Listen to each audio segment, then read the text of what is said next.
but like you know, boy, if that's the criteria, we're all super cooked. Super cooked.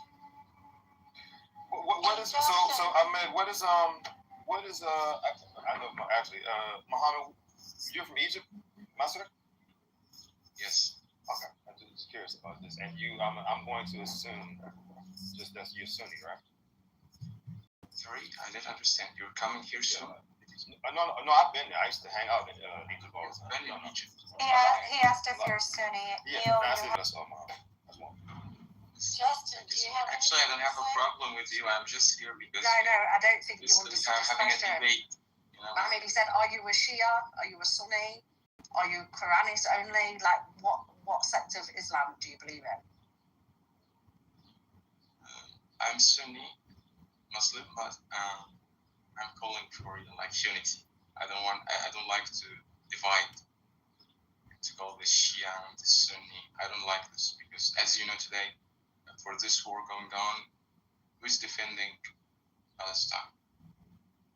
Iran is defending Palestine. Well, I mean, the Palestinians claim to be the descendants of the Canaanites, and if I remember rightly, Canaan was cursed by God.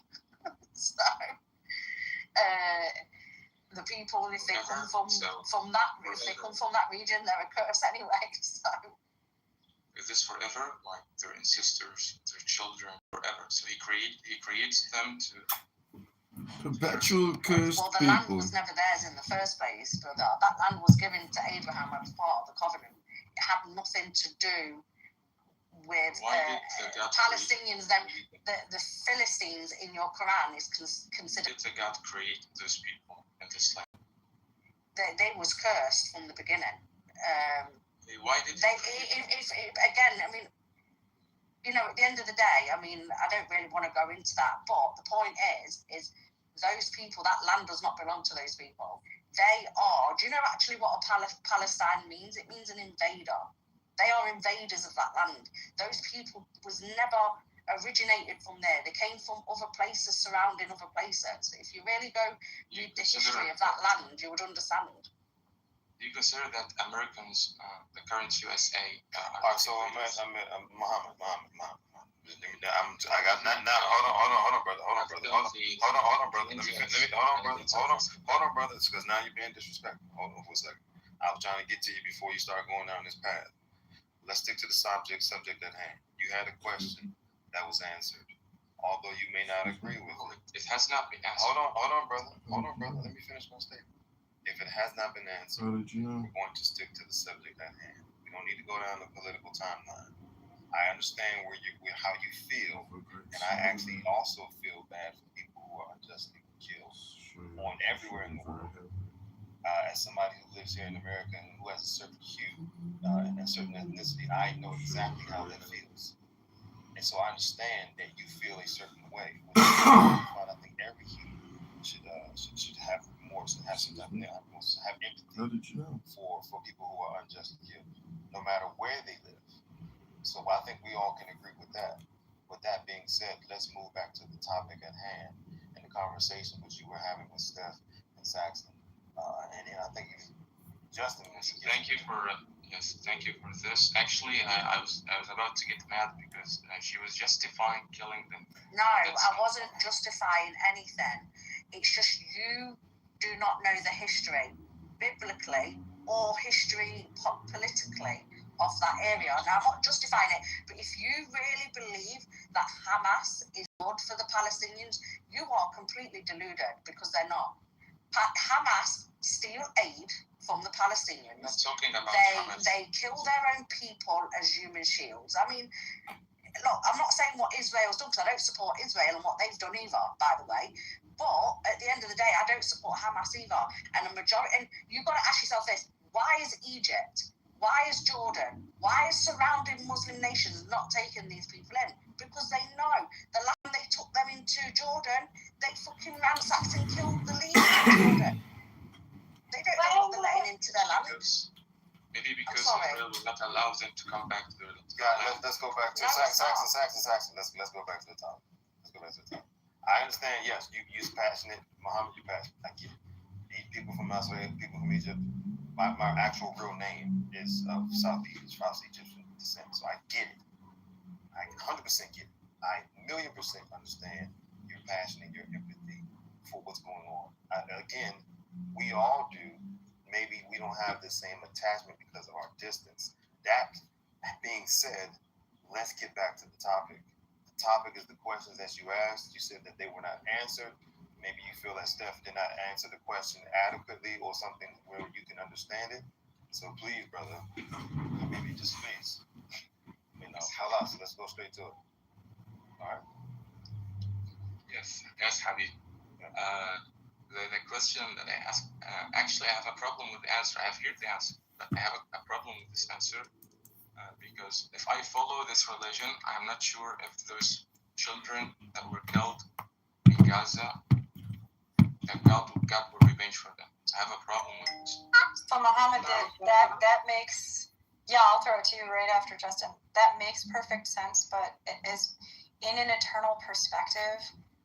Like me yelling at my children is the same amount of disgusting to God as me killing my children. I know this is kind of a weird way to say this, but there is no amount of sin that God can accept. So, it feels unjust in this life. Like we want to see all of the justice occur before our very eyes so that we can be satisfied with that. But at the end of the day, God is a much better, hold on, honey. God is a much better arbiter of justice than we ever could be. So if your idea is everyone who's ever killed a child should be beheaded publicly, well, then I'm sure there's someone in your life who would look at you and demand that the same kind of punishment occur because of something you've done. And so humans aren't... Accept it, yes. I did this, I would accept it. Okay. But if you killed a child, you would... Right. So, but that's not the point, right? So the idea here is that, like... I'm sorry, hold on. My kid is just... Yeah, I just wanted to make sure I understood what you were saying before I responded, because it sounds like you're saying that the reason you don't accept that answer when it comes to Christianity is because that could mean that there's going to be children who are going to die and go to hell, and that's what you're trying to say? No. He's saying the murderer ought not be saved, that it's not justice if the murderer goes to heaven. Oh, okay. He's saying it's not justice. Oh, okay. So, do you think? So I just wanted to respond to this, like coming from your paradigm. So you think it's not fair that the murderer gets to go to heaven, but while also thinking it's fair that people who are going to heaven in your religion have to go to hell? Yes, of course. In my religion, if you kill someone, you will be in hell, even if you're Muslim. No, I think you misunderstood the question. Even according to your sources, even people who are going to heaven, everybody is going to taste hellfire. How do you think that's fair, though? Because God created us not to be just with each other, not to kill each other, not to steal each other. So if you do something, there's a punishment. Also, explain how Allah would change you, someone for a sinner, someone that sins, to go to heaven over someone that is sinless. I mean, it says that in your own book, right? Like, literally. Well, I think it actually says he creates who he wants for heaven and he creates who he wants for hell. So that's what makes it even scarier. There's a hadith that says Aisha said to Muhammad he was so happy that this young baby who didn't have a chance to sin was going to heaven, and Muhammad responded, on the contrary, because we don't know who's going to hell and who's going to heaven. So according to your belief, babies who didn't even have a chance to sin can go to heaven. So that's why I'm saying, how do you have a problem with this? Even though I don't agree that babies go to hell, I can point you to verses that seems like it says children are automatically going to heaven, and just to point that out. But I just wanted to say, like how do you have a contention with a murderer going to heaven, but you don't have a problem with a baby going to hell who didn't commit sin? Yeah, I'm not sure if I understood your question, but actually you can just answer from your religion first, and then I'll answer in my religion, because I'm not sure I've got the hadith you've spoken about correctly. I don't remember this hadith. In Christianity, no one deserves heaven. No, sorry, my kid, no one deserves heaven. Nobody. So Wow, God, nobody Yahweh deserves is all so Jesus' good hard that work. The uncleanness Steph of is men, such no a one can fucking earn their whack way job. to Yahweh. And the only way you get to heaven, good person, bad person, sinner, wonderful grandma who knits hats for babies, all of these people sin and require the blood of Jesus Christ, no matter how good or bad they are. So they can kill and they can go to heaven, right? In the same way I can yell at my kids and get to heaven. No, yelling at your kids is something and killing is another thing. Both of those things are despicable. Both of those things are despicable to God. So here's the thing, right? In Christianity, God is okay. In Christianity, God is immensely, incomprehensibly, unendingly good. In Islam, Allah responds to the goodness and badness of humans, right? Even let's assume that your grandmother is like a wonderful person and she's done wonderful things. She has still done wrong things in her life. So in your religion, without any kind of reconciling, Allah is able to tolerate your grandmother's sins because she was also very sweet, right? Yahweh is not that way. Yahweh is the embodiment of goodness and cannot be present with sin. How does he solve this problem? He cleanses us with his own blood so that no matter how small or large the sin is, we can be cleansed from it. This is a much more thorough definition of goodness and power. In my religion, just to explain to you well, my religion, we have good actions and bad actions. If you do so many good actions and few bad actions, you make like few small bad actions, like you listen. For example, listening to music is not allowed in Islam. You listen to music, okay? This is okay, you'll need heaven. But if you kill someone, even if you have done so many good things, you will go to hell. If you steal, you will go to hell. Right, okay, so I don't mean to cut you off, but I fully understand that. What I'm saying is, let's say your grandmother did wonderful things her whole life, but she's got like 10 sins that she did. She was mean to your grandfather, listened to naughty music because she liked it, whatever, right? Allah is a small enough and impotent enough God that he can tolerate your grandmother's sins because she was also really sweet. She was also really good, okay? The concept here is that Yahweh can tolerate zero sin. So if murder is bad, Yahweh cannot tolerate it. If me being impatient and short with my children is a sin, Yahweh cannot tolerate it. He is the very embodiment of goodness, right? So the problem is there needs to be some divine action that cleanses me of murder and infidelity and yelling at my children and lying about why I'm late. All of these things require some cleansing, and Yahweh does that himself. Allah is just like, yeah, I guess I could put up with that. And that's a very strange concept of goodness and self. Okay, let me clarify. I was going to clarify this, but you cut me off. We have two kinds of sins in Islam. Sins that are... Okay, he's not understanding what I'm... Does anyone else understand what I'm saying about how no sin is tolerable to a good God? Yes, I think he controls it. I think he's ignoring it, to be honest with you. It's because it's not the answer. It's because the answer you're giving him is not the one he wants to hear. That's why it's being ignorant. Our religion, human-related sins. We have human-related sins. Belongs in hell, but Jesus is saving us. That's what she's saying to you. Yeah, we understood. We have two kinds of sins: human-related sins, like killing, stealing, and God-related sins, like listening to music or ignoring prayers. For the second type, God-related sins, God has the option to forgive us. But for the... She kicked me. She kicked me. Ask a Christian, huh? Oh, okay. Okay. Ask a Christian.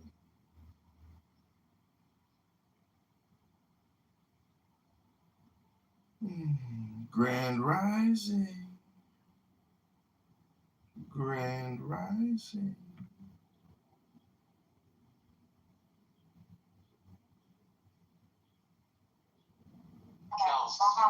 Muhammad, stop. This is really frustrating. Stop. You need to hear us. We fully understand this entirely man-made concept. When my children are naughty, I punish them. When they are good, I reward them. There are some things my children do that are very naughty and they get a very long grounding. We fully understand this concept. You don't need to explain it anymore. Okay? The question is, what mechanism is Allah using to cleanse you of your sin? Because you have a God who can tolerate evil in his presence, and that is confusing for the Christian. The Christian God can tolerate no evil in his presence because he is the very existence of good, right? Yahweh is so good that if I were even remotely near to him, after thinking a sinful thought, I would be obliterated because evil and sin cannot be in his presence. Somehow, evil and sin can be in Allah's presence. I'm trying to explain to you that this is confusing for the Christian.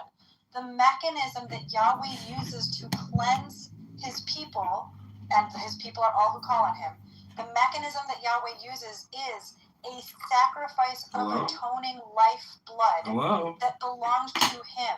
There is no more powerful substance in all of creation than the blood that gave our Lord a human life, okay? So the mechanism used to cleanse us fully so that we are not obliterated completely in his presence is his own You would be blood. completely destroyed. Allah has no such mechanism. Turned into flakes of skin and blood. Sin. And this is Time very for a bull rush. profoundly confusing about how a truly good God can just be present with evil. This is Steph, the Christian clown. Thank you. I think you didn't answer my question about human-related sins. It's Human-related sins. So like talking to a wall. when you make a crime, Rush! When you have these questions asked, and you feel as though that you're not getting the answer you want, is it that you're not getting it, or you don't agree with it? I do not agree. she tries to avoid the direct answer. I want her to answer it directly. Okay, to Mohammed, avoid all of the sin, rephrasing sin things. Mohammed, She has to answer it directly. Mohammed, sin against God and against humans is both evil. I am calling all of that, anything bad you could do, whether it's against, if I slapped You've been naughty. that would still be a sin. That would still You're be on evil, Santa's regardless naughty of whether list. it's You're on Santa's naughty list. Mohammed, in the Christian worldview, anything at all, whether against humans or God, that is bad, falls under the category of evil. How does Allah coexist with evil? Allah does not coexist with evil. It doesn't coexist. I knew he was going to say that. I knew he was going to say that. Tests for us. Okay, excellent. So how, when you get there, let's say that you did most things Hello? right in your life, but you did 3 wrong things. You Hello? pinched your sister when you were sick. You listened to music and it was haram. You accidentally ate whatever, right? You did some things that were wrong. How is Allah cleansing you? Because you are assuming that Allah is holy. Gotta get In clean. the presence of That's God. right. When I listen Okay, to music, Mohammed, when I hit someone, this is right. But when Mohammed, I kill, this is not the right of God. This is the right of the person I killed. Mohammed, the question is not what sin is. The question is, how is Allah cleansing you so that you can be in his holy presence? What is the mechanism by which you are What is allowed the to be in Allah's mechanism presence? of this cleanliness? Forgiveness. He can forget. He forgives me. By what mechanism is he cleansing you? So basically, ask what measurements? How is he doing it? Because You if don't have there's something one like iota, crucifixion. if Okay, there it is. there's So one- that's your answer, Steph. That's your answer. We don't have a crucifixion in Islam. We don't have this Excellent. Okay. mechanism. We don't need a Allah, mechanism. Allah then is neither holy nor good. That is the only sacrifice in heaven. Allah is neither holy nor good. Because he can tolerate evil, he is at home with it. That should be very disturbing. In his right. He can tolerate evil in his right. Okay, not in excellent. the We rights of agree humans. that Allah tolerates evil in his presence, which means he can be neither holy nor good. This is a theological problem with your God that Yahweh does not have. He can only be good because when I do something bad to you and you're a God and you forgive me for this, it means that you're a God and you By forgive what mechanism am I cleansing you? We are listening to an extremely stupid housewife named Steph, a Christian who believes everybody's going to hell unless the mechanism of cleanliness, aka Jesus Christ, saves them from eternal damnation. What is the relationship? I can understand. What is the relationship? Hello? Okay. Why should he be I'm coexisting trying with to think of evil another just analogy. because he forgives? Muhammad, Hello? If there is, let's say you're eating a bowl of rice and someone comes along. Oh, now we got an puts eating the dirt on bowl of the your rice you eat the dirt, analogy. right? Like, you can just choose to eat the rice, but there's still dirt in it. Ooh. The other thing you can do is you can like scrape off the top of the rice so there's no dirt in it, really examine it closely. Now it's completely free of dirt, and now you can eat it. Your God will Dirt-free tolerate crunching rice. on dirt because he is at home with dirt. Our God cannot coexist with dirt in his rice. Oh my God. It is physically impossible that a divinely God does not like dirty can rice. coexist Rice, with the dirt in the rice, Cerrone. but somehow Allah is just crunching on the dirt. Super happy. Tasty He dirt. is fine with dirt. Yummy This is dirt. an enormous theological problem with Allah. Uh-oh. He does nothing to remove the dirt from the rice. He just eats it. We have different type of dirt. First dirt is something related to So some is like tasty and listening some to dirt is prayers. not tasty. Muhammad, you're Second not dirt hearing. is killing humans, killing innocents in Gaza. This is the second kind of dirt. Muhammad, can I address that? You're stuck on are you sinning against God or man? If you sin against God, you're sinning against God. If you sin against man, you're sinning against man and also God. And the reason God trumps man is because God created man. God says, is not man his creation? Like, is he not the potter? Are we not the clay? He can do whatever he wants to do with his clay, with his creation. So when you sin against man, you are also sinning against God. Hello? Hello? Hello? God gave you the options to be either a good person or a bad person. So when you choose to be a bad person, he should punish you for this. He cannot save you if you're a Christian. He has to punish you. That's what I believe. Right, okay, so Muhammad, in my analogy of the dirty rice, every single human back to the being has dirty dirt in the rice. You are telling me, well, there's some dirt that's tolerable, right? Rocks, I'm not going to chew on. Murdering a child is a rock. I'm not going to eat a rock in my rice. I'm going to take it out, right? But some very fine sand is okay in my rice. And because that's just maybe telling a white lie or accidentally listening to music. This is mild haram, and this is tolerable in my rice. So I understand I fully understand that concept. What I'm telling you is that for Yahweh, there is no amount of tolerable because physically, all right, in Christianity, sin and evil is an absence. It's a privation. We're listening to it's an absence of God, right? So it's like anywhere that evil is, God is not, as evidenced by the evil existing. Any dirt in the rice proves that God is not in the rice. So as the dirty rice, we are all dirty rice. There is dirt in all of the rice. Some have rocks, some have very fine silt, but it's there in all of it. Physically, it is impossible for that dirt, for that uncleanness to be in the presence of a truly holy being. It's not physically possible because you can't have any dirt in the white rice. Otherwise, that being is not a supreme holy being. Allah is not good. And so Allah is not good. Okay, again, Allah is not good. Allah is the dirt in your rice. Theologically, here, what you are telling me is that he can comfortably eat dirt. Okay? Oh my God. Means that evil is not the absence dirt of Allah. comfortability. Evil. Allah is comfortable with the dirt. Yahweh cannot be present with evil because he oh my God, this is so cringe.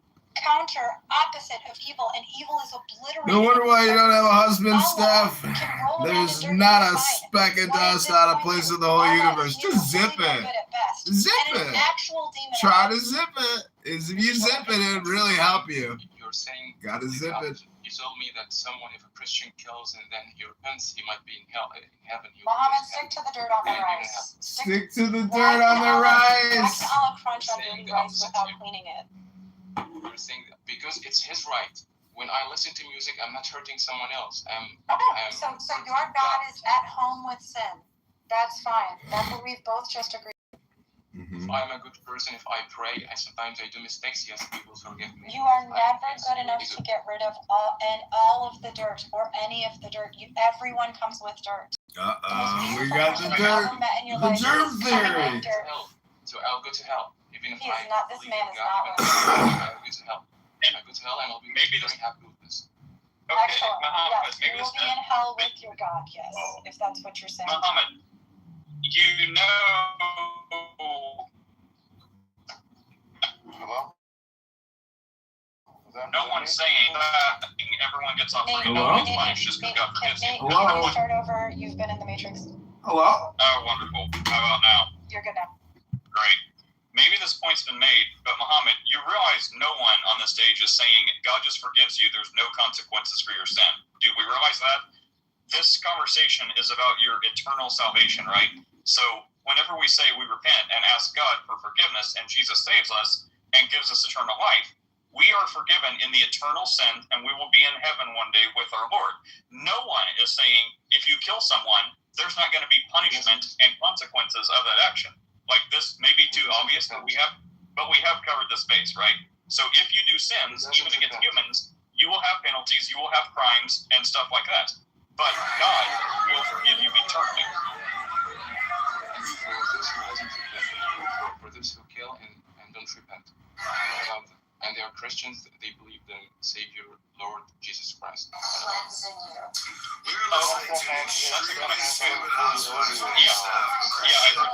step into that earlier. Like, yeah, if you're a Christian, right, and you're a legitimate Christian and you have a fit of rage and you murder someone, and you're like, I don't care, I'm not going to repent. Maybe you're not a Christian, but if you have a fit of rage, murder someone, complete sin, and you're like, oh, God, what have I done? Oh, Lord, help me, I'm sorry, and you repent, just like many people in the Bible, by the way, then yes, you are forgiven, you will be in heaven. So, to ask the question, if you're a Christian and you don't repent, well, if you're a Christian that doesn't immediately recognize the need for repenting, maybe you're not a Christian. The energy here is incredible. Yeah, but if you follow, hold on, Mohammed, because, hold on, Mohammed, wait, because Steph has explained this perfectly, but the point is here, we believe if you... Just now, but I want to just ask this, because I think, again, this kind of reminds me of earlier conversation. I hear something, I don't know. Do you have any friends or family or associates that you feel were killed or removed from this earth by a Christian? I can see the war in Gaza, but I'm not. There are Christians who kill innocents. I know. I just want you to answer that first. I want to know because I want to get the war in Gaza. Yes, the war in Gaza. So there it is. Okay. So your main issue right now that I'm hearing as an underlying theme is that how can these people who claim to be Christian, who operate under the guise of Christianity, how can then they be justified and repent and be able to go to heaven? Is that what you're asking? Yes, of course. But hold on, Neil, hold on, because you're going to turn this around after. Ask him when Al-Qaeda and ISIS No, Saxon. Let's go to that as well. No, because I don't want to do what about it. Because what about it? Because what he's going to do, now, Saxon, just hold on for a second. I understand where you're going. I also hear something else that again, I think that. But he hold said on, Saxon. Hold on for a second. We've given him the answer. He does not and that's perfectly fine. Because Steph, you, Justin, everybody on the stage gave him sound doctrine. He did not understand it, and also, no, I think he understood it. He just did not agree with it, which is fine. I just wanted to get a clarification on this because I understand where he can be emotionally attached to this statement. Muhammad, I get it. I just want you to understand. We understand and we get it 1,000%. That's why I asked this question. I don't have either problem I don't have with those who repent to heaven. Maybe God will forgive them. But what about those who don't repent? I got you. Just to and Steph answered that question for you. Again, I hear you. Steph answered that question for you directly. She gave you something. We don't know. We might not be okay. But I understood her question. Yeah, just like Allah, we don't know all of God's moves. We are not the God, the Father, the Son, nor the Holy Ghost. We don't know what tomorrow will hold. And just like in your religion, you don't know what tomorrow will hold. You want to know the answer that none of us know. But Steph gave you as much biblical doctrine as we could possibly give you. We don't know where else we can go. Anyways, I'm gonna leave. Thank you so much for I understood all your answers, but But I put the whole hadith in the chat. Good luck. Try to pull it up in Arabic. Thank you very much for taking your time to speak with us. No, I'll pull it up in Arabic just to understand it well. No, I get it. I hope you at least, even if you don't agree, I hope you at least understand what was being what we talked to you about today. Oh, so now you're a political organizer? Good luck. You will need it. When you're launching your campaign to run for office.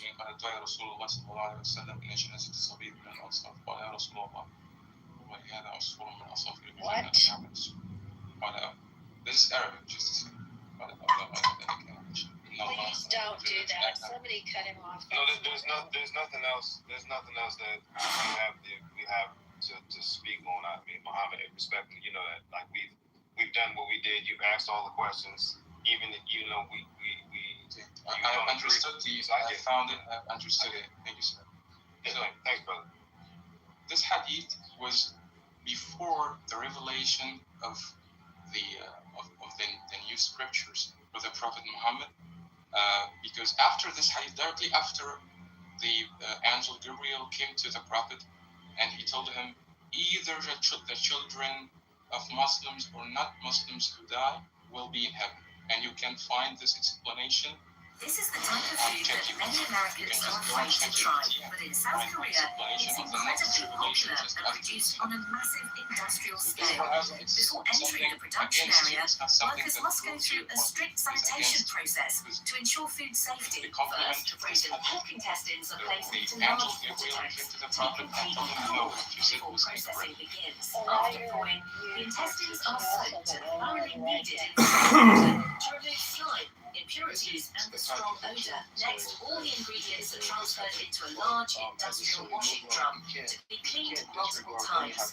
Once the washing process is complete, the intestines are moved into a giant industrial mixer for seasoning. That's okay. So we want to avoid turning this into ingredients being freshly blended pineapple, natural enzymes in the He had a pineapple help misunderstanding tenderize the and intestines, now we while also removing unpleasant smells. After being mixed with the seasoning, the intestines are aged at low temperature for 48 hours so the flavour can deeply penetrate the meat. Have you exercised today? Okay, what about outside? No. Did you talk to anyone? They're not Again, listening. that's why we I say Canada and ISIS are not. Have you exercised today? Did you go outside? No. Fortunately, Did we you all talk to agree anyone? with No. you. Well, I don't know. I don't like Do you want your scrolling time? No. However, different because thank you so much. It was a good discussion with you. And anyways, you can stay on your religion and me on my religion. No problem. And we stay humans. We stay humans, except if you decide to kill my shop. Anyway, no problem. Goodbye. Well, Steph, sounds like you've been holding the fort down quite well. I've been running errands all over my town trying to share the gospel of Springfield-style fried chicken with every Chinese restaurant who will entertain me, and I feel like a psycho, and they stare at me like I am. But I feel like, here's a recipe, guys. Can you please this? Okay. You cut out the last half of that. Fortunately, because we heard you about to complain about trying to teach a buck net man. That's racist. Yeah. But that probably would have been some good fried chicken though. I just want to say sorry. At the end of the day, I wasn't trying to get into that conversation. That's why when he was leaving, I just wanted him to read that it was an authentic hadith that I quoted. I didn't expect him to stay and try to argue it. Of course, he's going to. Like, why would? You're right, though. That's why I was saying, like, that's why I was trying to get to it too. I wanted you to avoid that when the question, like Steph said, is not asking us the title of the room. He got his question answered. He didn't. He heard it. He understood it. He didn't agree with it. That's not the question. Wasn't do you agree with it? The question was asked and do you understand? And as long as he understood, I think that's it's all we need to worry about. I think it's interesting that they always do this hypothetical, like, what if a Christian kills a child? What if this? It's like, how about people in your religion, like, right now? Turn on the TV. They're doing this right now. Like, we can answer hypotheticals about Christians, but can you point to one? Maybe, like, some crazy Christian snaps every, like, 10 years and, like, drowns their family because they say God told them to, and it was really just inhibitors and, like, medication. Like, we can talk about hypotheticals. Sure, here's the answer. But now will you do your religion? Yeah, but it's not even just that though, Nate, right? People in the when he's talking about Palestine and Israel, most of those Israelis, one are atheists or two don't even believe in Jesus. So it don't make sense. And also, I do believe what Israel's doing is wrong. I do believe they are Bible prophecy down to the T, bro. They think they're making way for the Messiah. They're making way for the Antichrist. It's as simple as that, right? But this is all in scripture. This is all scriptural, it's all prophecy. So when he sits there and says Christians are killing children in Palestine, actually, no, they're not. Most of them are not Christians. They're atheists or they follow Judaism. And they don't believe in Christ. So when you hear that, Nathan, correct me if I'm wrong though, when you hear that, you hear people say, well, Christians do this. And, the Bible says you bear true by the fruit, by the fruit it bears. And when you see that, does a Christian do this? Is a Christian's behavior, or this person who killed someone, is it based on biblical principle? This person who says that they're a Christian, are they actually doing this out of that? It's easy to put a mirror to someone and say, yeah, well, what about this? What about that? That's an easy way, but it's also what we call in debate. It's a two-on topic, even if he does not agree. Remember, Steph's point was to get him to understand, which he did. He just didn't agree, which is perfectly fine, though, because everybody's not going to agree with you as long as they understand. I want people to go to a sense of understanding because it helps them to get to a point later if they choose to then agree, and it can possibly then change their mind. Yeah, that's the hopefully the entire purpose of this room. Like, it's not to make converts. I mean, they should convert. But the main thing is, like, to just explain what the Bible really says and what Christians really believe. Like all this other time. Except they've never read from the Bible. Christians believe in three This gods. is a horrible education seminar. Nobody learned a fucking thing. Good luck. Congrats. No, certainly not. Oh, these people are the worst. One of those for sure. But let's just take the question. This is Hello? what we really think about three gods. This is the understanding of the Trinity. It's one God. It's three persons. So whether they accept it or not, which they should, but the point is now you understand it. So if you're going to hate God or not be a Christian, at least you can't use that reason for it. Like, you now have an understanding of what Christianity really believes and really teaches. So do with that what you will, which should be. With their data, they simply click it and click continue. Oh yeah. So I kind of think, the average person is not going to give it any more concern than they already give to the way the data is, putting them into demographic silos and feeding them advertising and information that goes with, that falls into what they've already displayed to systems. I honestly don't think there's going to be a big layman's concern about it, unfortunately. Does anybody else have any thoughts on this? And of course, as always, everybody down in the audience, please come up and join us. Be bold, brave, courageous, and get your fresh five. You can share your point of view about this or anything else that's on your mind, and we really want to hear from you. So come on up. Let's see. We just want to anybody who wants to speak, say your name, and we can go from there. Man, this AI discussion, interesting. Very much so. I feel like a lot of following of at least AI news stories, but and I'm a pretty smart woman, I believe, but this is a very deep look into AI and where it might take us. So I'm trying to put on my college student hat and listen to the professors. Well, if you guys want, I can play a little clip, which is a recent headline on AI, only if you guys want. for Dummies clip? Is it AI for Dummies? Not quite. Let's check it out, and if it's a couple of minutes, and if it gets a little boring or someone else wants to speak, just mute me up. Here's some recent information on AI.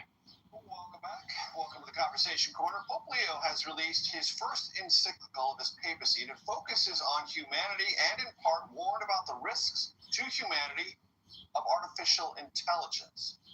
Nick Thompson joins me now. He's the CEO of The Atlantic, someone I talk to frequently about technology and the technology space. Nick, it's always great to have you here. Get to the Pope's encyclical in a minute, but I want to play for you something that happened at two different commencement ceremonies. First speaker here is Gloria Caulfield. The second is Scott Borchetta. But what links them is the audience meeting the student. Evaluate that.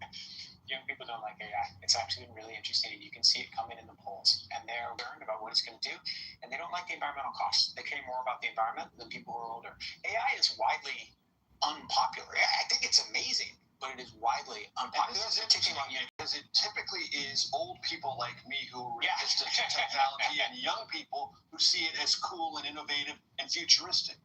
This is interesting then. It's profoundly interesting. It's the first technology that I've ever seen in my life, and you can see it in demographic data. 40-year-olds like it more than 20-year-olds, and that's why those graduation speakers were kind of, the first one was like, wait, what's going on here? Like, why'd you boo? But if I give a talk on AI and I'm talking to a college, they respond very differently than if I'm talking to older people in business. I want to get to the encyclical. I want to read a couple of things from it. I'm not the Pope, and I can't quote him directly in his voice, but I will because it's a very interesting. Oh, it's great. I loved it. First one, control room. The pervasive technocratic paradigm in which we are immersed, and that is amplified by the digital revolution and AI, threatens to normalize an anti-human vision. In that vision, the fullness of life is equated with having more, reducing weakness, eliminating uncertainty, and exerting total control. Graphic 2. Thus, intelligence, when absolutized, overshadows other essential dimensions of life, such as affection, the will, commitment, and relationships. Similarly, technical power, if left unbalanced, does not make us more capable. It makes us more isolated and more vulnerable to being dominated and excluded. Thank you, Steve. We'll go back to JCC and Violet for another 5 minutes or so, and then I'll run the ship again. But go ahead, you guys. Awesome. What'd you think? That was pretty cool. We got Joe B on stage. Joe B, would you like a fresh five to talk about something new and different, or maybe add to the AI convo? Well, I've worked for 6 years in Navy intelligence. I think I know a little bit about AI. It kind of progressively has been creeping into every facet of our lives. I would love to be challenged and be wrong. Oh, I'm not going to challenge you. Yeah, AI has been a part of our, digital world for a bit, and it's getting more and more useful. So yeah, if used properly, I think it's a good tool. I do think we need to be aware of, like Kathmandu and Ben were discussing, giving it prompts that could be detrimental to us. So I have a related question on that to anyone, Kathmandu or Joe B. It's a simple question about artificial data. I've heard that AI companies, when they're training their algorithm, they're running out of natural data, whatever they can crawl on the internet. So they're generating artificial data, and then using that artificial data, the AI will learn how to pretend to be a human voice when it's being prompted by a future, like a user, during the inference. But if they're starting to use artificial data, the data that they create, whether it's a particular, political viewpoint or cultural heritage or whatever, that's actually not real. That's actually the foundation that are being used to train these algorithms right now are actually not real human species. They're actually created themselves. So it creates, to me at least, apparently, a bit of a, fake data in, fake data out, or garbage in, garbage out analogy.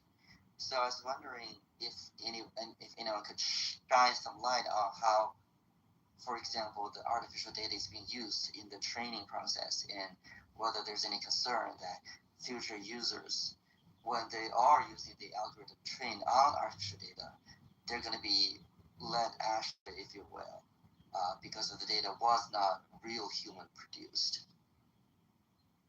Well, the data can be gleaned for to understand and realize whether they're human generated, not man, but electronically, and what their source is. You can actually go down to the source. Everyone in this room can be tracked. Everyone.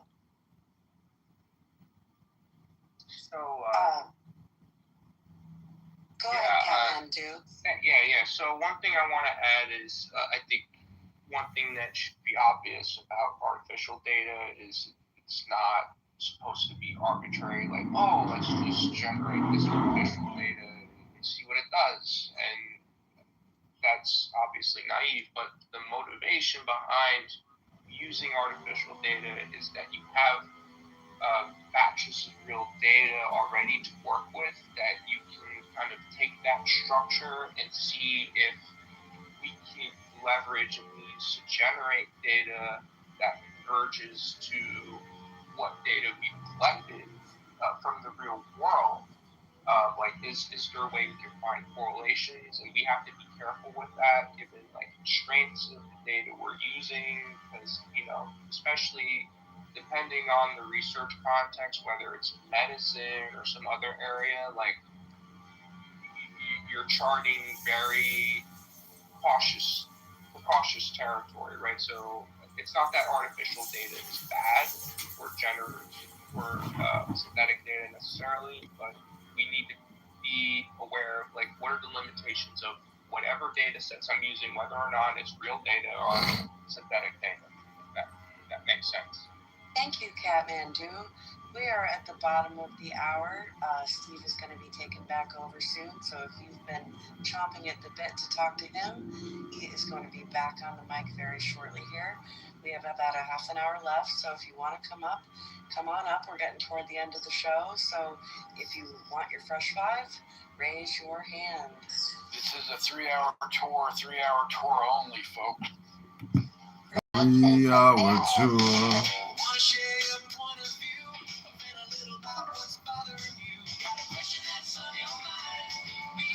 If you got a random question on your mind, don't ask Google, ask Stephen Powell. Hi, everybody. It's your... I have a question I want to ask you. Yes. About me. Yes. Am I too much? Am I annoying? Am I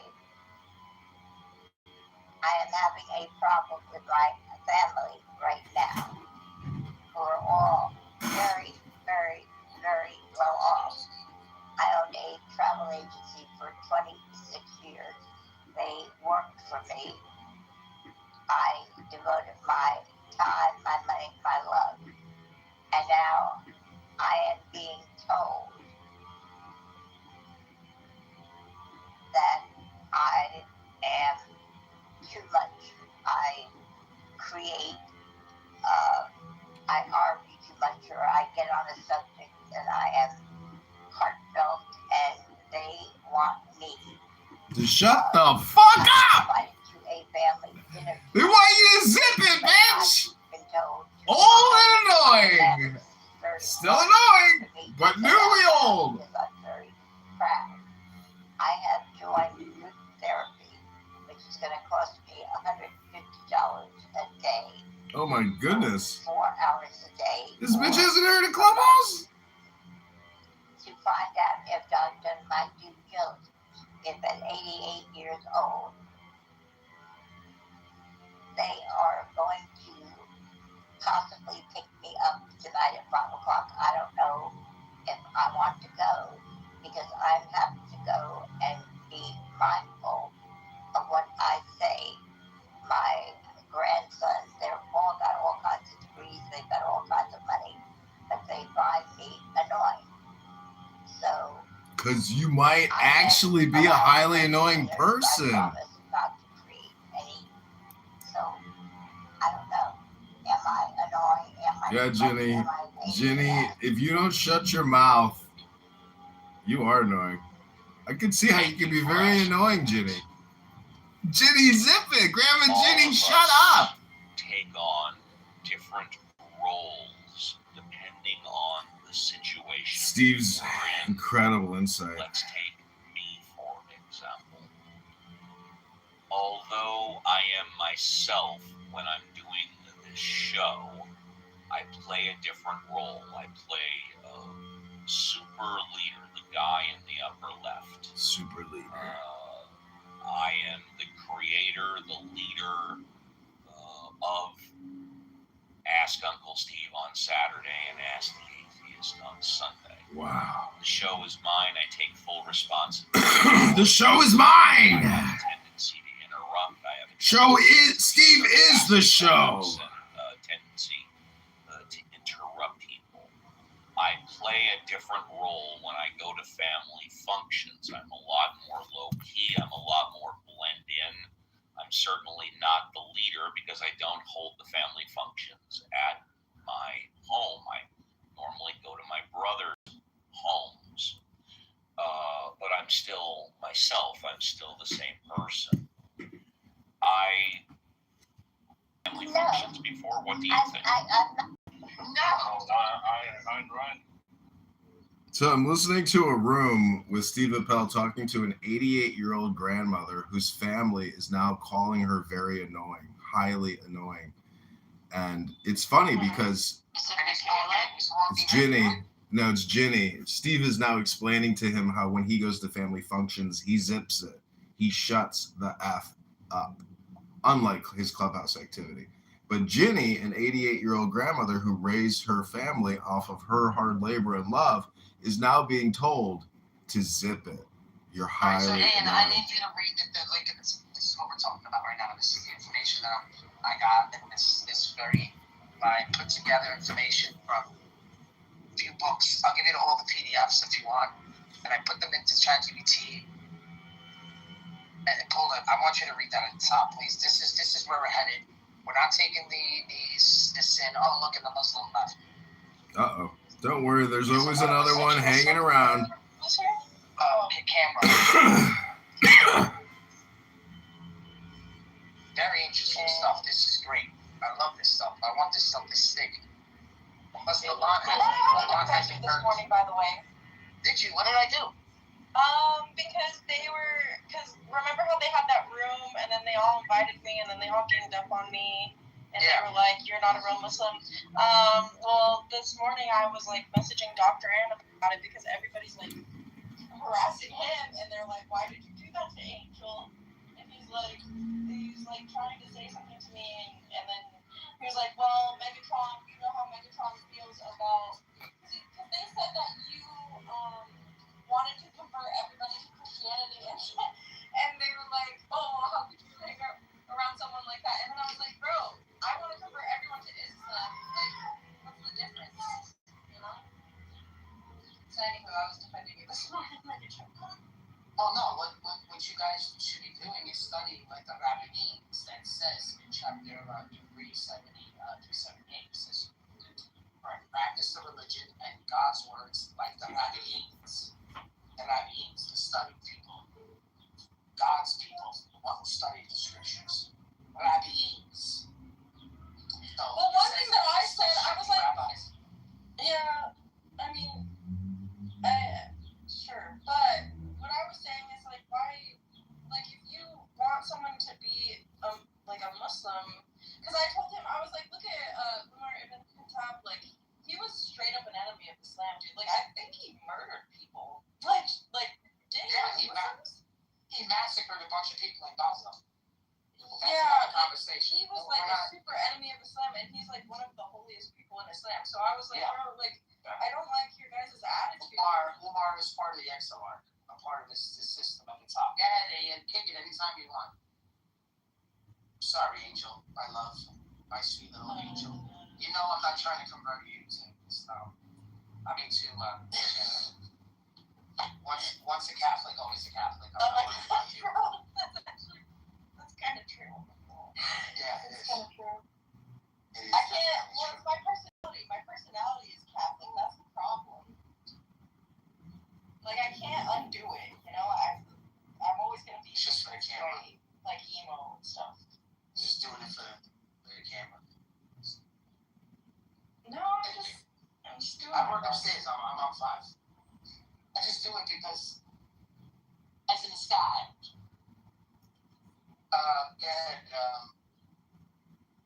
These cars don't work? Okay. I'll go around the floor. Yeah. Thank you. So, yes. Anytime you want, idiot. Idiot. La la. See, I mean, you should also remember. Now Megatron's gonna get mad at me. No, I'm just kidding. I'm just saying what they were saying. You know, I think that's ridiculous a little bit, bro. Like, if you think that, like, if I was a Catholic and I thought that that's the truth, then I would want everyone to be Catholic. Which, like, I have experienced that. So it's like, I don't get that thinking. Like, of course you want everyone to be a Christian because you're Christian. Duh.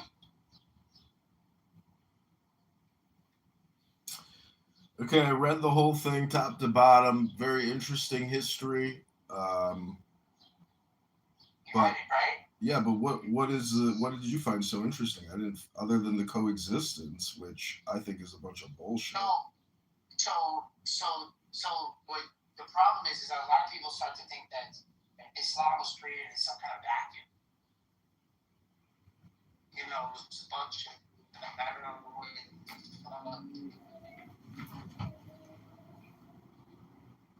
I think you're in the main, but yeah, that's a good point about the belief that it's like an isolated thing when it's actually, you know, an army on the march. It says that Umar is the key individual in terms of the Persian conquest and Muslim takeover. The exilarchs, see, this is the criticism I have about Islam, is we are constantly pushed a narrative of coexistence, that Muhammad brought peace to the tribes and created a safer environment for everyone. That is such fucking fascistic bullshit. It's such propaganda. And your ChatGPT proves in many ways that, you know, this is not like some kind of friendly takeover. Like, oh, wow, there's a new religion, a new prophet, a new way of doing society. No, this was a military conquest of blood, of rape, of savage brutality, destroyed an ancient culture, re-enslaved the Jews in a way, because it's really not coexistence and peace. It's really, ChatGPT is so politically correct that you will never really understand the brutality of human history through reading this generic garbage that what's his face's AI product puts out. Sam Altman, the lover boy, the man that sucks another man's tongue every day and puts out lies, probably raped his sister, probably murdered his former co-worker. That's the man you're relying on for your information. I, on the other hand, have the unique ability to go to eBay and type in Muhammad history book, Muslim history book, Islam history, and then I can read from actual scholars, not this woke ChatGPT bullshit. You can read a book. Get a book. I have 3 books pumped into that ChatGPT. No, don't think that I didn't pump books into there. I did. Thank you, John. That was beautiful. I'm just saying that people rely on ChatGPT for all their communication now, and that's cool and amazing. But when I read Ayn Rand and I learn about the separation of state and economy, or separation of church and state, these are good things for mankind, not bad things. It proves and tests the bullshit that people spew. You could go to Steph's room right now, ask a Christian, that woman is so whacked out. She claims everybody's going to hell unless you accept the blood of Jesus Christ. She's fucking retarded. She is so stupid. She doesn't understand metaphor. She doesn't understand concepts as apart from the objective reality that we live in. And she debated a guy named Muhammad for an hour. It's an English language training app for Muslims. These people do not care about your worldview or your opinion. They think their religion is the updated world religion. And it's the most moral, the most ethical, the highest value system ever created by mankind. Their worldview is in direct conflict with your Western worldview because they have combined church and state. We do not have that here in America. And our founding fathers were wise not to do that because they knew Islam in the year, in 1776. It had been around for 1,100 years. It had been fucking with people and societies. They knew all about it. And they had all the ancient Greek and Roman philosophers, all the Stoic philosophers. They had everything, and they knew that Islam was no good. That's why they gave us the separation of church and state, because they said it could become very dangerous if we have a religious state, aka an Islamic state. They set us up for success. They knew what was out there, and they knew they were experimenting with what could be the best form of society, the best form of government. And we've got the Constitution, we've got the Declaration of Independence, we've got the Bill of Rights, we've got Thomas Paine, we've got John Locke. We have American English philosophers of enlightenment, and we respect women. We don't do honor killings. We don't rape young children. Oh, you don't like it when I get to the honor killings and the child rape and marriage part of Islam? Okay, you can mute me if you want. Thank you, John.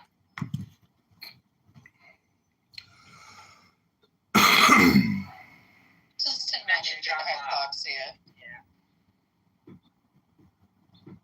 Yeah. I do apologize. I do suffer from R word. And I fully admit that I'm fully R-worded and brain rotted out. But, enjoy your one topic, because if you're just a one-dimensional person and this is the only conversation you like, woo! There's a lot out there you're missing out on. You can have way more fun than this.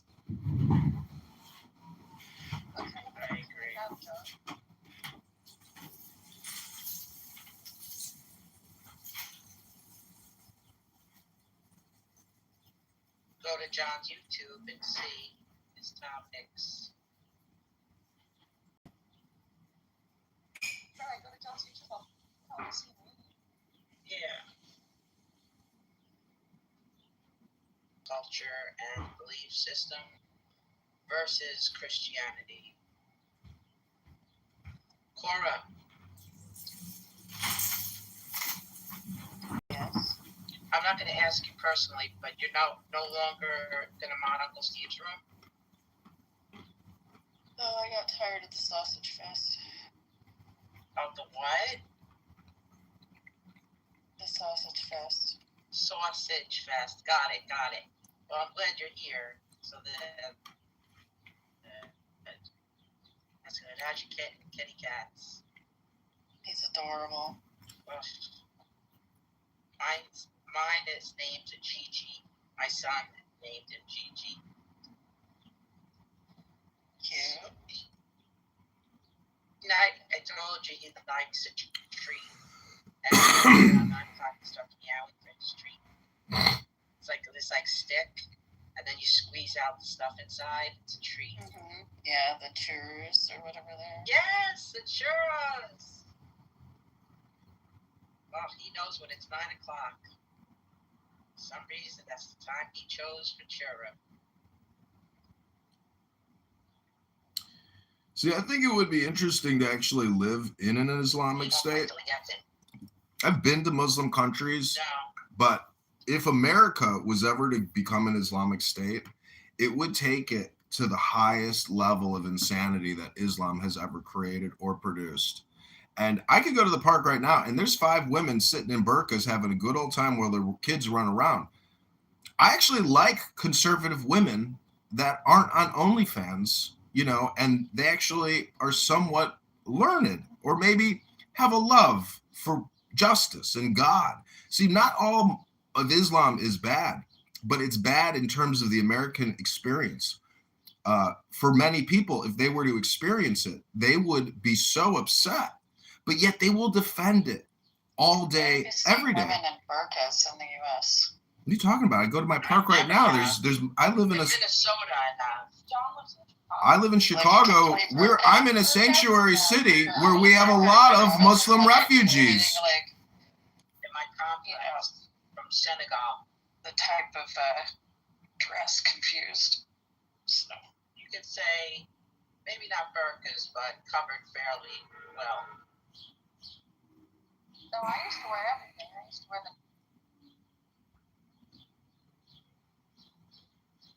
Hello? Hello? Well, like burqas, you can't even see people's eyes. Like, I know, it's scary. It is. Well, some women wear double burqas here in Chicago. They got the one face veil, and then they got the second face veil, and you're like, damn, that's commitment. Because if you have a one cloth failure, well, you got your backup cloth. You got a backup cloth. That's commitment. Oh my goodness. I mean, just imagine if it fell off and a white heterosexual Christian patriotic American witnessed your face. Oh my goodness! See that movie, Not Without My Daughter? That's what it was about. Not Without My Daughter, Sally Fields. She's great. Film. Her husband was Iranian. When they went there, he's like, "We're not going back to America," and she's like, "I'm going back." He's like, "Not without my daughter." She's like, I'm not going back without my. It's a true story. She had to go through the Underground Railroad to get out of Iran with her daughter. It was great. Great film. Oh yeah, I think I remember seeing that. The guy who played that, his name just goes my mind. Al Molino. That was the actor. See, Islam cuts down on a lot of the bullshit that as a society we have to endure in America. None of the bullshit that we experience in terms of communication would be tolerated. And so if we were to have an Islamic state, we would actually have an office of censorship. And even in the link above with the ChatGPT about the Muslim conquest of Persia, they didn't destroy the pre-existing Jewish education system. They left it in place because their entire narrative draws from the Jewish narrative. And without it, they would have no legal precedence for what they claimed that they were actually doing. So anyways, I'm just saying that in America today, Islam is probably the fastest growing religion, and it's tied into propaganda, especially the Free Palestine movement. And but we have a landscape of competing cults in this country. Scientology is massive, and there's many groups just like Scientology out there. I went out on a date with a girl last night who was born and raised in a cult called the Family International, branches all around the world. They put out high quality content in the 80s, music videos, etc. But it was a sex cult dedicated to the molestation of young children, just like the Catholic Church in many ways. People are organizationally bankrupt, psychologically ill, sexually deviant, and that's not projection. I'm just trying to accurately describe what I view in terms of people's behavior. Prior to the internet, people did real shit. They didn't just come on here and pick their toes in Poughkeepsie.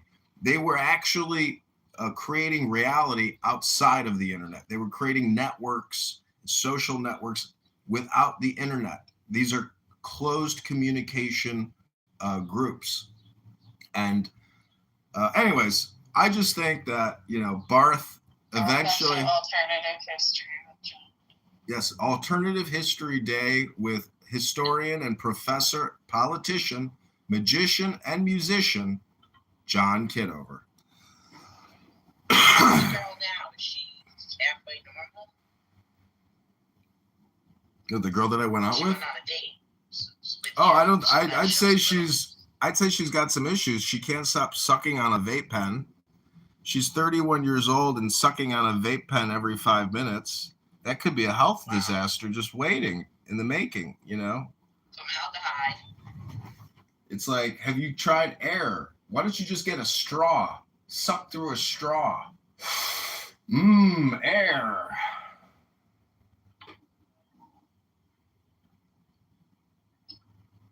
Anxiety thing. Yeah. So you won't be seeing her again, or you will? No, probably not. Probably. But you get a lot of dates, and I'm pretty impressed. Well, she seemed like a keeper though, for real. But to the topic. I don't know how much of a. I don't know how much of a keeper she is. She said that Adolf Hitler was generally right about everything. She said other horrible anti-Semitic things to me. She's basically a white trash Nazi chick. So I don't think I'll be seeing her again. Okay. Well, I think if you would have, never mind. But why the Bible doesn't lead to Islam? I would say the Bible has led many to Islam. So,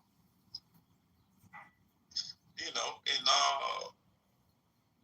majority Christian countries, they have a high, conversion rate to Islam. So they've read the Bible first, then they read the Quran, and they become Muslims. Yeah, well, it's considered a high rate. It's a pretty high rate.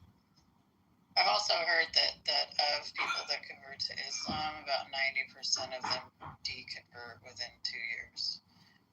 Nah. It's not true. Well, let me find the studies. Yeah, but it's mostly white women too. Well, a lot of white women convert to Islam in Europe and America and places like that.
All right, I'll be right back.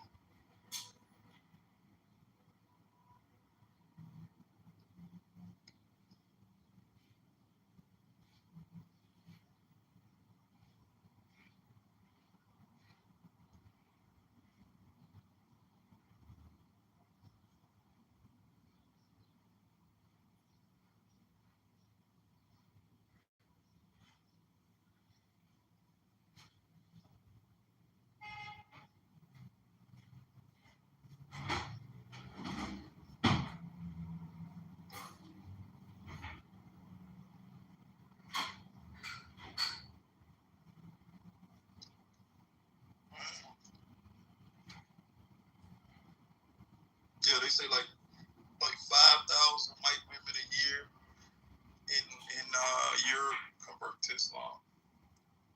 But so it's like, yeah, I think it leads to Islam. Some people it leads to atheism.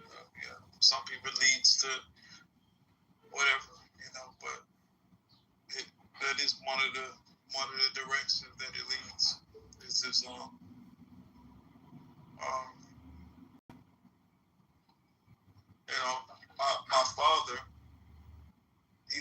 born and raised in a Christian household. Then he became atheist. Then he became Muslim. So my mother, she was born in a Christian household. Then she met my so,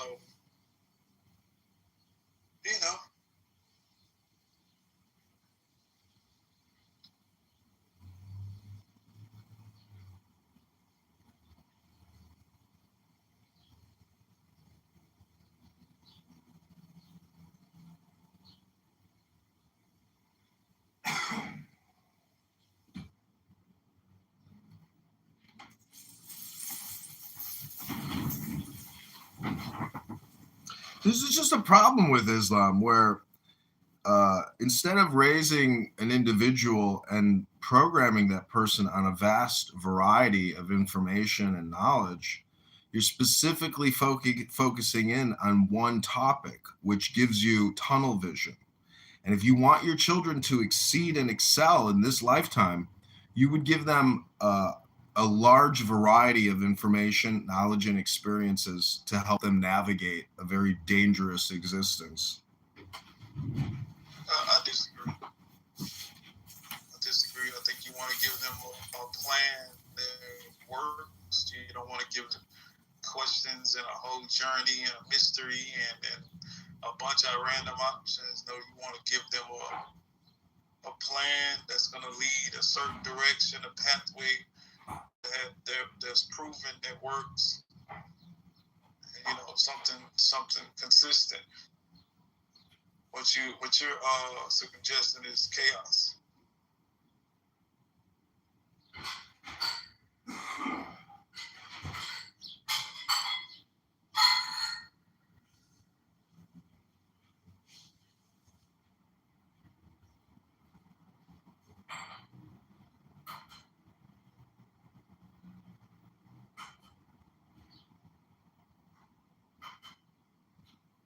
What's chaos?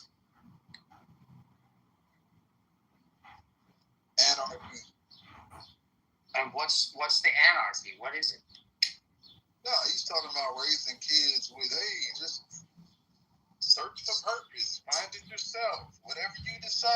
There's no right, no wrong. Discover it.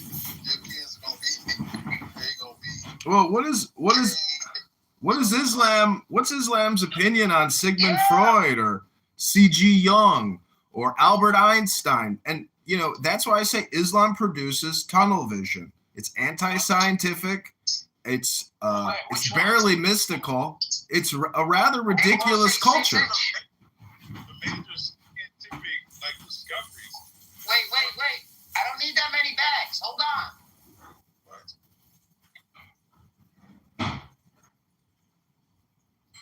You know how many engineers are Muslim and scientists are Muslim and educators and doctors? It was the wrong size. There's a lot of Muslims that are well educated, highly educated. That's crazy. Just that Muslims are just Islam.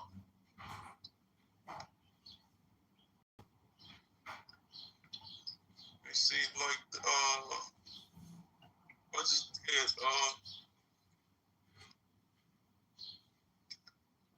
major discoveries by Muslims. You could just Google this and major discoveries by Muslims.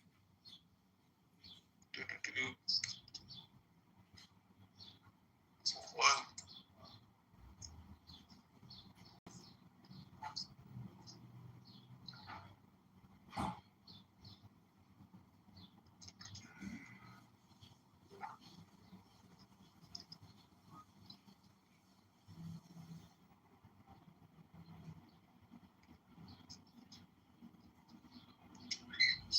Yeah, Baghdadi, that argument's not gonna work. It's not gonna work. Because you say it started from Adam. So now you're giving it a different starting point. You gotta make up your mind. Did it start at Adam, or did it start when everybody thinks it started, like the rest of the world thinks it started? Or are you like saying it started at a different time? You gotta make up your mind. I don't understand your preference. No. The one that I opened, I can't, it doesn't even fit in there. I'm not peeling it, no.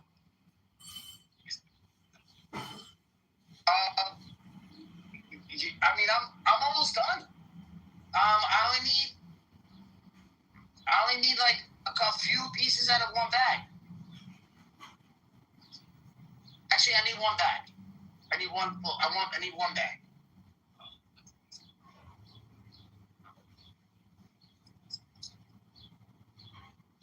You're leaving what here? You take the 6-inch down. Just leave one bag. All I need is one bag. You can take. All I need is one bag. You can take the rest of them downstairs.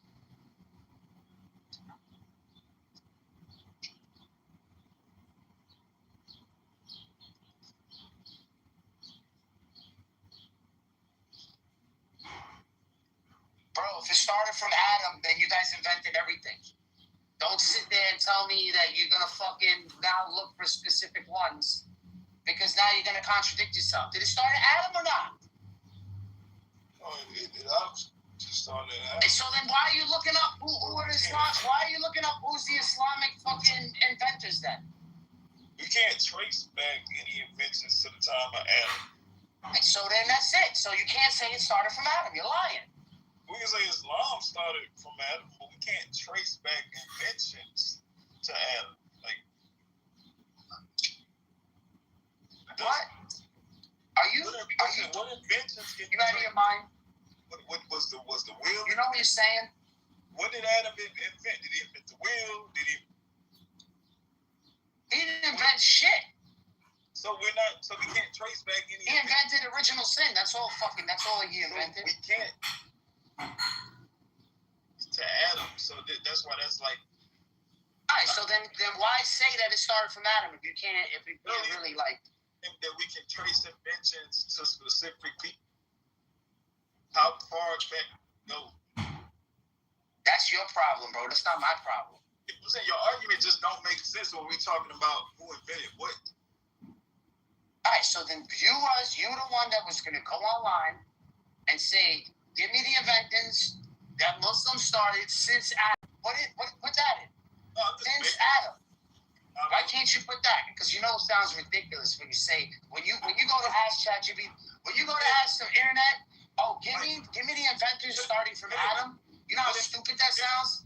What did Adam invent? But yeah, you want me to take you serious when you say dumb shit to me like that. That's the cognitive dissonance that I'm talking about with you people. Tell me what Adam invented, then we could go from there. So, all right, so he invented original sin. Show me the evidence. It's not an invention. Not an invention? No. Then all right, so then what did he create?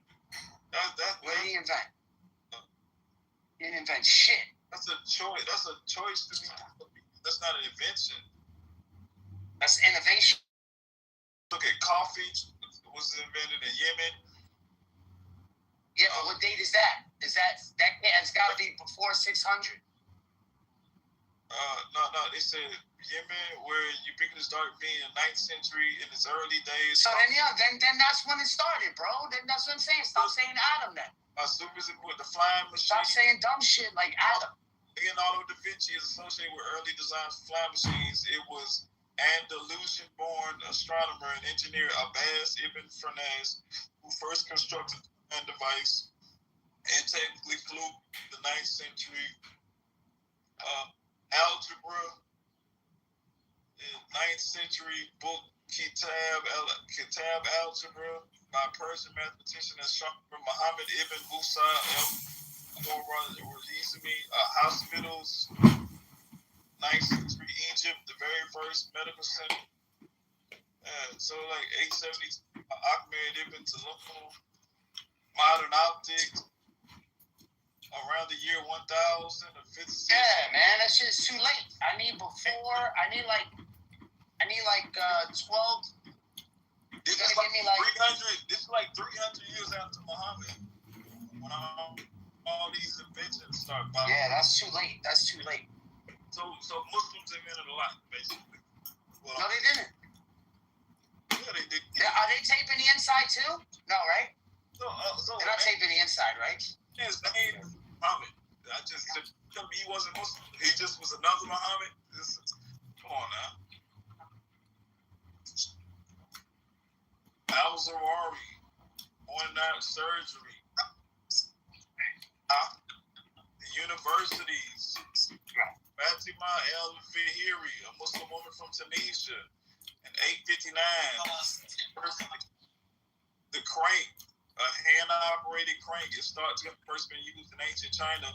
The device led to emergence in 1206 of a revolutionary crank and connecting rod system, which converted rotary motion into a reciprocating, first documented by Ismail al inventor and mechanical engineer in what is now Iraq. Like so yeah, Muslims been invented of, you know, right? But so claiming from Islam is just dumb, man. Thank you. So unless you can show me some inventions that go back to Adam, Have you heard of the wheel? Have you heard of the fucking wheel? Hello? Did Adam invent the wheel? Yeah. He also invented modern horticulture, gardening. Don't you know why God created Adam? What was the purpose? Why would God, in all his infinite glory, say, you know what?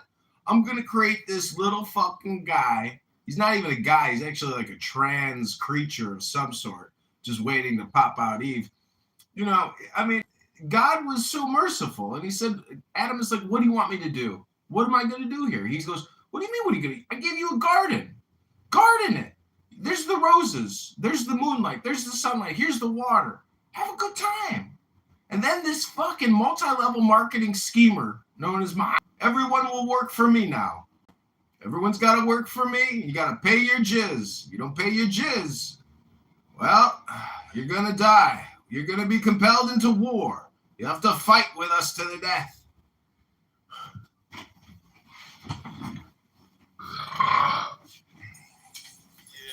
That's crazy. But we're talking about why the Bible leads to Islam. That's what we're talking about here.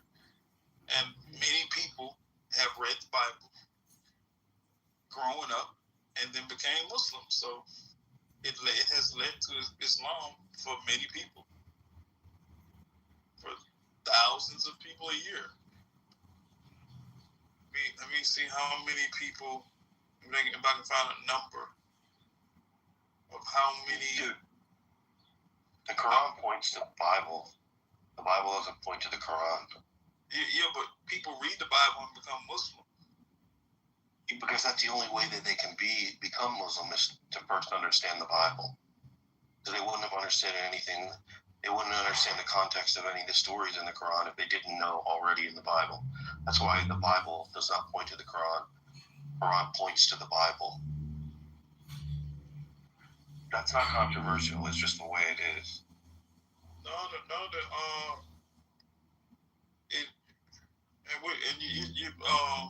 You're changing the phrase. You didn't say points to. You said leads.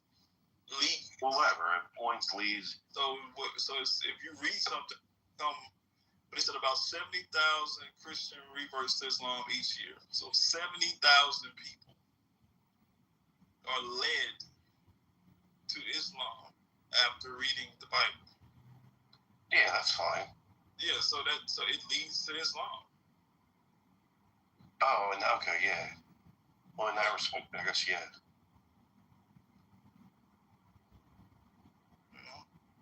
That's why we got a Muslim mayor in New York now.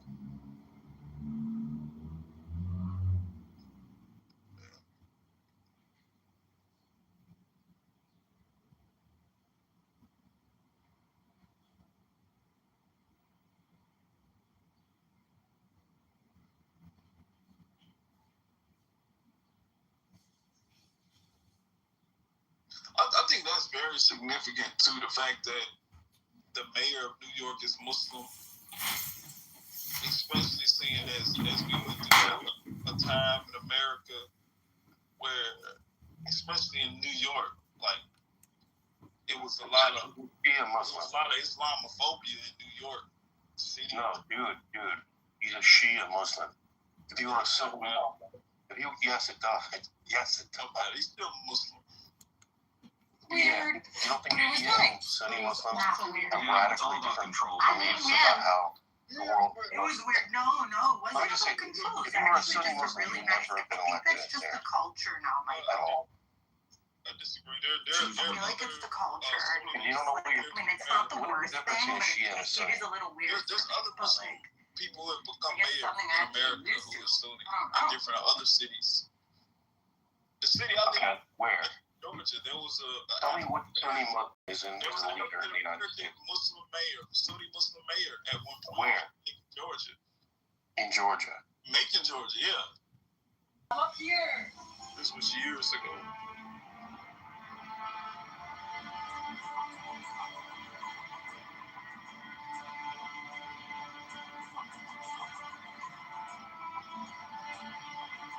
His name CJ or CJ Ellis, Jack Ellis. Macon, Georgia, Muslim mayor Jack Ellis. Dude, look at this. Oh my God. The guy's name was Jack Ellis. Jack Ellis. Jack Ellis was a Sunni Muslim mayor. $5 million has been donated now. I'm a 35-year-old white man. Harrison, born Antoine Smalls, has transracial identity, identifying as Harrison Booth, a 35-year-old white man from Colorado. And when did you know that you were a 35-year-old white man? Well, I've always felt different. I go to the store, the movies, and just be thinking to myself, like, why am I not getting the respect? 2007, it's an article that said Ellis was raised Christian. It said Thursday that he became a Sunni Muslim during a December ceremony in the West I just African miss nation. Colorado sometimes. You know, yeah, I pretend the buildings are the old San Juan mountain range, but, you know, the jobs just hit. It's on the care and the care. Did while he was in office. He didn't campaign as a Muslim. You know that, right? But he was still a Muslim I mayor. said, who's that? He said, me. Do you believe that? Is there something wrong with you? I mean, That's yes. it. That's it. I'm changing back. I'd love to wake up one day and say, hey, everybody, Macon, I'm Brianna. Yeah. Right? I'm a 35-year-old What are you doing running? You're saying, We perfect texture for year, that. this 20 years ago. on that Thursday here. That's the high school that led to You're like, yeah, there's a Sunni Muslim mayor. He converted to fucking Islam while he was in office. Come down.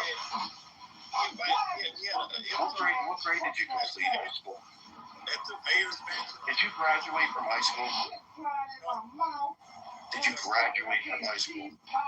I have a college degree. I study the best, so let me save you the time. Did you get a GED? Where did you graduate from high For school? the social media content game.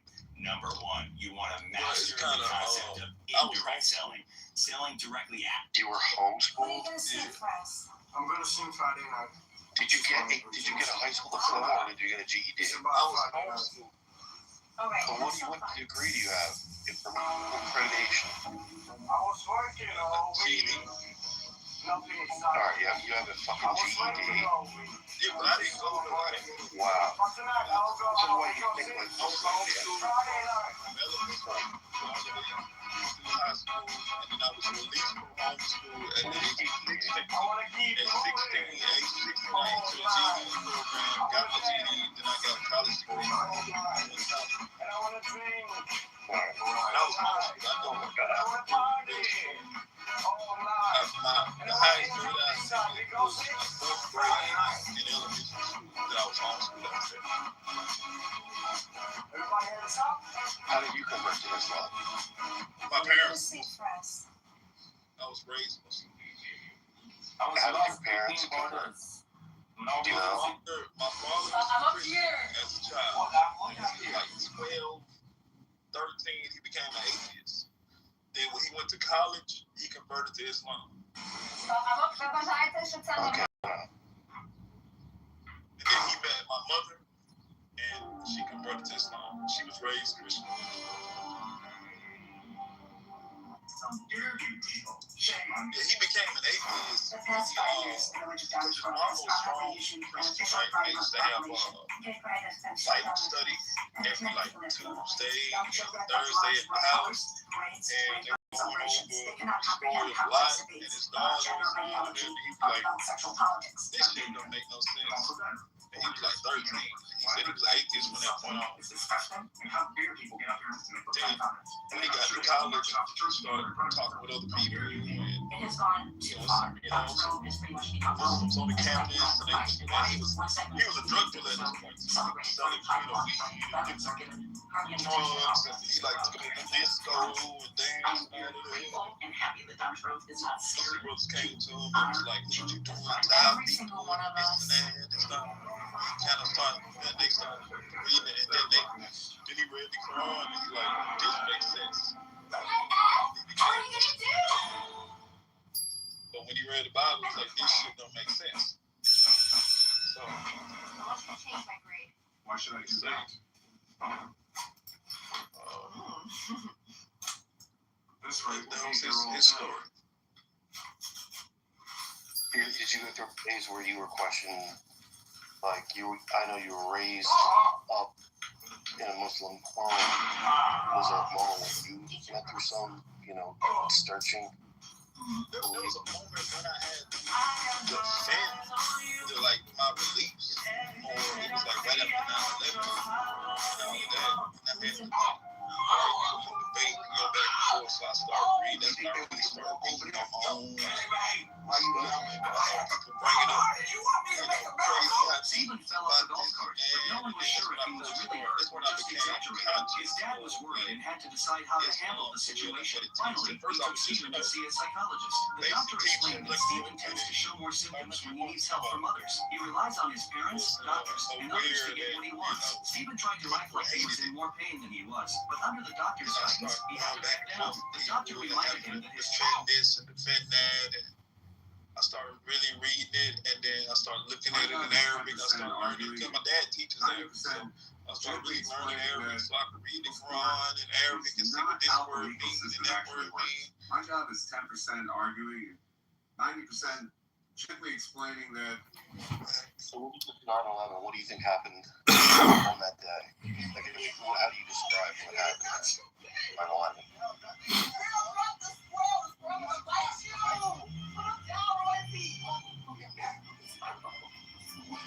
Wait, guys, back up. You got to wait. Throw the squirrel right. No.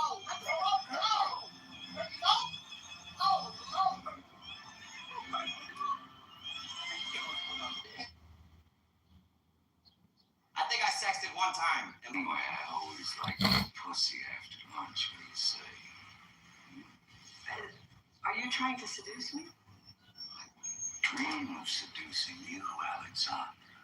I wouldn't insult your intelligence with anything as trivial as seduction. But I would love to fuck you. Well, I have to admit that I appreciate your directness, Daryl, and I will try to be as direct and honest with you as I possibly can be. I am positive that you are the most unattractive man I have ever met in my entire life. In the short time we've been together, you have demonstrated every loathsome characteristic of the male personality and even discovered a few new ones. You are physically repulsive, intellectually retarded, you're morally reprehensible, vulgar, insensitive, selfish, stupid. You have no taste, a lousy sense of humor, and you smell.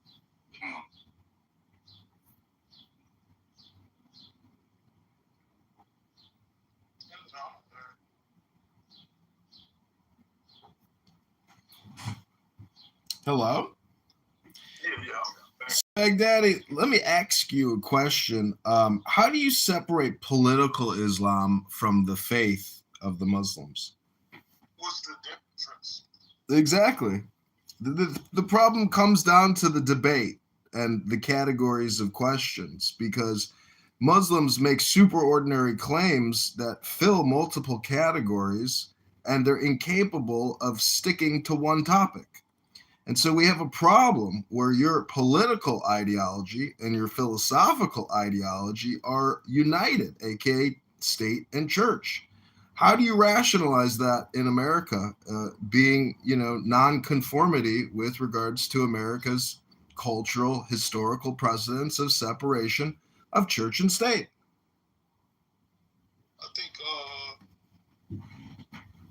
I think it should be separate in a Christian country. because Christianity is kind of it's interesting in where it separates it, right? So in a Christian country, you can't really, like a puritanical society is really, it goes against Christian values if you impose Christianity or even if you rule with Christianity, because it's, y'all have Jesus saying, give Caesar what belongs to Caesar, whatever, something like that. Basically, so it creates a separation. There's no separation though in a Jewish, under a Jewish system, which is why Israel is like, they say we're a Jewish country. We're Israeli, like they're gonna lean towards that. So Islam is more like Judaism in that sense, where it's political. Christianity is just not political like that. Like it's political like, but it's just, how can you really judge with a religion that says you can't judge me, or people take it to mean don't judge me, so you can't use it to judge. You can't really rule with Christianity completely.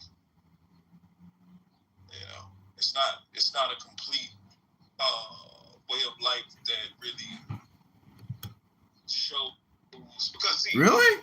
Have you heard of Catholicism? Have you heard about the Catholic state? There are Christian kingdoms still out there, and they seem to be doing just fine. So I'm kind of confused. Why do you think Islam is a better system than, say, Catholicism? Because it's more,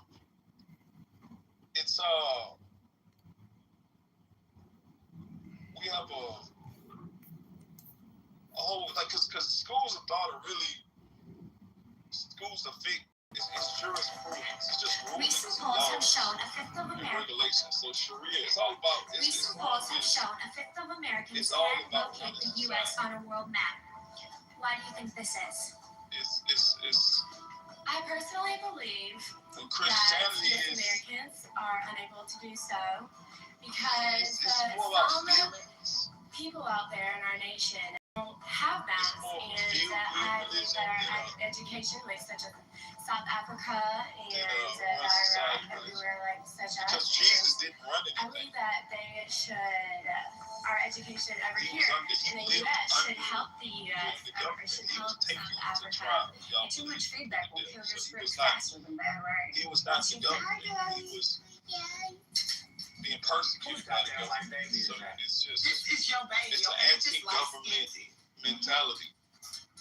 That one might be mine. That one right there. I'm not totally sure. Just because you name What do you think is doesn't mean it belongs what do you think is the most compelling reason it's the whole shit? This baby is rice. Take a very close look at his That law. is a white child. That is Caucasian from the mountains of Do you have any idea Caucasus. what That you is a suggest to Slavic someone? baby, a Viking from Iceland. That's a good. Look at the At results. 730 as a credit rating right now as an infant. You're the only one I've been with, Darren. Bitch, let me explain to you the math. I've been in these 16 consecutive years. You know how long consecutive is, don't you? Okay, so I mean, one right after the motherfucking other. Because I ain't never missed a day. So clearly you've been having some conjugal visits with some other motherfuckers other than me. That's not my baby. But you gotta look at almost a grown white man. You know, in here. almost some family. His glasses are certainly grown. I've never seen a baby with that type of prescription. And why does that baby look like Officer Joshua? Bitch, you been fucking the guard? Hey, Darren, don't look for a mom like that, man. You Saudi Arabia. You're absolutely right. I apologize for that. The rest of it, but there's plenty of Islamic states. Your mother was misbehaving. Sorry, not raised, born and raised. Better example. But if you just look at and your mother. All right, so can I please speak to my black son? The clear rights and responsibilities. I mean no disrespect, sir. Hope to work for you one day when I get out. But there's no ambiguity in roles of man, woman, children, you see these 4 lines? Right and wrong. There's too much ambiguity. Alright, do you think his own is perfect, or what are the things that you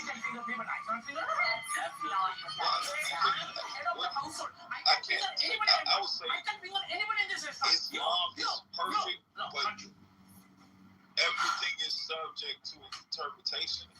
So the quality of my mind interacting with it is going to affect the quality of expression.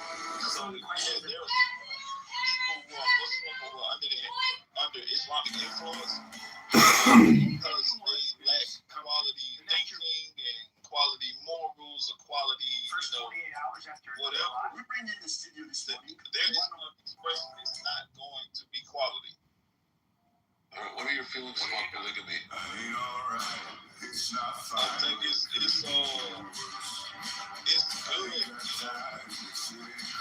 In moderation. It's good for society. What are your feelings about apostasy? I think apostasy is Do you believe people should die if they leave Islam? I will always defend America's most precious ally is During battle, yes, I agree. During battle, they should.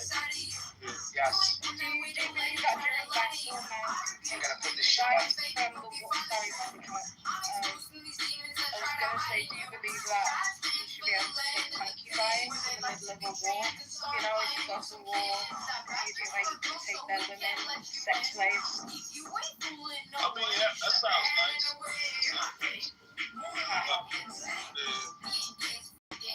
But it depends. It depends. Sorry, I did cut you off.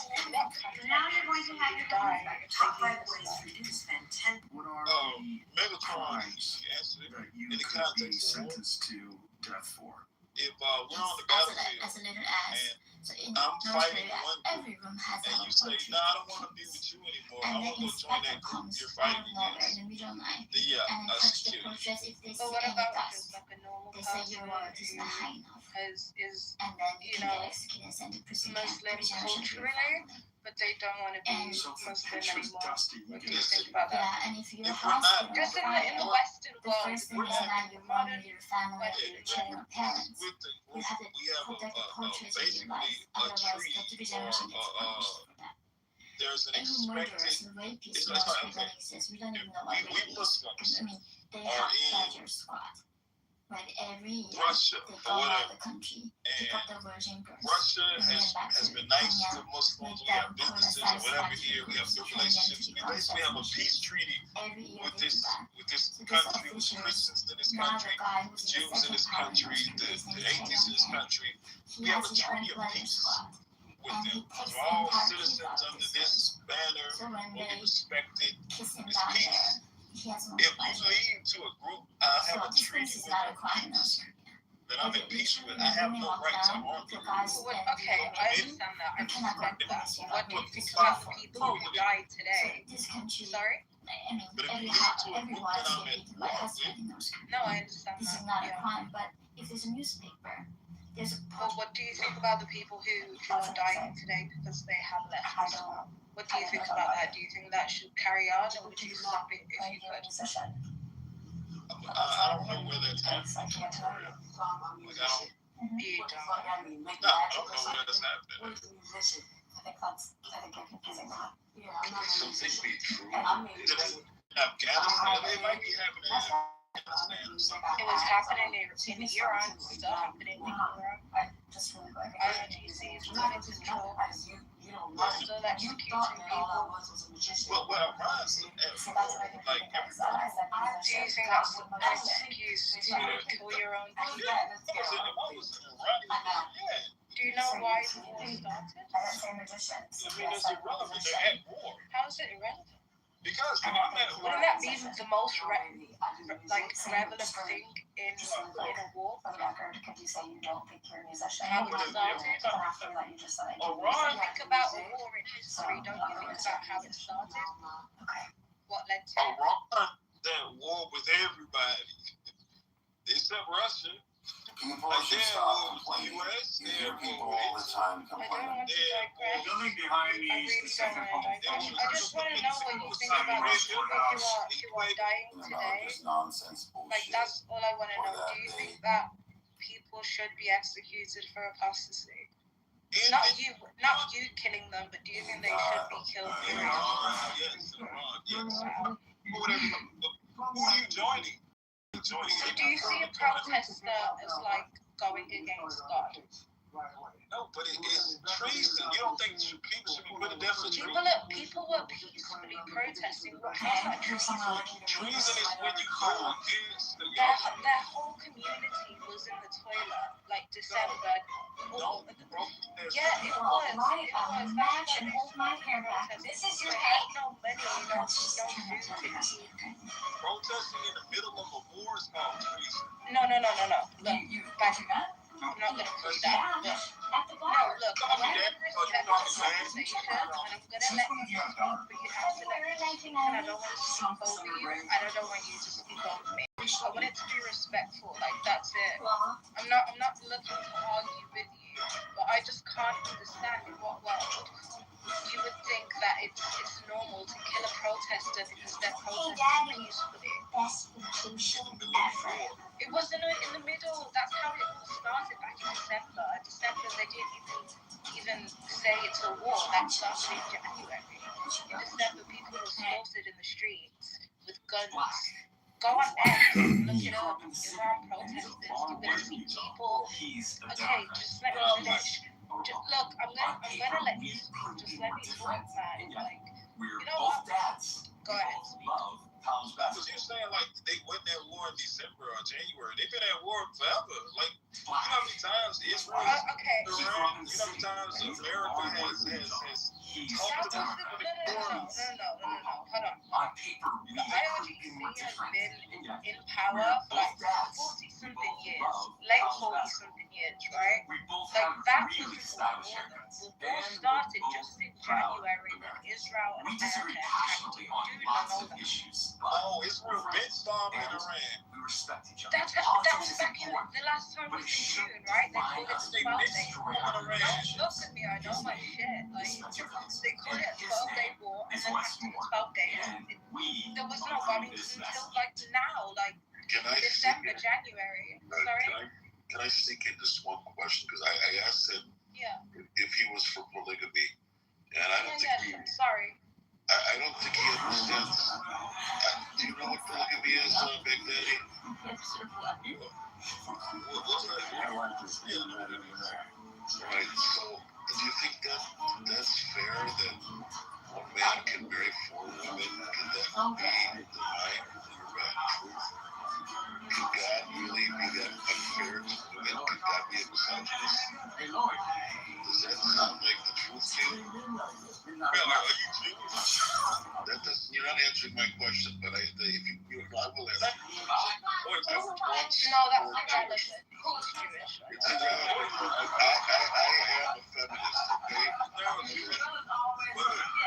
So Solomon just didn't exist.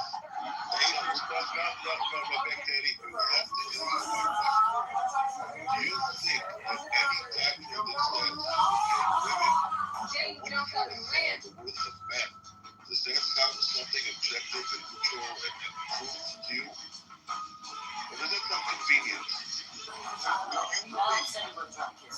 are not answering my question. Please answer my question. I would like to know. We know that you're prejudiced. That's okay. Oh, no. Oh, y'all, we're close. I'm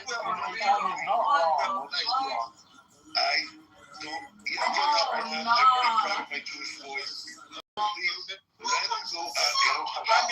By accents, and I said, I am just asking your curiosity. I am not trying to be I am not an individual.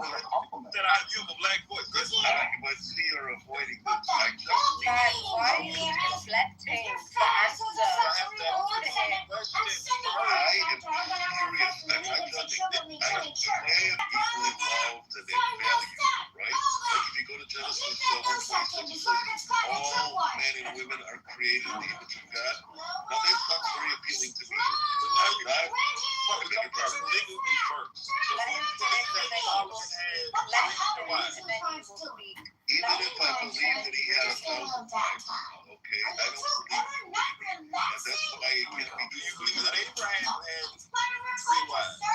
No. What did you say with his voice? You're avoiding the question. You're appealing to authority, and you're saying that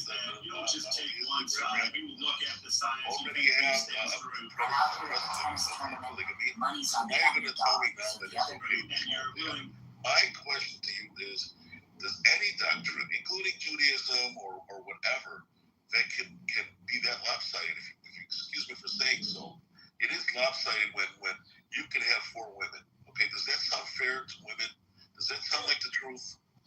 It's actually more fair to women. No, it's not. Does that not raise any eyebrows? Even your prophet's wife complained about being a sister wife. Even your prophet's wife complained about it. What are you talking about? Women enjoy it more than men. Women are. Are you bloody kidding me? In polygamous marriages, women participate. Wait, when did they complain about it? Are you serious? When did you're talking about? What are you talking about? Chapter 60 what? A hadith. No, not the hadith. We don't think hadith. I don't know how that can be the truth. I mean, listen, you don't want to open the door about hadith because if I should throw me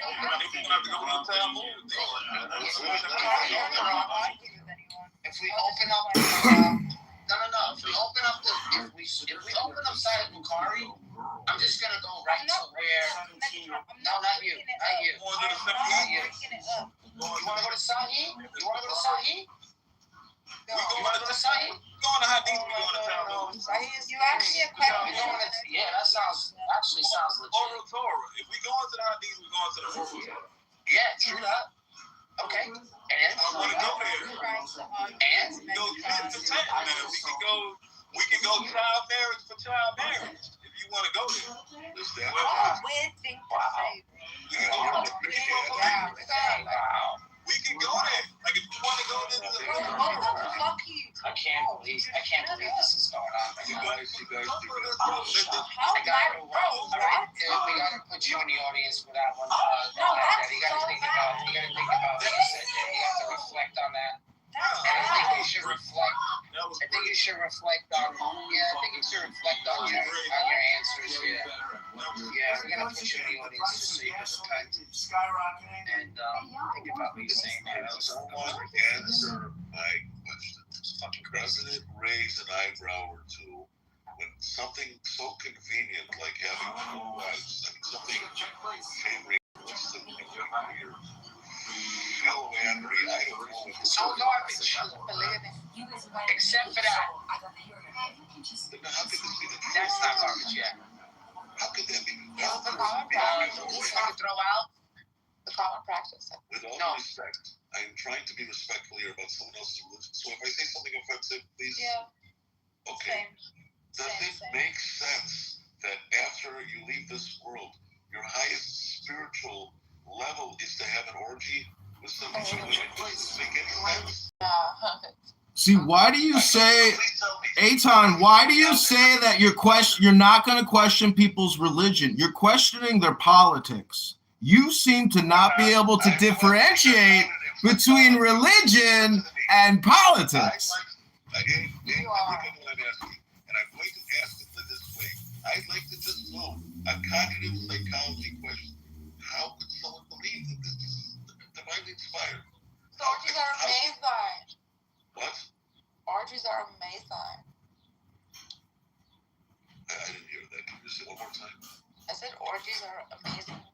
I think they're trying to show like a heightened hedonist state of like existence, right?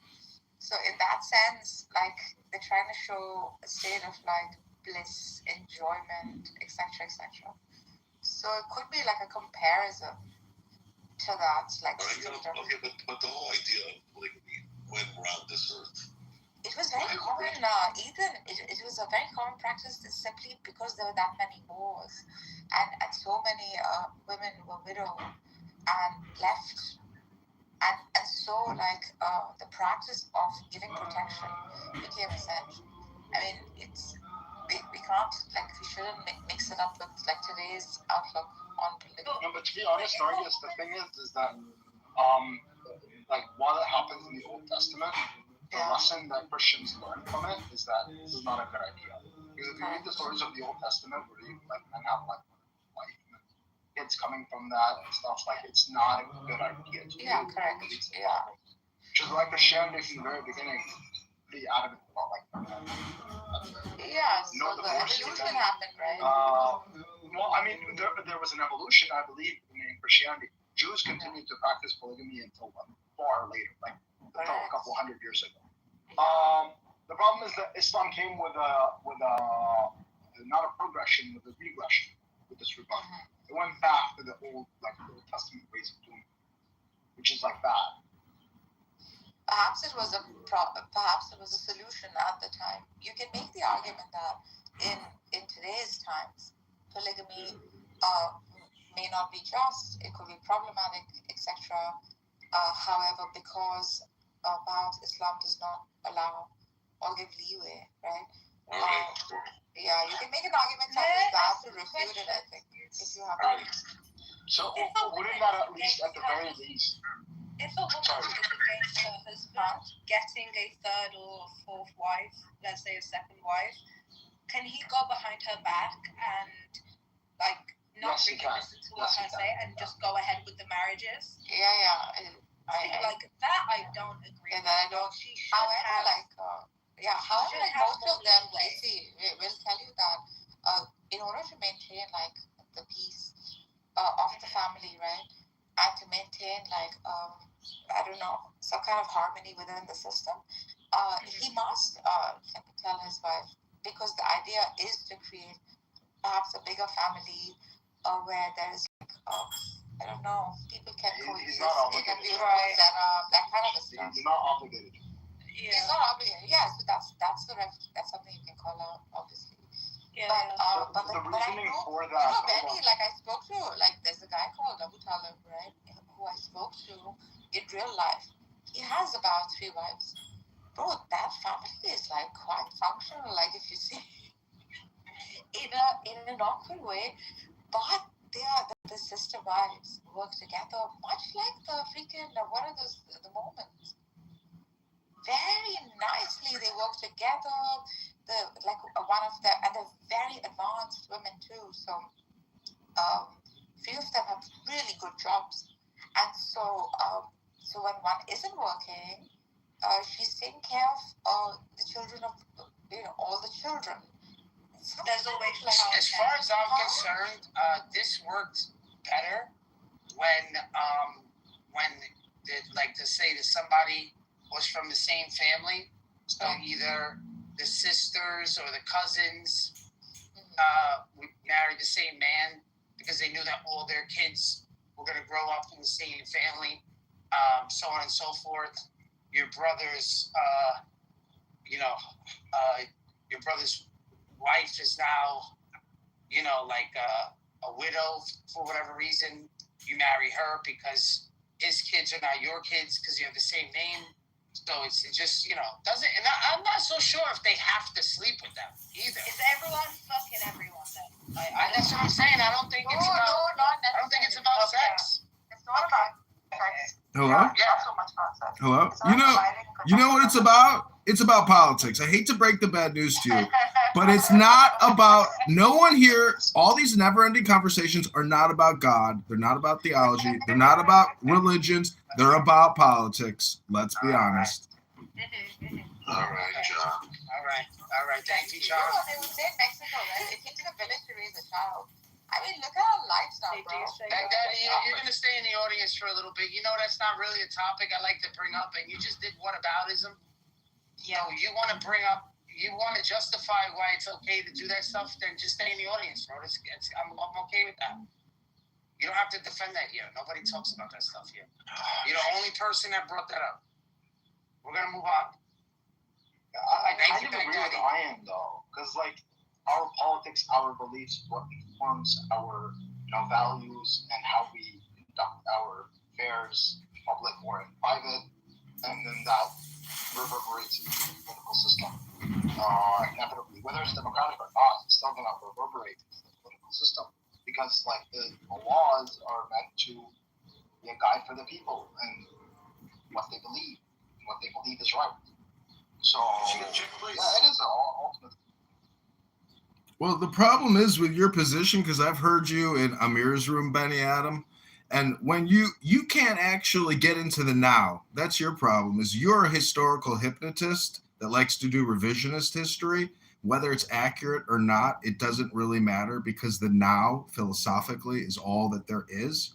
And so until the Muslims and or the Jews or Christians or the Buddhists and the Hindus, for that matter, or the Taoists or the Zoroastrians, until they can stop with their bullshit history, revisionism, and hypnosis and get back into the law now and stop violence and terrorism, and, that's the problem. Violence and terrorism, but then the propaganda that comes out of Islam. It's so absurd. And if you were to study Muhammad and the Charter of Medina, you would realize that it's a multi-level marketing scam and not an authentic religion. Muhammad was a fraud, a murderer. Or at least God was a terrorist to the Egyptians because of all plagues and everything like that. So it's not unfounded. I do like to focus on history because I think history informs us of like what's going to happen. I think violence and terrorism, as you would call it, and wars and all of that, is very much a part of us as people. We will inevitably fall into these patterns, and we can come out of them for periods of time as well. There is also stability and progress. There is a time to talk history, and there's a time to talk politics. But again, I'm not being polemic, or I'm not, asking for apologies. I just cognitively would like to know, how can someone believe things that are lopsided and not fair towards everyone? Can someone explain me? That's normal. Every religion has this. Yes. All your religions, I'm going to call you out. All your religions have lopsidedness. There is no place for anyone to point a finger at the other. But why do you think there's Jews that still do that? These are old practices. If they keep repeating, that means they're lopsided if they don't go with the time. No, but I can't. Explain to me how cognitively Jews still, in small numbers, do Brit Milah. What's it called? Did you forget that I'm an atheist? No, I didn't. But I'm just saying that, like, I'm not saying that these things are right. I'm just saying that you should understand how people are indoctrinated into these beliefs and just keep doing that. That's not something hard to understand. I tell you, when I was 18, maybe I believed this, but somewhere along the way, I kind of like just realized I don't believe in it anymore. So a lot of people don't break through that. They don't. That indoctrination. Indoctrination. Yeah. A lot of people don't break through that indoctrination. So yeah. I mean, and then there's also like a contextual thing, like. Right now, in the modern day and age, in the Western world, we're fairly tolerant to like the LGBTQ community. That would have been seen as barbaric and like unthinkable for the vast majority of people throughout the vast majority of time. Right? So there's a contextual thing. Contextual? Yeah, depending on the society that you live in. I understand that. Okay. Basically, from anybody's perspective, somebody else is doing something like erratic and like erratic. Okay, so what do we do with the LGBT people in Islam? What do you have to do with them? The same as in Judaism. You throw them off the highest whatever. No, that's not true. It's not a sin to be gay, but it is. You're not allowed to put your sexuality in public. Right. Or else you get whether you're straight or gay. Even in private, it's not allowed. You're not allowed to engage in sexual acts. Well, nobody's gonna know. How are they gonna know? You're not allowed to spy on people in Islam. There's definitely if it comes out, like Christian people who have killed people who are gay because of their religion too. It's not only Islam, but I will say it's more common in Islam. That's all I have to say. That's it. Bro, the guy that cracked the code. I didn't offend anyone. But no. The guy that cracked the code for the German, they killed that guy. He was gay. So I mean, it's people are fucked up. Yeah, I agree. Yeah, wasn't he like chemically castrated or something? I don't think they killed him. Definitely wasn't a fuck. No, they killed. He got killed. He died. He got killed? I thought he was chemically castrated. There was a movie about it. Whatever that means. That like what you consider to be barbaric, other societies would consider to be pretty devastating. Okay. It's just a matter of I repeat, and of course I could have said, well, other religions have this kind of hierarchy and so on and so forth. But if it's good for the goose, it's good for the gander. I don't know. I just can't see how, if things look a little bit, towards my favor or sound too convenient, I would start questioning. I'm not even saying you should draw a different conclusion, but does critical thinking anywhere in the game say, no, wait a minute here, like this is... Eitan, the ultimate optimal solution for the conflict is actually, I hate to say this, but Clubhouse.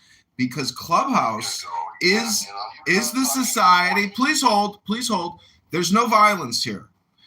We have vigorous debate. We actually have the society we want, according to Ayn Rand, on Clownhouse. We have the separation of church and state and the separation of state and economy. And so in many ways, Clubhouse is the future of society, nonviolent. But unfortunately, you can go into any room on this app and you can hear the violence in people's character, in their behavior, their demeanor, what they say. It's violent. What that one piece of shit Resistance from New York City, guess where he's at right now? He's in prison, because that's where violent reprobates end up. And they come here, they serve out their slop, and then in the real world, the slop that they served up here plays out in the real life.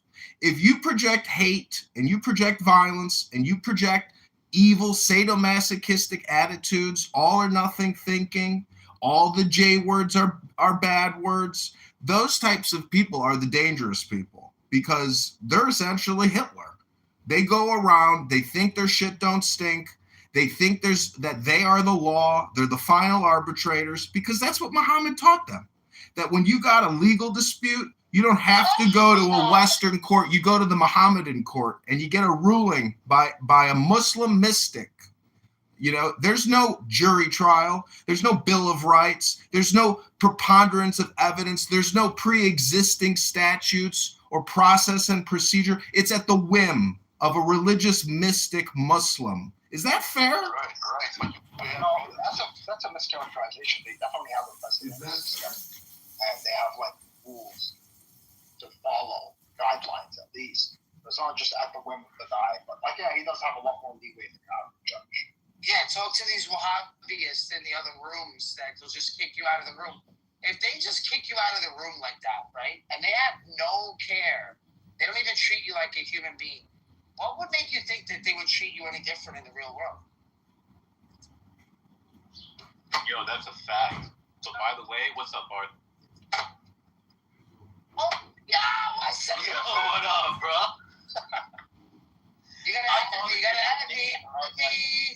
I thought you have got me, Bart. No way. Yo, it's Megatron. Hey, y'all. Hey, what's going on, guys? So I didn't want to interrupt. I stopped actually talking about the Quran because I've learned so much of it. Like, look at that link at the top.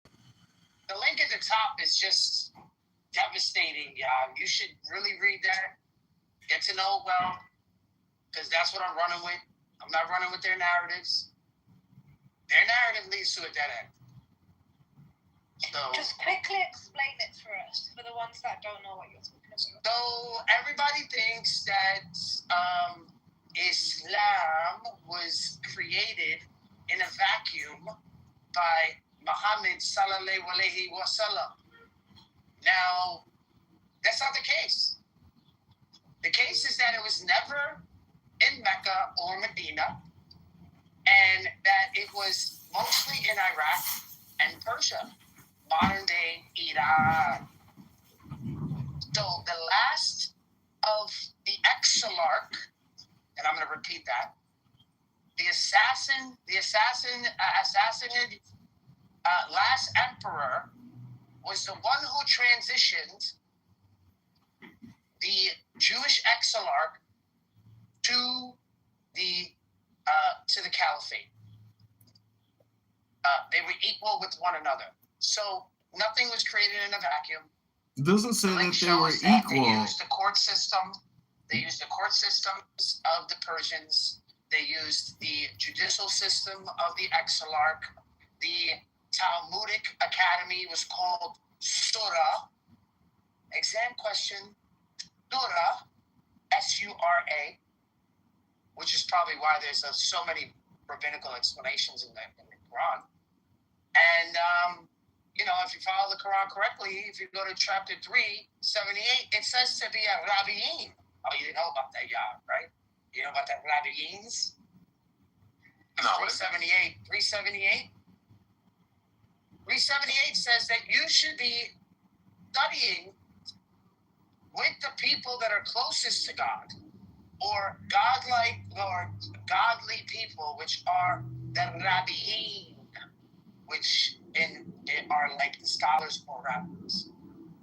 So to say that the scriptures are corrupted, they were in charge. They were under the Exarch was under the ruling of Islam until the Mughal invasion, which is about the 1100s. So you guys are fucking cooked.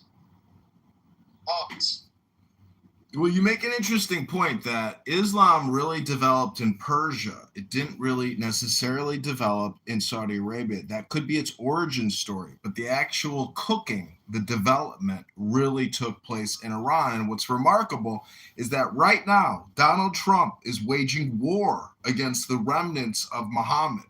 And so it's my opinion, and Muslims might not like this, but Donald Trump is the last and the greatest prophet of Islam. Far better than Muhammad, because he's revising Islam real time. No need for constitutional convention.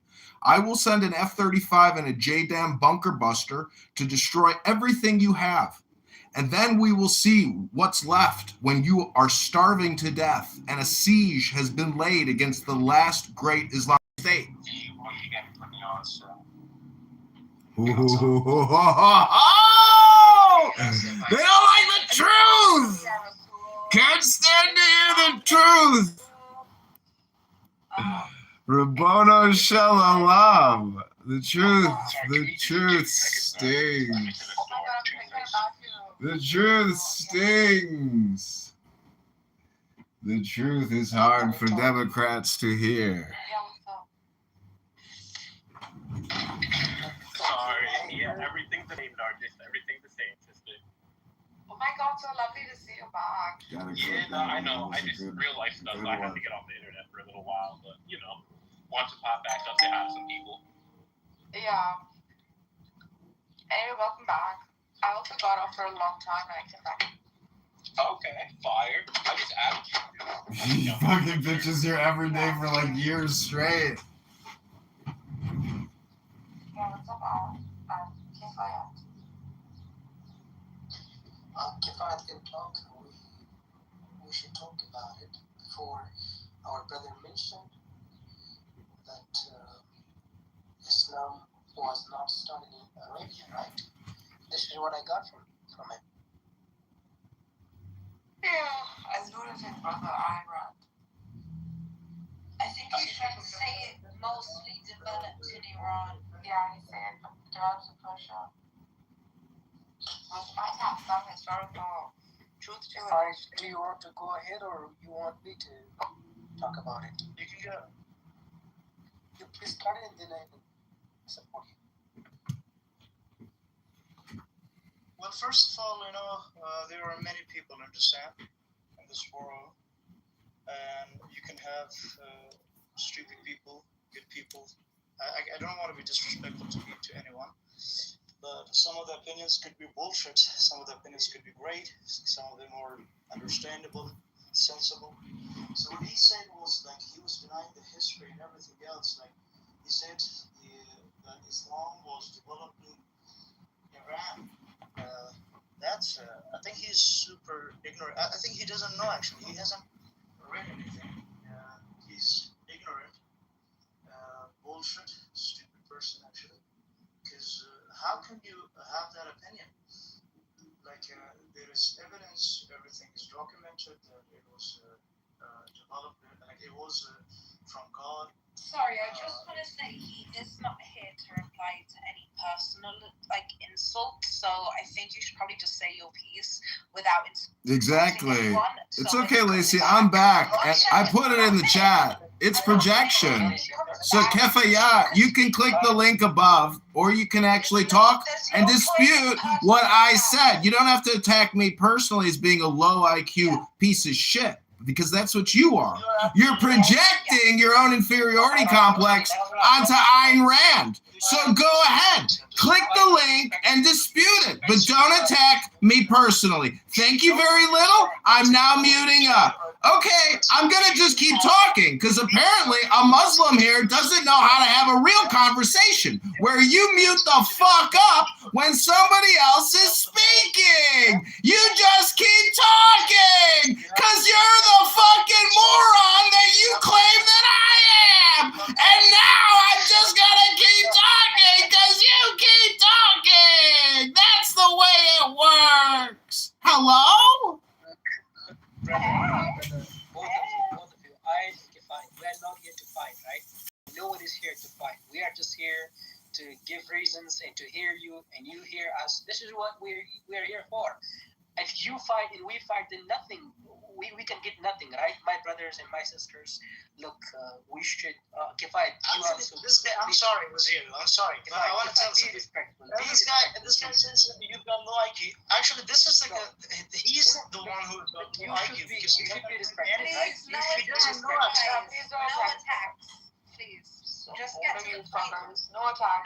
No insult. Whatever you say, no personal attack, right? No personal attack. Yes, no personal attack. It was not just personal. I think since people can have opinions on just go ahead and talk generally. He said I want to hear what you have to say, Kefayat. Go ahead. Kefayat, sorry. Go ahead. I have dyslexia. Go ahead. I'm sorry, but I think it wasn't personal. There was nothing personal. I just said that there are people can have opinion. Some of them are stupid. Some of them are right. You said low IQ, stupid, idiot. You said all those things. Just leave it. Sisters and brothers, leave it. Now, go ahead, and what was your reason for that? Yeah. This is interesting. Like, whoever talks, right, here, they must have some sort of, they should have evidence and information, right? This guy has no information, actually. This guy doesn't know, he just doesn't know the basics. He says that, it was developed in Iran, and Donald Trump, what a bullshit. He said Donald Trump could be he's a good prophet for Islam and all these things. I think this is what we call a low IQ person, right? This guy actually has a low IQ, so he's not information about it. He says it was developed in... Don't ad hominem project on me. Don't attack me personally. Attack the idea, sir. Attack the idea, not the person. That's called respect. That's something you should learn. Learn it now before it's too late for you. Because you could go the rest of your life insulting people, and then you're going to end up with a strawberry nose, just like those J6 attackers who hit Supernova and killed 1,500 innocent young people murdered. It's not personal. What he says is genuine. It's not personal, understand? Kefayat, just scroll up. Megatron had something linked to back his statement, so maybe you can read that. I don't know, I'm not in this debate, but he did link something for you. Okay. Kefayat, you please be silent for a while. Let me talk. If you're talking about Islam, let's go to history. Let's talk about history, and you should study the history of jihad, where it started. Like Iran was not conquered when Islam was growing. It was spreading around the world, right? So this is what was happening in that time. Now, when it comes to Donald Trump, his attack, Iran, we have about this history, and we know about the history. Lots of kings, they have and they are gone. they have killed, they were killed. This is the world, and this happens. And the ones who are on the right side, they are the winners. They will win all the time. So you mentioned that takes of America. That is, even I've heard some Americans regretting they're not happy with what Donald Trump does in Iran. What Americans do there. So this is not something that we should be proud of, and we should. I'm sorry to interrupt, but I really am sorry because I took Waziri's turn. It's okay. But yeah, like the Iranians, you say that they are supporting the war on There Iran. are a fair few. I'm just saying. Yeah, of course. They're only 20% or 30, just 10 to 20%, right? In Iran, 80%, 70 to 80%, they are, against the war on Iran, and they're against the U.S., right? Because that is like unwanted invasion, and it was done through force. Because that's like it's a bully, it's a complete bully. Because that country was safe, there was no problem, right? They killed all the people there. There are many people are getting killed. And now and right now, do you know what they say? They say that the Iranian regime was, for example, somehow brutal to its civilians, to its people. There is no evidence to that, actually. I know that for example, there were some of the laws, for example, that some Iranians were against, but they are only 20%. The majority of Iranians. We just saw that when the U.S. was to attack the bridges, all the civilians came out. I don't know, there were millions of people that came out, and they were supporting the government against the U.S. So that's just what things changed a little bit after that. But yeah, you're right about most of them not wanting war within Iran. It's mostly the diaspora that were freaking asking for. Like the monarchists. Yeah. They're asking for, like, You see, when I say that Donald Trump is the last and greatest prophet of Islam, if you think Islam is true and it is the world religion, well, guess what? Donald Trump operates in that paradigm. You can't deny that Donald Trump doesn't exist, and he's kicking these Muslims' asses. He's destroyed their navy. He has destroyed their military capabilities. He has conquered these people, conquered them with force, with fire, with steel. He's destroying them technologically, intellectually, physically, spiritually, philosophically. Donald Trump is greater than Muhammad. He is the modern prophet. He's the modern Messiah. This is one of the extremists. He was encouraged because of those guys, Show's over, John. Show's over. Not many, not a lot support the government. Maybe it's more that how it's publicized outside. The truth is, like, as an Iranian, I can tell you that the majority does not support the government. That is. Can I turn? Yeah, go ahead. Okay, turn this. Before did you have my voice before when I was talking about?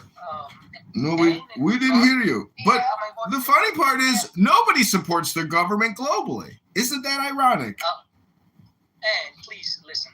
What you said was very bad, and it was very insulting.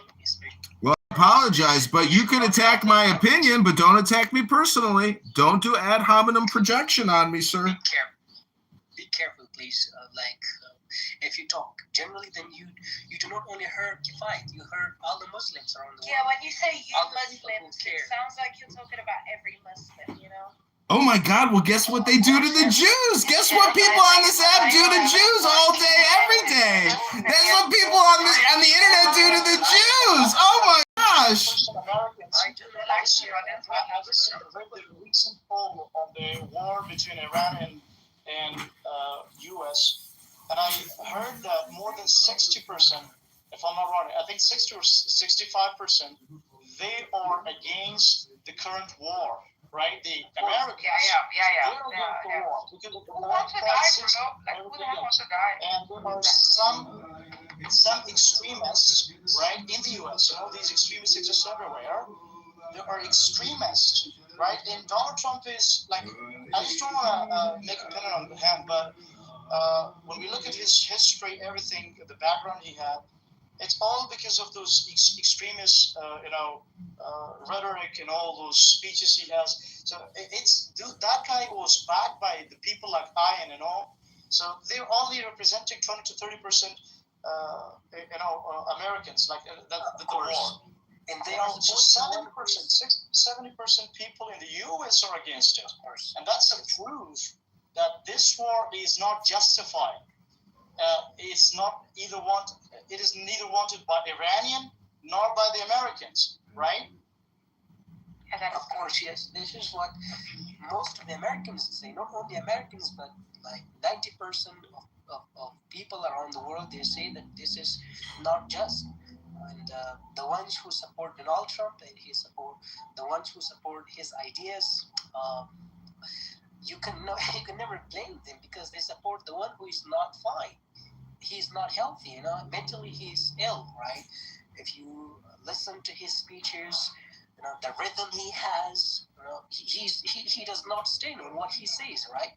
So it's just how his mental health What is the opinion of 90% of people who probably don't have training in military combat?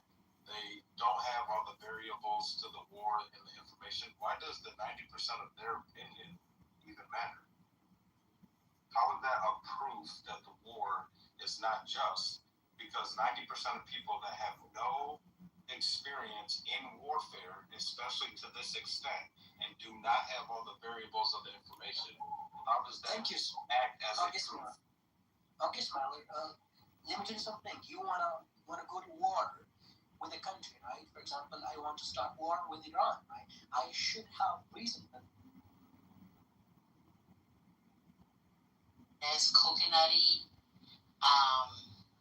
but it strikes that right balance of coconut. Yeah, that would be it.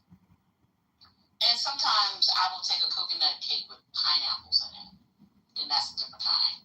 That would be coconut pineapple cake. That's also good. Yeah, hold on one second. He wants to discuss the war card.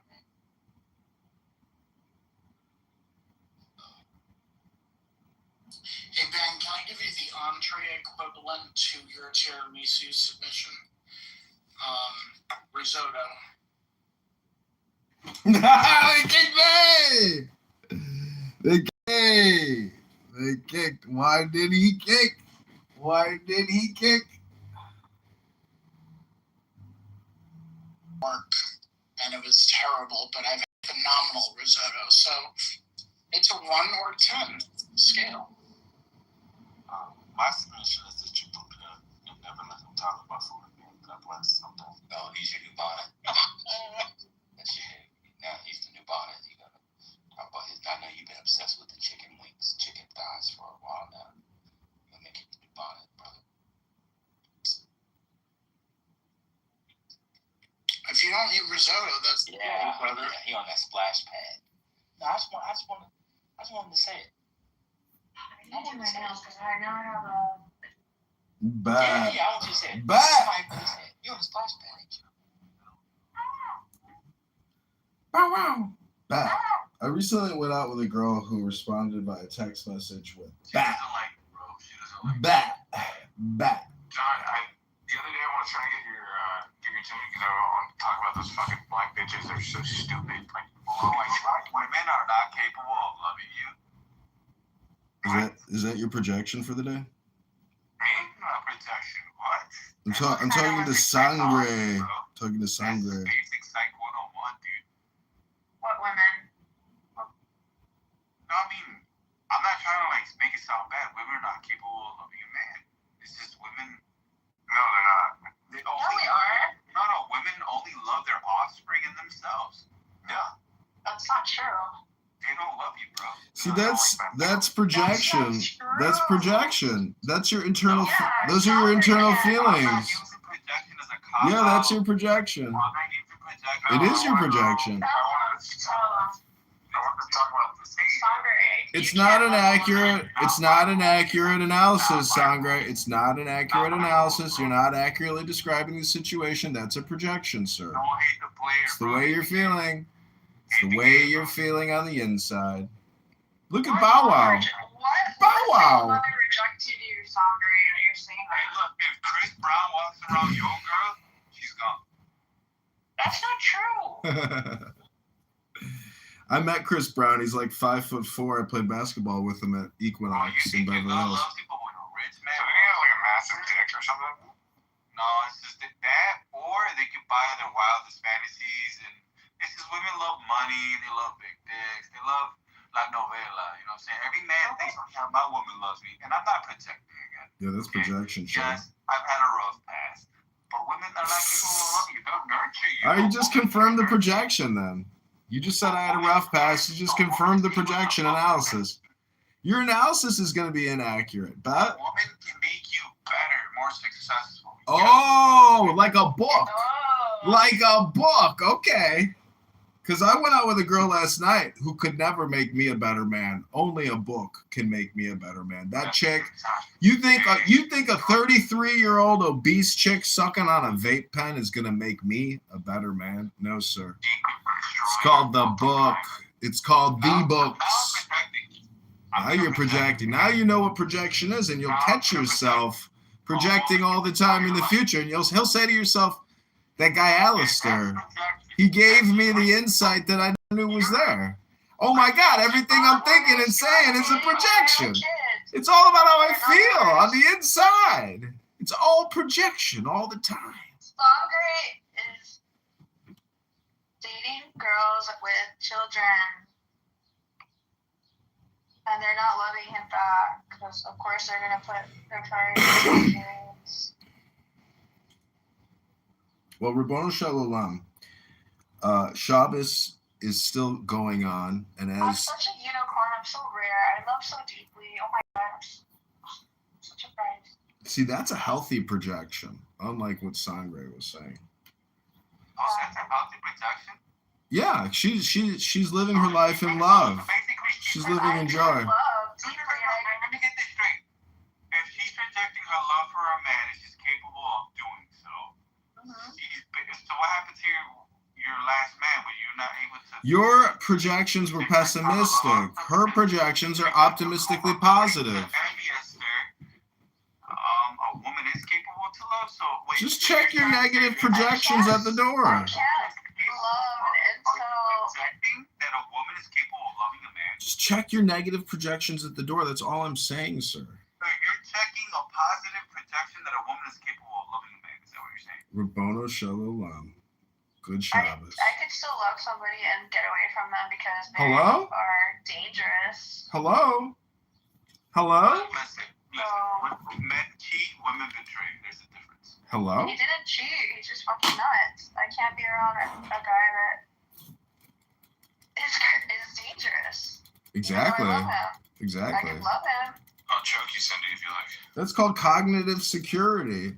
That's the same thing that the Israelis have to deal with all the time. They have to have cognitive security. Otherwise, you could get murdered by some Israeli Arab Palestinian. Thank you. Thank you. It's like the philosophy of never relax. Never relax. Never relax. If you're on the train and you're sitting next to a certain guy, never relax. Never turn your back to somebody who could knife your throat. Never. Because when you get knifed, you'll be like, fuck, I should have been more careful. What was I thinking? I like to protect war mentality. I don't like Israel. Stop talking bad about it. I will do business with Israel. What are you saying? Are you coming up, Narges? Let's read some poetry. You know what's amazing, Narges? I put in the chat in that other room that if you think I have a crazy, insane opinion, but then you give me your crazy, insane opinion to debate my crazy, insane opinion, it turns out that you got suckered because you don't know that I'm just projecting the maximum, the min-max. but your response is also cataclysmically, insanely polarized. So how do you get around that? You heard them in the room. You heard how they are not basically meditators of peace. If somebody comes in like a Viking warrior and is ready to fight to the death, they are ready to fight. They're not ready to flee. They're not ready to meditate like Mahatma Gandhi and start spinning fucking the cotton wheel for 100 years. You see what I'm saying? Mahatma Gandhi defeated the world's largest global empire by sitting there and leading marches to salt seas and spinning cotton. He didn't pick up swords and organize Islamic armies to go fight to the death, tax all the Jews. No, it wasn't like part of his scope and, a charter. So, if you want to look for peace, you can go to India. If you want to look for war, go to the Middle East. Hello? Bow wow? Oh no. Bow wow. Bow wow wow. Record all the time. Bow wow wow wow. Bow wow wow wow. Bow wow wow. We recorded, but I guess everyone's Bat. Just play some music. You're like Ethan. Ethan got my YouTube account clipped. Dorky gay little Ethan, the influencer. I have to leave this platform because You're wasting all your time here not reading books like me. I read a lot of books. I just read books from. The last book I read was Thinking Fast, Thinking Slow by Daniel. You sound like my friend Narja's here. She's like, I just took a long break from the app. Bullshit. She's on here 7 days a week, 10 hours a day. Audiobooks considered like a real book? Because I don't like them. Yes. Comprehension seems very. Actually, no. Yeah, it's not the same. Because when you have an audiobook, you'll listen to some of it. This comprehension, that's just me. That's my opinion. Listen, at the end of the day, the longer you live, the longer you end up becoming a global lawyer. My pastor gave me that he wrote himself. Oh, One's God. called Chosen, and the other one's called Prosper. It's financial literacy, actually. They keep rewriting. Financial literacy. I'm tired of it. No, it's financial literacy with scripture. They keep rewriting. Listen, it's how to prosper with scripture. So there's scripture within financial literacy. You're right. But there's so many different types of interpretations. It's like, I'm lost. Well, this is a good book. Oh, shit. DJ Pooh's in the house.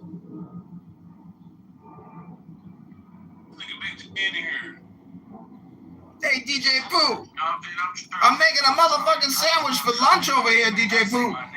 I'm gonna put you in my motherfucking sandwich, slice up some goddamn turkey, slice up some motherfucking avocado, some cheese, some cucumber, some motherfucking carrots, some motherfucking sprouts, some motherfucking tomato, some motherfucking mustard, some motherfucking mayo. Then I'm gonna take some motherfucking garlic and smash up my motherfucking garlic. And then you got yourself a DJ Pooh sandwich. I just packed your ass up. Oh my God. Oh, you're so fucking funny. That shit was just so lame. Ultra cringe.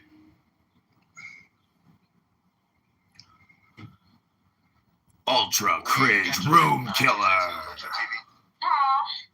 You got your TV? Yeah. Okay. I just packed you up, DJ Pooh. Made a DJ Pooh Subway the fuck sandwich. I just fucked the sandwich out of you, DJ Pooh. Got the Subway sandwich out your ass. Okay. You can't pack me up. Trying to pack him up. You can't pack me up. I'm unpackable. I'm a motherfucking smorgasbord, bitch. Motherfucking medley. You didn't answer my question. That's because you don't know how to eat like a queen. How old are you? No, that's a devil talk. I'm 28. That's what devil talking. Mm-hmm. How old are you? 26. Oh, okay. Not that much older. Hello? Seems like a very personal question. It's a simple question. It ain't personable, baby. I wonder what you want to know. If you were to ask me, can I sit on your face? That would be personal. This is a social audio conference call app. I'm just asking a generalized question. It's not ask, it's ask. Asking. That's how we say it in my crew. Where are you from? I'm from Uranus. Iran? No, I'm from the planet Uranus. It's Hey, next DJ, next to Saturn, baby. Neptune. Okay.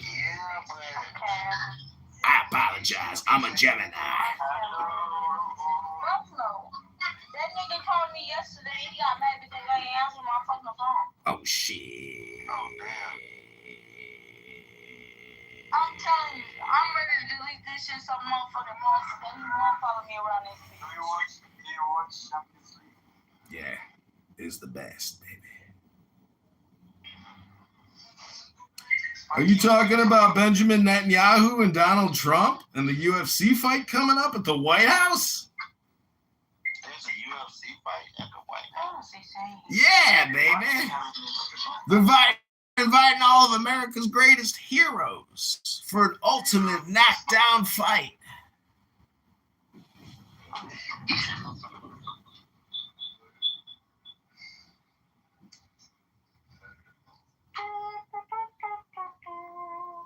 Oh, how are you, Ahmed? Finally, somebody with a normal name. Hi, how are you? I want to dedicate this next little song to my good friend DJ Pooh, who showed me how to suck my own dick doing yoga.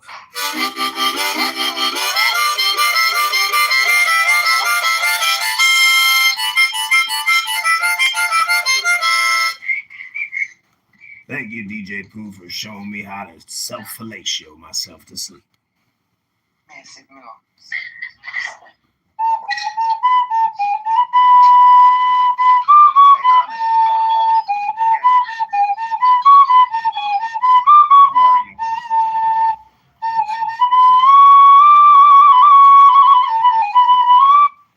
I'm a musician, a magician, and a politician.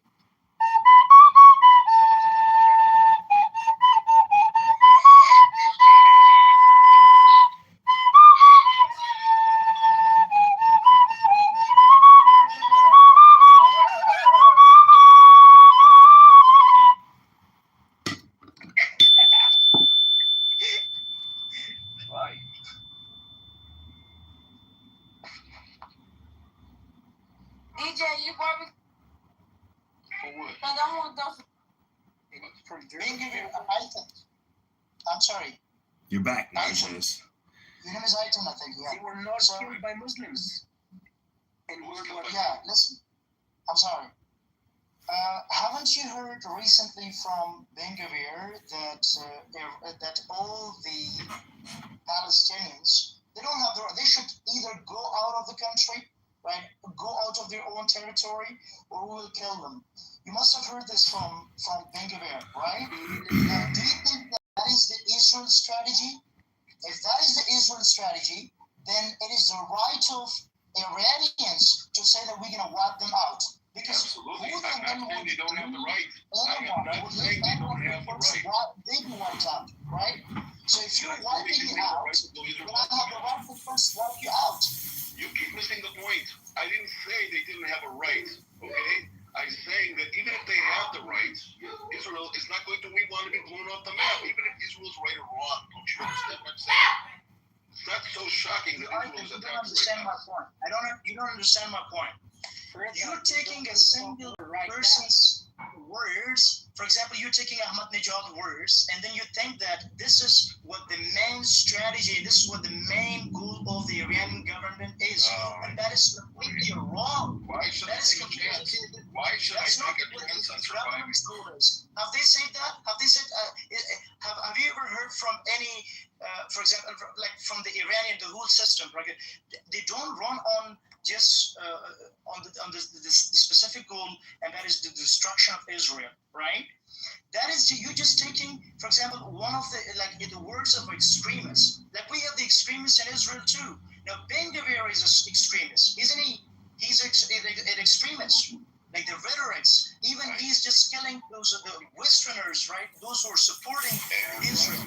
They're even like they are arresting, they're investigating everybody in the media.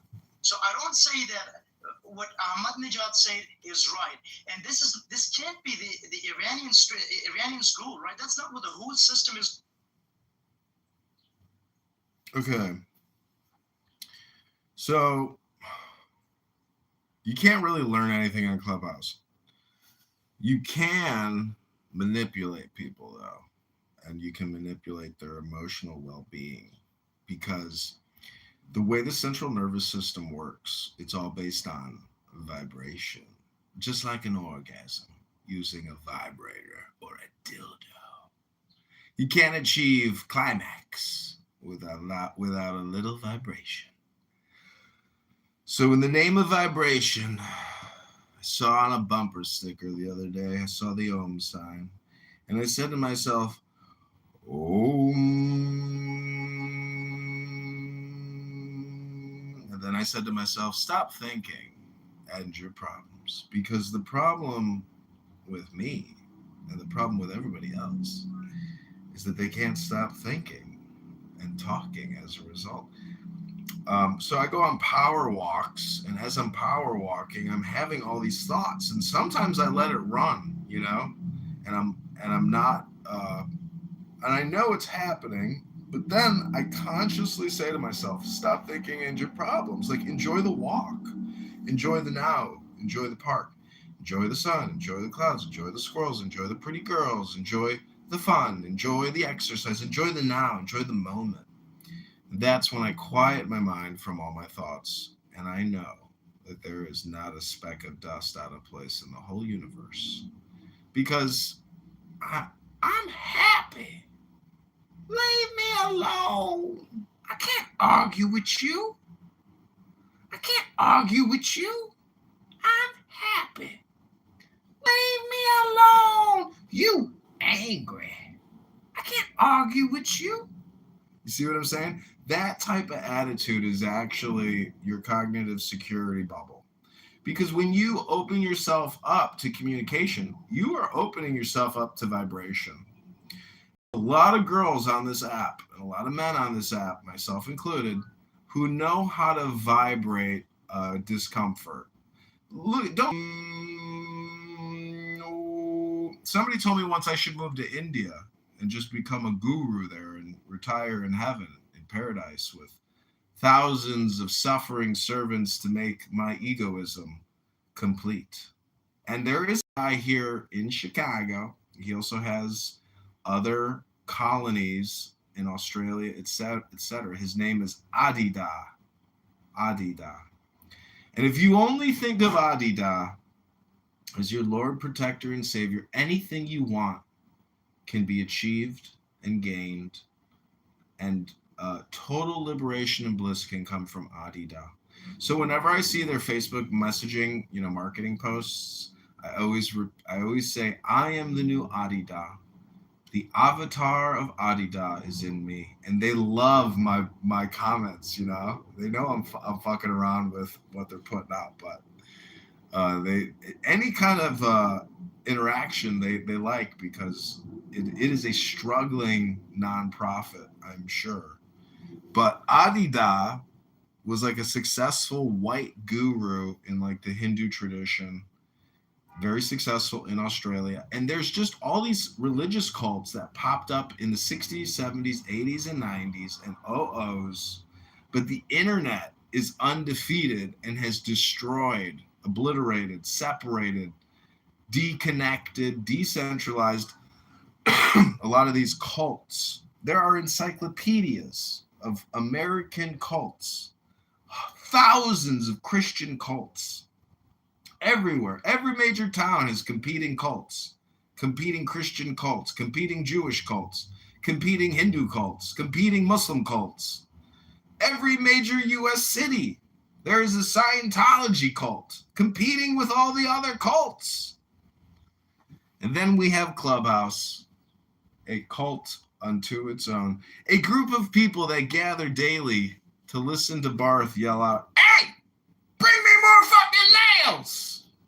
And then some guy named Muhammad in Egypt is like, "Barth, I want to debate you on the legitimacy of Muhammad and blah, blah, blah, blah, blah."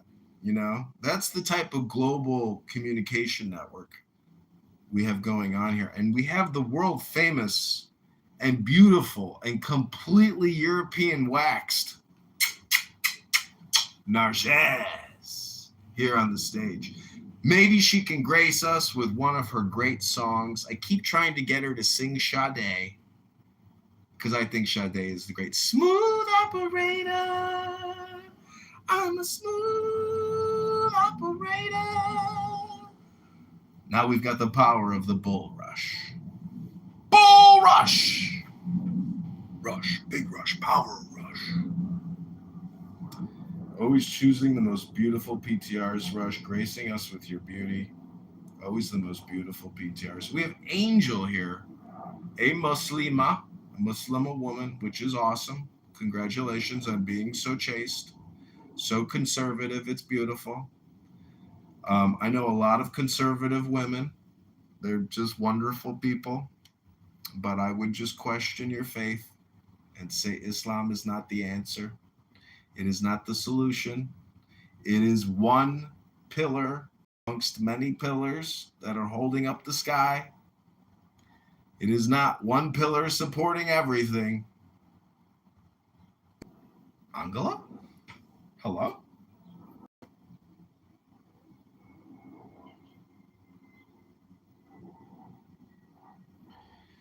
Hello? We also have Homo in the audience. Erectus and erection all come from the same common Sanskrit word for busting a nut.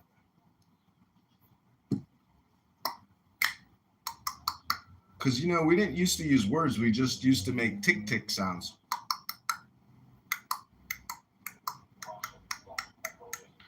Because think about it, you know, you have a wife that likes to talk too much, so you're just like, sorry, baby, we're just doing TikTok songs, TikTok talking now. Gail, welcome to the show.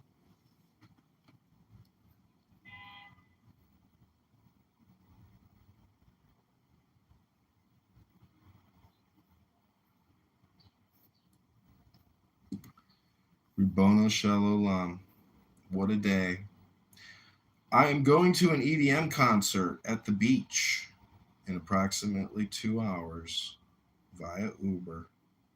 With the click of a button, I can have a chariot pull up in front of my house, take me from point A to point B, click the button again, and a chariot comes and picks me back up at point B and takes me to point A. Welcome back, everybody, to the Cindy Bet Show. Hasn't been to the gym in years. Yasmin's a foul-mouthed cunt. Yasmin's also a lazy pig who's here all the time. I bet she hasn't done push-ups and sit-ups in a week. Yet she's here screaming, chemical castration for everybody. Yet she fucks Muslims, and she was a big free Palestiner prior to October 7th terrorism. Wasn't actually, but oh really? My YouTube live streams of you cavorting with the enemy are widely documented. So Bert Honk, you know, I know you got an awesome, cool following and everything, but you're not the original Resistance, okay? And also, Resistance is in jail, by the way. Resistance is in jail. That piece of shit New Yorker. I actually prefer a Muslim company to the Jewish company on this app because I find the Jews so fucking weird. American Jews, that you guys are weird. There's something wrong with you. Projection alert. Projection alert. Projection alert. Projection alert. My YouTube videos say otherwise. Projection alert. Projection alert. All communication is projection. All communication is projection. Hello? Hello? Hello? How's your court case, by the way? I heard that you're fleecing somebody for some money right now. I know. You know what I did is I had to submit some evidence. So I was going through my files and I came across a picture of your pussy. And I thought to myself, maybe I could sell more photos of your pussy for profit to fund my capitalist endeavors, because laissez-faire capitalism obviously involves beautiful pussy, does it not? This guy was definitely the FC silence. Were you? Got kicked. We got kicked. Okay, we're going to go back to the BET room. I like how Yal goes, all these American Ashkenazi Jews are so weird. Weird. If you listen to her conversations, you want to talk about weird and how people waste their time, that's weird. Try reading a book. Most people have forgotten how to read books completely. I at least have a little bit remaining in me, a little 10 to 20% of me, maybe less, maybe 1% of me, maybe 1% of me. Here's an interesting room. Obesity is a choice.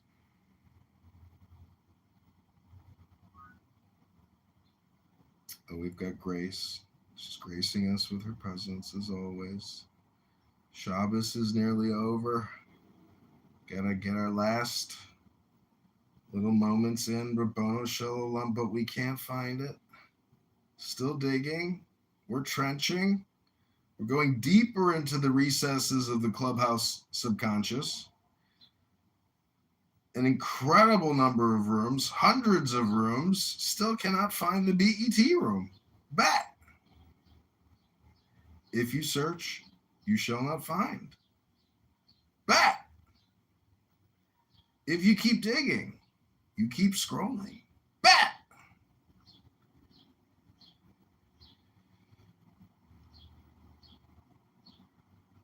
Oh my God. We've reached the end of the clubhouse world. So this room was a response room to Steph's room. If you don't know who Steph is, she runs Ask a Christian, but it's more like be yelled at and be talked down to by a Christian. She claims fire and brimstone and everybody's going to hell unless you accept the blood of Jesus Christ to save you. The world lives under damnation. Oy vey. I don't think she has the comprehension part of the narrative. And that's why I always go in there and I say, you know, what's the great news? What's the good news? What is the secret sauce? What are the secret teachings of Jesus Christ? They can't answer that question. He's got a canned response, but the mystic Christian claim is that this game that Jesus played is the game that you can play. You can actually role play Jesus if you want to. You could call it Jerusalem complex. You could call it Messiah complex. You could call it bipolar. Bipolar. The polarization of an ideology. That's a game people play. It's a linguistic game. It's the game of the guru. It's very obvious why it's happening. That's what he's trying to tell you. So you think that the wrong people, you said that there is a wrong person and there's a right person, right? Now, can you, I just want to ask you a question. Now, are you giving me just this as an example that there is a right person just to make me understand, or do you really believe that there is a right guy in current war and there is a wrong guy in this current war? Look, I wouldn't tell someone, do you really believe what you're saying without thinking that you're calling him a liar. Yeah, seems to understand what I've said.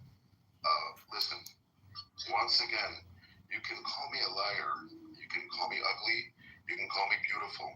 You can call me a genius. You can call me everything in the fucking dictionary, but you can't call me dead. That's the one thing I'm just not going to allow. What is, like, yeah, explained it better than I did. That's all I'm going to say, and I would love to continue the conversation, but I've got something going on. I might be back in 20 minutes or half an hour if you guys are here. Thank you for hearing me out anyway. Be well. It's okay. It's okay. We're just having, discussion. Okay. Hello? Yeah. Are you sure we're having discussion? Can I ask you a question? What was this? I thought this was maybe something different than discussion. Hello? I think somehow you. I thought this was like real life or something. Like to explain that. Like this felt so real. It's just a conference call? It's a conference call, that's it! And nobody's listening to it! Oh my God, what a waste of time! Okay, I gotta go. I got things to do. Take care and be well. Goodbye. I think you're misunderstanding it. That's all I was saying, brother. Because Of course, yes. that's all I was saying. I think there was a misunderstanding. Yeah. Like, for example, there are two people. Hello? There is a wrong person and there is a right Hello? person. And of course, nobody. Oh, this is just a conversation? But who is justified now? This is a conference call on a public social audio? Who's more justified? Hello? This right person or the wrong person? Hello? It's up to general. I mean, I think for what Eitan was saying, he was saying that he even kind of mentioned it, like, it's not going to play down to the justification, right? Because if it's down to just, like, reality, even for the person that's wrong, like, that's why he was saying, hey, let's pretend there was a thief, right? Or someone murdered, anything like that. They're not going to just want to be caught, even if they know they're wrong. You know what I'm saying? Even if they know they're dead wrong, dead to rights, they don't want to just be caught and give themselves up. They're going to fight to survive. That's all he's trying to say. Okay. It's okay. You're 100% right. I don't say you're wrong. When there is discussion of a right and wrong, I think we all are humans, and we somehow understand that we have to take the support of the right people, right? Now you're talking about something political. For example, suppose this war is, for example, right because they don't want to be dead, right? But how about the Palestinians, right, themselves?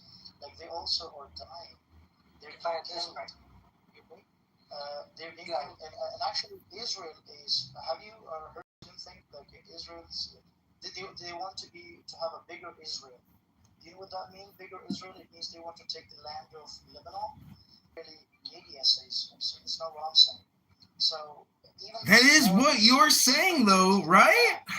Right. So that's what you're saying, right? And it's the Israeli media that's saying it? It was right. Can I see a link, please? Put the link in the chat. I don't support anybody. This is what the truth is. But I'm telling you the truth. No, I agree with Hello? Like, I don't think what's going on over there is good. Is that the truth? That was on the Israeli media? Israel's opening up a new country in Iran and Lebanon. Hello? Hello? Hello? Hello? Man, why'd I ever leave? Yeah, bro. Oh, I got so much to tell you, though. Yeah, I got so much to talk to you about, bro. So much to talk to you about. So much to talk about. It was started from he started talking about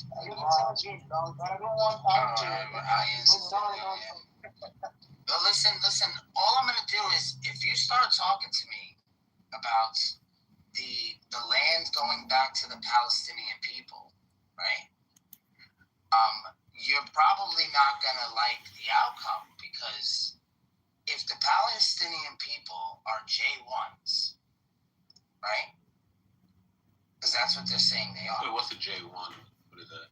Hello, J1 Hapler Group? Let's just listen to the meeting. Hello? So Palestinian land? J1s? Then why don't you give the land back to the J1s? Why don't you do that? How goes this guy? Keith? How do you feel about that? How do you feel about that, Kefayel? Okay, Kefayel, I think he's not a there. Okay, if you're talking about what do you think? land was What do you not think? taken from Israel when it was conquered by Muslim, right? It was theirs. They were living there. So you're saying that the Muslims are there longer than the Jews? Absolutely. Oh! We got him! We got him! Click the link above! Click the link above! Click the link above to learn the historical timeline! Click the link above to see the historical timeline! I've been told that these are the original Israelis that were in the land. Before it was called, whatever it was called, the Philistine. They were trying to make fun of the Philistines. Sort of thing. There. Now we're talking about J1 like a haplogroup? We're talking. Yeah. They're saying that the J1s should be the people. They should give the land to the J1s. They're saying they believe that. They believe that they should be. So I'm like, all right. So if all the Palestinian people are J1, then what is the problem? Why don't you guys just, whoever's not J1 leave? It doesn't matter if they're Muslim now. We just know that their bloodline is originally from there. And if you're saying this,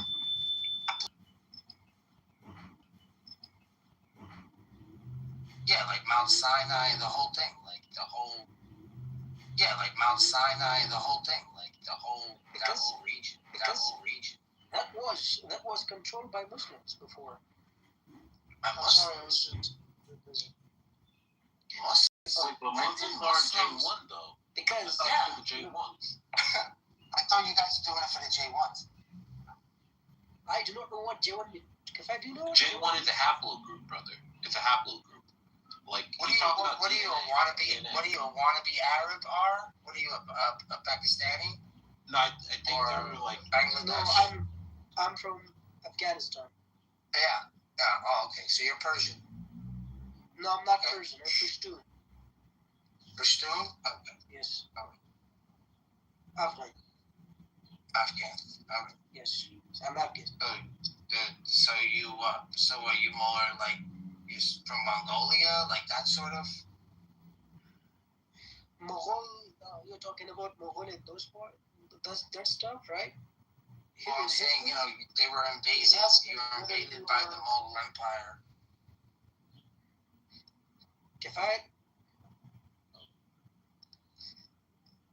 I'm sorry, Mick.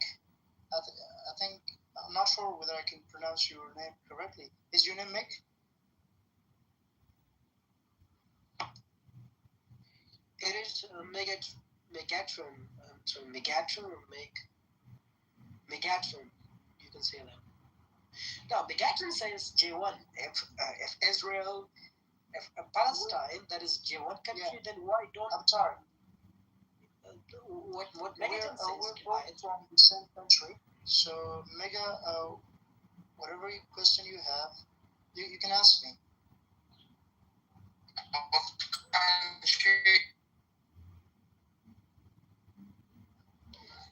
Megatron says it goes to Mughal and that part of the history, and then it talks about the land, the history of it, and who it really belongs to. This is what he talks about. Like the Afghanistan belongs to Mongols? No, it's about Israel, Palestine, and Israel, Palestine, land, right? Baitul Maqaddis and other parts of it. Now, he says that this piece of land belongs to Israel because that's their belongs to Israel. Could he give me I did not understand. I didn't get to the bottom of what he was saying. So you can repeat your question, brother. Okay, so before the 1st century, was there Jewish people living there during the time of Jesus? Yeah, of course. Okay, what about the Maccabee period from like 300 BCE to 100 CE? Not CE, We're not talking about the Common Era. We're talking about before the Common Era. Yeah, 300 years before. So it was a Maccabee before period. Christian, right? 300 years before Christianity. Oh, yeah, there were Jews. Right? There were Jews in Israel. No. So we're talking about. All right. So we're talking about 1,000 years before Islam. There were Jews in Israel. Of course. Not Palestine. So during those times, what was called Palestine? Why are you laughing? No, I'm laughing because this is not the question which belongs to him. Of course, if you say that the Palestine is the country or is a piece of land that belongs to Israel, if you want to defend that, then that's something else. But if you want to say that it's really the land of Israel, we do not support that because it's history. Oh, you don't support that. Lots of changes has. I'm saying both. Happened. I'm saying both. It should be.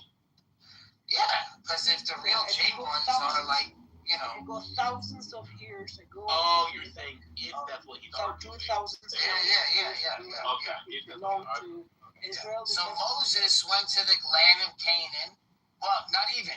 Abraham was there, and then Moses was exiled, and then he brought his people to that place, right? So, and then they had the Babylonian exile, right? And then that's after the first temple was destroyed. Then we're talking about like Ezekiel, and there was no temple, and they're talking about building a new temple, right? So the whole time from Solomon, right? Because Solomon was a bum. He was a straight up bum. He couldn't fulfill all of the laws. That he couldn't fulfill all the laws that God said for him to do. Look, Megatron, I do not understand what Hold on. I'm trying to explain this to you. No, let me explain this to you. No. Exactly. I'm going thousands, yes. Because there was the first temple, which is Solomon, which I think you guys agree that Solomon existed, right? Now, there were many religions. Once Christianity was the real religion, right? Forget about Christianity. That was accepted by Allah. We're talking about. But brother, I don't know what that means. I'm explaining you the history. I'm explaining to you. No, that's not history. I'm explaining to you the Bible. The Bible. These prophets, like Solomon, that was on that land, on that Temple Mount, right? He built a temple for God, for the God of Israel. And when he built it, he was supposed to fulfill all of God's laws. So he's asked, "What do you need?" He goes, "I want all the knowledge, all the knowledge." So God said, "All right, I'll give you all the knowledge." But with all the knowledge as a man, what did he do? What did he do? His temple was destroyed, and his kingdom was also destroyed. So he didn't fulfill that prophecy that God set out when the temple was, you know what I mean? He was talking about the son of David that would fulfill the throne forever, an everlasting kingdom. So now, since that wasn't fulfilled with Solomon, all of the prophets we're talking about, I couldn't do it.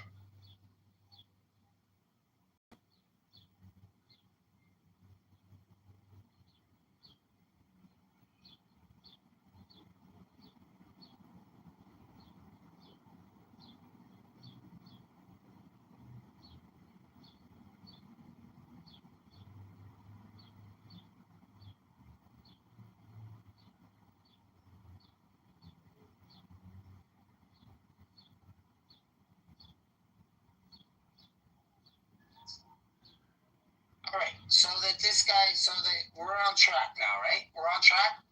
Everybody understands that Solomon did not fulfill the throne of the kingdom forever. He didn't fulfill it. So now all the prophets are writing about the Messiah to come. All the major prophets from Solomon and on, because this wasn't fulfilled. So Ezekiel and these people are talking about rebuilding. So during what is that, 500 BCE now? We're like 500. That's when they rebuilt the temple. So they went from Babylonia to, again, Israel. And then it was the Messiah. Who is the guy? Cyrus. They're saying Cyrus was. But Cyrus didn't fulfill anything. He just built the temple again. So they're all waiting for the Messiah to come. They rebuilt the temple. They were doing the temple sacrifices. So I'm not sure. Like, we just went down the whole thing. Solomon built the temple there way before. And then afterwards, they rebuilt it again. So you're telling me that this is Muslim land now? Like, you gotta make sense that to me. You want to give it back to the people, the indigenous people of that land. We're talking about over 1,000 years, 2,000 years before Islam. How are you going to sit here and tell me that they're not the J1s? I'm sorry to interrupt you, but then, you said that it's because of the King Solomon the temple was built, right? So then the Christians came. So then it doesn't belong to, what about the Christians there? What about the Muslims there? Even there were people before the King Solomon, right? So how about No, but God gave King Solomon the land. It's different. It's a little different for that. Yeah, when did Allah say that land was supposed to be yours? Yeah, it's like J1 only land. That's crazy. Yeah. Doesn't make any sense. Are you talking you're talking in regards to religion, actually? Well, I'm saying in regards to the religions because when Umar got there, he brought 70 Jewish families back there. So if the conquest to Jerusalem to the Muslims was to bring Jews back to the Promised Land, then why don't you just do that now? Listen. I want to explain to you. Look, King Solomon, he came, for example, it was because of the God message, right? He built the mosque there, the temple there, and then suppose the Christians came, right? They rebuilt it again, maybe, I don't know. No, we were shitting and pissing on the Temple Mount for 500 years. No, I'm just letting you know. That's what we were doing. When Umar got there, he's like, they were going to give him the Church of the Holy Sepulchre. He said, no, I am not interested. Can you show me the Temple Mount? And he was like, well, we've just been burning our shit in a bag up here for 500 years, right? I'm trying to tell you, they would shit in a basket and then burn it on the Temple Mount. Because we didn't give a fuck about it, right? God, that's different. We didn't build a church on there. We didn't fucking restore it.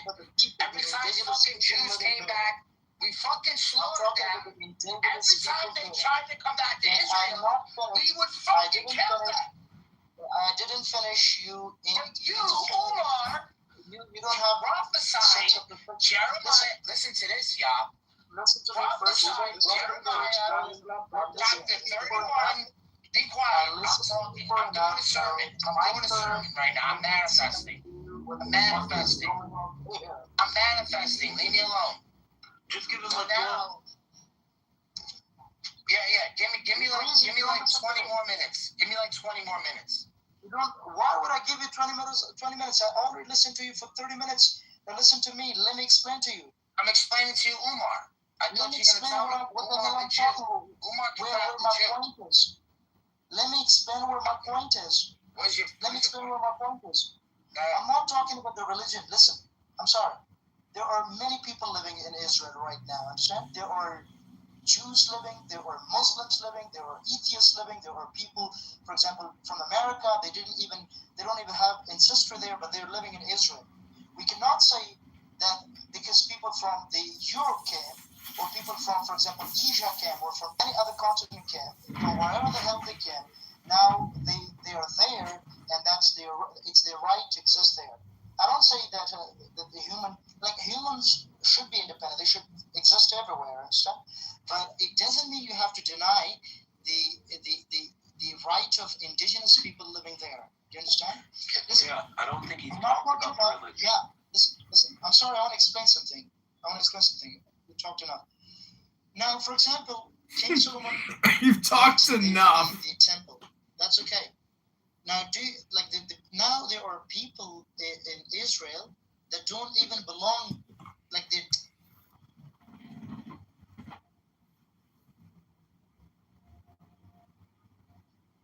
Where are you? I'll continue. What you want. Oh, you're going to continue? Sure. Yeah. Oh, let him get fat. Listen. Do you hear me? Yeah, I hear you. Yeah, Megatron. I want to explain something. Like, here we're not talking about the religion itself, understand? We're talking about the indigenous people living there, living in Israel. Do you understand? So they are Arabs. I don't care whether their religion or what their religion is. Understand? Now the point is, they existed for a very long time. If people who have come from the immigrants that came from the Europe, from England or from Germany, wherever the country is, they have the right to exist in the state of Israel, right? And they can practice their own, for example, Judaism. Muslims also have the rights to exist there, and they have rights to, for example, practice their Islam there. And actually, it really belongs to them. You understand? So many religions have been changed. There were Christians, there were Jews, right? Now there are Muslims. So it does not mean that you have to deny the rights of indigenous people living there. That's what I'm trying to make the point. That's what I'm trying to tell you. Indigenous. Okay. All right, indigenous people, sure. Okay. The indigenous people of Palestine? Yeah, the indigenous people of Palestine. Okay. Indigenous, though, they're indigenous. The Muslims are the indigenous people of Palestine. Don't you believe? No, not Muslims. Only some of them are. Not Muslims. I'm talking about humans, bro. I'm talking about humans. Their religion is Islam or whatever. Why would the hell put them out because they're Arabs? Why would that happen? But you're not Arab. Because they're not J1s, bro. They're not J1s. I'm not Arab, but J1s. Now we're having discussion. Do you understand? But are you an Arab? No, I'm not an Arab. No. So then, what the fuck do you? What are you talking about the Arabs for? Because Arabs are our brothers. Where are you? Megatron, where are you? What are you? Are you what? I'm American. So what the fuck are you talking about? My mom's Jewish. What the fuck are you talking about these bullshits? Don't talk about these things. Israel. Don't talk about Israel. My mom's Jewish. But I'm a Catholic. We are Muslim and Arabs are Muslim. We should talk about it. The house title is called Find Islam in the Bible. It's so awesome. This is the show that goes on and on and on and on. Because there's just so many Muslims in the world that want to come on and talk about their worldview. Oh, we have Roivas here, one of my biggest fans. Roivas has said in the past he'd rather have a splitting migraine and a brain aneurysm than listen to John Kitover for more than 60 seconds. You're taking him too literally, brother. You're taking him too literally, Kefa. You gotta chill out, brother. I wanna finish this. I can see it. I don't know what I'm talking about. Let's get back to the topic. The topic is why the Bible doesn't lead to Islam. I think that's the topic. You guys are more than welcome to stay here. have so much catching up to do with y'all. And I wanna, like, if you guys wanna jump in, Mikhail wants to come on. All right, chill out, stop. So I got this one thing I want to go over, this hadith, right? And it's the compilation, right, of the Quran, which I find really, really interesting, right? So I made like Mikhail, can you mute bro, something, please? So now in this link here, it says the hadith show that Muhammad never left behind a single official compiled Quranic codex. Through his death, Abu Bakr and Umar. We got Yakov in the house post Shabbos. They started a collection. Oh, you're 1 hour. I think 1 hour. You got 1 hour of Shabbos left. Yakov, what are you doing? That they might alternate manuscripts. I'm sorry, Megatron. Are you talking about now the current war between the Israel and Israel and Iran? Or are you talking about religion? We had a different discussion. Now he's talking about something else completely different. He goes to religion. He talks about that. Now, Megatron, we do not have, like, we know about Islam, we are Muslims, alhamdulillah, but we do not have enough information about Islam, and we cannot talk about it because we are not allowed. If we had information, if we had enough information, we would talk to you, we would defend Islam in front of you, and the hadith. No, what's there? You talk about. Let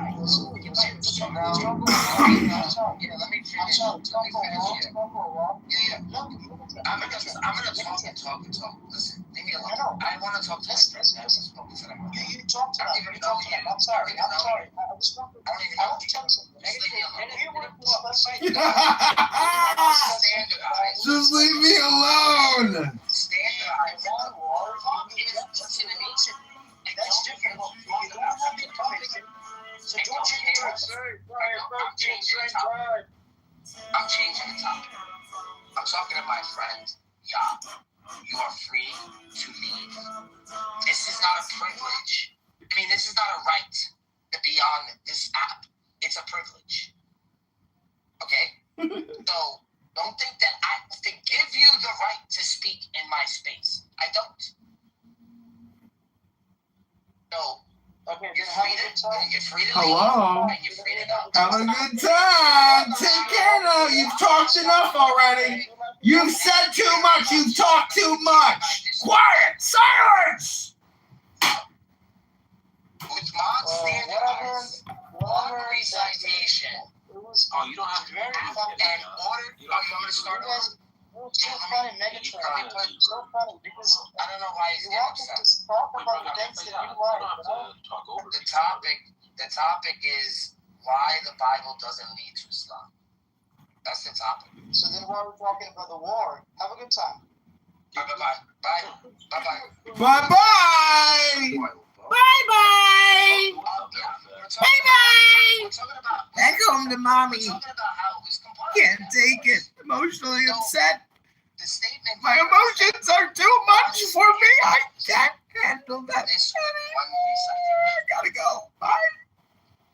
And all the other alternates were destroyed. Therefore, the first complete Quranic codex was a post-Muhammad project rather than a finalized book personally approved and distributed by Muhammad himself. Oh my God. So when they speak, this is the hadiths. This is not my. Hello? This is their tradition. You want to tell me the hadiths? And as a Catholic, hello? I accept all hadiths. We don't discriminate, nor do we grade them if they are Sahih or a Muslim, Sahih Bukhari or a Muslim. We take them as this is their religion. We're not here to discriminate. So we use it all. Hello? The death of the prophet, how they compiled it. Hello? They laid his body out for 3 days, hoping that he Hello? Dead. But, leaving his body out in the hot sun, he didn't come back. Oh my God. I don't know why they would think he would come back after 2 days. Jesus rose Lazarus after 4 days. And then himself after 3. I mean, that's an amazing feat. But leaving a guy out in the sun to rot. It's a metaphor, Bart. I don't know. That's kind of weird. Anyway. Why do they talk about this verbatim speech of Allah when their own sources are saying there was no, Muhammad didn't standardize a Quran. It was compiled afterwards.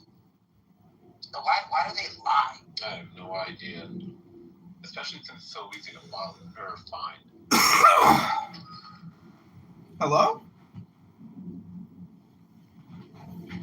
Hello? Is usually done in that same fashion. Hello? They collect information. They put people together, and then they write the book. And that's what they did with the Quran, just like they do with every historical book.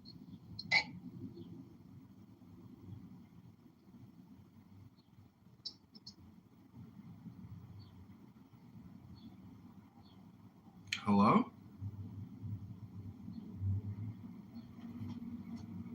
Hello?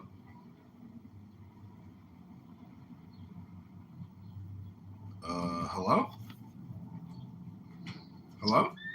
Yo, your thing says you're on the call. Are you still there, Bugs? Yeah. Okay. And I'm just saying the story. I think I'm lagging. Hello?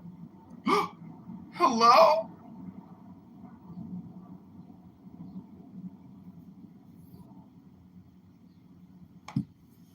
Hello?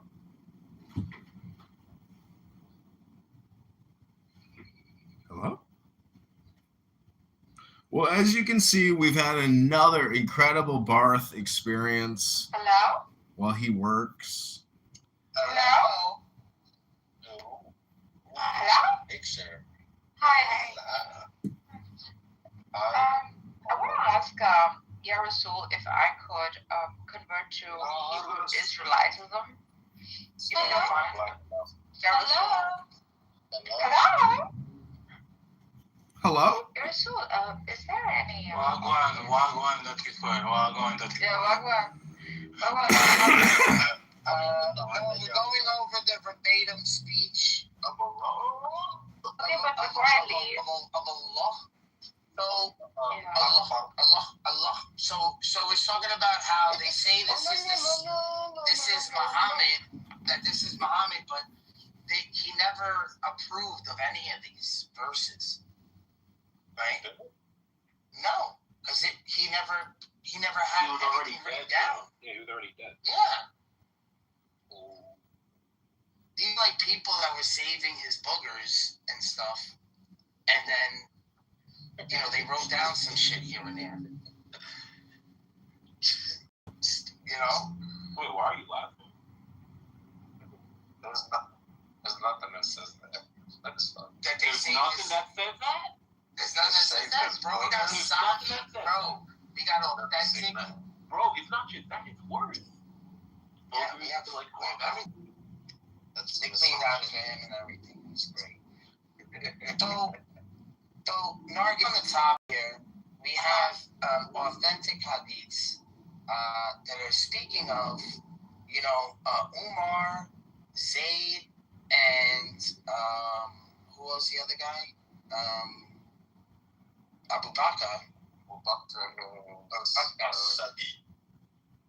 Abu Bakr stents from me after a heavy casualties among the warriors of Yaman, or wherever it is. So Umar said, I'm afraid that a large part of the Quran may have been lost. So Umar suggested that the Quran be collected. So Abu Bakr said, how can I do something which Allah's messenger did not do? was stuck for the law. No, I started collecting the Quran from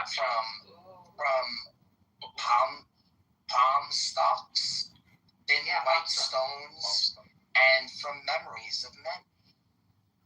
Sahih Bukhari states, this is the most important report.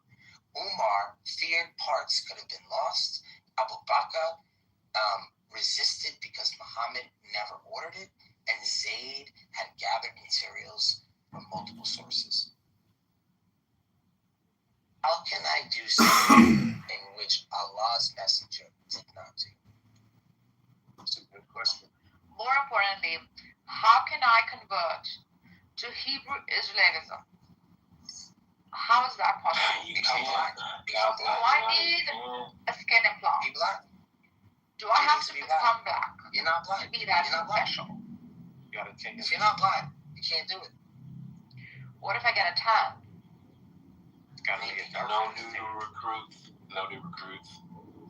I'm sorry. You're not taking people. I'm so far, you're so fucking special. I wish I was special like you, HBI. BHI. Yeah. Pointed out the top of the dome. That was kind of, Is she freestyling? Yeah, I'm saying that was kind of fire. She might be a little black. No, she can have some black ears. From the waist down. You been getting for the Hebrew Daddy. Hey man, don't be talking about her like that. I stuck for the Lord. You talking like that? Lower your gaze, brother. Yeah, lower your gaze. Find you an Israelite man and let him get you pregnant, and then you will be like the mother of some Israelites, I guess. Lower your gaze. I don't deal with gay. What happened to her? She left. Yeah, I don't lower your gaze. People live just to talk to a hot girl on this app shows. It's like they haven't been to a bar and talked to a hot chick ever. Maybe never. Who knows? But if you talk to one hot chick, you find out there's hot chicks everywhere. It's really a question of what do I say to a hot chick? That's important, because if you can't communicate in a way that generates attraction, magnetism, you will repulse your supposed love interest. So you have to be love.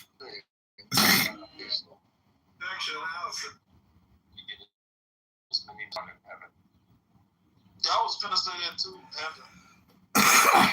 Because Christian heaven sucks. Like Christian heaven sucks.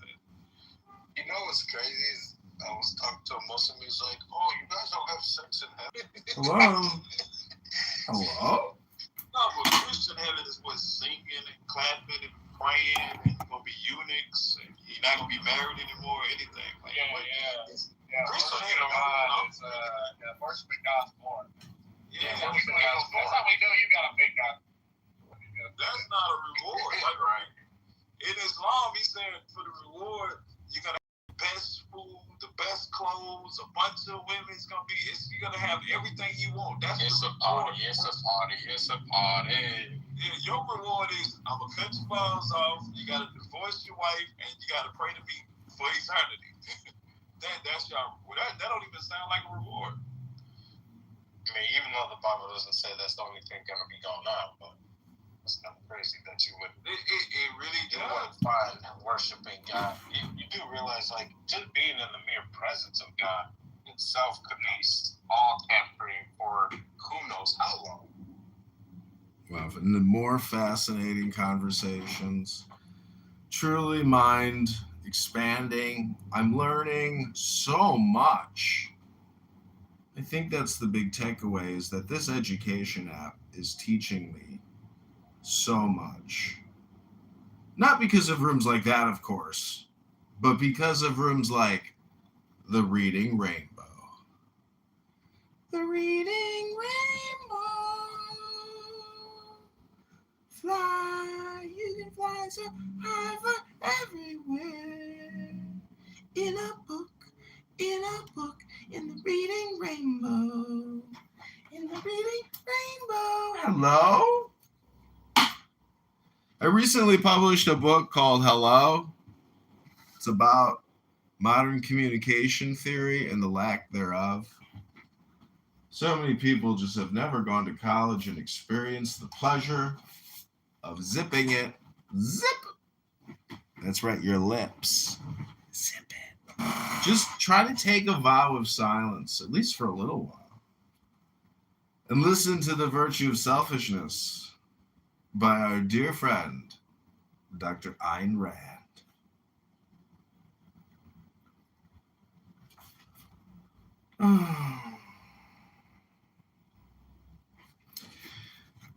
Now consider the sphere of recreation, for instance. A party. Okay, I think I read this. The pleasure of being drunk is obviously the pleasure of escaping the responsibility of consciousness. So are the kind of social gatherings held for no other purpose than the expression of hysterical chaos and enjoying the illusion of a universe where one is not burdened with purpose, logic, reality, or awareness. Observe in this connection the modern beatniks. For instance, the manner of dancing.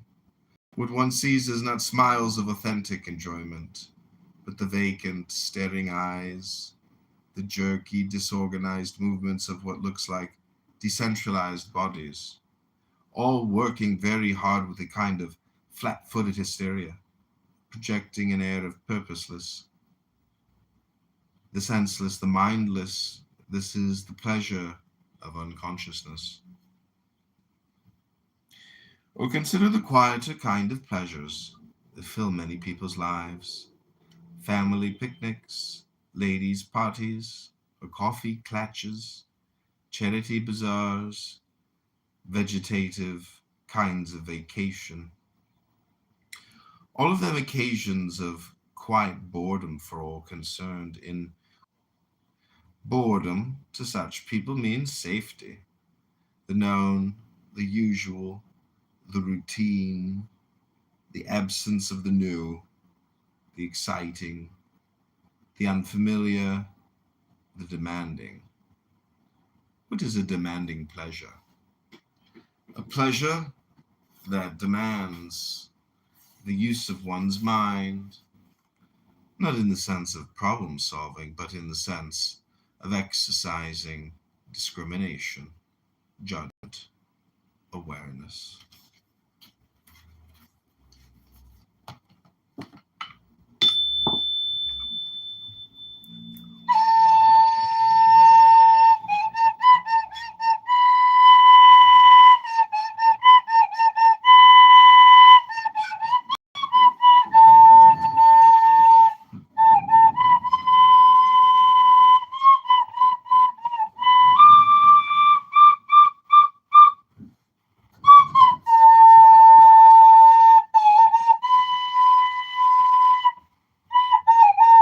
So the whole thing about Clown House is the vibration. And the truth is, nobody likes to chop a forest in the tree when nobody hears it. All that work. Nobody's there to complete the communication circuit. People get very angry. But that's actually part of the show. Enough. Silence. And then you're like, well, hold on a minute. And then Barth comes in and gets his little vengeance there. Let's go back to why the Bible doesn't lead to Islam.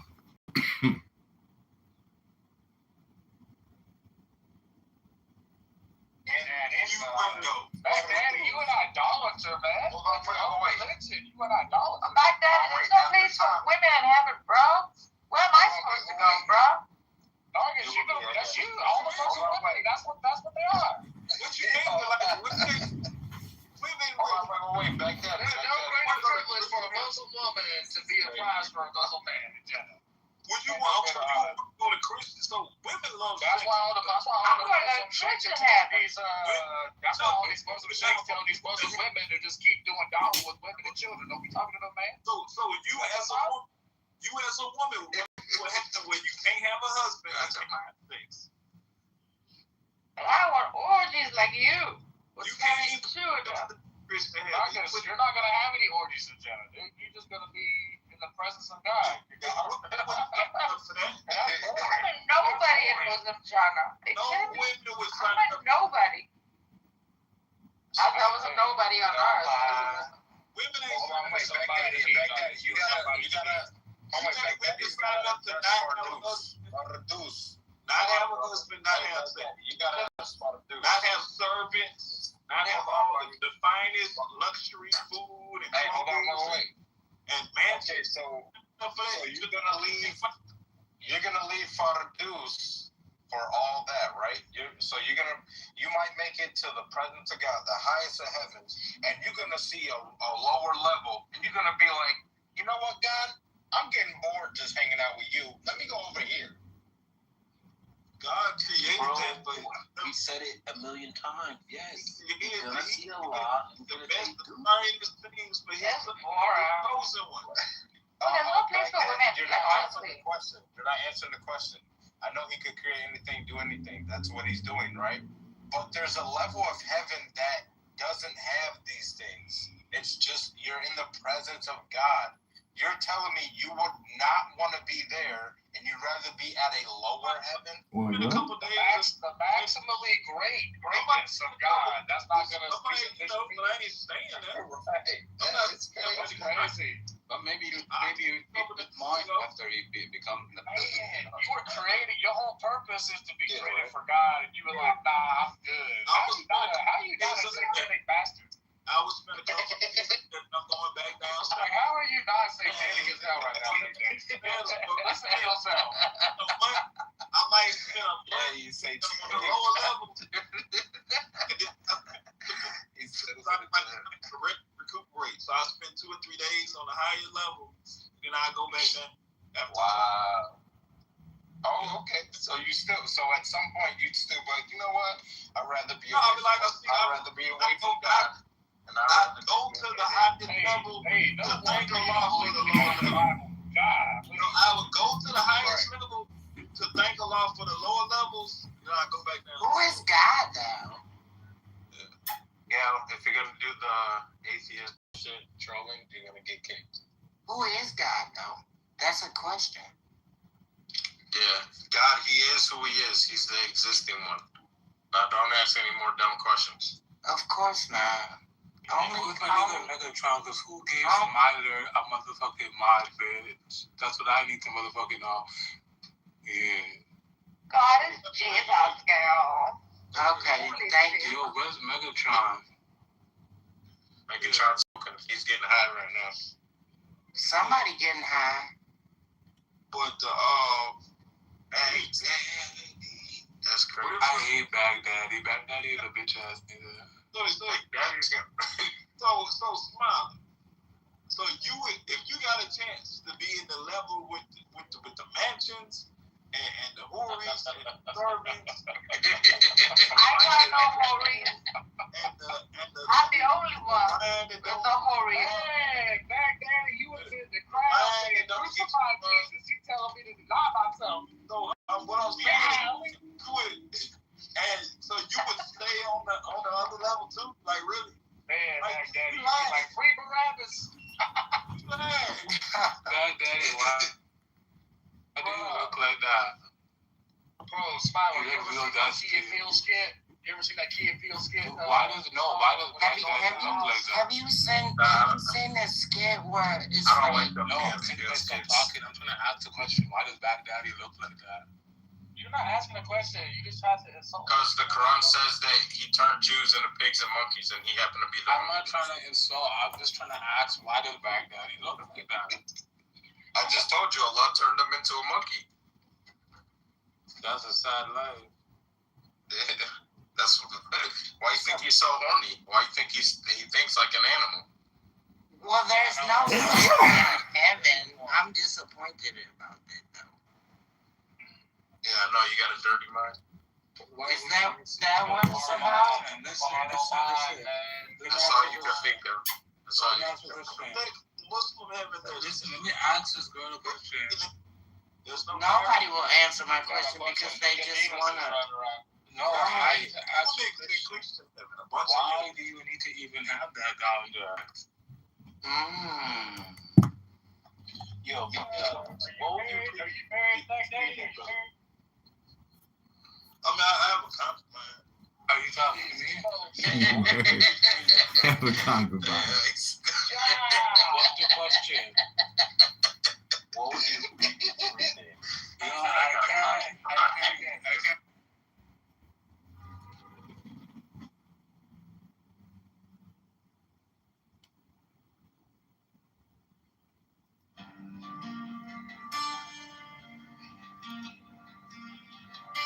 Now ye shall know that the chosen priest, the oxen of infinite space, is the prince, priest, the beast, and in his woman called the scarlet woman is all power given. They shall gather my children into their fold. They shall bring the glory of the stars into the hearts of men. 16, for he is ever a sun and she a moon. But to him is the winged secret flame, and to her the stooping starlight. But ye are not so chosen. 18 burn upon their brows, O splendorous serpent. 19, oh azure-lidded woman, bend upon them. 20, the key of the rituals is in the secret word which I have given unto him.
Now ye shall know that the chosen priest, as son of infinite space, is the prince, priest, the beast.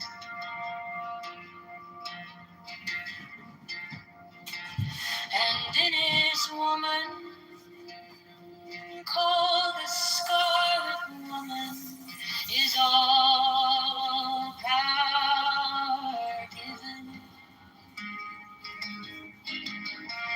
They shall gather my children into their fold.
under the stars and take your fill of love. 13, I am above you and in you. My ecstasy is in yours. My joy is to see your joy. 14, the gender is the naked splendor of the wind. She bends in ecstasy to kiss the sea. And orders all our deep winged globe. The starry blue are mine. When Kafna consumed.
6 feet deep in my secret center, my heart and my tongue.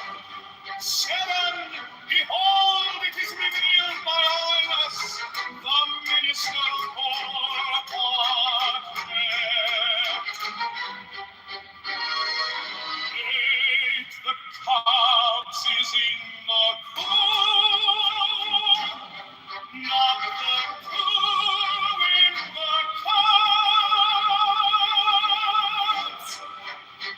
9, worship then the corpse, and behold, my light shed over you.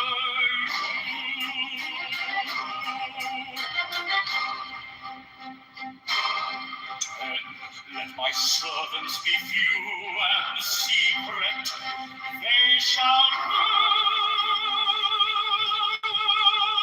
the many and the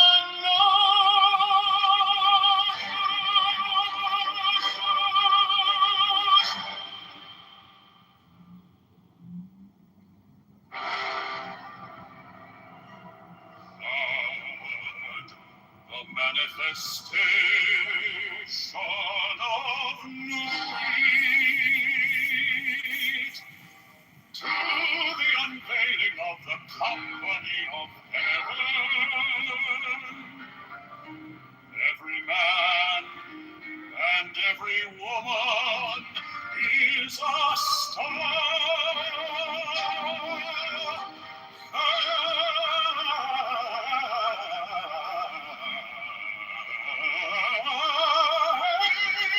Every number is infinite.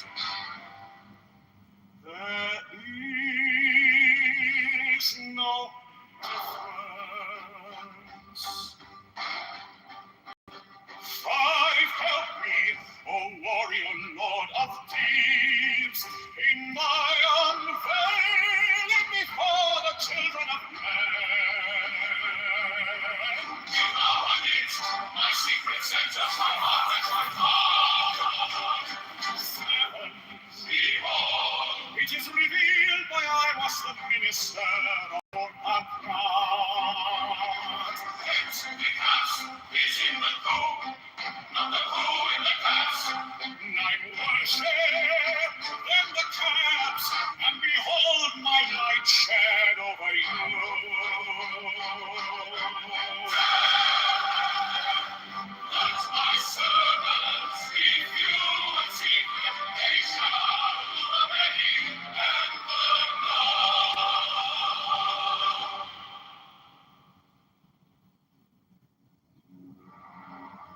mine is the head of the man, and my insight is keen as the hawk's. By my head I invoke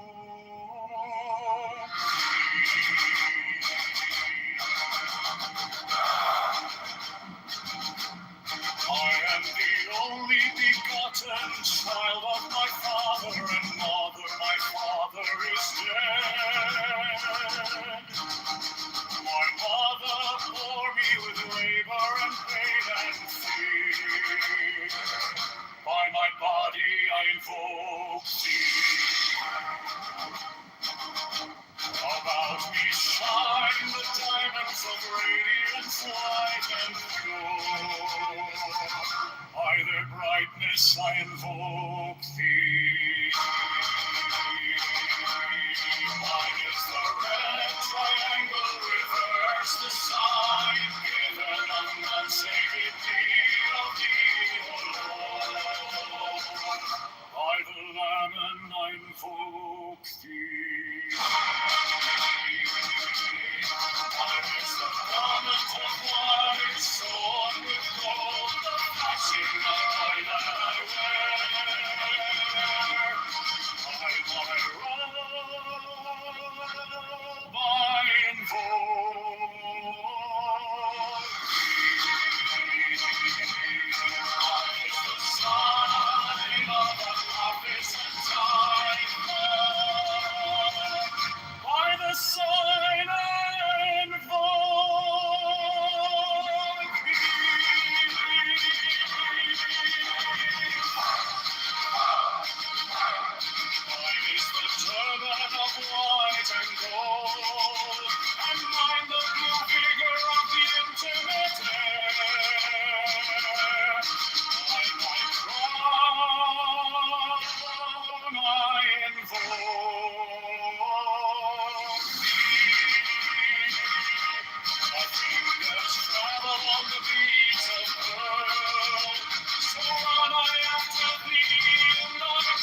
begotten child of my father and mother. My father is dead. My mother bore me with labor and pain and fear. By my body I invoke thee.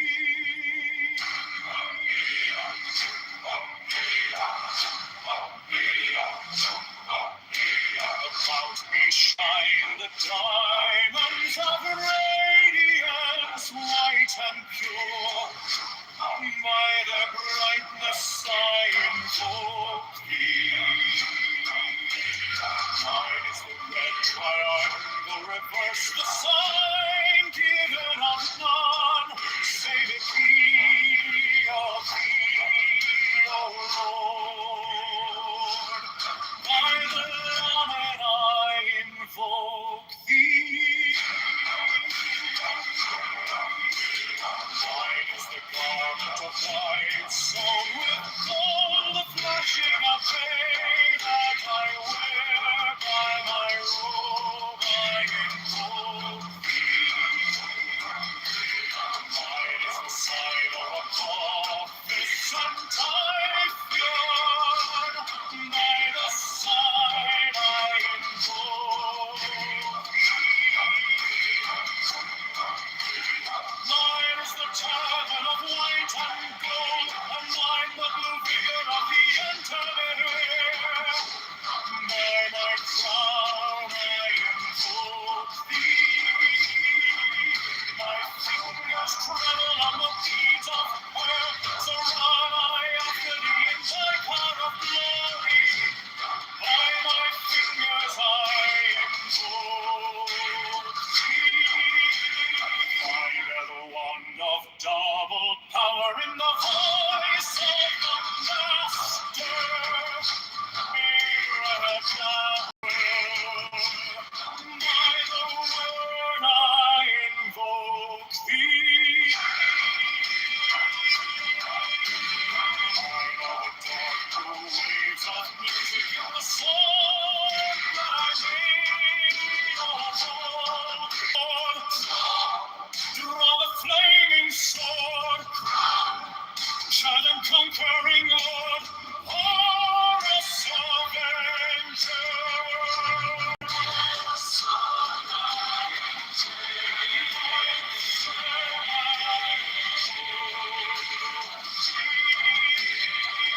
In my hand is thy sword of revenge, and striketh thy cheek.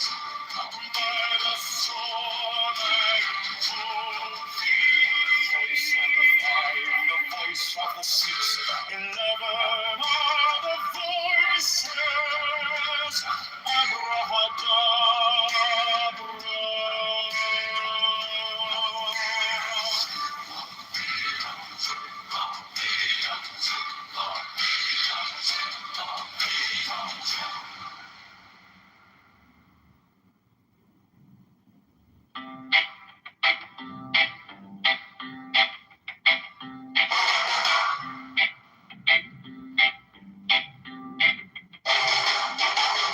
Mine is the head of the man, and my insight is keen as the hawks. By my head I invoked it. I am the only begotten child of my father and mother. My father is dead. My mother bore me with labor and pain and fear. By my body I invoke it.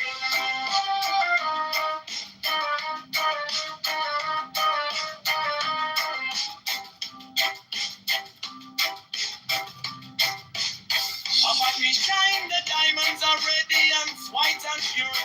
By their brightness I invoke it.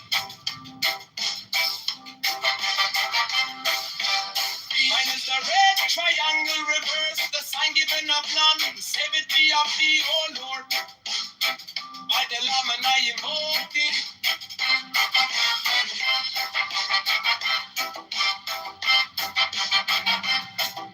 Free man is the garment of white, sewn with gold. The flashing of eye that I wear. By my robe I invoke thee.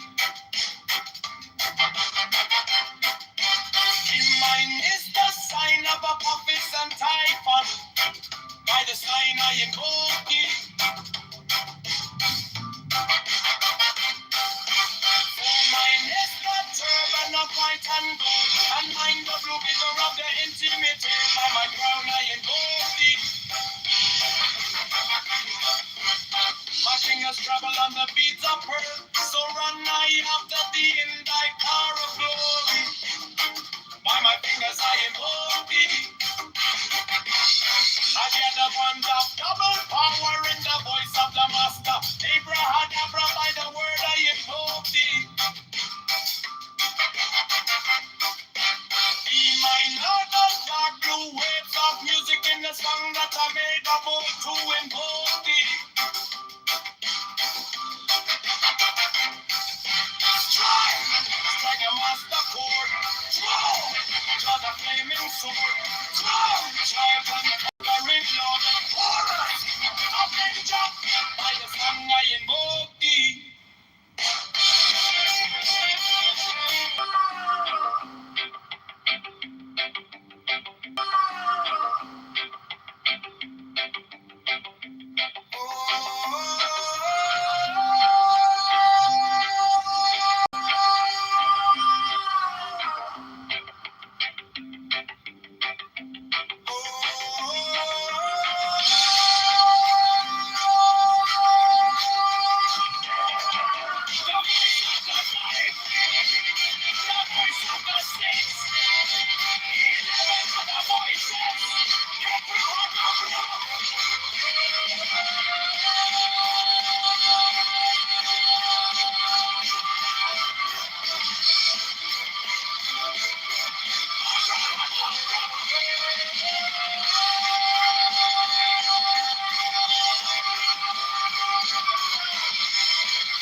Mine is the head of the man, and my insight is keen as the hawk. By my head I invoke thee. I am the only begotten child of my father and mother. My father is dead. My mother bore me with labor and pain and fear. By my body I invoke thee.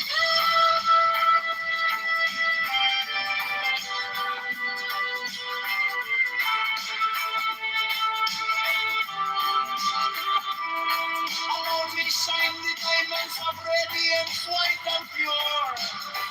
By the brightness I invoke thee. Mine is the red triangle reverse, the sign given of none. Save it be, O P.E., O Lord. By the Lamb and I invoke thee.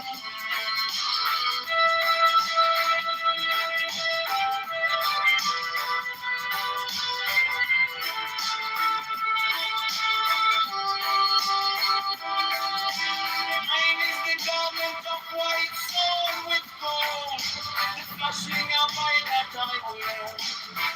By my robe I invoke thee. Mine is the sign of a puppet and typhoon. By the sign I invoke thee.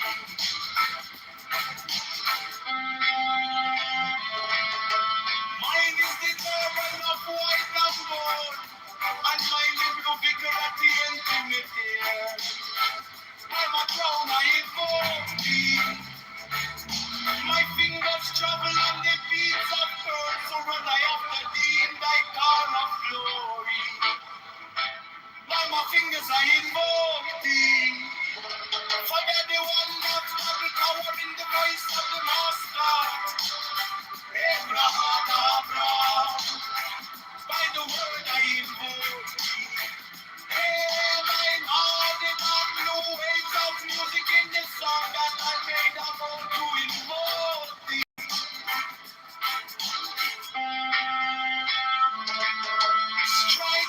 Strike the master chord, draw the flaming sword, round, child and conquering Lord, all hope, amen God, by the sword I invoke.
sight is keen as the ox.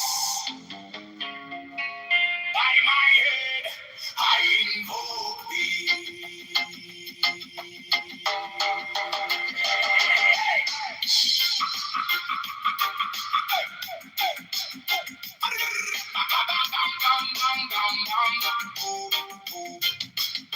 I am the only begotten child of my father and mother. My father is dead. My mother bore me with labor and pain and fear by my body.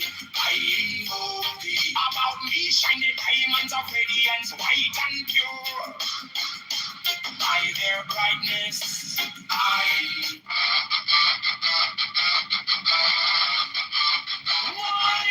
the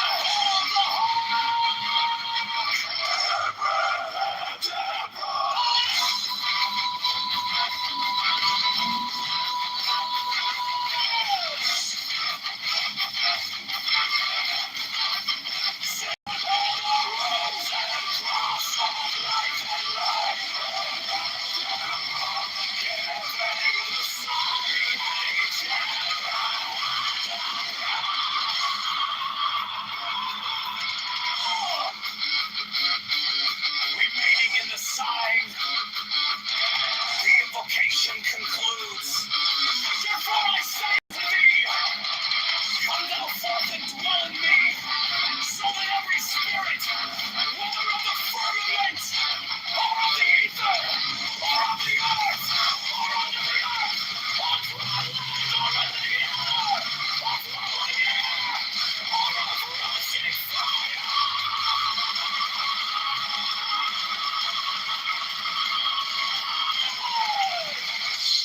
And every spell and scourge of God, the vast one might be.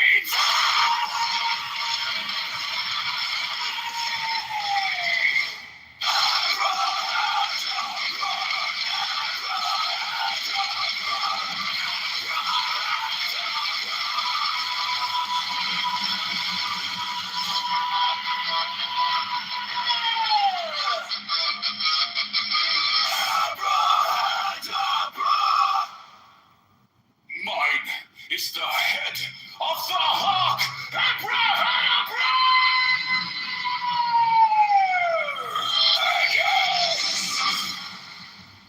I bear the rose and cross of life and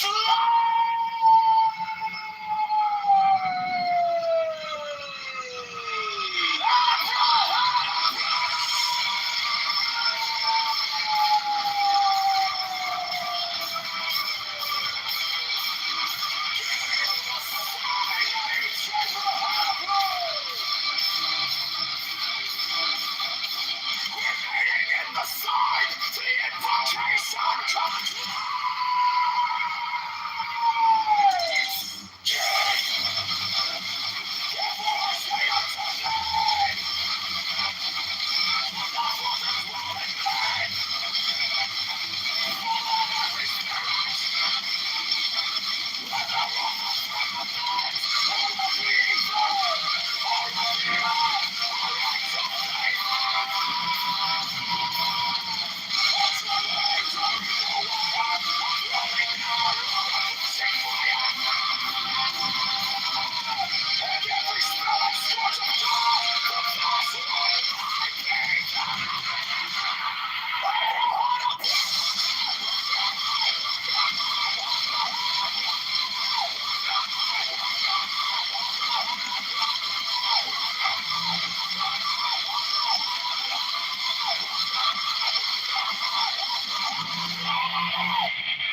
source of life and light.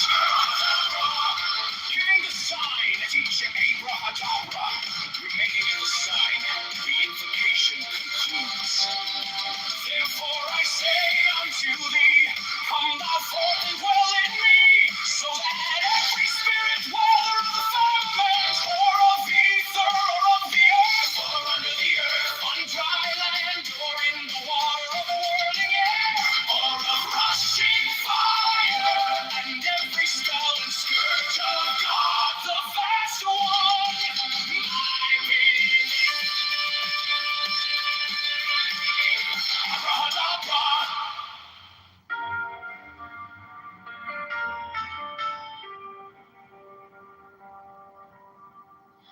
You came like dawn in my hands, soft but stronger than I knew.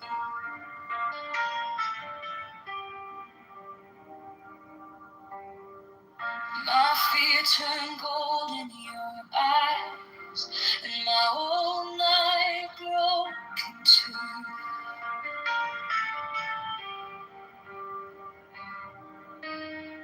I was lost in the noise, now I'm learning how to stay close to your quiet light in the middle of the day. Stop thinking, let it fall. Take the deepest breath of them all. Hold it close. Don't run from the feeling. One more second. You can start believing. Wisdom of God. Wisdom of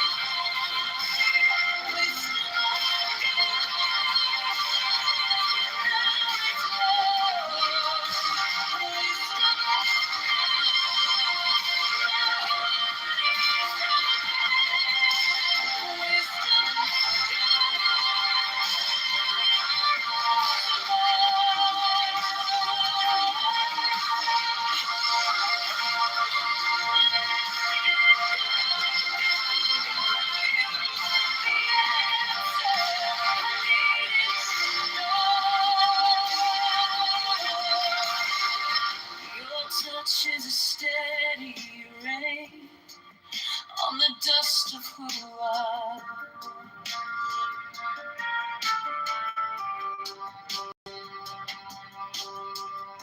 every wound gets named, then it fades in the hush.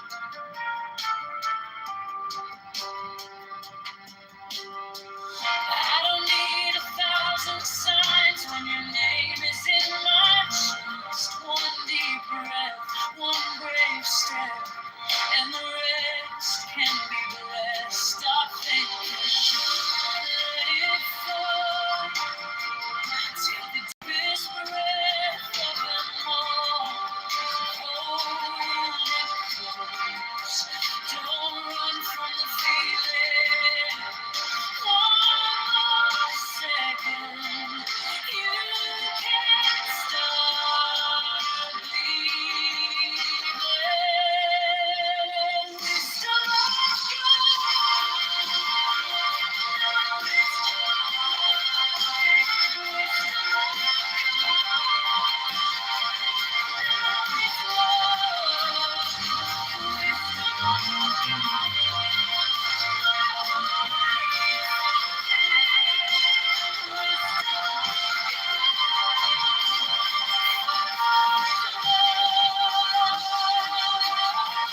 flow.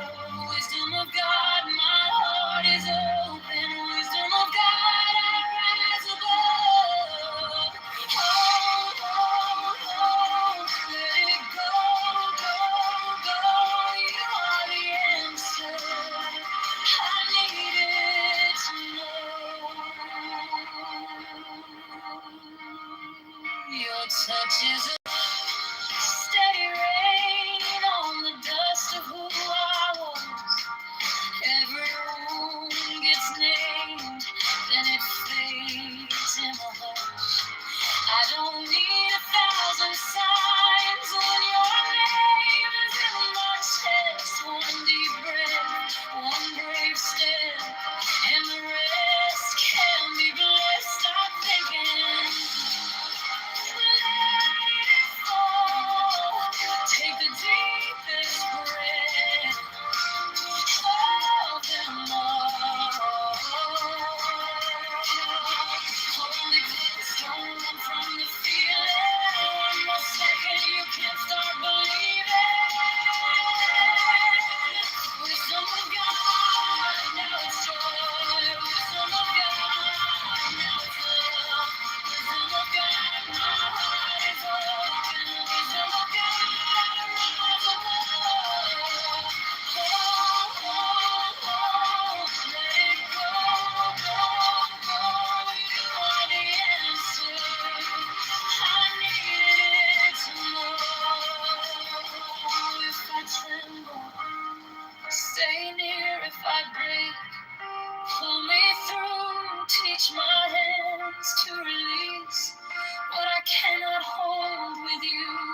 10 at night, 10 at 11. I breathe in your holy calm, and the storm in my head lays down like a pall. Wisdom of God, now it's joy. Wisdom of God, now it's love.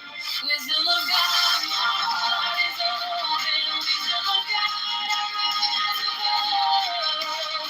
Oh, oh, oh, let it go, go, go. You are the answer. I needed to know. Wisdom of God, now it's home. Wisdom of God, I'm yours.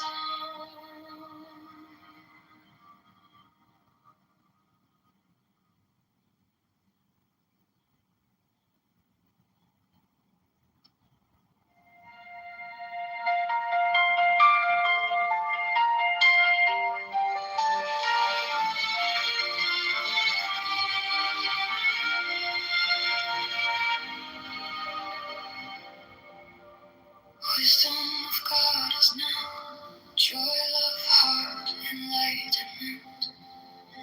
You found me in the quiet with my hands still shaking. I was carrying the hurt like a name I couldn't drop.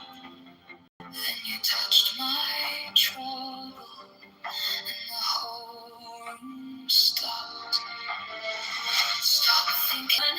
10, 9, 9, stay.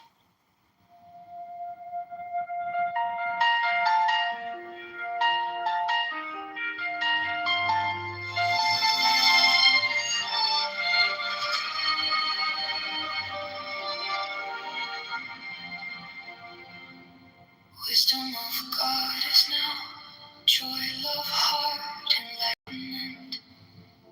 You found me in the quiet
shall gather my children into their fold. They shall bring the glory of the stars into the hearts of men. 16, for he is ever a sun and she a moon. But to him is the winged secret flame, and to her the stooping starlight. But we are not so chosen. 18 burn upon their brows, O splendorous serpent. 19, oh azure-lidded woman, bent upon them. 20, the key of the rituals is in the secret word which I have given unto him.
Now ye shall know that the chosen priest, as tall infinite space, is the prince priest, the beast.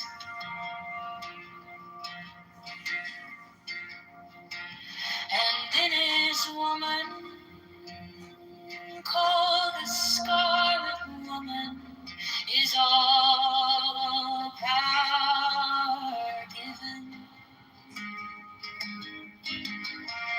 They shall gather my children into their fold.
unto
Daniel's the biggest gaffer I've ever met in my life. What do you know about that? This guy's the biggest gaffer I've ever met in my life.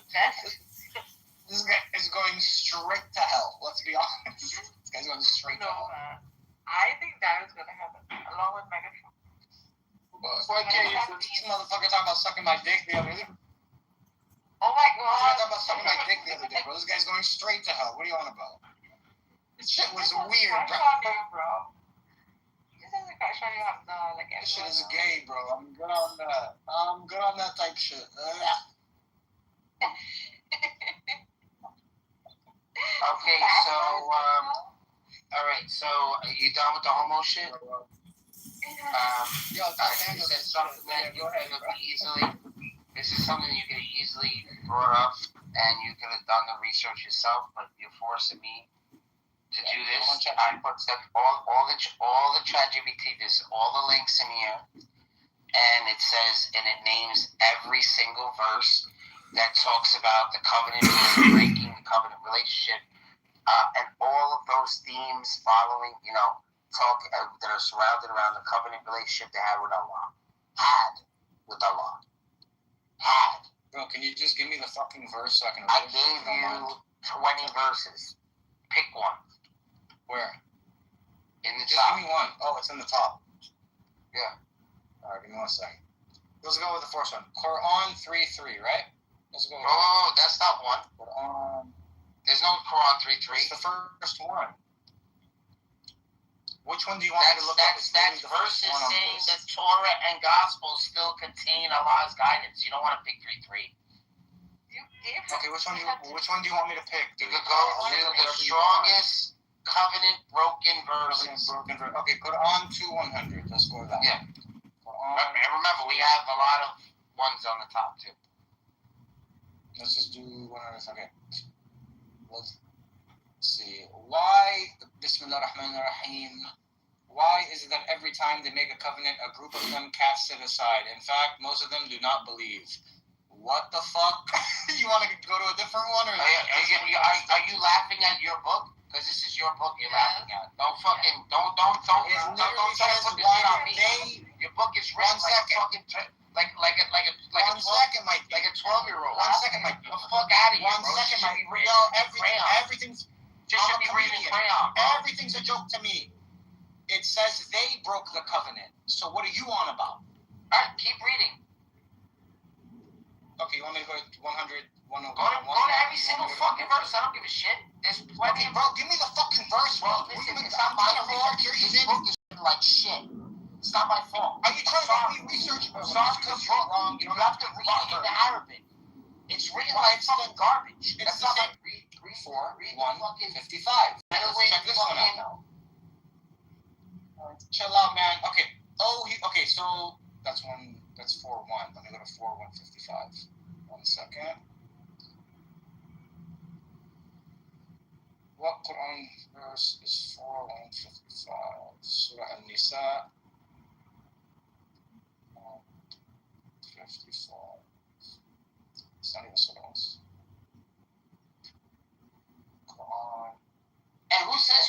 that you would accept you if you're looking to fucking convert. Like, you have to be accepted into the group. If you're not, doesn't mean that we're looking for you to convert. We're not like, okay, thirsty for you to join the Catholic Church. You can stay where the fuck you are. Fuck about the chat. Yeah, well, then you can stay where the fuck you are. Don't say anything. Oh, I'm gonna convert to Christianity. Like, hey man, I'm good where I'm at. Don't worry about it. Now let me read the chapter verse. Really? Let me read the chapter verse. Okay, chapter 4, verse 155. They were condemned for breaking their covenant, for breaking their covenant, rejecting Allah's signs, killing the prophets unjustly, and for saying all hearts are unreceptive. It is Allah who has sealed their hearts for their disbeliefs, so they do not believe except for a few. Did Allah break the covenant, or How did Allah break the covenant? They broke the covenant. Why the fuck did you have to lie like that? The covenant. They broke the covenant. Allah did not break the covenant. Should I go to the next one? Should I go to the next one now? Let's go to 5:13 now. We'll go to the next one, bro. Quran, chapter 5, verse 13. Surah Al-Ma'idah, chapter 5, verse 13. But for breaking their, again, you're so bad at this, Megatron. But for breaking their covenant, we condemned them and hardened their hearts. They distorted the words of the scripture and neglected a portion of what they had been Wait, who hardened their hearts? You, O Prophet, who hardened their hearts? Because they broke the covenant, that's why. The people that broke the covenant. The people that broke the covenant. Allah hardened their hearts? But I thought you said Allah was the one. I thought you said Allah broke the covenant. I said Allah broke the covenant. You can change your argument. I did say that. Yo, you can change your... Look, you can concede to the first point, and we'll talk about the next point. It's not Allah that broke the covenant. It's they who broke the covenant, isn't it? Wallah, you get bodied real quick, Megatron. You get bodied real quick, bro. You're bad at this, bro. How do people... I'm just saying, how do people break covenants with God? Can you explain that to me? Who can? Who can? You freaking lied about the freaking the argument. Allah did not break the covenant. They broke the covenant. You have to make sense of this. So now, what is it that they exactly do? Why is Allah entering covenant that he knows people are going to break? We can talk about that, but that's besides the point right now. We can talk about that, but that's a different subject right now, bro. He's saying Allah broke the covenant, but every verse I've brought up, it says they. So who hardened their hearts? It's not about they hardened their hearts. They broke the covenant. Allah hardened their hearts. But I need you. All right. So wait. I need you to first concede that Allah wasn't the one that. No. Yeah. Allah did not break the covenant. I'll be charitable. If Allah hardened their hearts and he's the reason why they broke the covenant, okay, that's a separate discussion. But you made a different claim. You said Allah's the one that broke the covenant. No, that's not true. That's not true. We can talk about the second point, but I need you to first concede on the first point. That it's not Allah that broke the covenant, it's they that broke the covenant, whoever they are. Man, this shit too easy, man. Allah fucking boom. Like a baby argument, bro. And on the question of like an all-knowledgeable God, Ya Rasul, you really need to study some logic and metaphysics, bro. Like you've asked these like basic, like primary questions. There are too many models where you can like show God through his all-knowing nature, create or whatever, bring forth the world through one pure act, right? So God knows all, right? This is not an ever-changing God. God doesn't have changing states. So, please, study logic. What are you talking about? God definitely changes states, and God changes knowledge. Then he doesn't He's a beautiful God. He's not immutable anymore. Listen, you two sound... He becomes a contingent being now. What do you want? You can't say stuff like that about God. You can't say stuff like that about God. Okay, well... Just don't repeat out, just because you need time to think, you have to repeat what I'm saying, it's fine. But you give me a good comeback, you know what I mean? You don't have to repeat what I said. Yeah, okay. Stupid ass. Ad hominem projection. You're so bad at this. Oh, this online clown house debate. You're so bad at it, bro. You're so bad at wallah, wallah, wallah, ay wallah, ay wallah, ay wallah, ay wallah, ay wallah. He's a fanboy. He's a fanboy. Okay, shukran habibi, afwan habibi.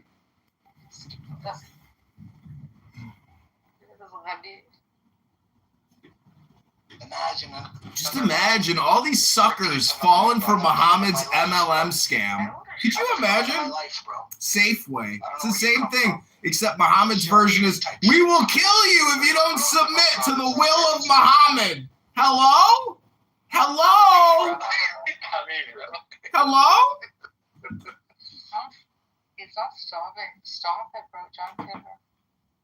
Well, see, the thing is, if you guys think my view is extreme, your antithesis view is just as extremely stupid. You see how that works, stupid? Can you clarify? Can you expound on what you mean by that? Why is my view So I agree with a lot of things, but this is not important. Okay, because I can explain why your view is stupid, but can you explain why my view is stupid? It's not aim, it's Ayn. Ayn? Ayn Rand. My favorite philosopher. It's disgusting, Hamza. So, when are you going to admit that Persia, that the reason why Israel, they want the real Israel back. They want Persia. They want Persia back. They want it back. And guess what? Yo, bro, they're winning right now. They're winning. Bro, they want Persia back. Yeah, we're supposed to do nothing. Take it in the ass, motherfucker. Yeah, what am I gonna do, bro? You know what I mean? What am I gonna do?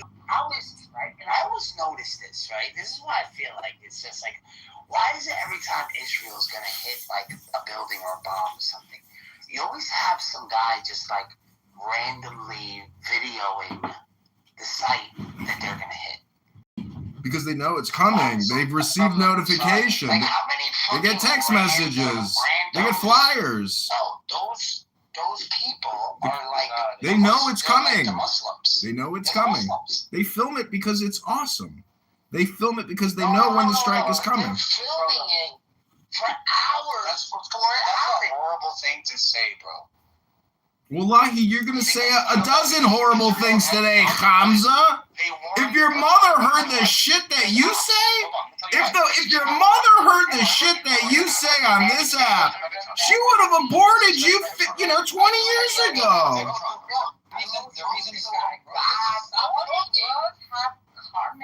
Sorry. Don't invite Idiot back up, bro. Let me tell you why, Megatron. Stop bringing this guy back up.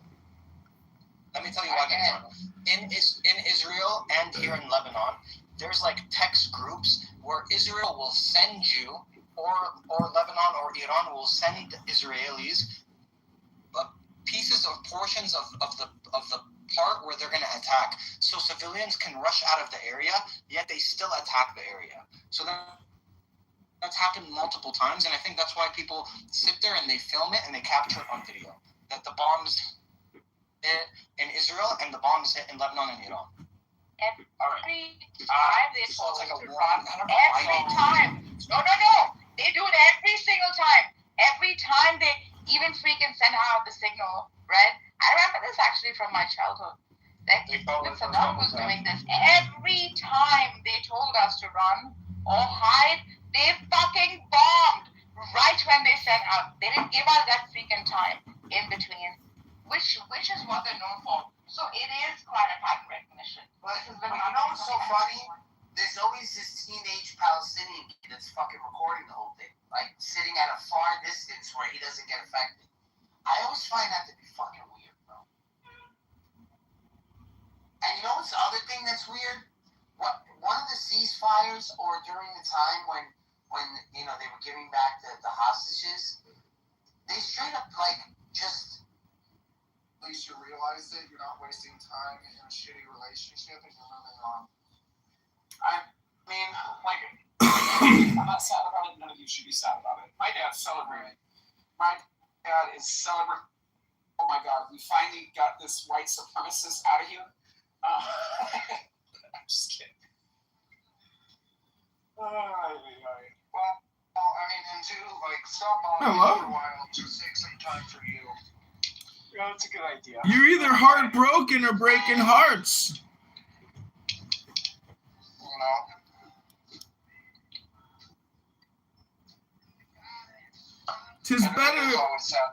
Tis better to have loved than to have never loved at all. Hey, Norm. Are we gonna get a 60? Hey, what's up, Normo? Hey, little horse. Whoa! Whoa! Oh my God, we're not. You're going. Coming in strong. Look at your title. It says Aloha Bonitas. That means little horse.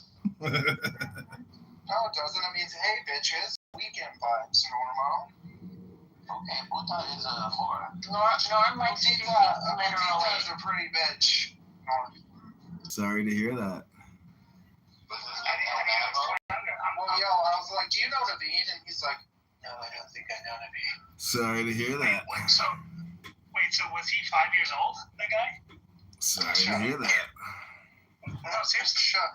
He said 20 years younger, so. He sounded like a more, energetic Naveen. Are you saying I'm not energetic? You have all the energy, Naveen. That's right. You better back down. How you doing, bro? Oh my God. Doing good, my friend. Doing good. Just running errands and then got a shit ton of work to do. Sorry to hear that. Yeah. More Navy contracts? Yeah. More sucking away at the taxpayer dollar? Yeah. Learning from you, my friend. Sorry to hear that. What do I even call you? Ann? Are you going by Ann now? Conservative Ann? It's pronounced Ein. Oh, I'm like, stop doxing Ann. No. What are you up to today on this fine Saturday? Did you cleanse your chakras today? Yeah, I worked out. I'm about to go lift some weights. Good. Get that move ring closed. It's almost the end of the day. So what does everyone think? That the Thunder's going to win tonight or the Spurs? Game 7. Oh my God. Sorry to hear that. For the right to lose to the Knicks, which one do you think is going to win tonight? Oh my God. Sorry to hear that. I think it's going to be the Spurs win tonight, and then Knicks in 6. Okay. Yeah, I don't follow that. I'm sorry. Sorry to hear that. Don't be offended, bro. Like, do you? But I think sports is useless knowledge. It's such a waste of time and a distraction. Only on weekends. Yeah. When you have somebody who can be like, oh yeah, Brody, he transferred over to the Celts at this time, and then he went to the Diamondbacks, and then his coach, like, it's too much, bro. Like, let's just call it what it is. It's ancient Rome. People love to watch a game in the Coliseum. It still exists. Oh my God. That's my son. Wow. I'm sorry to hear that. You don't do a very good Naveen impression. I'm sorry to hear that. I'm sorry that I have to hear it. Just being annoying. I'm sorry to hear that. Naveen, how many times a day do you think you say that? Maybe once every room. I'm sorry to hear that. That's what your mom said. I'm sorry to hear that. Kitover. So he's influenced you to say it. I'm sorry to hear that. I'm sorry to hear you say. I'm sorry to hear you say that. Oh my God. I'm sorry to hear that. Sorry to, no, you gotta keep the sentence going, bitch. You can't reset the sentence. Oh my God. You have to be sorry that you're sorry that I'm sorry. To hear you say sorry to hear. Oh my God. I'm sorry to hear that. Do we get a poetry today or no? Yeah, I can share a little poetry. Everybody sit down in a comfortable. How about a little? Position. How about a little neuro-linguistic programming? Oh God! Let me guess. You want us to go into Iran and fight? No, that's Peter's responsibility. I'm just a simple engineer living in Berlin. I can't possibly. So did you go into your race still as an independent?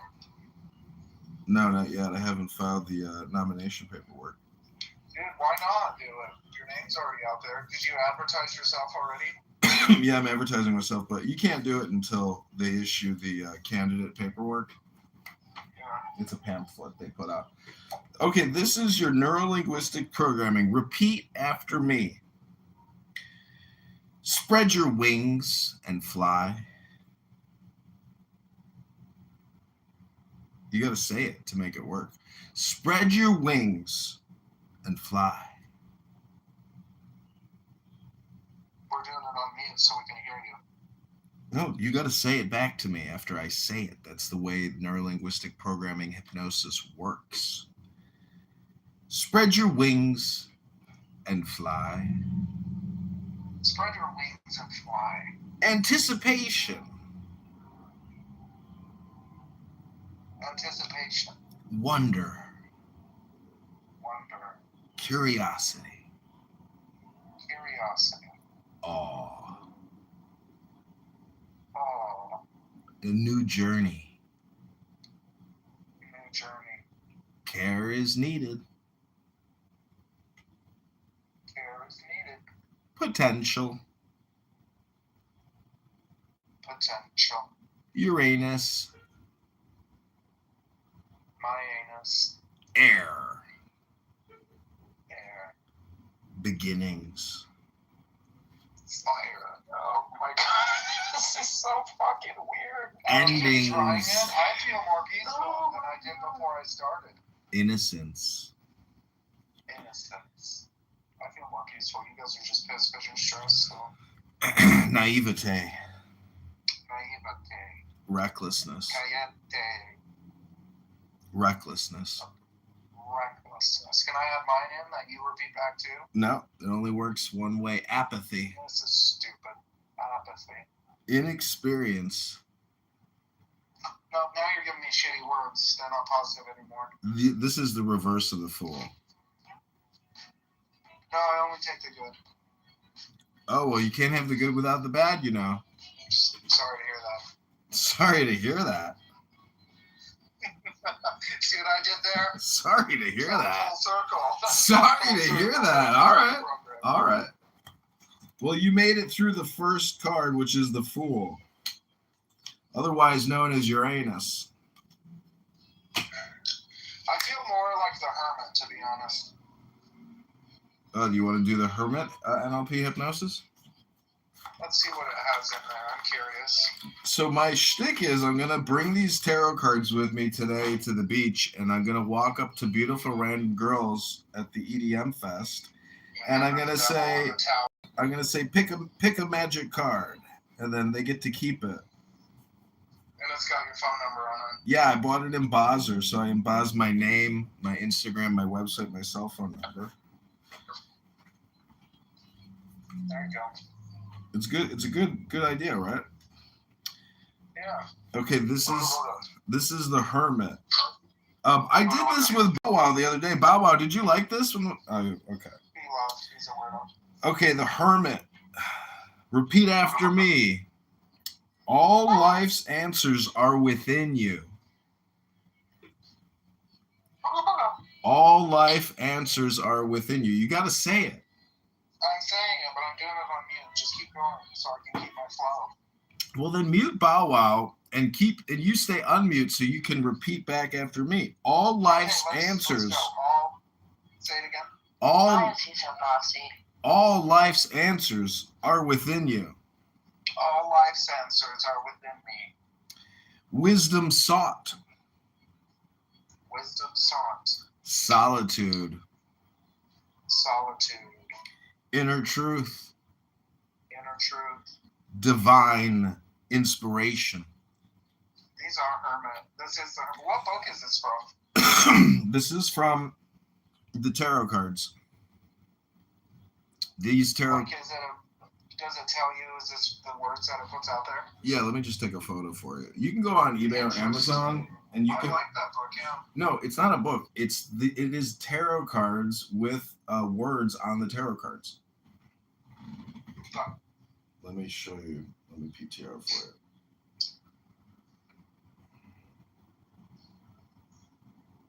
So it has the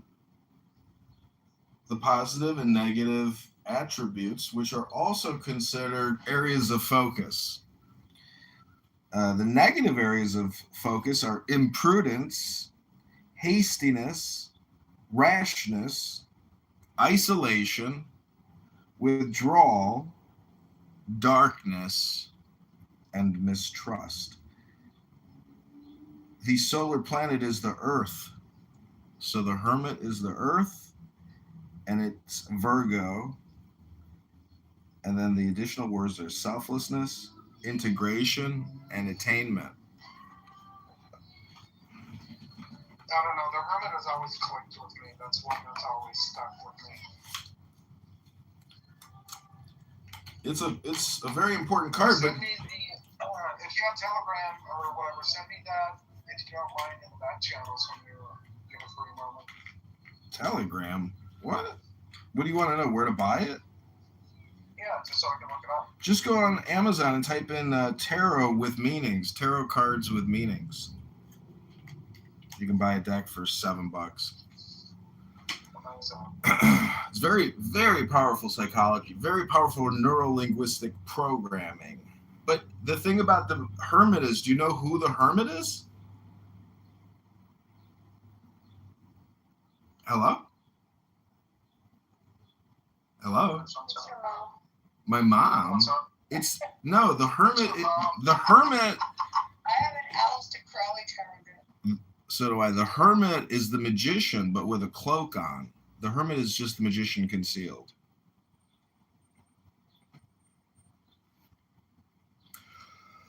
Yeah,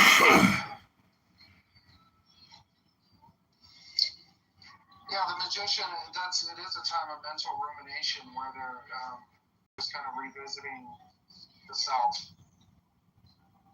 Let's see. What's your, you have an Aleister Crowley one, you said. That's cool. Yeah. I've got books about the interpretation of the cards. But again, it's nothing. I don't think it's anything to like take it too seriously. I think it's all really just neurolinguistic programming, large language modeling for people to learn, positive English words. And it's also important to know the negative English words because to know the positive and the negative is to really know, not, superficial knowledge. Right. Because you can be your own worst enemy, and if you can detect, it's all one. Exactly. It's a balance. It's a balance between the two words because you can say that you're in that mental rumination, but if you're doing that so frequently, it's a result of isolation. So it's like that fine balance between. You want to stay right in the middle of it. Mm-hmm. Yeah, it's using the words to create balance. Yeah. I didn't know you were a witch. No, I'm not a witch. I'm a wizard. A warlock? I'm a warrior wizard. You need to have a warlock account then and come in and do readings and have a house. I did. I had some pretty big tarot card reading rooms. Readings with Warlock John. I've already the wizard conference. You probably make some cash out on these people. Hello, Wizard John. Like Miss Cleo. Oh, do you know how many millions that chick? My sister used to work for California Psychic, and they would bill. My sister personally would bill $200,000 a day in credit card processing. That's how much money they were making. Then she went to prison, ain't it? I think it was Cleo. It was Cleo did, but my sister's number one client lived in Sri Lanka, and she. Did you say $200,000 a day? Yeah, that's how much the business makes. It's called. We need to get something going. I know, right? It's no joke. People want to talk to psychics. They're willing to pay $5 a minute. Yeah. And when you have that kind of money, you can do a background check and not be a psychic. And then call them and be like, yeah, your aunt. Sorry to hear about that. No, it's really just like Clubhouse, but for dummies that pay for it.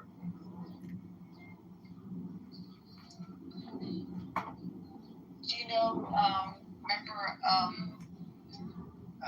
John Edward?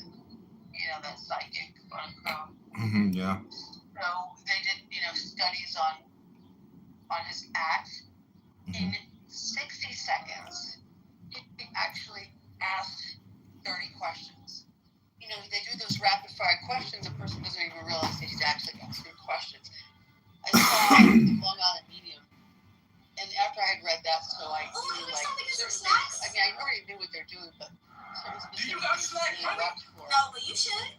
No, he was on like a talk show. No, I don't chew that snack. He goes to the audience. You don't make that. Well, I'm a big Saying man it for views. 2 weeks, 2 months, 2 years, February. Tongue twister. In like 5 seconds, he'd actually asked 500 questions. So any of those are hitting you and start nodding, It's pretty amazing to move off his bullshit,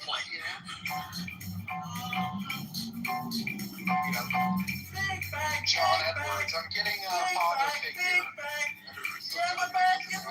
Yeah, it's different food. Swings into this tiny shirt, my big back has go wrong. Big back. He said once, so he narrowed down to like one person, but he was like, they died of whatever it was. The person's like, no. I was in a car, like, it's like, what? Yeah, he's telling me he didn't really tell people about that. Yeah. The tarot card words is that, like you said, I already feel more relaxed. So this app transmits a vibration from my central nervous system to your central nervous system.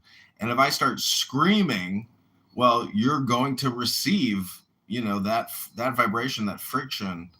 But when you mix, positive neurolinguistic words, it's hypnosis. So I'm transmitting positive vibrations through my phone to your phone, to your brain. Never heard you transmit a negative vibration.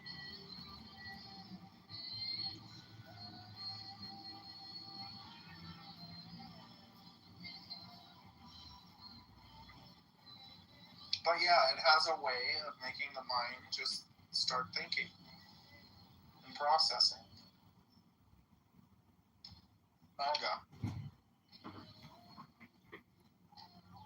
To show the world that what we want. Nobody wants to hear that.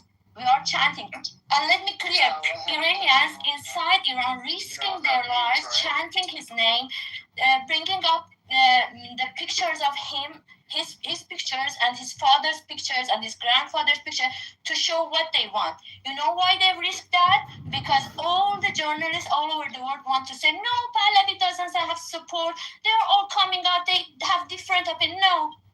90% of people want him. They chant it.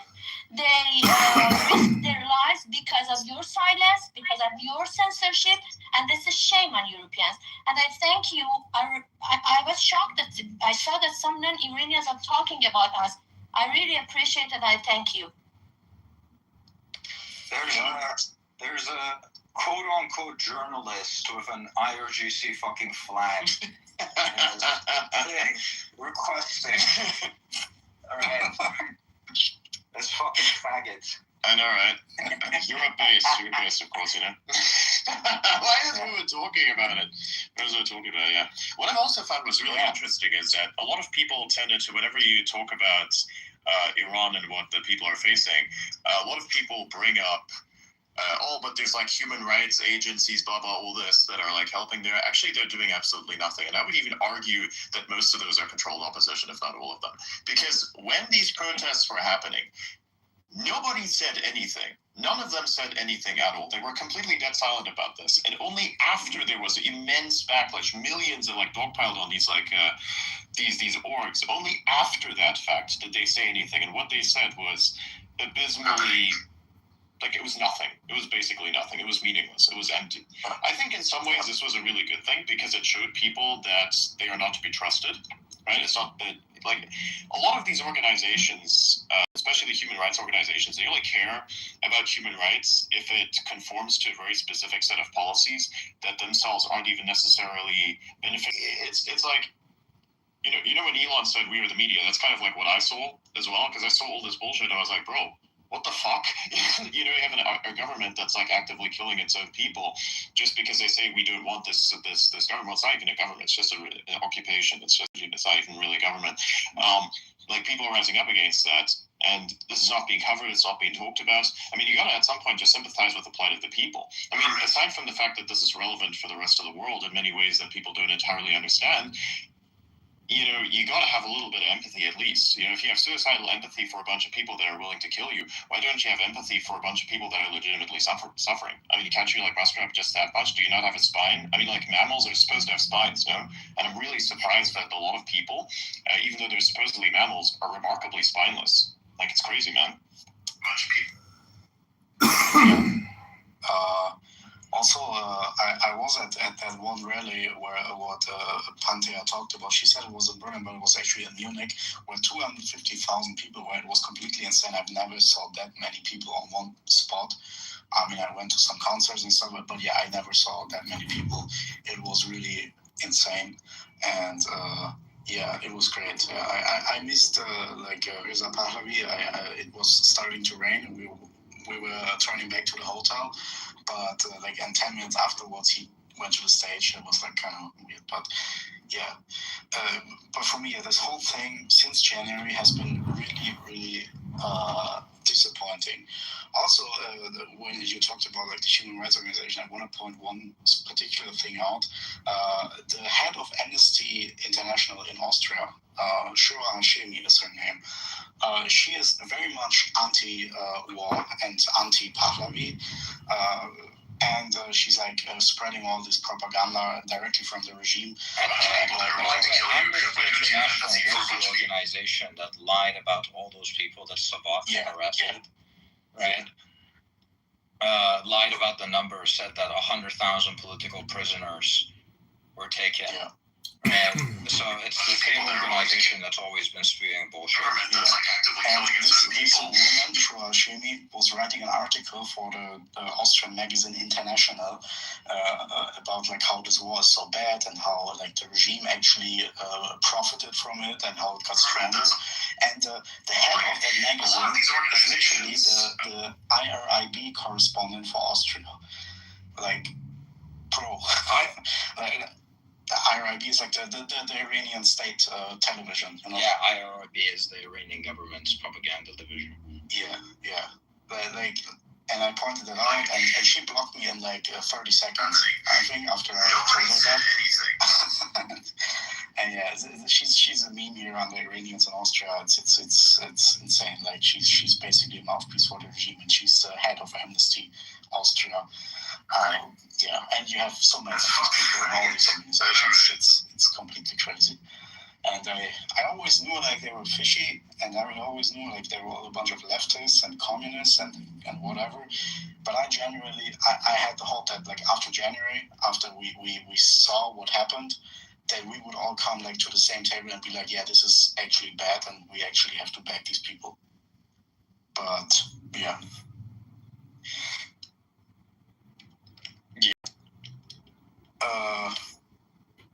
Yeah. I can ask if we wanna let. I think he has some connection problems. Looks like it. Yeah, it's a bit problematic when you're coming out of Tehran. You have to use the VPN. I'm just kidding. He probably has a white SIM card. White SIM. Or Starlink at home. Yeah, yeah, exactly. Oh, yeah, he's connected now. He's just muted. I don't know. Yeah, I'm speaking. What's up? What do you want, faggot? Oh, it's nice of you. Anyway, can you guys hear me? Yes. All right, lovely. So, I just want to clear up something. Actually, the lady was talking, she was living in the Canada. I don't know since when the Canada is a part of Iran, but anyway, I take that one. She just misrepresenting the Iranian side. Canada, because the government that you are supporting doesn't let me be in Iran. If I go back to Iran, they hang me. So shame on you because you're looking what you government that you're supporting is doing to us. You should be ashamed of what you're starting your conversation with. All right, let me tell you the truth if you're second it. Anyway, she's not representing the Iranians anyway. The Iranians inside Iran, they are representing the Iranians. The true Iranians who live inside Iran, they're living under the suffer and under the American atrocities. Anyway, I want to say one question. What American atrocities? What American atrocities specifically? I mean, look, if you can't really say anything inside of Iran if you're like an Iranian, right? Because you'll get like decapitated or whatever the fuck they'll do to you, or raped, right? So there's that. Just be patient. Don't get excited so big. No, bro, I'm like gonna ask you the question. I'm not gonna have you like ramble. You're gonna do the thing that's called answering the questions, because that's what you're gonna be here to do. So you're gonna answer the question. That is, what are the American atrocities? Give me like in 10 seconds what the American atrocities are. Give me the atrocities. Do you condemn the Mino attack or not? The what? Do you condemn the Mino attack? The 168 kids that went through. The Minab school, yeah. I don't answer that. Let me answer that. I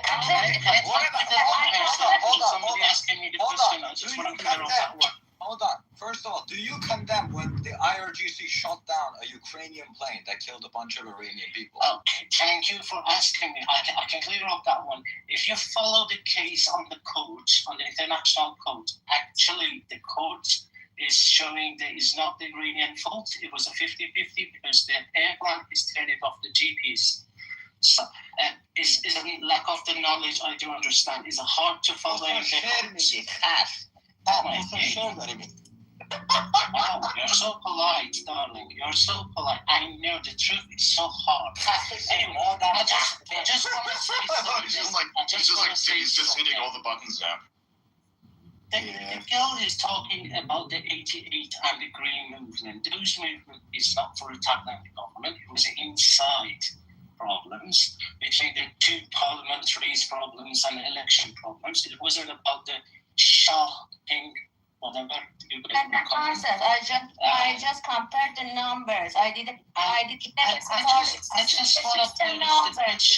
just comparing the numbers to show that 30 million people, over 30 million people came out on the streets, over 90 million people. If you think how many people could come, at least more than my family live in Iran. All of us have families in Iran. You cannot say that you have the right to talk and we don't. Can I pose you a question, darling? Do you know what was the population in Iran in the 88 in the Green Movement? Do you know how many people actually voted in the 88 in the Green Movement? Do you know them? What do you mean, like, what point is she doesn't know the population of his own country. No, I know that. I'm not statistic to go back and see how much was the population of the country 12 years ago and then 17 years ago. It was 33 million people on the streets. Either it was 80 million people, the population, or either it was 70. It doesn't matter. I mean, the population this time it is 30 million people. It's 10 times bigger than the Another false claim you actually made it. It was 90% of Iranians supporting the minorities.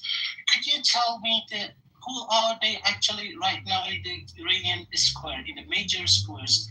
They have voted the majority of Iranians in the street every night for 70 days, and they're chanting for Iran. For some Republic of Iran. Wait for a second. Everyone, hold on. I answer. Man, it's complete chaos right now. Okay. Yeah. You can't go out and block the internet for 90 days. then be like, oh, every single person that posted a video on the internet that has internet because the Iranian government blocked everything is not an IRGC agent. Every single one of those fucking videos that came out in support were Iranian government fucking workers. I like X itself, even if the internet was there, which it wasn't, X itself is blocked in Iran. So if you see anybody who has like Iran and like has the account connected to the App Store in Iran, that means that they are either one of the elitist children, one of the elites themselves, or they are an IRGC agent. Most of which are just IRGC agents. Are you sure? Yeah, are you sure? Because the connection was bad. The one that says that connected from Iran, the actual IP addresses from Iran, those are definitely people that are connected. Not the right. Sorry about that. Because Google operates, or at least used to operate in Iran. A lot of people have their Play Store set to that. Right, so then you can actually pretend. Okay, I see. But the IP addresses, yeah, you can't really fake those. If the IP address says from Iran, that's fake because in Iran, put it on that. You guys really made a bunch of the claims, but I didn't call you, none of you, the Mossad agent or the IDF soldiers. Please give me respect, guys. I know it's hard for Sam, I would like you to Sam, I would like you to call me a Mossad agent. I would like you to call me a Mossad agent, please. Call me a Mossad agent. Do it right now. Call me a Mossad agent. Go for it. Do it. For Iranians, even to pronounce that name is shameful because those people. Wait. One second. Dude, just call me a Mossad agent. Go ahead. I don't care. What's the point of that? It doesn't have to be true. Just call me a Mossad agent. It's hilarious. I know you don't care because dignity is actually important only for Iranians. Anyway, I just want to say... Dude, if I work... Dude, that's a fucking amazing intelligence agency to work for. Those guys are like mega That's only you, darling. If you go outside of your head and you're asking... It's really hard for the... Darling, are you like... It's very hard for the minorities to be polite, isn't it? The minorities? What?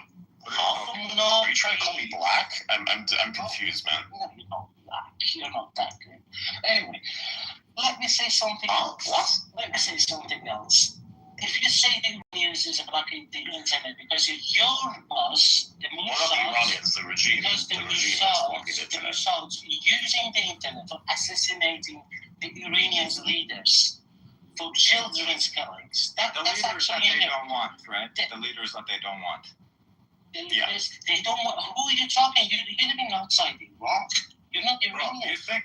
Yes, I am. No, you're not. Can you not speak Farsi? Disconnected. You're disconnecting. Can you speak Farsi? Can you speak Farsi? چه لهجه خری فارسی من بده. تو میتونی یه شعر بخونی؟ بابا من شعر خوشم نمیاد. دیدی فارسی شعر من؟ در مورد شعر حرف نزن، کثافت زدین به فرهنگ ایران، ضد ایرانی ترین. شما برو عربی حرف بزن. You have to talk Arabic. You're all pro-Islam. You're nothing about Iranian inside you. The only problem is that you have somehow no Farsi, but your all loyalty is to Islam and that shit for destroying Iran. We'll pay for that. We'll pay for it very soon. White, browns, and Indians are equal. Just for the racist little minders like you. I'm sorry, where does the racism come in? One second. Where's the racism? Can you show me the racism? Racism, because he's claiming that he's somehow trying to say the Arabs are like... I said that Islam is. I said I'm pro-Islam. Arabs, Iranians, yeah, there's a difference. You're against Islam. How is this? Islamophobia doesn't. No, there's no such thing as Islamophobia. That's bullshit. You're not afraid of it. No. That's not Islamic. That's not Islamophobia. Oh, is Adrian and the Pointer the same? Misgender, LGB, or something like that? What? I don't know because I asked him the Pointer. Where's the LGBT? Oh, one second. Okay. All right, come on, little man. All right, little bro. Listen, this is a problem. This is a problem. For some reason, these people, all they can do is yell, and so they can't actually have a good conversation. Personally, I think that instead of like just your foreign agents that you're funding to have the conversation for you, you should potentially invest a little bit into your vocal capabilities so that you can have a reasonable discussion. Because if you're going to shill for what is a murderous regime, you may as well speak in a manner that is like silver-tongued, just like many of the other threat agents. Like, at least have that. Like, this is beginning to be not worth my time to like hear you out, and I'm just doing this because I think it's hilarious, and because I just want people to shit on me. Like, I want everybody to like, this is what this is like, you know? At least get the training from a guy that's not gay, right? Your English sounds like I know, right? By a faggot. I mean, like, the first thing he says is darling, so I'm like, maybe there's like some sort of sexual obsession with me. Do you have any problem with the Muslims or Islamophobia? I don't have any problem with Muslims, but I hate Islam. That's the difference. So Muslims are alright. Muslims can have their opinion to themselves, and until they don't oppose on them, they don't force us to wear hijab, to march us for drinking. I mean, we have to make this about Islam. I mean, like, just stop killing people. Yeah. Yeah, it's quite simple, isn't it? Muslims don't kill us and don't impose their opinion on us. They can have their opinion. My father was a Muslim up to the last minute of his life, and he was respectful to all of us, didn't impose his opinion. He was a Muslim. I loved him, but there are Muslims who don't care. So their ideology, Islam, is either dangerous or has the potential of being dangerous, and it's up to them to practice either way. So I don't like Islam, but I'm not against Muslims. They can be. As far as I understand, you don't like the enforcement. How many years you didn't visit Iran? Why are you interrogating me? So you have You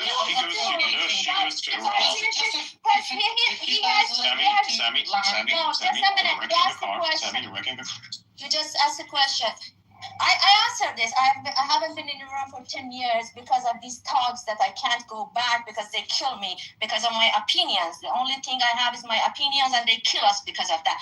But you're not. People listen just straight up getting killed because they will rape her first so that she doesn't go to heaven, and then they will kill her. But let me tell you, he is one of them who thinks that he interrogates people, and that dungeons of the security forces they have, and he thinks that if he comes here, he has the right to interrogate me. You don't have that right. You are here to answer questions. I'm just asking you the simple question. My friend's here. Why they let him ask us questions? You have to ask his question. Okay. Why are you supporting? I have a question. Why are you supporting the regime? A regime that is killing his innocent people in 2 nights, in less than 10 hours, he killed more than 40,000 people. Why are you supporting that regime? Is there any bit of humanity? Is there any bit of rational in you to not support that kind of brutality and barbarism? I don't think so. I don't think that if you speak English, you have the kind of civilized mind. No, you just speak languages. You are not civilized. You're living a barbaric life. You're a barbar. Thank you for your question. Let me answer you if nobody interrupted. That was actually a statement. It's not really a question. Can you answer? But there was a question. Why is it interrupting? Can I have 2 minutes? No, you can't have 2 minutes. You're going to tell us in 30 seconds or less why you support the IRGC. You can't explain. The truth is going to be harming you. Anyway. Your accent doesn't say I can literally not understand anything. Anyway, and I do understand. You don't understand because you're not Iranian. Anyway. I have no Iranian. What do you mean with this? Do you think I like own a little translator? Look, what are you talking about when you say that? Can I answer Panta? Let the answer, please. Can I answer Panta? Okay. You're asking me why I supporting my governments and my leaders. Because they're actually working for my peoples, for the kids. If you see okay, so that's the answer. Who are your people? Who are your people? Oh my day. No, you just answered it. You said, okay, they fight for your people. You cannot even shut your mouth for the 10 seconds, darling. All right, little bro, we're going to start this again. So you already answered the question of why you support the IRGC. Now you're going to answer the next question. The question was for 2 things. Why are supporting the Iranian government, and why are supporting the governments what she's saying, killing their own people? So let me answer just for 30 seconds. That's what you're giving me. Okay? Thank you. Oh my God, it's so hard to talk with a Mossad agent. Anyway. Nice. Call me Mossad agent. Neat. I like that. You asking me to do that? Anyway, Panther, I supporting my government. I supporting my government because if you see the story of Iran before the revelations, you don't have even a school. Revelations? Did you just say revelations? Revolutions. You're so Western. I'm Iranian. It's so hard for you to understand. Okay, little bro. Listen. You having shit English and him having good English is nothing to do with him being westernized. It is everything to do with him speaking a language properly. You should try and do this. You live in a foreign fucking country. You live in Europe. You do not live in Iran, which I think is hilarious. You live in Europe. You live in a foreign fucking country. You should probably take up the initiative to master English. By the way, I am German, and I have mastered English to the extent that I'm better than most English speakers that have grown up their entire lives in English-speaking countries. So if I can pull this shit off, now I know I'm a bit special potentially, right? If I can pull this shit off, why can't you pull this shit off? You're literally being literally is not exactly grammatically correct in the context, but you're basically a mouthpiece for a regime right now. You may want to master English and pronounce your words properly and use the right words. And if somebody corrects you, don't be so triggered about this, okay? Don't be so triggered about this. It's okay. Just like correct it and be like, oh yeah, I'm sorry, revolution, and then continue onwards like as if it is no big deal. Because it is no big deal, unless it is a big deal for you, which I don't know. So it's nothing to do with us being westernized or anything, right? I was literally born in Iran and fucking lived the majority of my childhood in Iran, and this motherfucker's like, oh, you're too Western. Yeah. I have like half a dozen friends in Iran right now, and they're all like telling me, fuck these people, I hate them. Like the people who like go to these government rallies and who like until 3 a.m. blast some Shia chants and some Shia like nasheeds or something. They hate them. They want to run them over with their car. I mean, they're not doing it because they're not fucking terrorists, but you get my point. And everybody hates you. Like everybody hates you. They're like they have inside your head. Huh? Inside your head. Yeah, sure, inside my head, I guess. Okay. If you believe that Bring my name in your filthy mouth. Whatever you want to say, don't call my name. Okay? I'm asking. If you don't want to talk to me, will you? Do not bring my name to your filthy mouth. You can talk to me, but don't say my name. I hate it when I hear my name from your filthy mouth. Don't do it. Sammy, how do you justify Sammy? I used I guess only Sammy and Ponteo spoke and they didn't have any chance. I want to use the they and them. Maybe Adrian is looked at. Anyway, they claiming the 40,000 people being killed in the day. It was 30,000. Actually, said 30,000. 30,000, whatever. Even if you want to say the 1 million. So, do they have any passport, any national numbers, any name and family names? You guys cannot even provide the 10,000 names. So you guys can't even provide 10,000 names that killed in Gaza. In Gaza, we have got all 35,000 kids under 15 years old. Can you provide the names of all 72,000 people that killed in Gaza? All of yes or no? Name, family name, and a picture. Okay, but can you provide the picture of all 72,000 that died in Gaza? You're here to watch the genocide. There was no genocide, but I can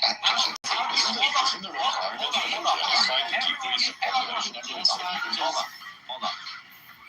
How do you support Palestine when those fucking people helped Saddam attack Iran? Okay, if he has a weakness weapon, something's wrong.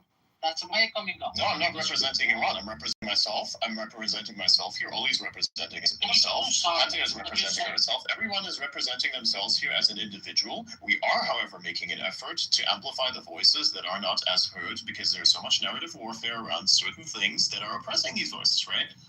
So that is why we're having this conversation. Hold on. So yeah. Wait. Ronak had his hand up. What did you want to say? I just want to say Well, I was wanting to say plenty of things to dispel disinformation, but first off, I want to react to the most recent comment of you cannot provide 10,000 names. I know people who had to pay to have their bodies returned, and they had to pay for the bullets put into that body. So we want to have this thing where we, excuse me, you've had this entire time for your propaganda. Yes, I mean, let's just let her finish. I'm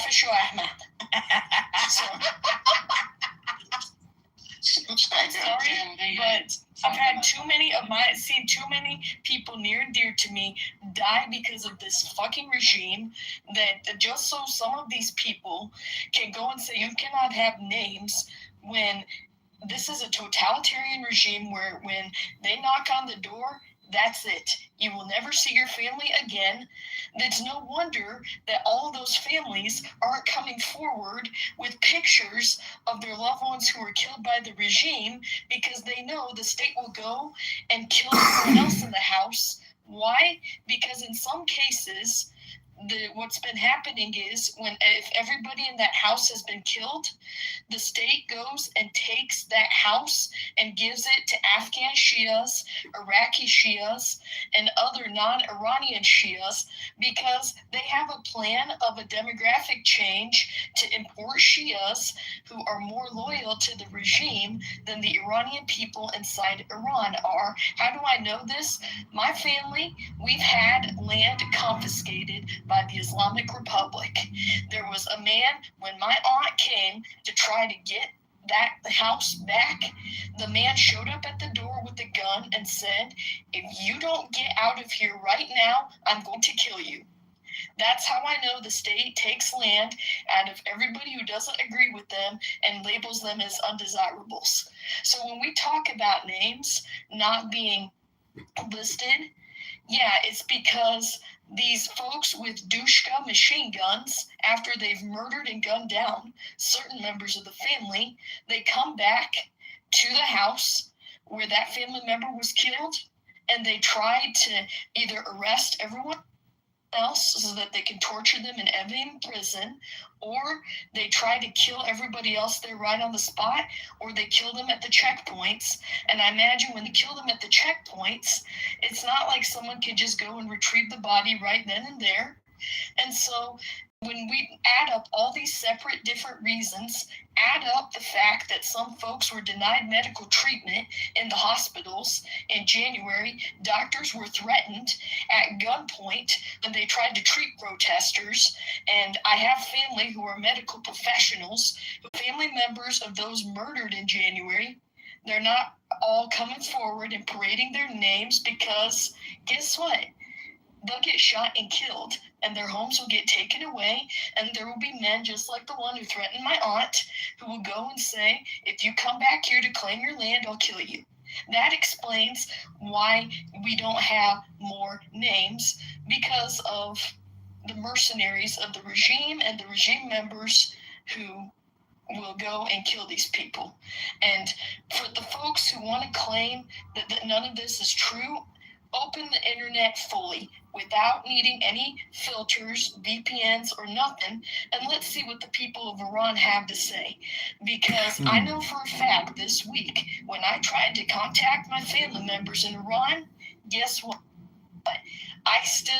The regime was lying when they said that internet was fully opened, because I sure as heck couldn't use those messaging apps.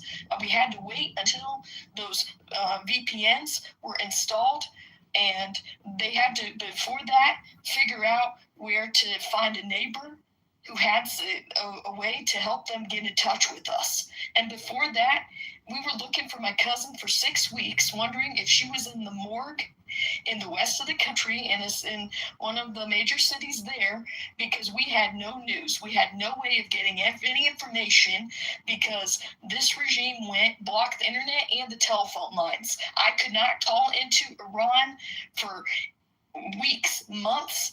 Only people from inside could call me and the folks I knew. All right? That was not the case for Dubai or Israel or anywhere else in this region. Only for Iran was the case that only folks from inside the country could call out and we could not call in. That's not a regime that's telling anybody the truth. That's a regime that has something to hide. Now, if anyone has any questions, I'll answer them. Thank you very much. Nice. Can I pose any questions? Yeah, sure. I'll take questions from Azishi's as well. Stories? About any for the imaginary story? Because it was only a storyboard. It was a fact. I'm not going to be telling them to folks like you because I don't want my family killed. I'm smarter than that. Hey, it's like, hey. You didn't run away from it. You forget your story? Did you forget your story? Because you said, please run away from something really short. Oh, I didn't forget my story. I'm not going to be going around showing pictures of my family to Azishi's like you, who will make sure to ensure that my family gets shot and killed. So you believe you run away from the Iran and we're gonna chase you and... Oh, hell no. Nobody ran away. Are you lunatic? Chased away at the point of a gun.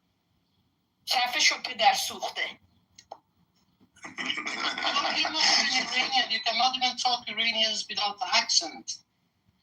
Yeah, no shit, dude. My family was chased away. We've been away for quite a while, but I still keep in touch with the folks inside. Unlike you, I'm not defending these murderers. Accent. You know, there are Iranian course of accents. And the folks who go around talking about Mossad agents, believe me, my group has had plenty of practice with it already before the entire bunch of Iran was labeled as Mossad agents. No way, you've had practice this shit. You've been trading by the Mossad to infiltrating the Iran peaceful protest. If I'm apparently a Mossad agent, I deserve some pay. Like, seriously, I'm just getting, like, mentally, I'm doing so much work for I actually want to get paid at this point. They don't pay the own people. Can I say something about the bullshit this guy threw out for the numbers? Is it okay if I say? Okay, so let me ask. These guys killed tens of thousands of people. They have control of everything. I'm not Superman, darling. Shut up. Shut up. Why do you need to cut the telephone line? I'm talking. Why can't people just call to Iran if what you're telling is the truth, as is she? Contact just right now. Don't call my name. Shut the fuck up. I'm talking. Let me say, after the kill, the same day they butchering people, tens of thousands of people they were killing. You've seen some of the videos, some of them are brutal. No, some people cannot tolerate that. They're denying even the videos that exist. People, they butchered people and then they shut off the internet, they shut down the telephone communication, everything. And then they started to erasing all the documents. They confiscated all the camera, the security cameras, everything. They tried to erase everything. And they now asking us for the ID numbers of the killed and the names. We have over... Shut up, I'm talking. Shut up, I'm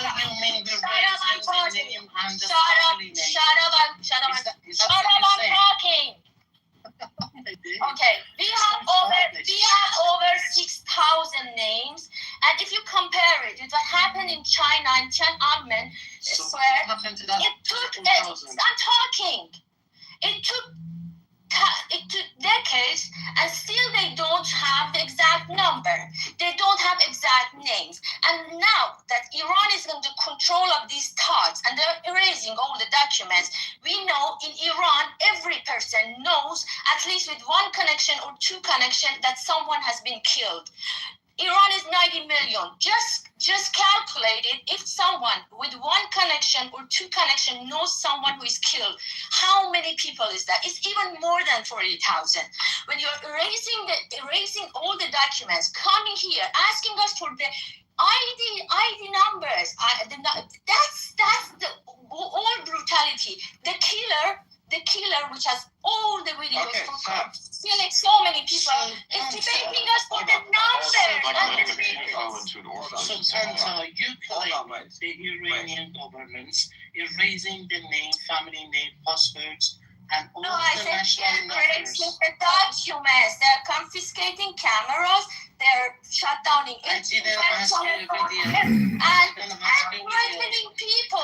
I know people who have been threatened not to talk about their loved ones. Hold on. Before you hold on. Sam, if what you get excited, just I didn't ask you for a video. I didn't ask you for any documents. I just asked you very simple question.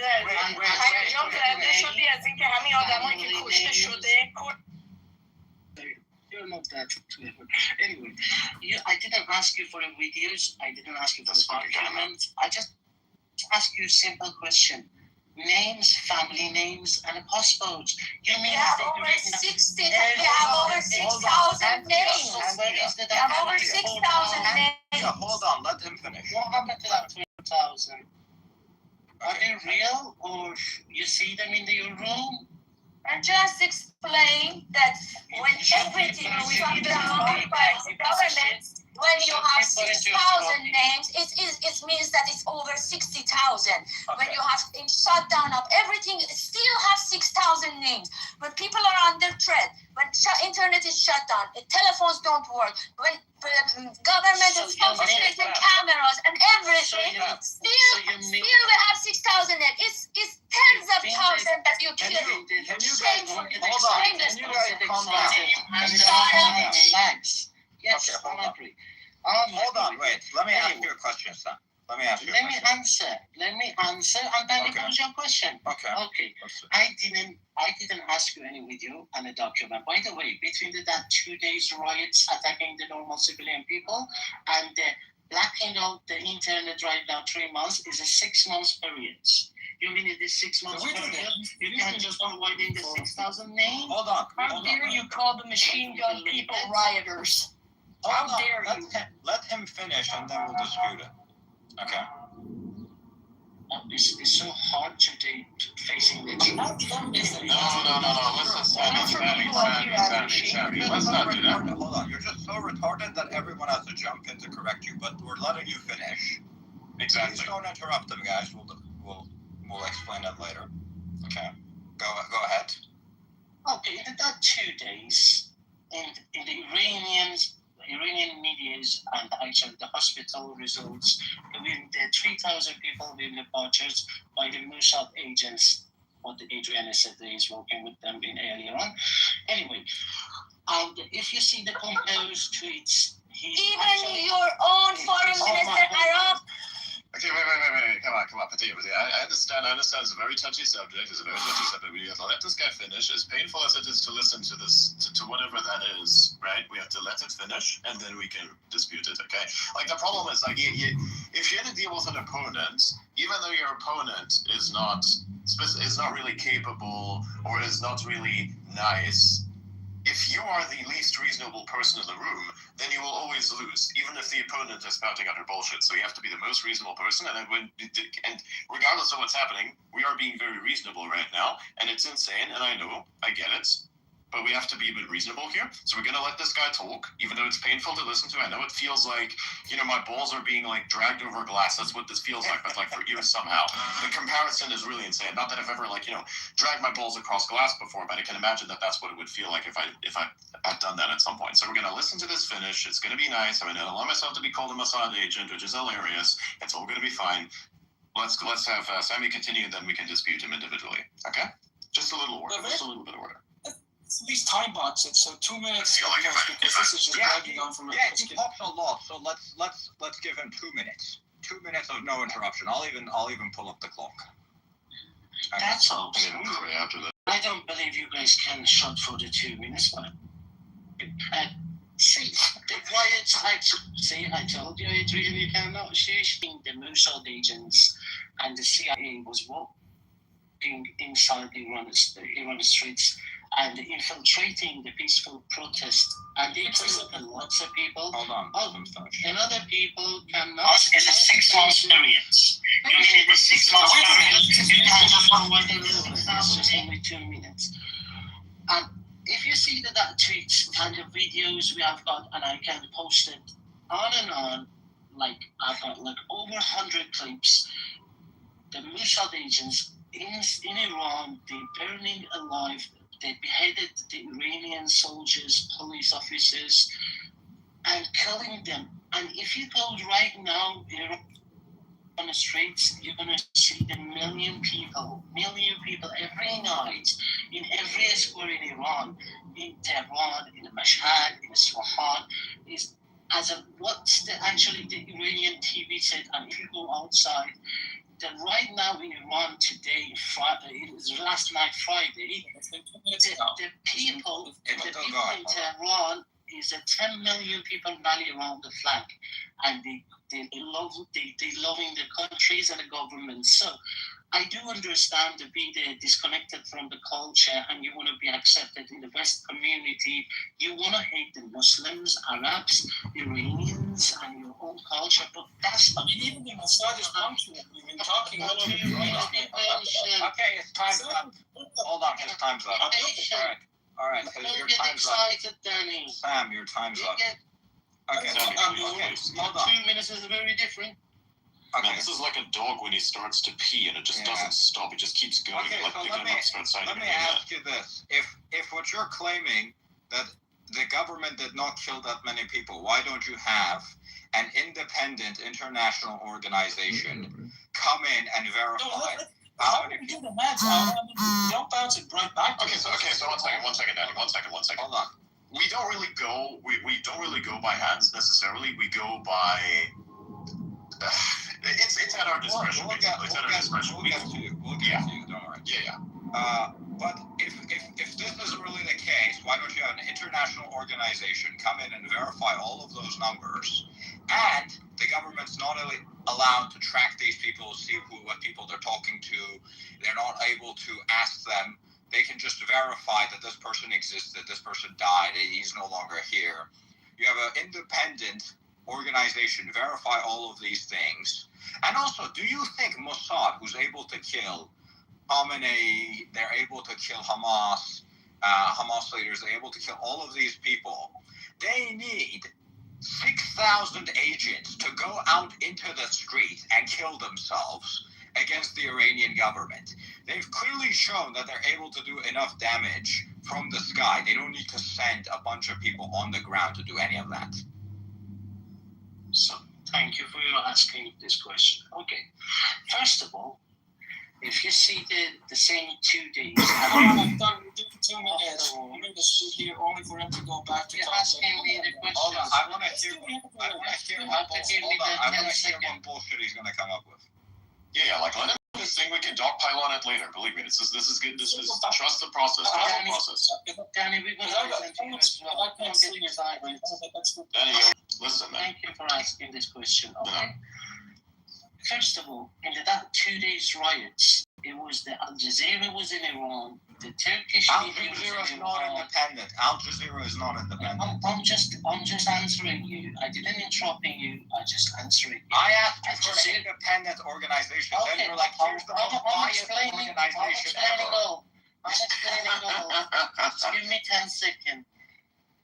In the meanwhile, in Iran, it was Al Jazeera, Turkish TV, Azerbaijan TV, Kuwaitish News, and Dubai News. So why we don't allow the international community to come inside? If you read the Green Book about the Libya, you're gonna see that they claiming Libya as a Gaddafi's. I'm answering that. Hold on. Hold on, you. Just be patient. Danny, if you keep interrupting, we'll remove you. Okay. Yeah. Why we don't allow the international organization to come inside Iran? Because the same organization, they went to the Libya and they claiming the systematic raping under the Gaddafi time. And when the Gaddafi gone and been butchered by the Mossad agents, they find out it was a zero. It was nobody getting raped in the Gaddafi time. So you mean like with we are Sabak, not right? trusting. You mean with Sabak and international organizations, right? We are not trusting any Zionist organization. Oh, American really? Oh, so when Khomeini... You seem to trust them just fine when you wanted to use them to get rid of the Shah. Yeah, when Khomeini was talking to the international organizations, when he was talking with the Zionist media, that was fine, right? So we learn our Guys, lesson. you don't pay attention to the lie he says. Even Arakchi, their own foreign minister, accepted on TV and Fox News. He accepted that they themselves has killed thousands of people. Even their supreme leader that is dead right now, he said that some people were killed, were innocent. Even them, We are coming in the same 6,000 their own governments. They didn't accept the Congress, but they accepted 30,000 that were fighting up. You know why? They were forced. They were about to be attacked. They told them, if you come and accept some of it. They accepted some of it, and you deny it. It's shameful. I'm not denying it. I'm saying the 3,072 people, according to the Iran medias, being captured by the Mossad agents, which infiltrating. And you say that as you refer to the videos, hold on. Mossad has the name written on his chest that I am a Mossad, I am killing on the video. No. Who has done that? Show me a Mossad agent. Show me a Mossad agent. And one Mossad agent hasn't killed one of IRGC people. One second. Let me tell you. Hold on. These IRGCs had gatherings everywhere. Why Mossad hasn't killed even one of them? Yes, so how do you claim such a crazy idea? Mossad, the most competent organization on earth. Hold on. The most competent organization on earth needs to move 3,000 people out of Israel to come to Iran to get killed. Not all of them. No, I say that. I said the part. Where is Mujtaba? Part of them was infiltrated, which being trained by the Mossad. Part of them, not all of them. We're gonna give you lots of training. Your mission is to die. So you don't want to talk to the law. You want to talk to the normal person. Where is Mujtaba? Hunter, you say you say why we kill. Ota, you want to hear somebody else or you want to talk with yourself? You say why we kill him. If you go right now in your country outside and you putting the gun in the police officer, what they gonna do with you? They're gonna put you down. Even if you're living in America or any other countries, those people came out with their children, with their wives. Riots have no rights. So Riots is illegal. Guys, I'm asking you one question. What is illegal in the face of who? Why aren't you asking him? Let me just. Why aren't you asking him? You are in full immunity by the regime. You're not like I'm with my own name. I'm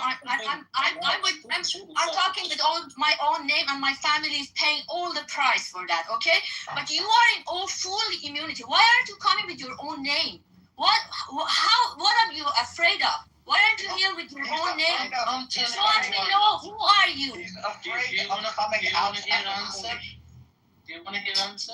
Your Islamic regime started to kill Iranians from 1979, okay? So shut up. This is how you took Iran. This is how you occupied Iran. Is it elementary school? Are you 5? Okay, let's go to some other people. Danny, you wanted to say something? Ask me a question, Ujo. We're going on for minutes on end. You don't shut the fuck up. She asking the personal question. She said, why you didn't put your picture with your go name? over like fucking... I want to answer. You give a very convoluted long answer about how you have gay sex in the job. If he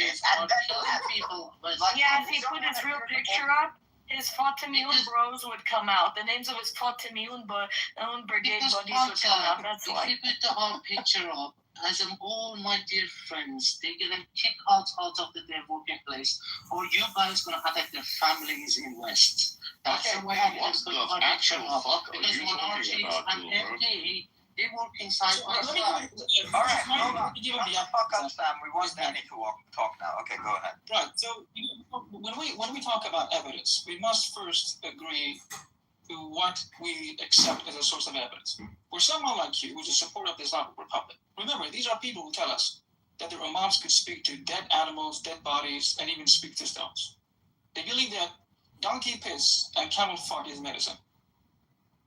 And they believe that their imams sat on a donkey with wings that would fly around, Frankfurt Airport, and then would fly to Toronto Airport, and then eventually to the house of their God. Now, if I would ask this imbecile, this terrorist supporter, to produce evidence, could he produce evidence? No. So to enter a debate, so if we enter this debate from the perspective of evidence with someone who's not a good faith, who's not here to debate in good faith, we're not going to get anywhere. More to the point, it is not a question of how many people died. The question is the Islamic terrorist regime legitimate? The answer is no. When a regime is illegitimate, it has to be removed. If it is not willing to move aside peacefully, it must be removed forcefully. If this terrorist regime intends to stay in power, no matter the cost, we Iranian citizens have to remove this terrorist regime, whatever the cost, including involving countries who are our allies, namely the State of Israel, namely the United States of America. After all, this is precisely what the terrorist regime does. They bring in their terrorists from Iraq, from Pakistan, from Afghanistan, from other Lebanon, from Lebanon, from Houthi, whatever. Precisely from any country there are shitholes. Fundamentally, the Islamic Republic, in its very constitution, is un-Iranian and anti-Iranian. Khomeini, in 1980, says this in front of the cameras. He says very clearly, for us, nationhood serves no purpose. For us, Iranian people are not important. For us, Muslim people are important. Furthermore, since this person asked for evidence, and also mentioned this Khomeini, Nasrallah literally said that Khomeini defeated the Persian civilization, and he took it over and made it a Muslim civilization. He destroyed a Persian civilization. This is what Nasrallah, leader of Hezbollah, which is backed by Iran, says. Mm-hmm. Now, Khomeini also said this in one of his books. He says, for preserving Islam in the Muslim populace, you are not only allowed to lie, you are obligated to lie. To lie, to steal, to cheat, to engage in homosexuality, to drink alcohol, and to abandon your prayers. He even goes so far as, for Islam, you can even murder your own imam. Now, when you have a constitution that is founded on such principles, which are not even principles, there is nothing to debate. It doesn't even if the Islamic Republic had not killed a person, even if they had provided prosperity for our country, which of course they have not, fundamentally the Islamic Republic is illegitimate. And anyone who associates with an illegitimate regime has forfeited any and all rights. That is to say, if I were to come across you, Sam, by virtue of you being supportive of an occupying regime, I have every right to do to you as I please. I have this right, because I'm an Iranian citizen. You, however, are a traitor. That is to say, if you are an Iranian. What's interesting is people like you, people of your religious inclination, you don't even know who your parents are. Or you may know who your parents are, because they are your mother could be their brother, or your father could be a pimp, or perhaps both.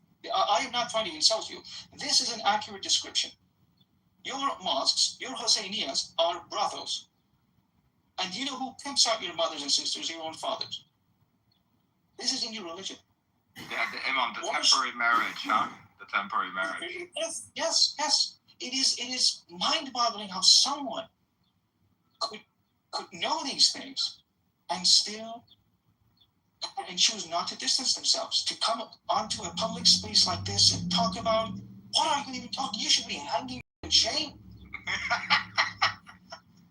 You should. If I were you, if I don't know if your father, if you knew who he is, you would actually attack me. No. It's not personal. No, it's not personal, Sam. It's personal attack, Danny. You can't talk about the normal civilizations. You got all the civilizations in the planet. I'm trying to help normal. You don't get excited. You get the some good points. Actually, don't worry about excitement. I want to answer. No. I ask you a question. So hold on a minute. Let me teach you, my friend. Let me teach you. Yeah, bro. Don't say that. I was gonna say, don't call this guy your friend. It's slim. It's just a habit, you know. Yeah, it's just a habit. We've already decided he's gonna get edam mission. You know. So Sam, precise. Yes. Why you don't say your English? Are you ashamed of your English audience? I will tell you. I will tell you. I said you get the death penalty. I said when this is all over, we're gonna give you the death penalty. We're gonna give you the death penalty after this is all over. You wanna hang? You said you wanna hang. Okay, thank you. So why don't you translate the other part to English as well, Bachisiqi? You wanna tell the audience what Bachisiqi means? I'll do the translation for him. I will do the translation for him. By virtue of associating with, listen, we are in a total war. Listen to this carefully, Sam, so you understand the gravity of the situation.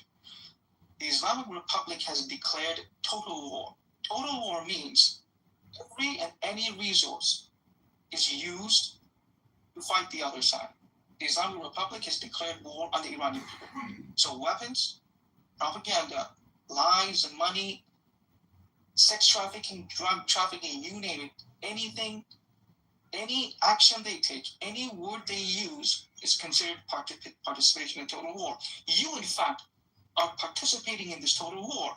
You are an enemy. You are a terrorist. You may not like it. You may say that your actions are limited to speech, but you are engaging in total war. And the penalty for anyone who engages in total war, especially when the other side is a terrorist regime, is the death penalty. You do not understand the gravity of the situation. If your identity were to be revealed, there is a legal justification to hang you. If I were you, Sam, you and everyone around you should immediately surrender without resistance. For you bear the consequences. If your turn comes, you will regret it. You have seen what has happened to Khamenei, the so-called supreme leader. You saw how he was humiliated. He doesn't even have a grave yet.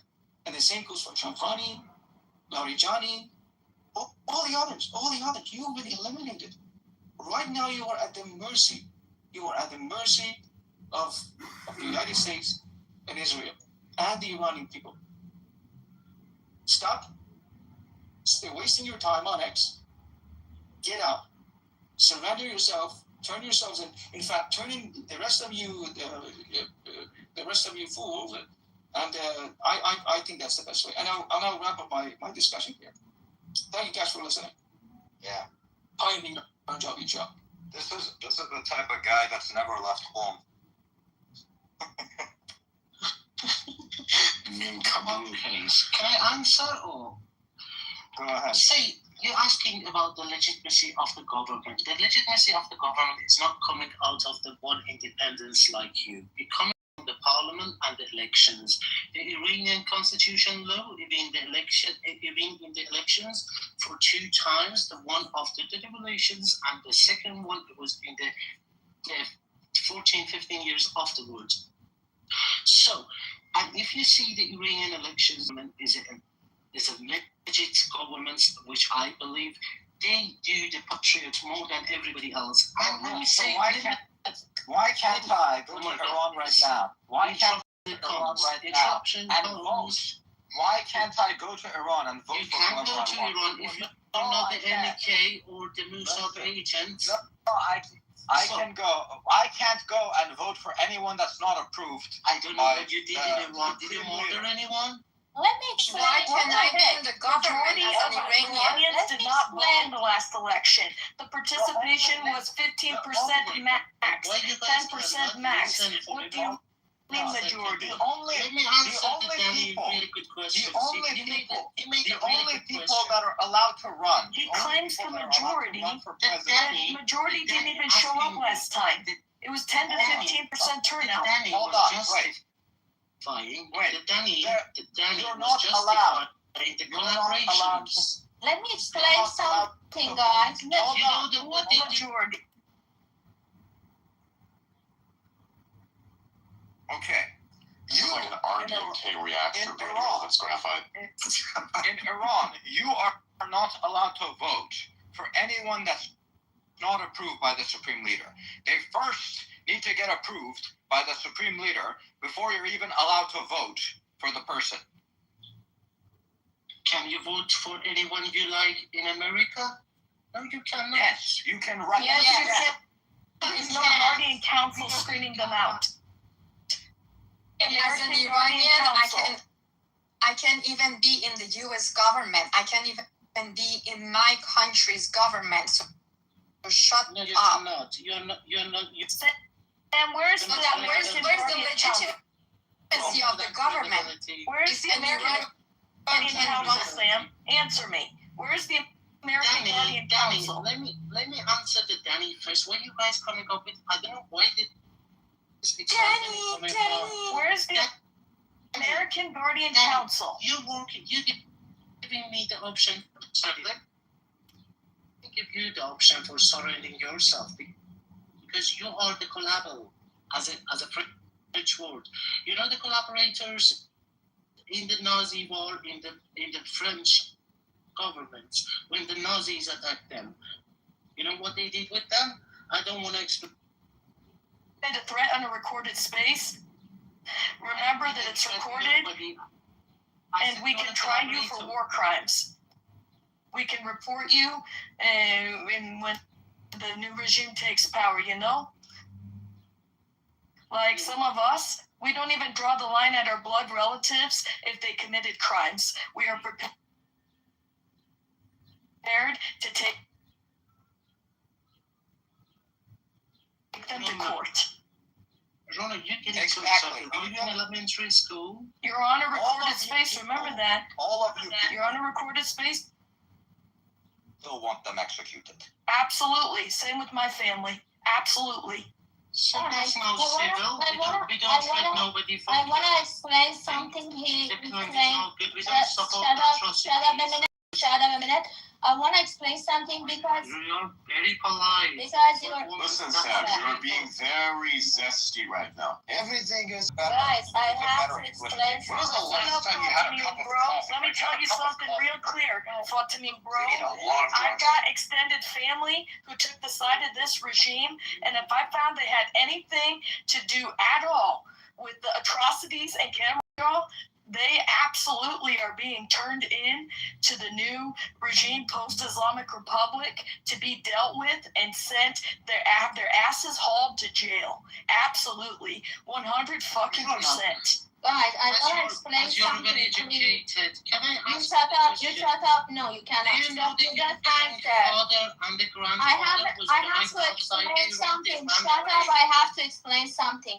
People who are in audience may not know what is the Guardian Council because this guy claimed that we have a parliament, people go into the parliament, so our government is legitimate. Let me explain it. In Iran, there is not such an election. There is a selection by the supreme leader. How he does that and pretend that there is an election? He has a Guardian Council. Some bunch of clerics and some thugs of IRGC who are selected by the supreme leader go in a room and they decide who can be candidate and cannot be. And only the people who are loyal and prove to be loyal to Khamenei and the regime, they can be candidate. And even after that, when they have this kind of selection and some people go and vote because they don't know what's in politics and they want to have a bunch of people don't know and they You claiming Fuck that up, 14 shut the fuck million up. people who And after actually that, claiming exactly and that. after, Yeah, she's claiming and after all that these, it's and bullshit. after all these things that they put the guards, that nobody comes to the government, only the loyalists, and after that, even less than 10% go to the ballot vote, and the government only multiplied them. The last election they were exposed because all numbers were multiplied by 3, and everybody knew it was 30%. They multiplied all numbers, and they were 39 and something like that. So they are full of bullshit. You've heard them. I ask you, isn't it enough for hearing from these guys? We have heard them all these 88 days. Can I just say something to him, please? To this little pedophile. I'm finishing my speech. Let me say, 88 days, people inside Iran were cut off from internet, and these thugs with the allowed SIM cards, they call it white SIM cards, we call it bloody SIM cards. They were using internet freely and spreading propaganda. Now, I think it's very hard for Iranians that I see beneath here or listening. They have to listen to them again. I think it's enough for them to talk. It's good to know people what are these thugs that we're dealing with them. They kill and they lie to their stomach and say everything to make that it's justified. We kill because they're bad people. And they disagree with us, so we kill them. I think that's enough. It's not disagree. Not to mention, Sam has magically become an expert on the U.S. government when he claims that the Iranian government is like the U.S. government.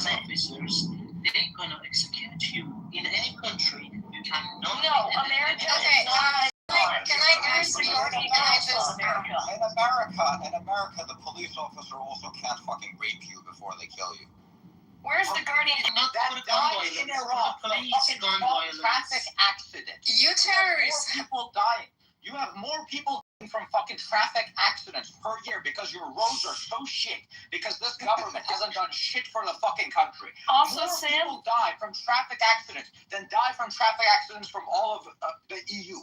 More than they die from fucking U.S. guns. You're talking out of your ass. Also, Sam, where are the 30 underground missile cities in America? Since you keep claiming Iran is just like America. Can I just say something to this Hussein here? Yeah, let's see Bahar wants to Thank you. So, to this pedophile worshiper, and I'm not insulting you, that's a fact. Muhammad was playing with little... I'm not trying. Okay? No, you just listen to me. You shut up. You had your time. Okay? Just shut up. I hit your There were nerve, multiple right? releases of the Epstein files, and in none of them were any substantial evidence of any kind that Trump is apparently a child rapist. There's none of that in there. So if the Epstein psychosis continues to fester within you, that is your problem. That doesn't mean that it's true. And don't let me start with Hamid Mansouri, okay? Not all Hussein over there. Let me say something. Under the Shah, the age of marriage was 18 years old. Remind me, how young can a woman get married now? 13? Oh, and they can get married 9 years old. You're allowed to marry at 9 is the official age, and they celebrated in school for the little girls. I was in school, and they celebrated me when I was 9 years old that I'm a woman, and then I can marry a Muslim fucking man. Okay, so Islam. Yeah, I remember. Muslims are worship. Can I guys speak? I was just listening to you. Islam is you guys are pedophile worshippers. Okay. Your regime, shut up. Your regime violently took over Iran, okay, when we had the monarchy, the Pahlavi monarchy. Since day one, you killed, start laughing. That's in history. Those are facts. You killed the army, the generals, okay, the army generals. You killed the politicians, and you killed innocent people working for the government. All right. And to this day, you are killing Iranians. So your regime has no legitimacy. So you can talk all you want here. You're a pedophile worshiper. Iranians are angry. Iranians found out that we are occupied by you fucking Muslims. Okay? We will take our country back, and we will take our revenge. Shut the fuck up. I'm talking. Islamophobia is not a real thing. We will take our country back. Okay? You have no idea how mad we are. I'm here with my own picture. I'm not like you, little pedophile worshiper hiding behind an account. And you're probably Hussein or Hassan or Ali. I don't even know what the fuck your name is. You probably have a Muslim name. I have a problem with Islam because Islam had a problem with me and my Iranian culture. Okay? So I'm gonna go down. I'm not gonna give you any more of my time listening to your bullshit. This is like what Trump doing, giving you people too much time, okay? But with international help or without international help, we will come after you and we will take our country back, okay? یک بلایی به خواهیم آورد که توی تاریخ ایران ثابت نباشه. مرد شور همتون رو ببرن کثافت‌های will be destroyed. You will see. Oh yeah. You will flee to Saudi Arabia or you will flee to Iraq, where your family comes from. Okay, hold on. Let's see. Sam, Fatima Seperi. What about her? How do you explain Fatima Seperi? Why is she sitting in the jail while the fat ass Nargis Mohammadi sits free, huh? Fatima Seperi is a Muslim? Hold on.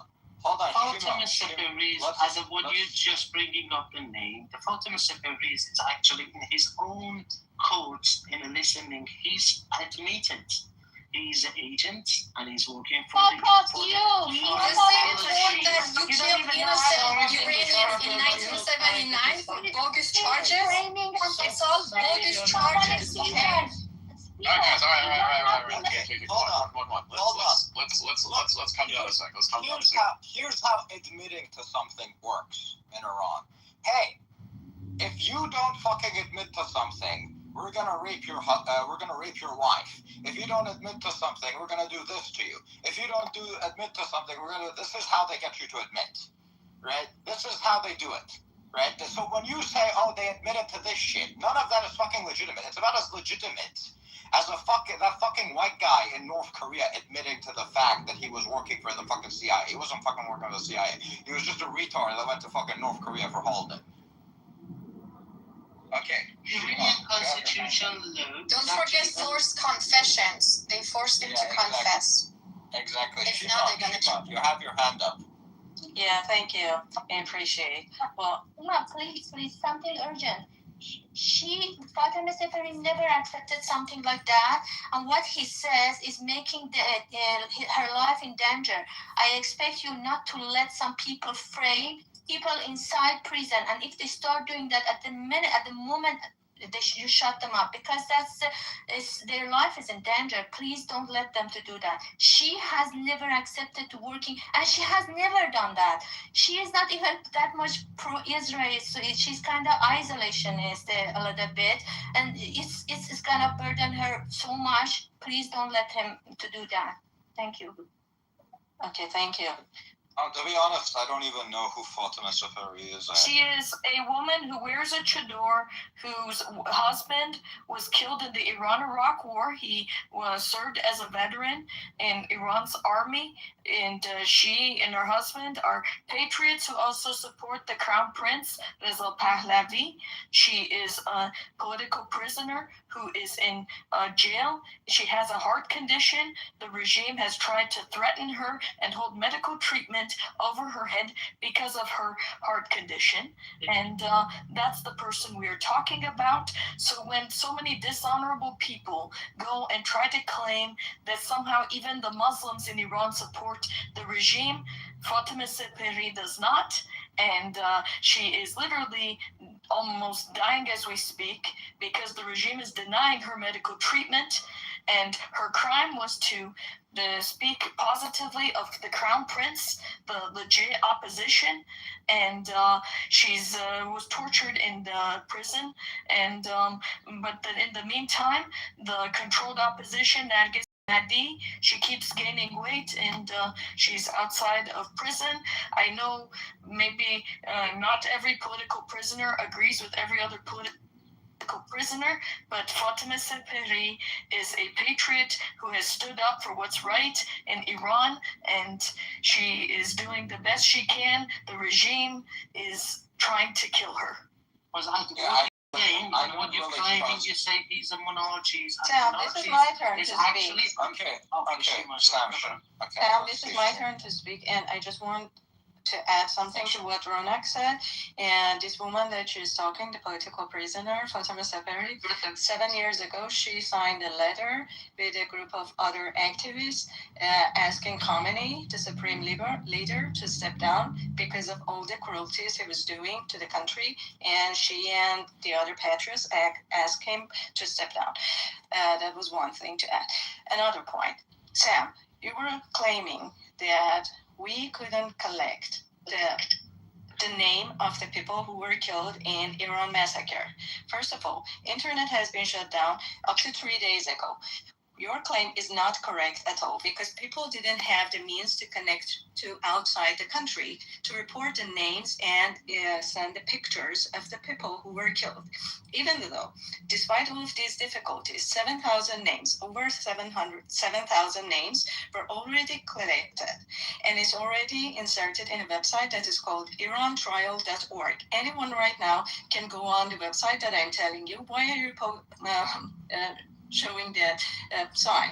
Just go to the website and check that instead. irantrial.org, you can go to there and you can see what I'm claiming is correct. You go to the website, it's both in Farsi and in English. You go to the pull down menu, there is something that is called Eternal Wall, and there you see the names of the people with the pictures of them and where they were killed, okay? Also, if there was no massacre in Iran, how comes that the country's civil registration organization stopped publishing the periodic mortality reports since last autumn? That's because they are afraid of the comparison of the statistics of the period of January and February with that of the previous years, because you can compare the statistics. You don't expect that the death ratio of 1 year is so different from another year, unless there is something like a massacre or something like a pandemic like COVID, okay? So why the regime is hiding those information? Because they know that as soon as those information, the statistics is released, we can compare that and show it. Third, they have even removed the names of the killed people from the websites of the cemetery list, so that the people cannot get the list of the names. You're just showing signs. I am telling you the evidences, so that people cannot go to the cemetery list and check the date of the passing away of the people, and with that come up with some kind of a statistics of what has happened in Iran. And on top of all of this, Sam, your profile is from West Asia. And we know that the people who are connected with the regime and are connecting from inside Iran use that because you have access to unfiltered internet. Your profile is showing that you are not going through the filter net that the rest of the Iranian people are suffering from. People, when they want to come to X or any website, they have to use the VPN, but your profile clearly shows that you are not using VPN, so you have one of those white SIM cards that are given to the mercenaries of the regime. We know that you're a mercenary of the regime, okay? Just I wanted to clarify to the audience here. Most of the Iranians didn't have access to the internet, and even now that they have limited access to the internet, they have to use VPN in order to be X, okay? But this person doesn't have that. Okay, thank you for giving me this time. Okay, can I go with the fact checks? Oh, just a second. Sorry, I had to add something else. Regarding the legitimacy, you claim that the legitimacy doesn't come from the people and so on. Then how comes that your Ghalibaf, this guy that is the speaker of the parliament, of what you call the parliament there, is actually being supported and promoted by the accounts that are outside of Iran? Today, I released an article about this. I analyze all of the accounts that have retweeted Ghalibaf's exposed. And I showed that the largest group of the promoters are in fact outside of Iran and surprisingly broadcasted from the US. So your mercenaries are working hard to spread the propaganda of the regime from inside the Western countries, including the US and European countries. So you do not have the legitimacy inside Iran.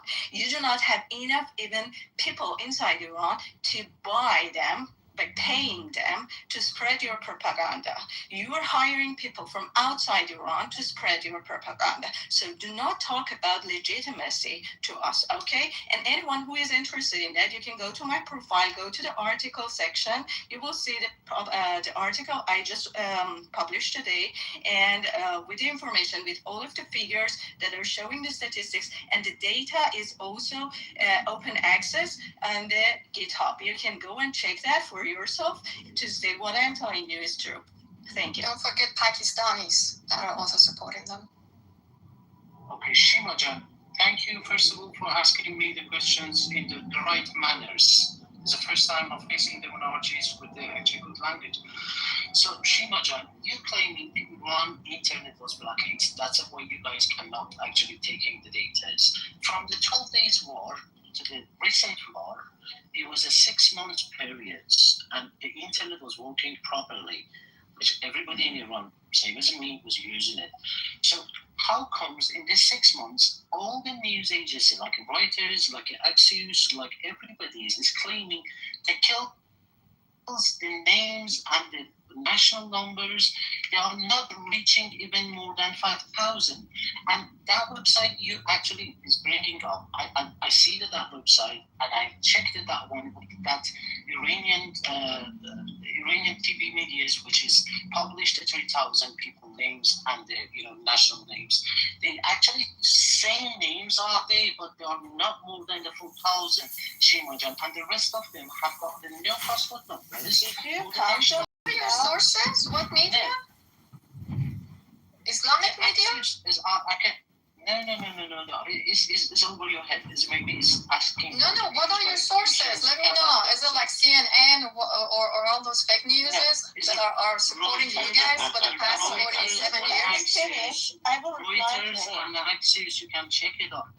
No, yeah, the ones that are supporting the regime for the past 7 years. No, he's just lying. And Time magazine has reported over 30,000. The Guardian has reported the killed one over 30,000. CBS News has reported over 20,000 people. BBC, Reuters, NPR Politico has said that for tens of thousands. We cannot compare. We have over 20 different outlets that confirm with their own sources that there are tens of thousands of killed ones. There is no report in Axios or CNN or any of the claims you have that it says that it is the number, this is the number, and we be absolute. This is only the number that Islamic regimes has, and I told you, Harana and some other human rights have over 6,000 names. You need the names, you need That's the family names, and you need Alright, the national numbers. Alright, so Sam is not arguing in good faith. He's repeating the same fucking talking points, so I'm just gonna remove him. Thank you. Yeah. Oh, wow. Did you see more with the liquids? I think it is important for everybody to notice that not a single Iranian came up to actually defend the IRGC, but the Afghan guy living in Europe is the one that comes up to defend the IRGC. Just to really rub that in. It's kind of funny. See how you remove them? You can negotiate with them. I don't know why Trump is giving them so much time. You just finish the job, you remove them, and the people will take over. That's all we're waiting for. So let me respond to that. Only the Afghan guy was defending the regime and to the why, because it's important. You know what the message that the non-Iranian Shias get? What they get is the message that if they don't cling to the mother, regime, like parasites sucking the tea, right? If that mother regime goes, that they're getting parasitic benefits from, their living standard suddenly will become like the folks in the Mississippi Delta. And they know that keenly. They know that the Iraqi Sunnis and Kurds there hate them. They know that the Lebanese non-Shias hate them. They know that they're going to be in SOL the second that the Islamic Republic goes. That's why you see so many of them going over, picking up guns and with a little bit of money from the Islamic Republic to go and fight for the Shia theocracy. That's why, because they know they haven't actually earned any of the fake artificial living standards they have in South Lebanon or anywhere else. That they have, it's a parasitic relationship to the countries they live in, and that they're doing it at everyone else's expense in the countries they live in. So, this is why you see them clinging to the Islamic Republic like glue, because that's what's more important for them. Endanger the whole world because they're scared that if they have to live honestly, they'll live like someone in the Mississippi Delta. That's screwed up, isn't it? Yeah. Where are you? Where are you? And also they have this like retarded ass religious fucking belief where they're willing to die for this bullshit. Like it's really fucking obvious. Like if you have a ton of people that are willing to die for their belief, you get this situation, right? It's I mean that's true, but the regime gives them an insane amount of money. The Iraqis I talked to, okay, and I've spoken to some Iraqi Shias. The Afghanis, they give them citizenship. Right. Well, that's true, but I'm talking about Iraqi Shias, because Shabi was killing the folks in the west of the country. And when I talked to Iraqis about this, it became clear to me that some of the Iraqi Shias, they've been born like to a mom and dad who were Shia, but that they weren't Khomeinists, if you were, and they absolutely hate the Islamic Republic's influence in their country. Some of them are just as pissed as the Sunnis are. I've talked to Iraqis, and they hate Iran, and I'm like, why? And they're like, because the entire fucking country is run by these like Shia organizations that's run by Iran, right? Yep. And I'm like, I'm like, it's funny. In Iran, they're like, we hate the Iraqis because the people from Najaf are the people that are running the belief. We have this fundamental belief that if we kill them, we go to heaven, and if they kill us, we still go to heaven, right? So he said this shit. So that simply were born into the family, but don't believe like some of the screwed up stuff anymore. That they're also really tired of this mess and will be ready to basically, you can bet, haul off, the Shabi folks to prison, and the Shabi groupies know this. And this is why you're seeing, a lot of what you're seeing. You know what I mean? Yeah. I think that there are the lower bottom of these group, these people, the low IQs that have no real ranks. And these are the people who really believe that. But I think that on the top, they know that all the bullshit they are spreading, they are lies. If you look at their facilities, the way they live, they have all the modern way of living. They don't believe in that. They want to take the power. They spread propaganda. The very little IQ people on the bottom line of this IRGC and thing, they believe that. They go and be killed.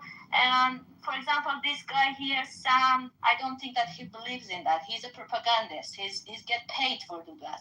That's obvious for me. So some people want to say that, they are ideologic, they fight until the last one. It's not like that. They escape, they flee, because it's not like that. The top rankings, they know that they're bullshit and they just want to... I've actually met these people, though. I've met some of these people where, like, they literally say, I'm willing to die, I'm willing for my sister to die, I'm willing, like, to destroy Israel, right?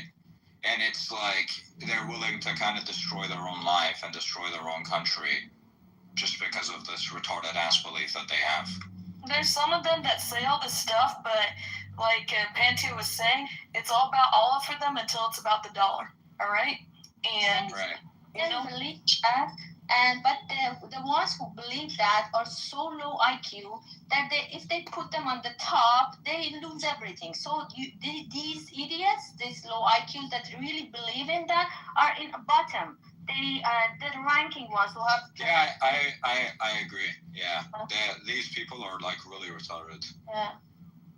When I asked an Iraqi Sunni, I asked him, what percentage of the Shias in your country do you think are like, devout, Islamic Republic, Khomeini stuff believers? Most Muslims aren't. No, I get it, but I asked this guy, hold on, I asked him, in your country, among the Iraqi Shias, what percentage of them do you think are devout, they say Khomeinis, the Iraqis call them Khomeinis. What percentage? And he said that, believe it or not, I believe it's about 10%, really. It may sound crazy to you, but it's from an Iraqi Sunni. But you only I mean, like, this, the whole Khomeinism, the Vilayat al-Faqih, it's all like, it's a minority position. It has been a minority position. Yeah. And so it's like someone like Ali al-Sistani, who was like Grand Ayatollah, and who was like basically the top authority for the Iraqi Shias. He's rejecting that very openly, the Khomeinism. Even in Iran, even in Iran, they couldn't get, Khomeini couldn't get another Grand Ayatollah to take his position, right?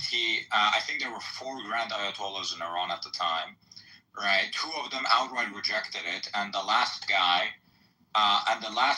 accepted it. But like a few months before he was set to take the position, he starts like saying that the Islamic Revolution was a mistake and Khomeinism is retarded, and he starts like shit talking. And so like Khomeini has like no options, and like he basically like changes the requirements for like someone who's destined to become a Grand Ayatollah, right? Which was like they picked Khamenei for that. Yes, because Khomeini disowned Montazeri. In a letter, if my memory of the details is correct, Montazeri had objected to those prisoners in 1988 being killed off.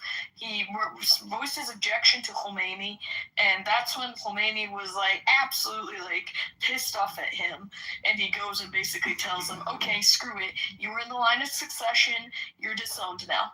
That's the backstory there. And that's like a few months before Khomeini dies too. And Montazeri himself was not opposed to killing other groups. He was not opposed to killing the general. Yeah, I'm not saying Montazeri was a good guy. He's a shitbag as well. No, I'm saying for the audience because they may not know, think, searching for Montazeri, he was against the killing. No, he was only one group that NDK, he was supporter of them, and then he started being against. But before that, they were killing masses, thousands, and he was pro that killing. So.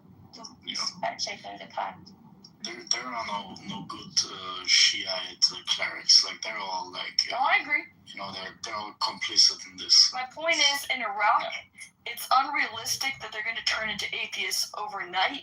So just the fact that if the Islamic Republic in Iran goes, that at least some of the folks stand a chance to, flush out some of the, really terrible actors. That's still a big step forward. That's my understanding.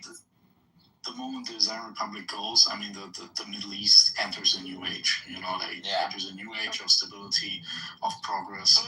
Probably. In Iraq, though, I am concerned that the remnants of this regime will just kind of flee to Iraq, right? They'll try to hide among the Shias, and in my view, it's going to be in the best interest of the future Iranian intelligence agencies to cultivate these relationships with the Sunnis, kind of almost recreating, right, the Shah and the Ba'athist coalition to make sure that the Shia dirtbags don't mushroom out of control again. I think what you need to do is you basically need to set like a bounty, be like 10%, right? So any money collected that was stolen by these people, you basically anyone who helps with recovering this money, you just give them 10%, right? And without like a stable source of income where they can basically ransack the country and steal the fucking money, their money is going to run out soon enough and it's going to continue being confiscated, right? So if that happens, you don't really have a problem with them doing anything in Iraq because they won't be able to fund any of these things. But I do think if you wanted the ultimate security, you need the folks I think who you could trust the most to give reliable intelligence to keep these bad actors in check would be the ones who have a blood feud with them. And you know pretty well that the Iraqi Sunnis are going to kind of, have this blood feud with them and be more motivated to make Same sure. with the Lebanese. You know what I mean? Lebanese too. Yeah. Oh, of course. Lebanese Christians and Sunnis will again have a blood feud with these bad actors. And again, if I'm focusing on the Shia, it's because, which one was the biggest danger to Iran? It was the Shia theocracy. Obviously, in other countries, it'll be a different brand of Islam, the Brotherhood or whatever, that's going to be a threat to them. Muslim Brotherhood, yeah. Right, but I'm talking about when it comes to Iran, it is in our interest to make it to, at least in a transactional way, use the Iraqi Sunnis to keep the dirtbags from trying to come back into Iran and stage guerrilla attacks and car bombs, and you know what I mean? Yeah.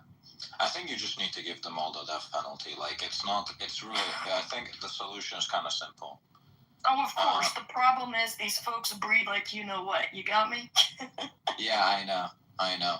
Guys, thank you, and go because I haven't eaten anything. It's 7 p.m. in Eastern time, and thank you very much. I came up and you were few people here. I wanted to thank you because you were mentioning Iranian people who came to street, and you mentioned the victims. You criticized the journalists, European journalists, their hypocrisy. I really thank you. I appreciate it. We won't forget that some people without any benefit stood by the right side and the history, and they stood by us. We won't forget that. Thank you very much. Long live Iran, long live the Shah.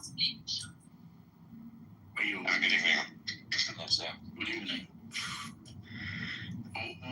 One last point I wanted to make was when this regime goes, it's not just that all the resources that are now being invested in all these Shia causes and all these terrorist organizations are just gone. The thing is that all these resources will then be invested, all these Iranian money and intelligence resources will be invested into containing actually terrorism in the Middle East. Yeah, exactly. So this will be a huge change, and actually, I don't want to defend this regime in any way, right? But some of these things will turn out to kind of be a benefit too, and not as much as if it was just never here, but they've had to kind of self-sustain themselves so far. So you have a bunch of factories that kind of suck ass. So all you need to just upgrade them, right? So it would be very easy to just take a lot of these factories that have been set up and just upgrade all of them, right? And start manufacturing a bunch of shit. Again, not defending it, but this is one of the things that work out in the benefit of all this fucking bullshit they've put us through, at least. Sure. Yeah. Also, the institutions for a democratic government, basically they are in place. I mean, Iran, they have a parliament, they have elections, even though that's all bullshit. But you can just open them up to any candidate in any party, and you basically have a democracy. I think right now they're kind of insecure as shit, right? It's not secure elections. You would need a complete fucking revamp of all that. Yeah, maybe candidates in a constitutional republic, but there has to be there has to be a period of establishment first, where everything is cleaned up. And you basically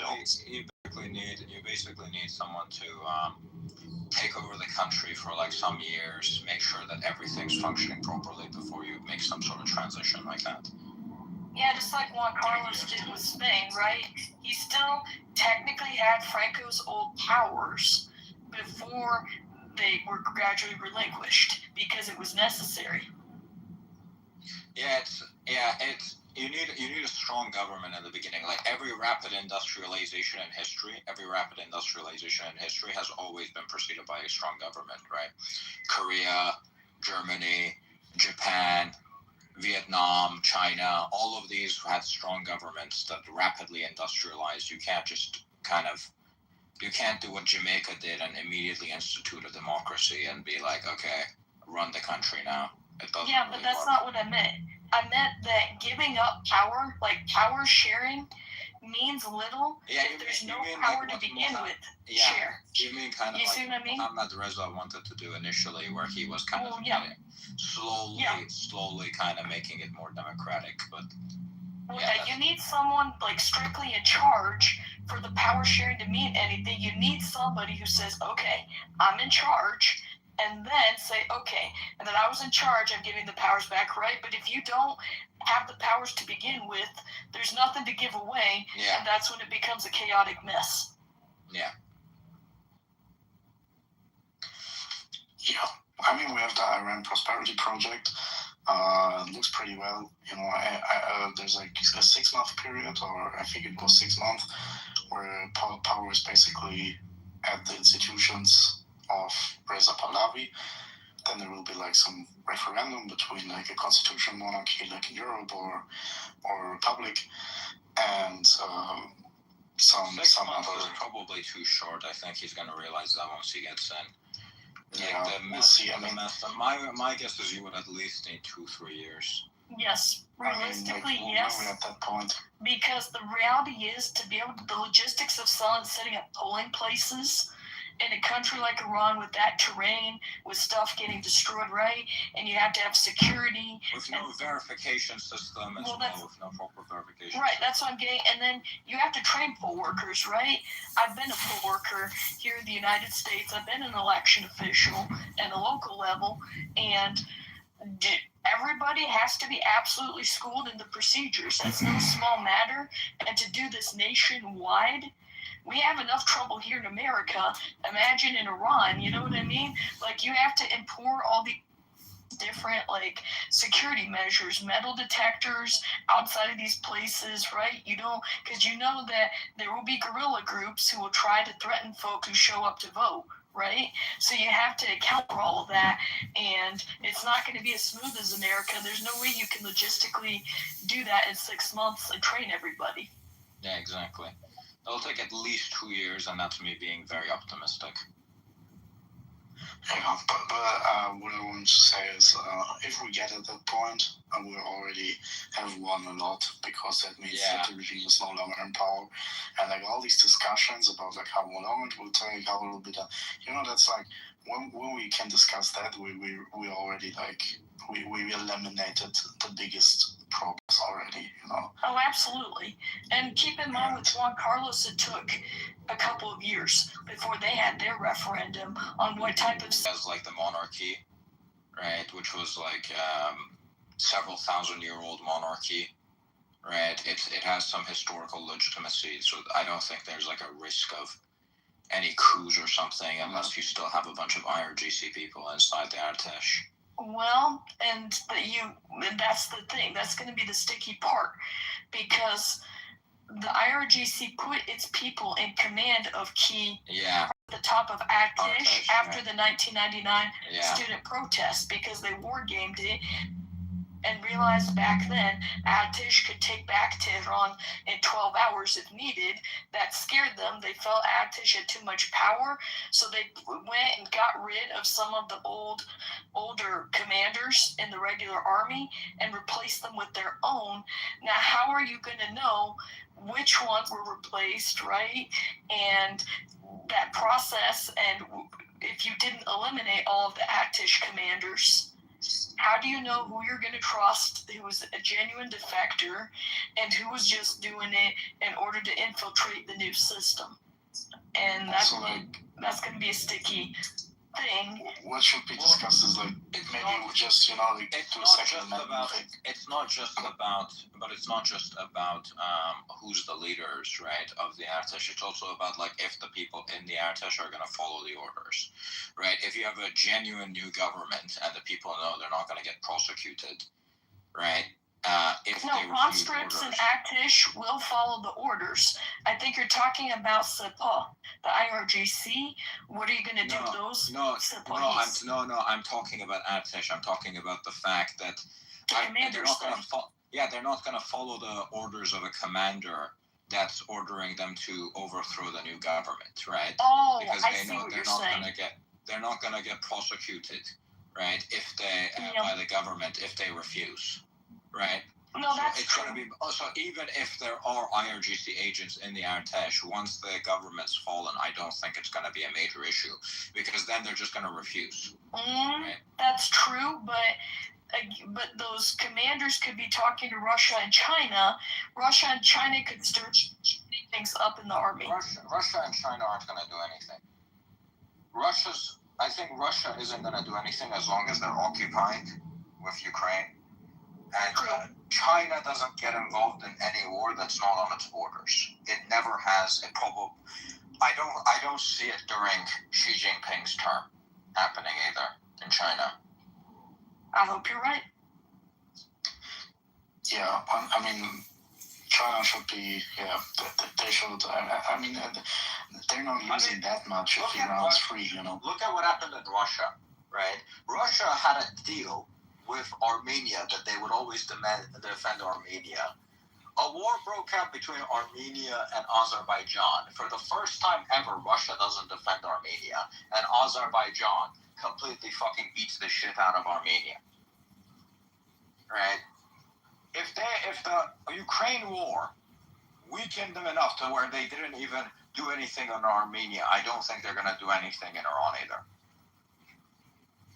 Yeah. Armenia is less of a prize for Russia, though, than the warm water port opportunities in the Persian Gulf would be. Yeah, but I think it's going to be a dangerous position for Russia anyway. They're already losing pretty big right now in Ukraine, right? They like before Elon shut down Starlink in Russia. So it used to be that even the Russian forces were using Starlink, and very slowly Russia was kind of winning the war of attrition, where they were kind of taking over Ukraine. Very, very slowly. It was very slow. And then the Starlink, SpaceX, shuts down. So I actually thought that over time probably Russia would win.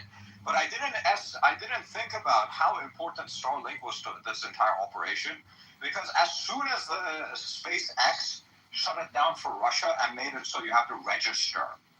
You have to register that it belongs to Ukraine to use it in that territory.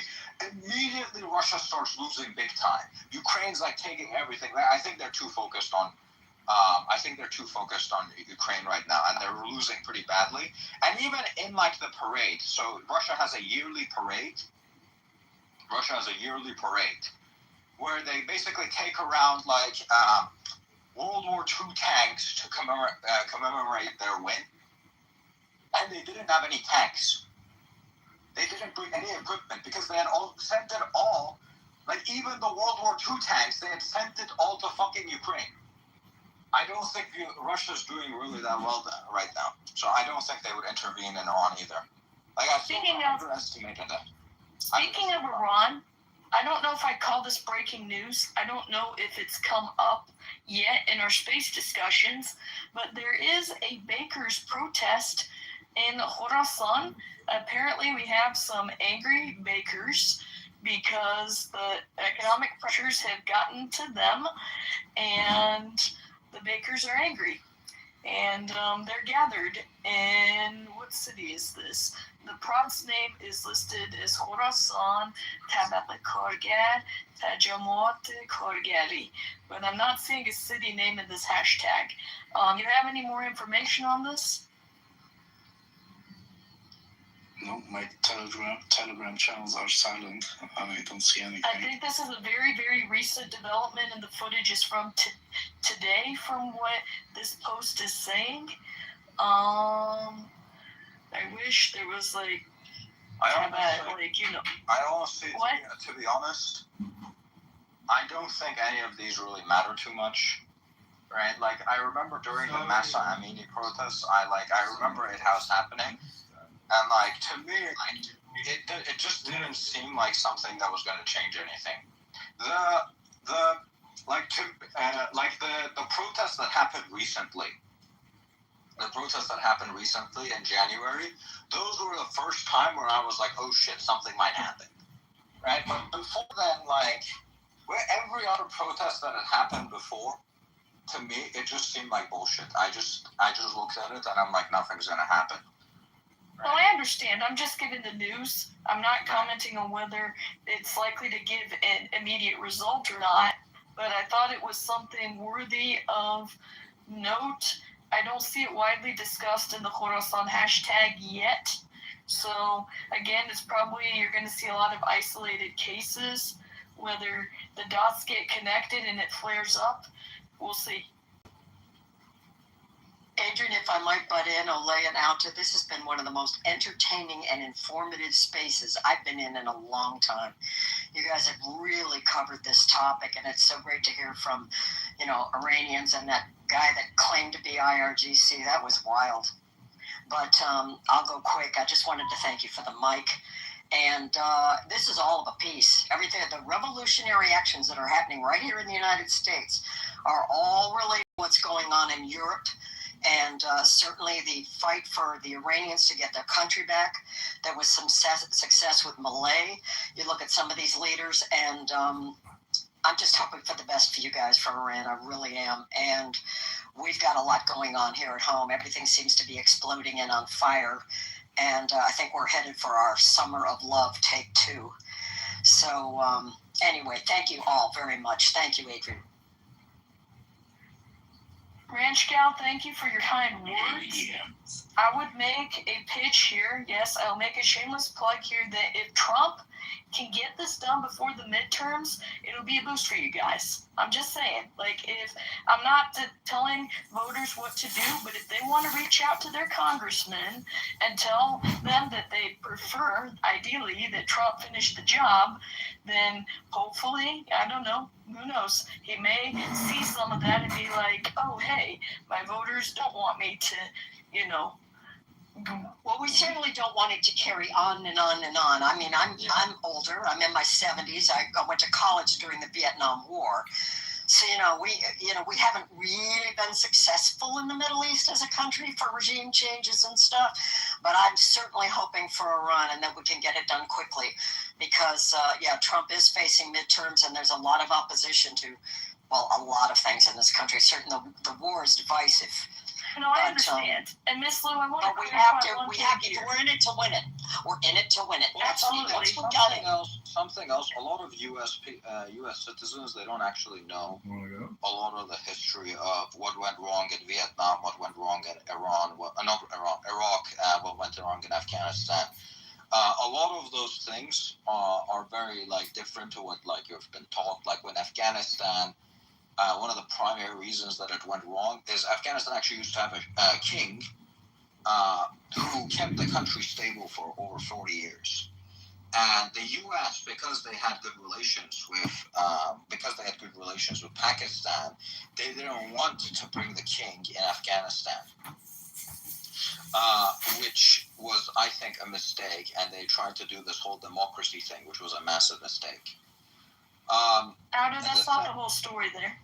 The Islamic Republic regime in Iran? The Iranian government also was helping the U.S. government at that time. Same thing in Iraq. Yeah, I know. But I think the biggest reason probably for Afghanistan, in my belief, is that it was because they didn't put the Shah back, right? They put the other guy. But in Iraq, the primary reason was because they had, in Iraq, the primary reason was that they had a Harvard professor which made the policy, U.S. policy, for Iraq. And that guy went and talked to a bunch of Shia groups that worked for the IRGC, and that constitution that they wrote was beneficial to the Shia groups that were controlled by Iran. But I think if we want to... Hold on. We want to keep this, really simple. Look, the Islamic Republic, they went and basically picked, by proxy or directly, the new governments in Iraq and Afghanistan, okay? And so then it put the American troops in this awkward position where they were protecting new governments that were not popularly supported in Iraq and Afghanistan, and that Iranian people have not asked for boots on the ground. They've asked for air support, kind of like what the Serbs get in Yugoslavia in 1999. They asked for guns. Sorry? And also guns.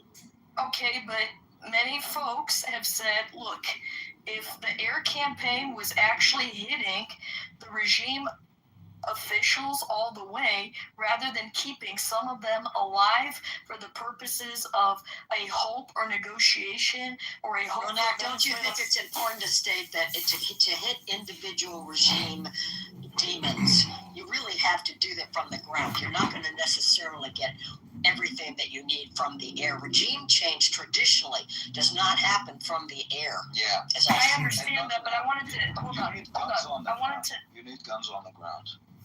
Okay, but hold on. I was trying to get to that, please. So, what was being proposed was this. Look, after March 17th, all these efforts were made to negotiate with the regime. You see Galibov here, Galibov, as the Iranian people call him. Galibov was given immunity. Araghchi was given immunity. The top Islamic Republic officials, after Larijani and Khamenei were killed, they were given immunity for the purpose of negotiations. This did not give the chance for mass defections. This did not give the chance for a serious breakdown of the chain of command. Had that breakdown in the chain of command been able to really happen, you would be seeing a little bit of a different story. Plus, the Israelis were not given full freedom of action when it came to hitting the checkpoints in the major cities with drones. 25% of Iran's population lives in 8 cities alone. 10% of them live in Tehran alone. The regime will no longer be in control of the country if they do not control at even like your most populous cities.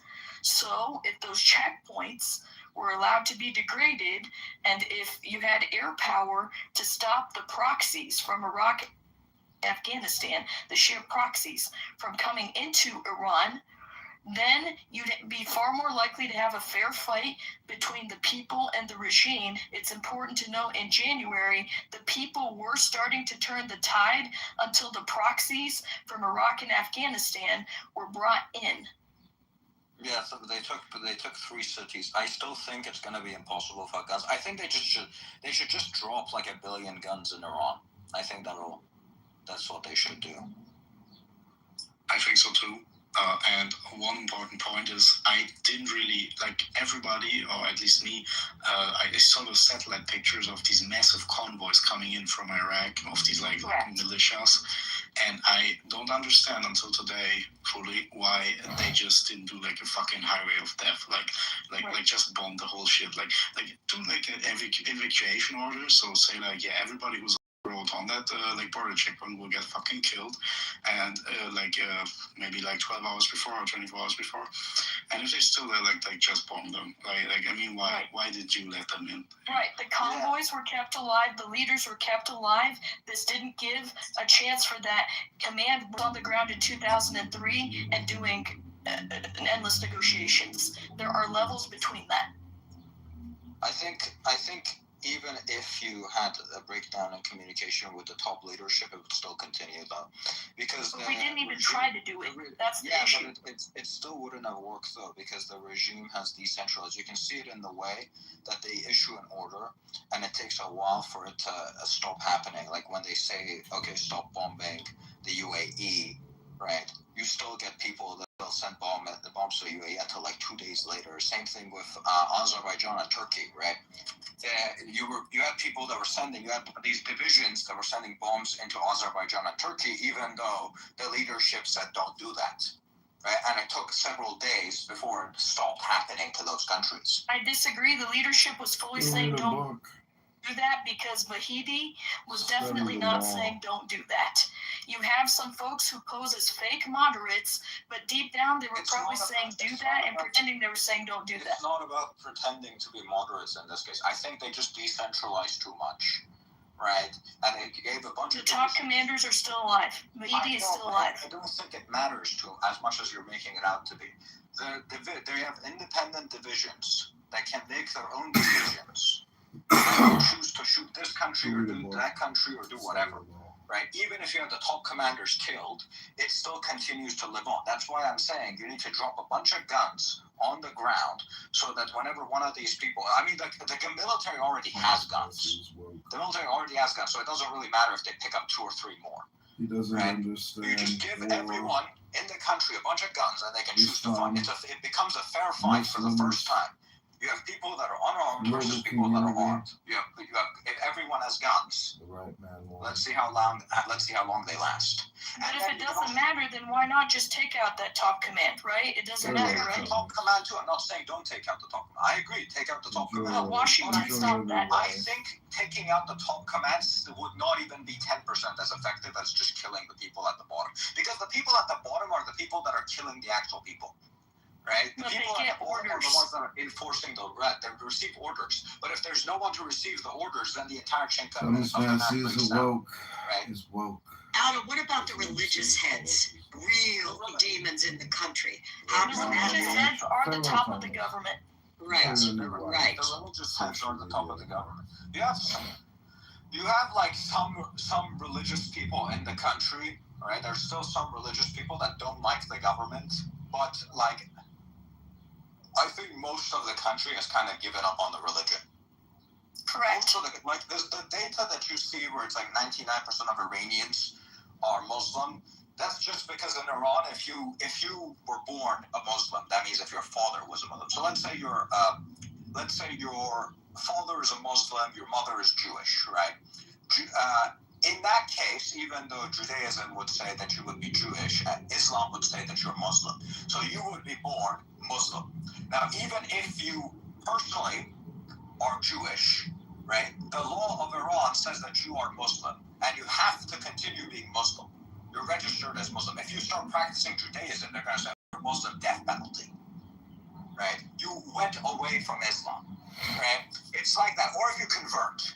Right? If you convert, they also give you so in Iran, you can't say I'm an atheist. You can't say I'm a Zoroastrian. You can't say I'm a convert to Christianity. You can't say any of these things. If you were born a Muslim, they will kill you if you convert to something else or if you are something else. You know? So according to officials from Trump's first term, just to present data, 2/3 of the mosques were closed in Iran due to lack of attendance. I'm just saying this for Miss Lou. This is another key difference between Iran and Iraq and Afghanistan. Iran is secular. That does not mean everyone is atheist. It means they really are a live and let live population. There's just all of this regime. Is that a difference between the Persians and the Arabs? Yeah, basically, more or less, kind of, yeah. Hold on, wait, what are you talking about? The difference between the Persian side the Iranian people and their neighbors. And the Shia Muslim side of it, yeah. No, the Shia Muslims, there's 2 sects, there's Shia and Sunni, right? She's just asking if Iranians and non-Iranians, if there's a difference. Why do we... What do you... Okay, never mind. Like, let's not make this complicated. Yes, I was listening to what he was saying, Rhoda. He was on the right track to explaining it to me. Iranian people are secular. Most Iranian people are secular, yes. Right? And there's some out there that are religious, but, not really practicing, my dad, for example, he's Muslim, but he's never prayed a single time in his life. Right? If they're religious, they're kind of like that. Like in Bosnia. Correct. Yeah, basically. Right? It's basically like that. But traditionally the religion in Iran is Shia, and the government actually enforces that, so there isn't like any Sunni. Even if you're Muslim but you're Sunni, there isn't anywhere you can go to pray to being a Sunni because it's predominantly a Shia country. And when we talk about the Sunni Shia thing, we're talking again 95% before they secularized, it was uniformly one sect, and so when they became more secular and non-practicing, you're not going to have this sectarian divide that you have in Lebanon or Iraq or any other Middle Eastern country. Iran is uniform in that sense, so when they secularize, they'll secularize at the same time. Does that make sense? Yes, thank you. And so because of that, this is why you don't have folks picking up guns at the drop of a hat. Someone who's not a religious fanatic is a rational actor. So even though, yes, they're not Europeans, we should be analyzing this not as just they're just some other Middle Eastern people, guns and everything will just magically solve this. We need to treat them as rational actors who will be watching to see which military defects, which one doesn't, what is Washington saying, and if the appropriate signals and messaging is sent out. You will have folks come to the streets when they see that the power of the regime has been sufficiently degraded. And you have people out there like in Iran, this military service is mandatory, right? So as a man, you have to go to the military, and you get people that don't want to be part of the military, but since military service is mandatory, you have to be in the military. It's mandatory. They go to the regular army for Sepal. They have to be ideologically screened. The IRGC is not going to just let people in. That part's not true. I know people that are not. They've never been Muslim, and they got assigned to the IRGC. They got assigned to the Sepal for their 2-year military service. I'm just talking about majority of the time. I don't know what the percentage is between people, but I've talked to people that were assigned to Sabah in their 2 years, right? But you won't get into the upper divisions. I know for the upper divisions, you have to be ideologically student. Yes. Yeah, you have your hand up, Dr. Atta. Thank you so much. Hello to everyone here. I wanted to throw a question here. I've never seen anyone really pay much attention to it. The IRGC was actually when it started in 1979. It was called Komite. It was not actually officially founded as Sepah Pastarane Enqilab Islami. It was founded as Komite Enqilab Pastaran. And its role was very limited, and it was mostly like a paramilitia. It was founded by Salzgara, right? Yeah, and other elements. Yeah. So the reason I'm springing this question here is that it sometimes is lost in the context that how IRGC became such a powerhouse in Iran, and it became the de facto ruler of the country. It was after the end of the war with Iraq. These elements were back from the war, and then after Saddam Hussein fall, a lot of these intelligence elements of the past, Saddam's intelligence system, were actually removed from the power and the structure of the intelligence systems of Iraq. And these people were taken up and absorbed by the IRGC intelligence unit.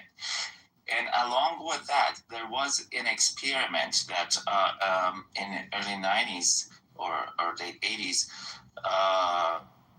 IRGC did in Bosnia and Herzegovina, that they went out and fought the war.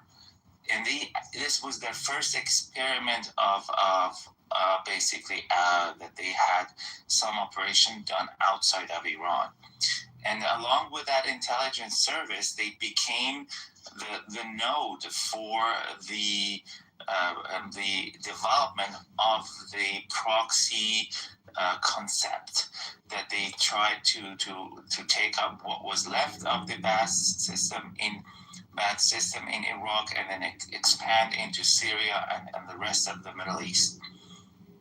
And upon the fall of Islamic Republic, there will be question, because these intelligence units across the Middle East and the world will not be just disappear in the thin air. And they will be up for taking for any other bad actor. And then knowing that the Islamic Republic is the daughter of the Muslim Brotherhood, because Shah tried to be the black sheep in the Middle East and the Muslim countries, and getting too close for the liking of the Arab countries to the United States and the Western world and their way of living and the country building and nation building.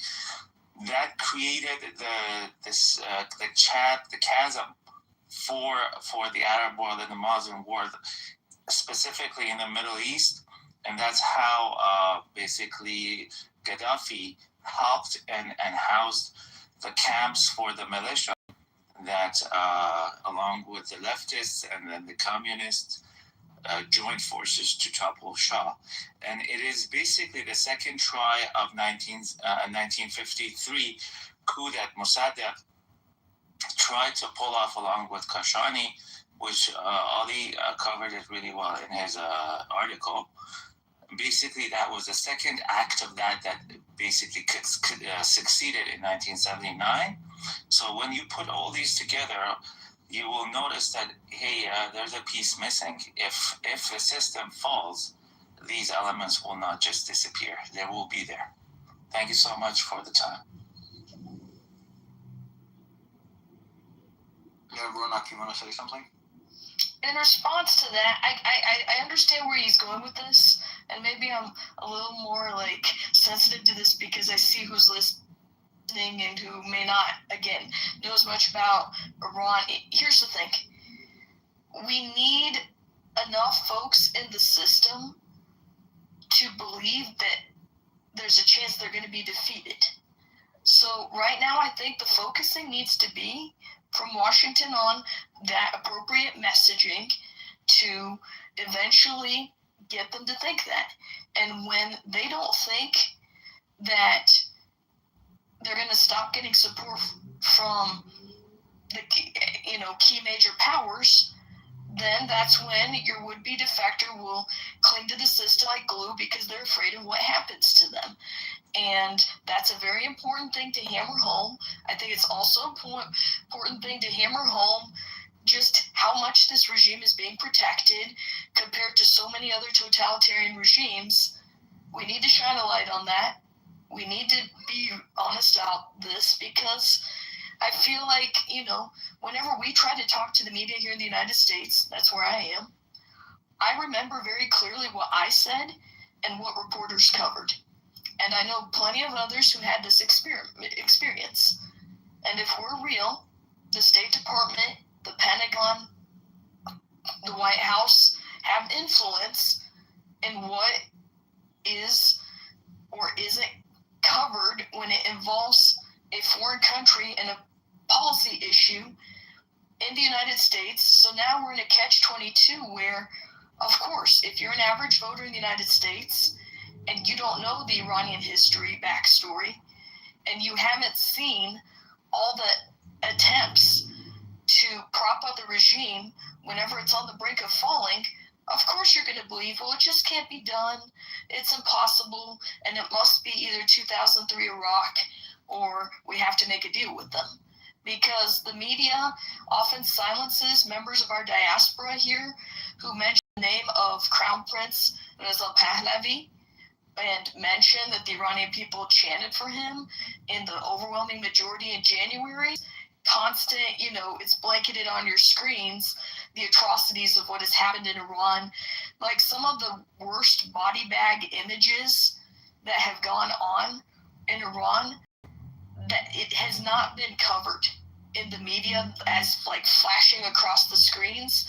There have been protests covered, but the mass body bags, the really horrible stuff, the shooting at medical professionals in hospitals, the machete scenes, the level of depravity of this regime has not really been covered in the media here, nor has the genuine opposition gotten the kind of coverage that, for example, in the Balkan conflicts, when stuff was going on in Bosnia, they were covering the thin men in the concentration camps. We have not seen that type of coverage when it comes to the regime's atrocities in Iran. And I honestly believe if a lot of voters had seen that level of depravity of the regime, Washington would have a lot harder time defending the deals this time around. I think this is one of the mistakes that a lot of people make here, is that they assume like this is like any other conflict, but this is a very different conflict. A lot of people in history, when you look at a lot of these countries, most Soviets were willing to die for their country. They were willing to die for the Soviet Union. They weren't willing to die for communism as an ideology, right? What you're dealing with here is you have so even if the Soviet Union collapsed, even if communism collapsed, they would still they still think, okay, at least Russia exists, or at least Ukraine exists, or at least these things exist, right? You're not completely losing everything. With a lot of these people that are in charge, you're losing. They feel that they're losing everything. They feel that if the Islamic regime collapses, they're going to lose absolutely everything. And because they don't give a shit about Iran, they only give a shit about the Islamic Republic. So I don't think this is going to work out like other conflicts in history, where what you're kind of looking at, Ronak, is like you're looking at other conflicts in history, and you're like, okay, this is how it'll work out, but I don't think it will work out like this at all, because these people, they're fine with working with Arabs, they're fine with working with Afghanis, they're fine with working with Pakistanis. They just want the Islamic regime to stay in power. I'm talking about the bottom people that are willing to die for their beliefs, right? The people on the ground that are willing to die for Islam, right? Those people are willing to die for what they believe in. And so they don't give a shit if the country gets to survive. All they give a shit is they want to continue the Islamic republic, right? And they're ideologically screened to be more extreme than previous generations. So I don't think you can just be like, you need to convince enough people in the military that if the government's about to fall. I think a lot of these people are genuinely going to fight until they die. In other situations, like in a lot of communist countries, what ended up happening is that people just stood aside, and they didn't do anything because they knew the next government was just going to prosecute them. But you saw in Nazi Germany, there were still people that were willing to die is against the government, because those 10% are willing to do whatever it takes. The 90% might not be willing to do whatever it takes. So not only do you need to convince them that this is happening and kill the top leadership, you also need to give the people guns to actually fight back against this, so they can't maintain any control. Alta, to your point, Eric, if I may, Ronak, and with Hotel Alta, since you just mentioned, this whole thing about them going to die, Eric Prince said with regards to Iran, he said, it's like a grizzly bear putting on a suicide vest on a grizzly bear. It's not going to change its mind. So then we should just let them have the bomb then?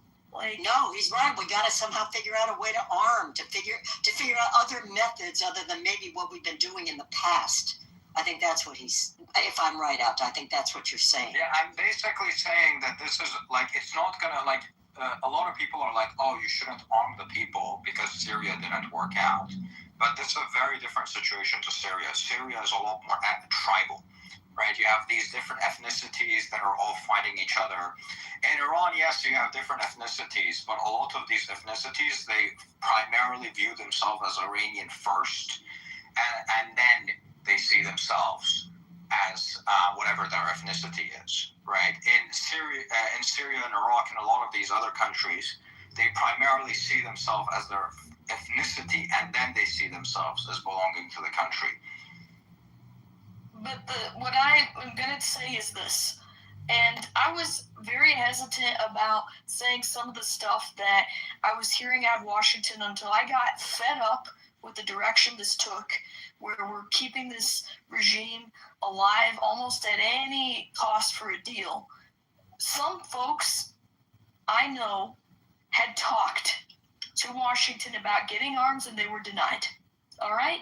There's been everything that we've been trying to do, and there have been roadblocks put in front of it. There's been this clear message coming out of Washington, and I talked to members of Congress. I know others in our diaspora who talked to them, and I'm not trying to say this. All right? No, I understand what you're saying totally. I get it. We've had roadblocks put every way because Trump saw this as Venezuela. He thought he was going to get a quick Venezuela-style victory, potentially, or something. And so let's go and, see if we give this official immunity. Let's go negotiate. And if that doesn't work, let's go try negotiating with a different guy. This is my issue, Miss Lou. That's not going to work. No, I agree. I agree with that. We're not Venezuela here at all. I'm fine with a deal as long as that deal is a surrender deal. Right, and they're not going to surrender. Yeah, I know, but I know they're not going to surrender. It's not going to happen. The only case in which they surrender is if you just kill everyone. Right.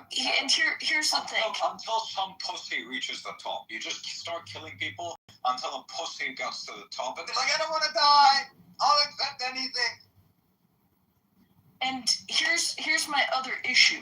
All right, we lost valuable time after March 17th. We're thinking, if we hit this steel factory, maybe they're going to surrender. If we hit this place, maybe they'll surrender. When we should have been taking that time, when you know that the gas prices are going to be high for some time anyway, you might as well make the most of that time.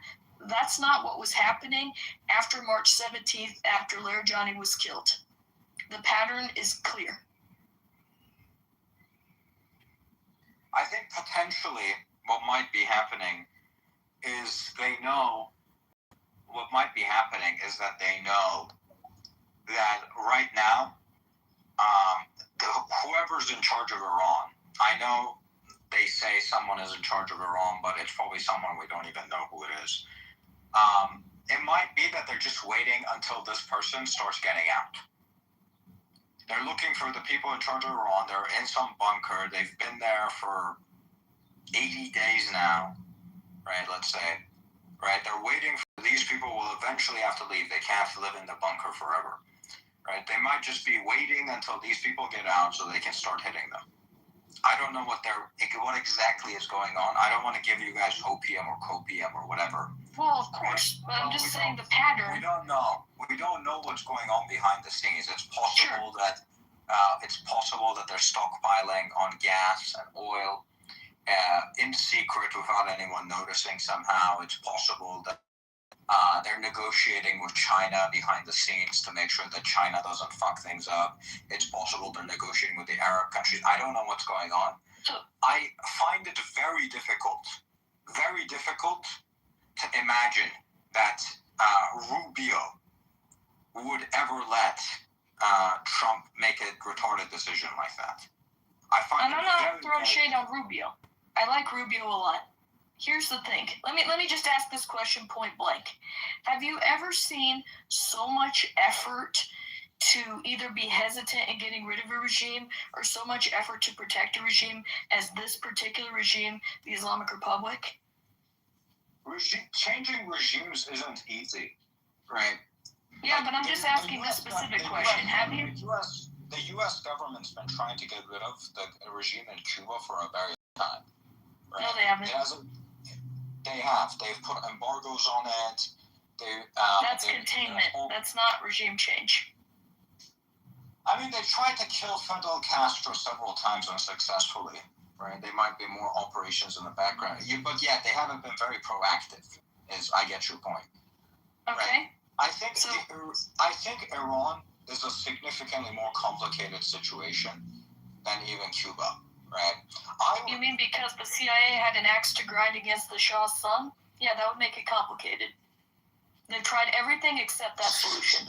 I wouldn't say that. I think regime change in Iran is very complicated, because you can't negotiate with these religious fanatics, right? With pretty much every other country, except for Iran and Cuba, and maybe China. If you kill someone, as long as you keep killing the person at the top, you'll eventually get to someone that just does as you say, right? This is kind of like the British method. This is how the British used to conquer other countries. They would take over a country, they would kill people at the top until a guy came at the top that did as they say. In most countries, you can do that without issues. Venezuela is one of those countries. Cuba, Iran, maybe China, because China's a bit difficult because we have no idea what's going on in the inner circle of China, right? Anyone that claims that they know what's going on in the inner circle of China is fucking lying to you, right? In those countries, because it's more about ideology than it is about the country itself, it makes it very difficult to use that strategy. You can't just put in a traitor. Then just kill people until you get the traitor in charge, or just kill people until someone does this, right? I'm saying that when we tried to meet with members of Congress, I watched the patterns carefully about who was given access and who was denied access. I've been watching this for the past 4 years at least, and I've seen who got access to Congress initially prior to this year, and who didn't. You know who was not getting the access?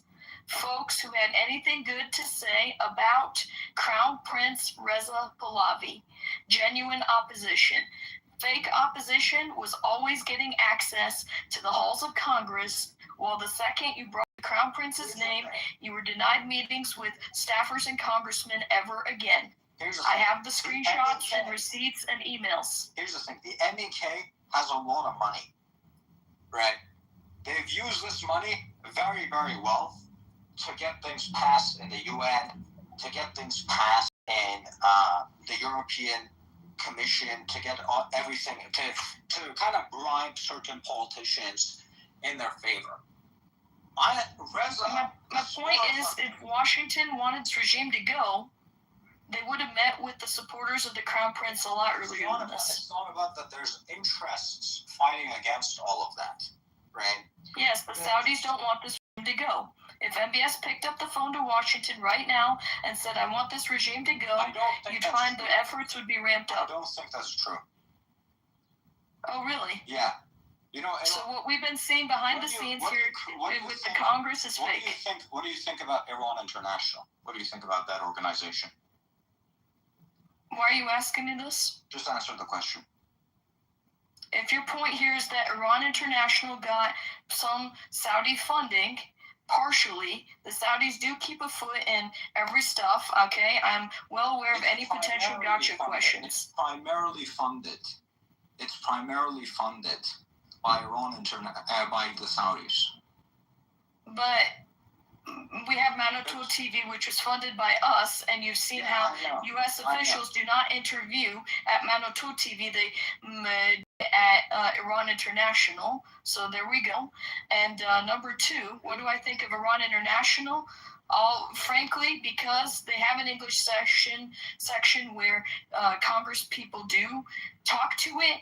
Sure, I'll take that as better than nothing. If you're telling me that I'm some monarchist nut who even bags on Iran International, I'm not one of those people. It's an organization that's losing money. It's not even about making profit for them, right? It's an organization that's losing money. They're giving it $100 billion. It's funded primarily by the Saudis. I think genuinely MBS in Saudi Arabia and MBZ in the UAE, they genuinely want this regime gone. Saudi Arabia wants to take Yemen. They don't want to fight this bullshit war with the Houthis. I think right now the primary issue is that Qatar doesn't want them going, and they're the single largest lobbying group in the U.S. They don't always lobby directly, but they've invested up to $100 billion into the U.S. This is more than every other country. And out to the Qataris are lined with the CCP. Yeah. The CCP is also funding a lot of these things, right? And also, Iran's probably funding a lot of these things too. Now, Yes, the regime funds the reformists who are given access to our universities, halls of Congress, etc. Yes, I agree with that. I don't know what's going on in the background in Saudi or the UAE, but we saw a Saudi delegation in Washington lobbying against Pahlavi in 2025, yes. Yeah, but that might just be public, what they're making public, right? You need to understand that a lot of what's being made public isn't necessarily what's going on in the background. Why were the Saudi officials tailing the Crown Prince in London and making the lives of dissidents in Dubai airport as difficult as possible? Why was Jamshid Shahmad kidnapped in Dubai's airport? Right under the noses of UAE security? You're talking about the guy. You're talking about the guy that has the German citizenship, right? The journalist. No, I'm pointing out a pattern. Not one guy or another. I don't want to attach to one detail or another detail. I want to see the pattern here.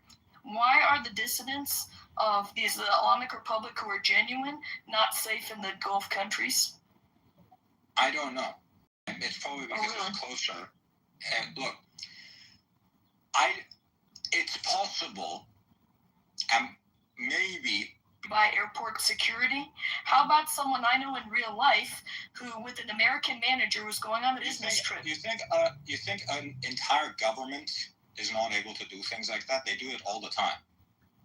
I know someone who is Iranian whose dad was in the old Royal Army. Right now. Interesting. I can't even say that. The Venezuelan guy. What was his name again? Maduro? Nicolas Maduro? Maduro, yes. Maduro was captured in under 2 hours while being protected by a bunch of Cubans, right? By the U.S. government. You think they don't have the ability to do it at an airport which is significantly less security than Maduro?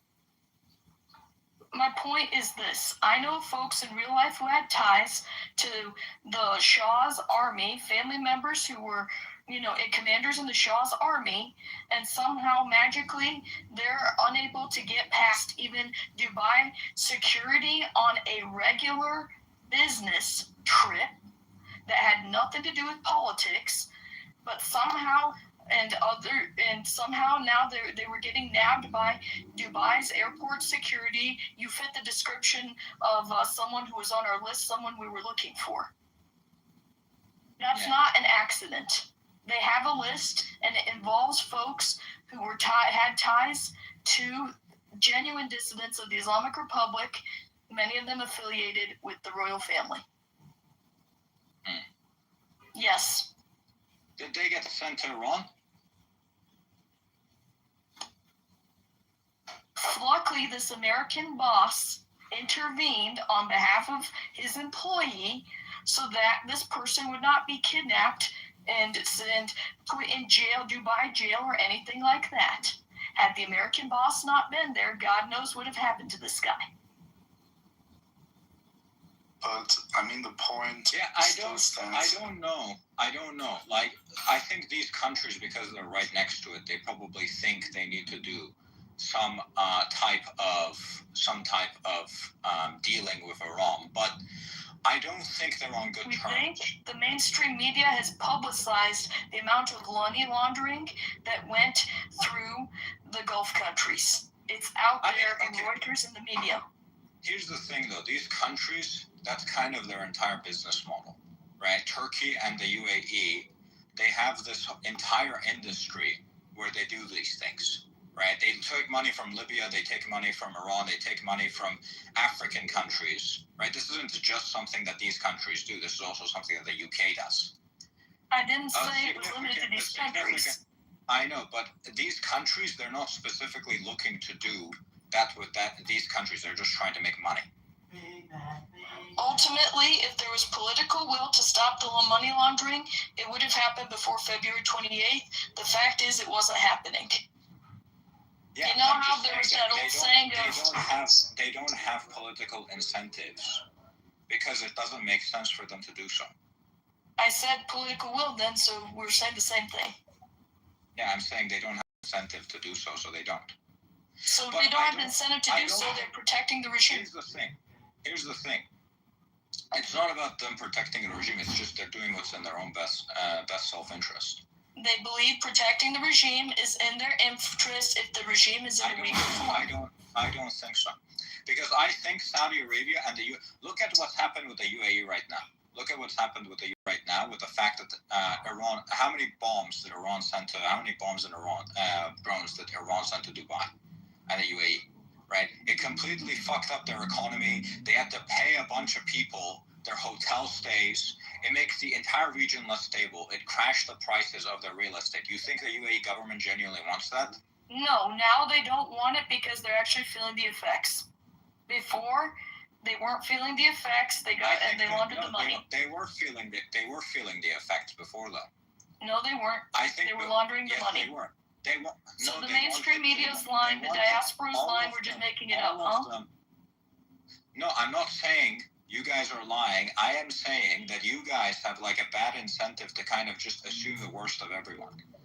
I'm saying the Saudis... Or I'm telling you the data that I have receipts on. Look, you're saying, hey, this thing that's in their best interest, they're doing it. This is not receipts. Obviously, it's in their best interest to continue doing the stuff that they're already doing for every other country. They don't give a shit about what's going on in Iran. They're doing what's in their best interest. My point is the GCC lobbies Washington. That's my point. Yeah, I know. But I'm saying, look, it's like, to me, if you were in the same position, you would do the same thing as a country. It doesn't. If Iran was in the same exact position, they would do the same thing. I don't see the point in saying, oh, this country does this, so they're bad. I wasn't talking about good or bad. I'm pointing out that the regime hasn't fallen until now, partly because they're getting protected. Whether anyone wants to twist it into something else is not on me. I don't think they were being protected by Saudi Arabia and the UAE. I think they were being protected by Qatar. But Saudi Arabia, I think actually they were probably protecting them up until MBS. That's what I think. I think MBS genuinely wants a more stable Middle East. He wants to increase tourism to Saudi Arabia. He doesn't want the shit with the Houthis going on in their next back door.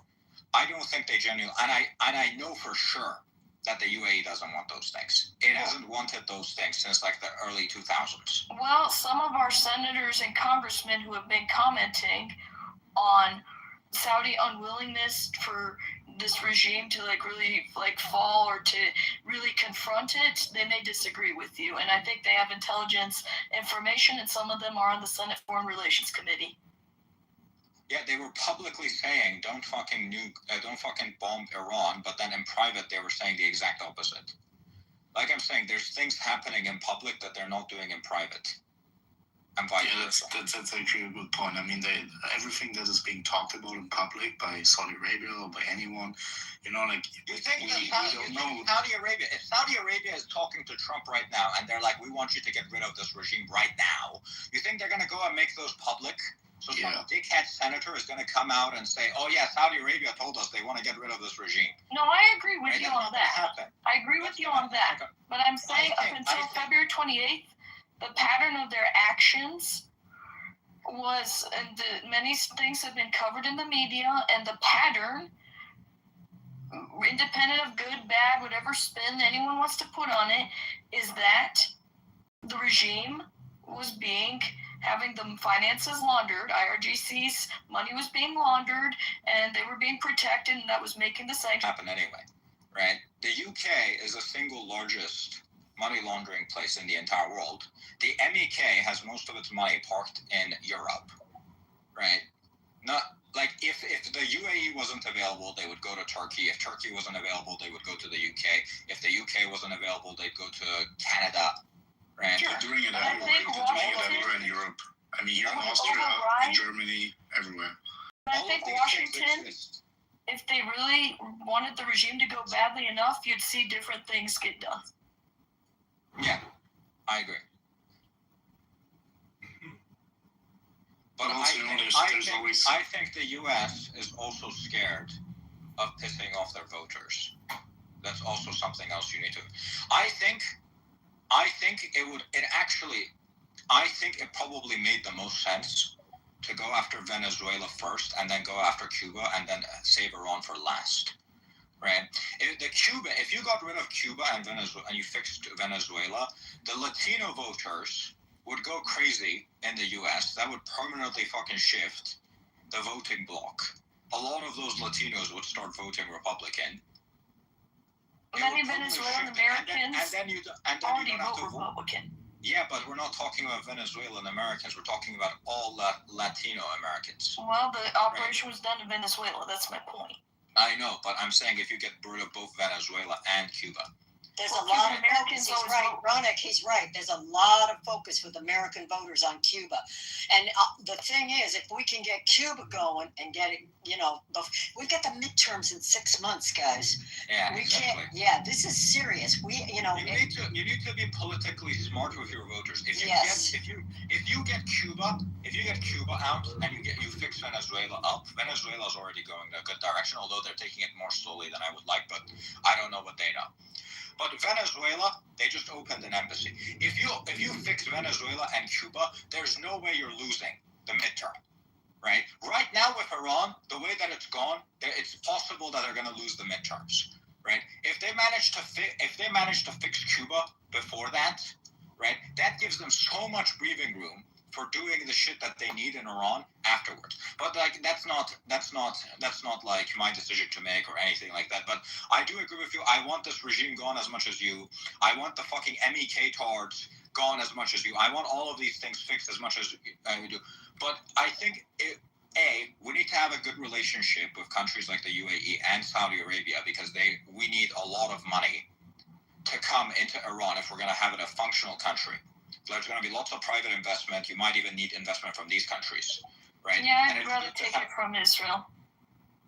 Israel doesn't have much money. Like, Israel's kind of poor as fuck when it comes to this thing, the investments. And I'd rather do our diaspora, and the whole point is we don't want to be Arabized. It's not about being Arabized. This is not like Uber was not Arabized when they took money from these people. This is just an investment. Right? I'm just telling you what our opinion was, because the Iranian people will have to live in their country after this, you know what I mean? How many Iranians live in the UAE right now? The UAE has given homes to tons of Iranians. I think it's about 100,000, I think, if my memory is correct. I thought it was 700,000. Point is, that's part of the diaspora. Yes, diaspora investment. Sure. Many of these people wouldn't have managed to make any. No, it depends. Yeah, but I'm saying we're a smart bunch. We're a smart bunch. We're not incompetent. I'm not saying you have to be incompetent. I'm just saying that a lot of these people don't have any other options. Yeah, they didn't have options. I know people, they're like, I applied to university to Europe, I applied to university in America, I applied to Canada, all of these rejected me. The only place that accepted me was the UAE, and they made a ton of money in the UAE. We have about 1 million folks in our diaspora here in the United States. We would be more than happy to do whatever it took to reinvest, as long as we're not, going to get taken hostage by a regime, 1 million people really isn't that much. Even if you're significantly wealthier. These countries, the UAE, which we could have very good relationship, has trillions of dollars. Well, guess what? The United States could, have good relations with all the countries in the Middle East, rather than treating Iran as a containment experiment to please MBS. There's that. I agree. No, I don't think they're pleasing MBS. I think that MBS genuinely wants this regime gone. Do you know how badly MBS had like half of MBS's life is basically trying to fuck over the Houthis. You think he's not going to be happy about seeing these people gone? Let me tell you something. For me, regime gone is Pahlavi coming in. Yes, many of the GCC countries do not want Pahlavi. If they wanted him, they would have hosted him by now. Why would you? I don't understand. Okay, look, you're talking about a bunch of countries that just got bombed. You're talking about a bunch of countries that just got bombed by Iran. If they accept Pahlavi, what do you think is going to happen?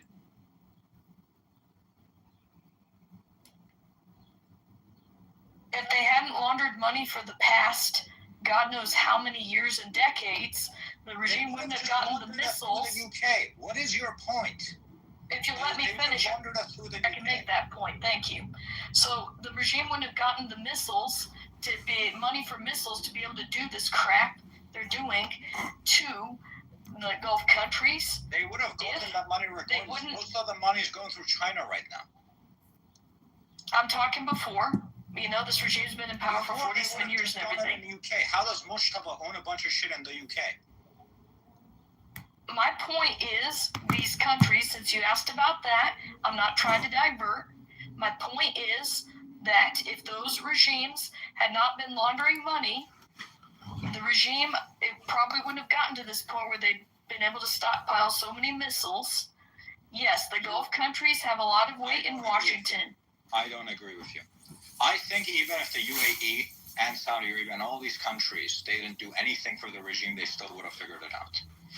The reality is they did launder a lot of the regime's money. That's a fact. The shit I've heard, they have money in like the Isle of Man and the UK and all these other countries. They would have figured it out. It doesn't really matter that the UAE is just running a business. Same with Turkey, same with all these other countries. Ronak, you want to be pissed at somebody, be pissed at Obama, who gave plane loads of cash. You're blaming these countries for something that everyone's doing. Lack of sanctions enforcement. There were sanctions. They're going around the sanctions. Lets the regime get this money. Yes. You haven't not the UAE. I'm talking. What have the Israelis done so far? What? I get what they've done with Mossad, but has that actually gotten rid of the regime? The Israelis actually provided an obstacle in Washington to making endless deals and appeasement with this regime. Yes, that is help. Okay. We would have been sold out to oil a long time ago. They sabotaged the nuclear program like that. Yeah, That's I get those. I'm talking about the Iranian people. Yeah, but like this goes hand in hand, you know, like if they wouldn't have sabotaged all nuclear stuff. Yeah, I get, but that hasn't meaningfully helped the Iranian people in any way. Yes, it has, because if the regime had gotten the bomb, no one would have tried to take on the regime. All it's done is not make their life worse. That's all. And that's still a big deal. Yeah, but I'm talking specifically about helping people. I think the Israelis offered to send help to BAM in the earthquake in 2003. The Islamic Republic rejected it. They're not going to reject. Yeah, exactly. That's my point. They're not going to accept that. That's not really help. You asked who has done some stuff to offer help. I answered you. You turned it around. I'm not saying that the Israelis haven't helped. And like, I agree. The Israelis have weakened the IRGC significantly. Right? That is a lot of help, but it's not directly improved the lives of Iranians in any way. You're right. This regime going would have done that. Washington was allergic to the idea because 1979 they'd undermined the Shah. They don't want to undermine their creation. Of course not. Yes, I know. Ronak, the Israelis want the same thing you do. Yeah, exactly. No, I agree. Miss Lou, did I say they didn't? I said they'd help my people. No, I know. That's the good thing. Israelis want the regime gone. I accept all of that. No, I agree with you. But I don't like when a lot of Iranians come out and they start shitting in on the UAE. When I think the UAE has done the most out of any country, maybe other than the U.S., right, with the U.S. accepting a bunch of Iranians, right, the UAE has allowed a lot of Iranians to come to the UAE. They've allowed them to do business. They've allowed them to do money, make money. They've allowed them to make money in real estate. There aren't Iranians in Israel? Those are Iranian Jews. You think that Israel is going to let the average Iranian just step up into Israel and just start a business there? I'm talking, when I talk about Iranians, I don't go separating them by religion, all right? Yeah, but if I go to Israel right now, they're not going to accept me. That's not the point. You talked about Iranians. Those Iranian Jews are also Iranians, too. Yeah, I agree with you, but okay. I'm saying it's so difficult, man. I mean, no, you just don't like when I point out facts to you, Uda. I don't think you're Iranian. It's not. I don't think you've set foot in Iran. I don't think you speak Persian. I don't think you've been working on this issue and in Washington for 5 years. Who said that? Go to Bimmies. Get the fuck out of here. You literally told... Bruh. Yeah, let's chill out. I mean, she kind of had like along with that, like Israel did a lot. Also, it's not just because you're like letting Iranians in. That I'm not Iranian. Yeah, I mean, yeah, let's just relax. I mean, he was like full on speaking Farsi with that other guy, so I'm not exactly sure what just happened here. We're in like the bad for bad autism phase of this, and then it's like, okay, well now we're telling this guy that he's not Iranian, even though the entirety of the space was like brought up multiple times. So come on, man. Yeah, I think this like took like a turn, and yeah. I mean, maybe someone else wants to ask the question. I mean, this Howard basketball guy is. I know him from my feed. Maybe he wants to comment on that. Who? This Howard guy. Let's let him up. Let's put him up. God, that fucking pissed me off. I can tell. That's like calling me not German, but it's like worse. It's so much worse.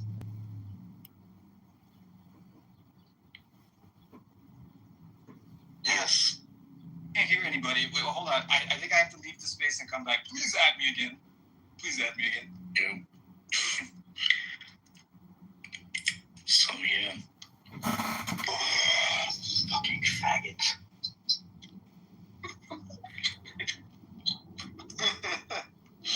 Oh my god. I have several people that I have fully spoken Farsi to.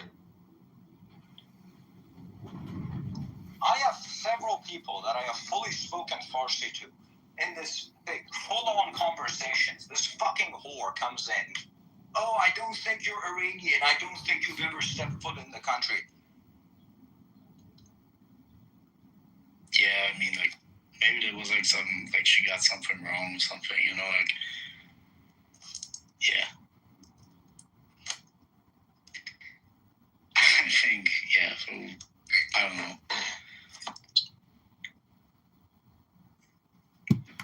I mean, she had like a point, and then, just because you're like letting in a lot of Iranians, like, I mean, Germany does that, Austria does it, all of Europe, the US even does it, even though they don't even have to do medical elections.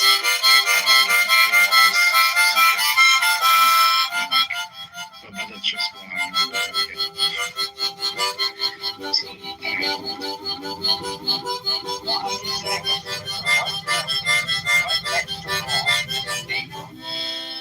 I think they won't. Look, I like the UAE. I think they're doing things in the right way.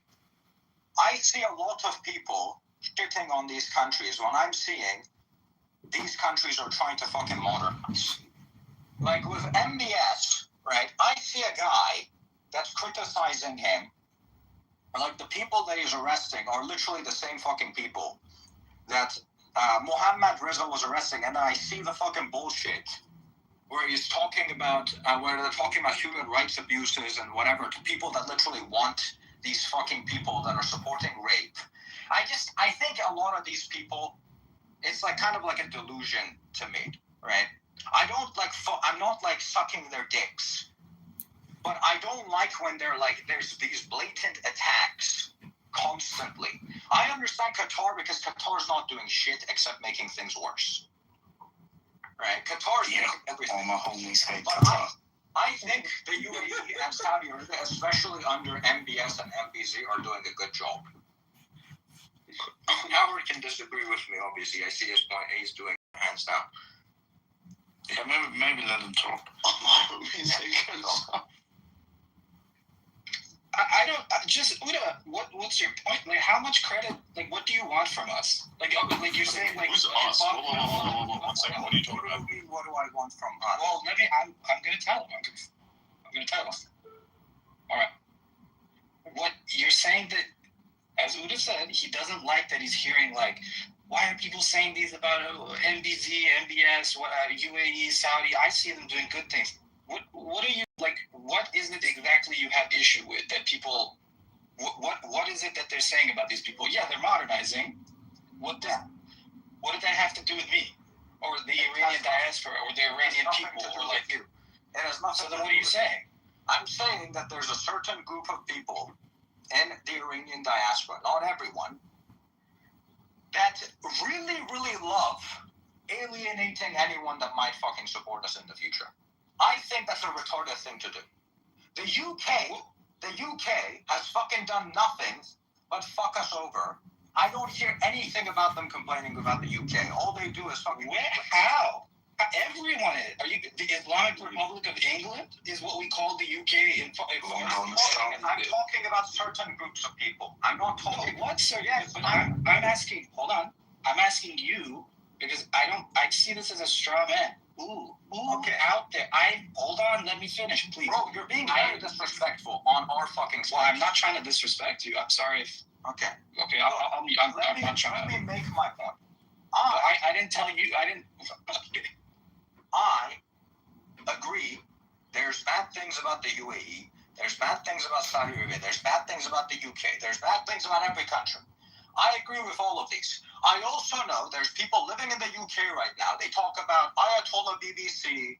They talk about how in the US you have the VOA Farsi, literally fucking supporting the IRGC. They're not giving a voice to fucking Pahlavi. I know all of that.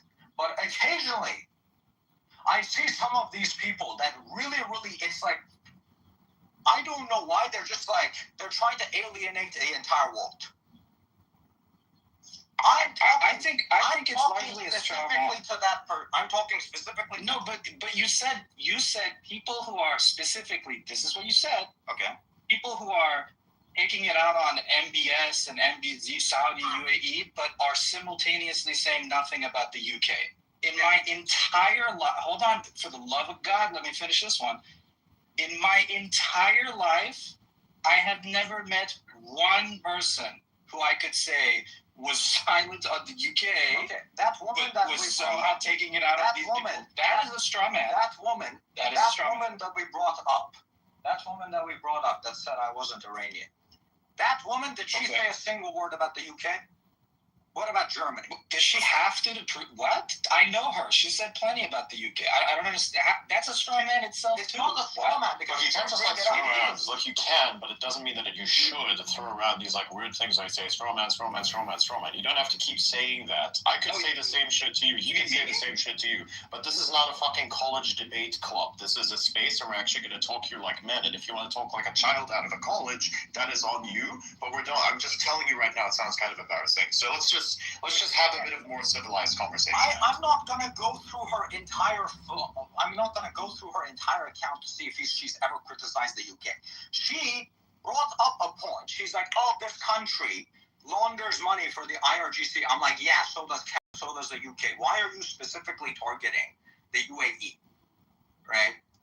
It's very weird when you're like, "Oh, this country specifically is causing us problems. They're our fucking neighbor. Yes, they fucked us over in the past. Yes, they're stealing this. Yes, all of these happen. But this is just the way the world works.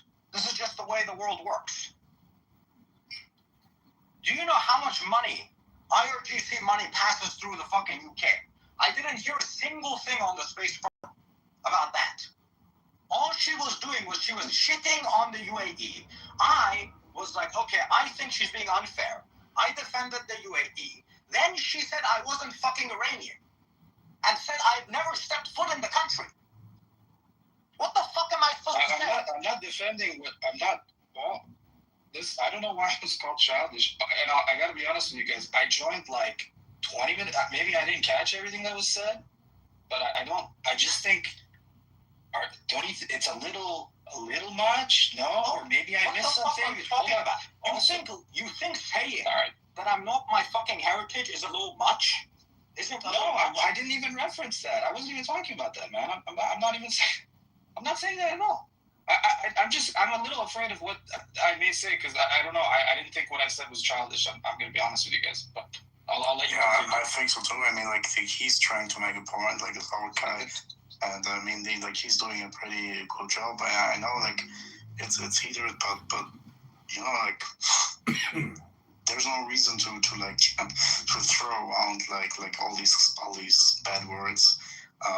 Like we should reserve that for like actual like for these Afghan guys who was here like a few hours ago.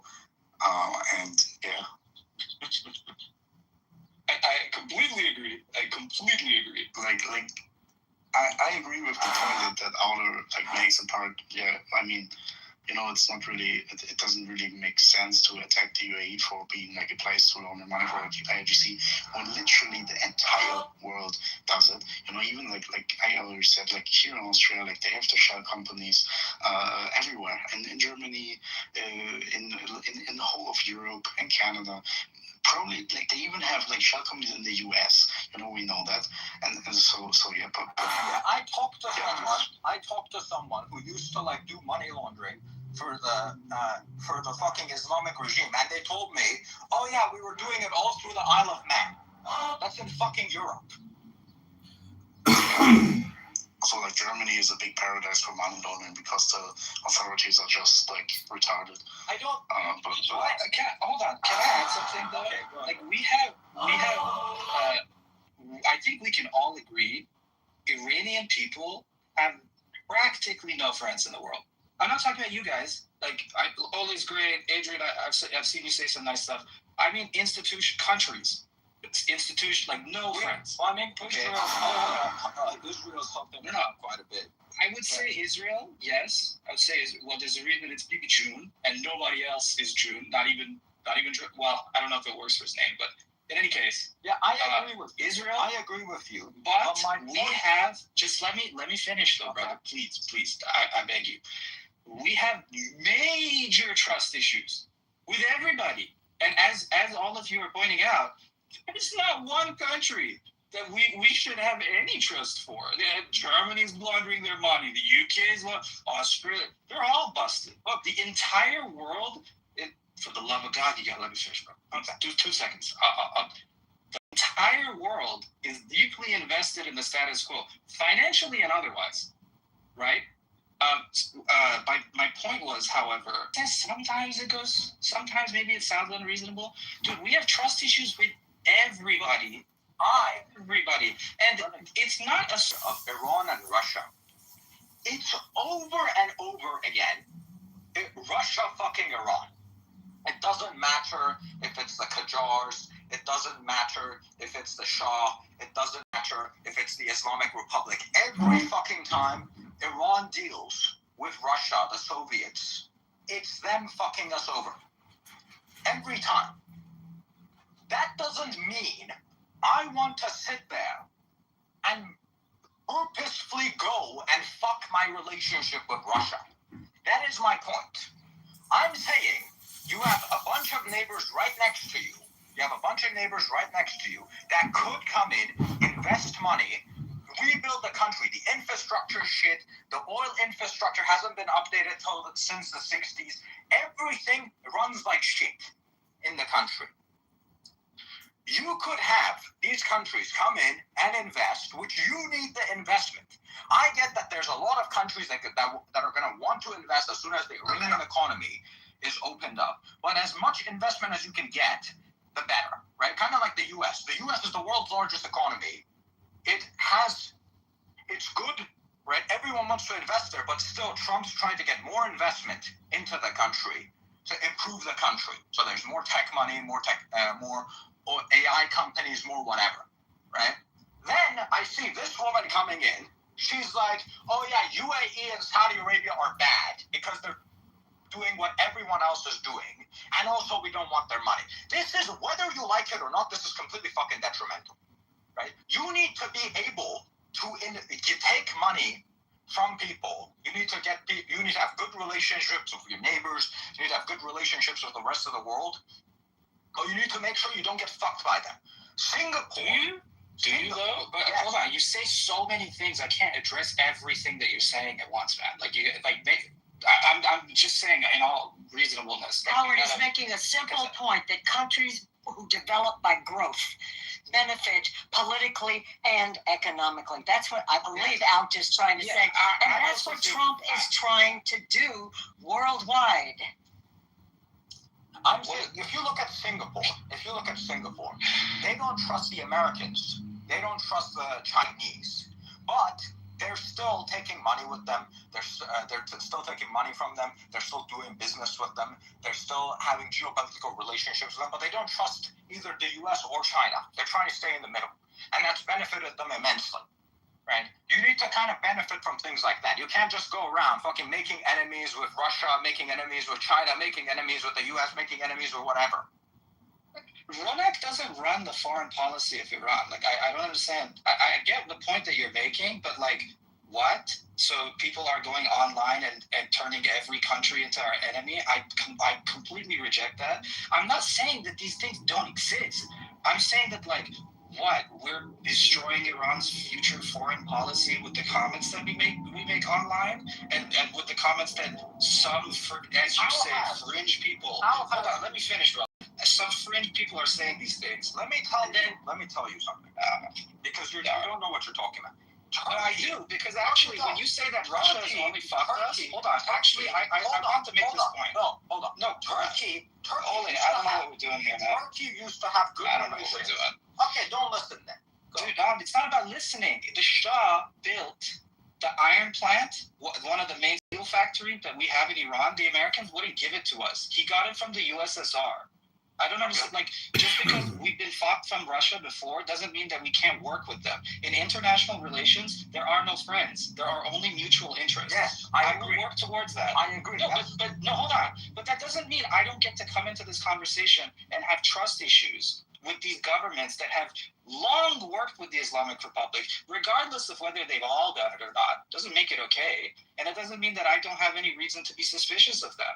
It means that if we have mutual interests, we can talk about that. I did not say. But I just don't want, let's just not straw man, or let's just not. Let's not take this too far. I'm saying to a certain extent it is, though. Okay, because I don't run our foreign policy on Let me tell you why you're wrong. Let's look at Turkey. Turkey used to have very good relationship. Used to have a very good relationship with Israel. Why is that relationship now collapsing?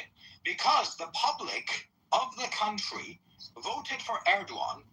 They're taking this Palestinian fucking dipshit ideology, and they voted that in, and Erdogan keeps playing off that to get those people to create basically a hostile situation with Israel. The people hate Israel, Erdogan hates Israel, the entire relationship with Israel has deteriorated for Turkey because the people have developed this ideology. I don't want that shit to happen in fucking Iran with our neighbors. You should campaign in a democratic Iran for having that not happen, and you should do that on X as well. But taking it this far right now, this far is in dude. As I said, although I was called childish for it, I largely see this as a straw man. People aren't retarded, whether it's the Iranian diaspora or not. I'm not retarded. I spoke to you like a human being. I was rational, and I'm still in the same position that I'm in because this is my belief. This is my belief. I'm not being irrational here. I'm telling you. I didn't make that argument. I was debating my position with that woman. Sure. That woman then turned around and said, "You're not even Iranian. You've never set foot in Iran." I know. There's some, like, let me address another thing as well. There are some Iranians who sometimes, I don't know if people will get upset at me saying this, sometimes they really suck up to foreigners, man. And sometimes to an extent where it's like, dude, I mean, chill out. Like, I've seen one or two Iranians, that are like, no, it's fine. What if the UAE takes our islands? It's like, whoa! Yeah, I've seen that. No, whoa! I've seen that too. That's completely retarded. I've seen. What are we doing? What is that? Or people who like, dude, I like Israel. I even like Netanyahu. That doesn't mean he's my god. That doesn't mean I worship. I've seen dudes openly say, Netanyahu is my leader. I worship him. Anything that he does, I will do. And I'm like, yo, look, relax. I agree with you. I have also seen people say that we need to give up our islands. I think I know exactly who you're talking about, actually. Well, not just it's just the idea of putting like foreign interests ahead of ours. Like, Yes, at the end of that's the day, not what I'm saying. Right? I know it's not. I know it's not. Every single country needs to look at for its own interests. Right? I don't believe in this idea of whether you're American or whether you're Israeli or whether you're Iranian, getting rid of this regime benefits everyone. So it's in everyone's interests. Same thing with Cuba, same thing with Venezuela. That doesn't mean that things are always going to go your way, right? In the way that you want it, right? I don't think anyone was saying that, though. I don't think anyone was saying that it has to go my way and how I said, though. Yeah. So what exactly is wrong with what I've said? Now, because you can't. Well, I just think it's a bit too much, because you're addressing it like it's some sort of pervasive problem in the Iranian diaspora. I don't think it is at all. It clearly was. That woman was disturbed by it enough to basically say I was basically lying. The only reason Adrian right now and a bunch of other people on X are even fucking talking about Iran is because of me. I went out and I brought this shit. I'm not here because of you. No offense, but okay. I'm not really sure what you mean by that. Like, I don't know what I'm supposed to do. Obviously, you're gonna fucking talk about this, but ask Adrian. Who brought up this issue with him first? Who educated on him? Adrian, would you please? What am I supposed to give you? Like, with all due respect, what do you want from me? I don't want anything from you. Why did you come here with the idea that I want something from you? Well, why are you saying? I'm asking you what the, like, okay, you organized this, like, what, okay. Oh, you were requested to come up. We just. Yeah, so what do you want? No. What do you want? Well, I just want to talk, but I'm saying, like, do you want credit or, like, I don't understand. It's not about wanting credit. It's not about what's the point? That's all. I'm just asking what's the point. Look, I basically think. Maybe I understand you. I just want to know what you're saying. I misunderstand, yes, okay? You clearly do. Okay, relax. I misunderstand you. Go ahead. Look, I came up, right? I've been friends with Adrian a long time. This guy knows me very well, right? He knows I'm Iranian. I've educated him on all sorts of topics. One of the main reasons that him, along with some other people on X, have decided to take up this topic is because I basically educated on them. Before then, they used to think this bullshit of, well, maybe not all of them, but a lot of them used to think this bullshit of, Mossadegh and whatever the fuck. I told them, by the way, I have not bragged about this, even though I have done this for a very long time. I've done this for years. I've not bragged about it at all. Then I come here, I'm like, okay, we're going to organize a space with all. We're just going to talk about Iran's recent history. We basically give everyone an overview. We explain it to a bunch of people that didn't know anything. And then we invite a bunch of other people up to have a proper discussion. And we're having a proper discussion. And sometimes people will say something that I disagree with, and then I defend my position. And that's what happened with that woman. Me and that woman agreed on almost everything. We agreed on like 98% of things. Right? The only part I disagreed with her about was on Saudi Arabia and the UAE. That's it. That's the only part I disagreed with her about. Based on that Saudi Arabia and the UAE thing, she started insulting me. She said I'm lying about the fact that I'm Iranian. She said, like, I'm not here to do anything, right? I hear you, man. I last night in a Twitter space, I was told by a foreigner been raped or tortured enough by the IRGC because of what you were saying in that moment. I hold on, let me be clear, by the way. I'm not Ronak's lawyer. Like, I didn't come here to, like, I just came here. I wasn't against you or for you or anything. I was just giving my opinion. And then the reason I was relating my story to yours that happened just last night was I was extremely offended that I'm sitting in this space and there's other Iranians in that space and they would allow a foreigner to say that to me. I'm not saying, like, don't take the foreigner word to, like, guys, I'm just saying someone who is not an Iranian did not feel comfortable to say something like that to someone who is an Iranian, to an actual victim of the IRGC. And it's just so, it was so gross to see other Iranians not give a damn, let that person say that, and then just let it go. Well, and what did you even say to them to elicit that response? What even happened? Okay, I'll tell you. You guys, you won't believe me. Before that, though, what is the point of you coming on the space? Because the point of me saying that immediately is because you say I'm like strawmanning. What is because I see what we're doing as two ends of the same spectrum. Like your opposite spectrum was you're saying don't criticize these foreigners. I'm not don't criticize. Don't criticize. For the love of God, I know you're not. You'll get what I'm saying, brother. In my case, I was offended that, holy shit, is my fellow Iranian really going to let a foreigner talk to me like that? And then we have sort of on the other end, we have this problem of, okay, guys, don't like we don't have to say this much bad shit necessarily about foreigners. Like I see it as a spectrum, and you really do have people on all ends of it. You have people who are really sucking up to foreigners. They love the approval from them. I don't understand what makes them give away Iranian land. I don't know what mental disease that is, among other things. And then you have, a lot of people are pretty radicalized now, and rightfully so. But like they feel really strongly, and people who are standing against them, they're really upset about it. Even a country like Saudi or UAE, I hear you, brother. I'm just saying, look, here's my point. From everywhere. Here's my point. Look, my point is that these countries are modernizing, right? They're trying to do better. They've got a population that makes it difficult. Like the founder, like the leader of the UAE recently, he literally said that if you have democracy in this country, it's going to be run by the Muslim Brotherhood. That's what he said, right? You need to understand your population is a certain way, right? These people are trying to modernize their countries. These people want a stable Middle East, right?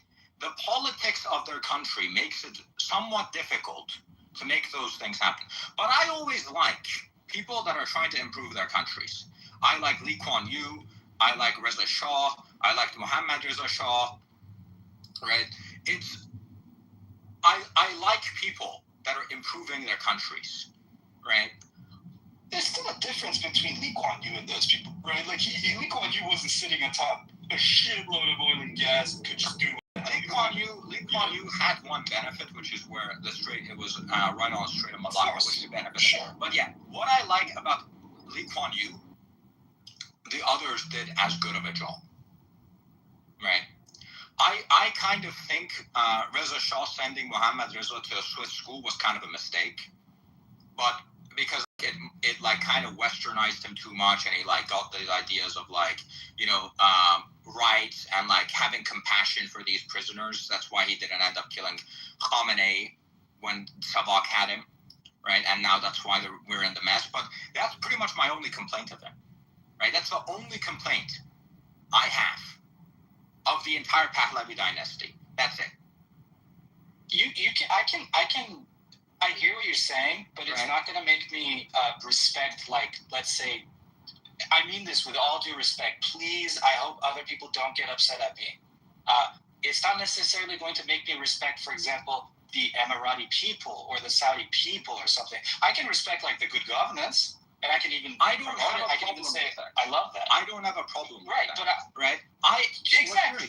What the difference between what you're saying and what she's saying is she's basically, I think she's kind of completely fucking villainizing these people, being like, these people are out to fuck us over, these people don't want anything good for us, these people blah, blah, blah. It's just constant complaining, right? Being like everything bad that's happened to us is because of these people. I completely disagree with this framing.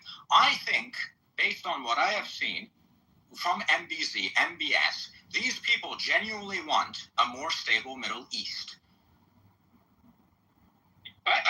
One of the fears that many Iranians have with Israel, even though we like them so much, is we're oscillating between, are we really, and to an extent Trump as well, are we really going for a regime change, or are we defanging this regime? Because it's a really, really scary idea to think that these people, a stable Middle East can come out of a broken, disintegrated, and unable to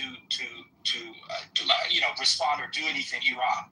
Like an Iran that's fractured and disintegrated and destroyed is equally fine for them as regime change. Perhaps. I know. We don't know. It's an extremely scary thought. I know. It's so scary. There was someone that was involved. There was someone that used to be in the Israeli military who actually said that we don't care if he used to be, not anymore. But he said, like, we don't care if, like, Iran completely collapses or is a stable government. Anything is good for us, right? I know that's a position in Israel, but I don't think that's Netanyahu's government's position, if that makes sense. I'm just telling you, it's scary. I agree with you. Maybe it is. But also, you have to think about it would be much more positive for everyone involved, for the Israelis, for the Americans, if there would actually be a stable and prosperous Iran, because the U.S. could get out of it. The U.S. could get out of the Middle East, right? And they could basically leave. That's all their goal. The entire. That's been the goal since the 70s.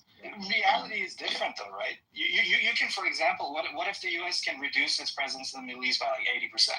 Right. With a fractured, unable to respond Iran. What if the cost of a free Iran is so high that they would just, I mean, if you can get a broken Iran, that's not a threat to you anyway for 20% of the effort. I don't know, right? Not even none like of a us, rational none of human us being know. is going to consider. None of us know.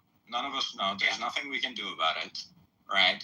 I think I agree with you, brother. Sometimes maybe people are too heated. Maybe I'm not saying anything about her, by the way. I'm not saying anything against or for. I'm not saying anything.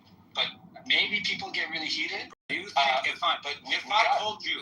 told you right now, I don't actually believe you're Iranian. I don't think you've ever set foot in Iran. Would that not piss you off?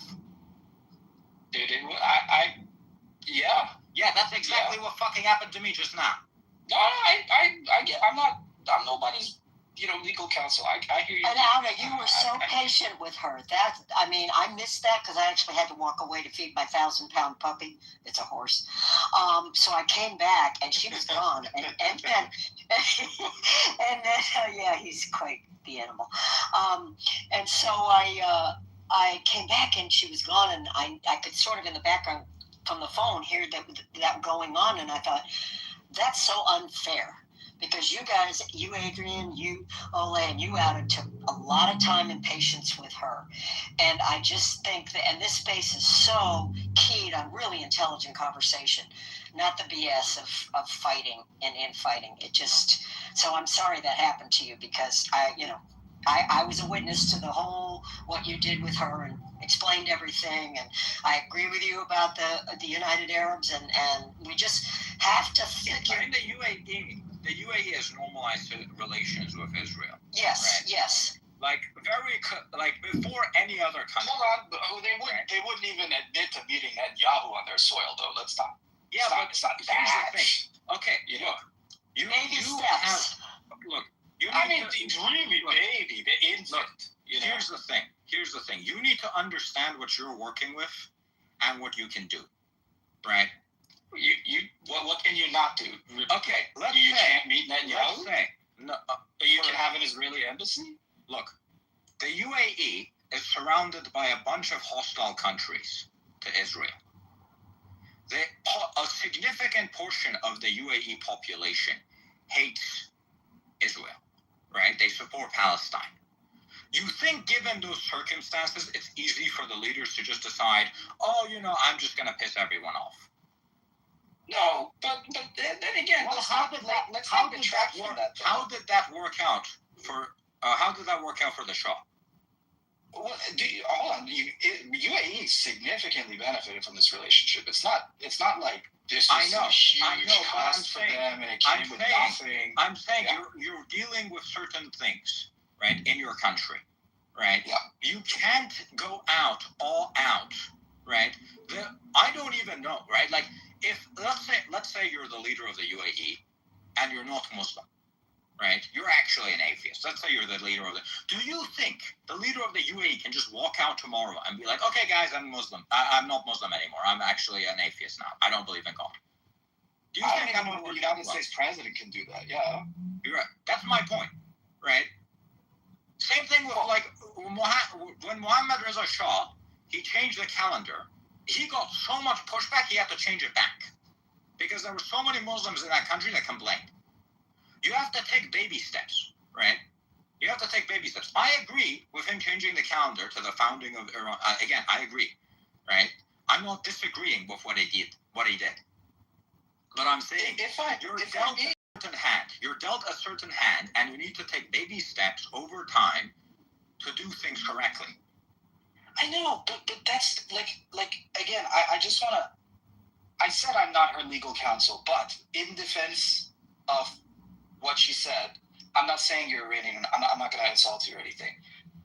As I said before, there is a real effect of Iranians who will throw you under the bus for a foreigner, for nothing, for a foreign country, for foreign cause, for foreign whatever.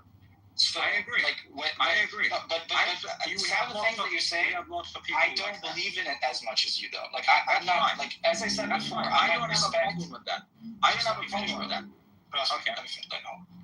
I might say UAE's governance is great. I might say, like, all the things that you're saying, I low-key agree with them, but I just don't, like, yeah, baby steps, okay, but don't ask me to give the credit or the respect that, like, a giant leap for mankind would give for baby steps. That's fine. And I think Ronak's, like, I think she got heated, and I think in that moment it came off to her as, is this an Iranian? Is this... Like, what are we doing? Like, are we just sucking up to the UAE? I'm not saying that's what you did. I'm just saying this is a genuine, real phenomenon, and all of us Iranians are very well aware of it. I know. So if those accusations come out, I'm just saying it's not entirely baseless. It's not totally baseless. Maybe to you, maybe about you, maybe whatever, but we as a people are very aware of these things. I just wanted to say that. You have lots of these. You have lots of these, like, pro-Palestine Iranian people too, right? Oh yeah. Mm-hmm. Right. Like it's like that, especially the leftists, right? Oh, Look. I have certain beliefs, right?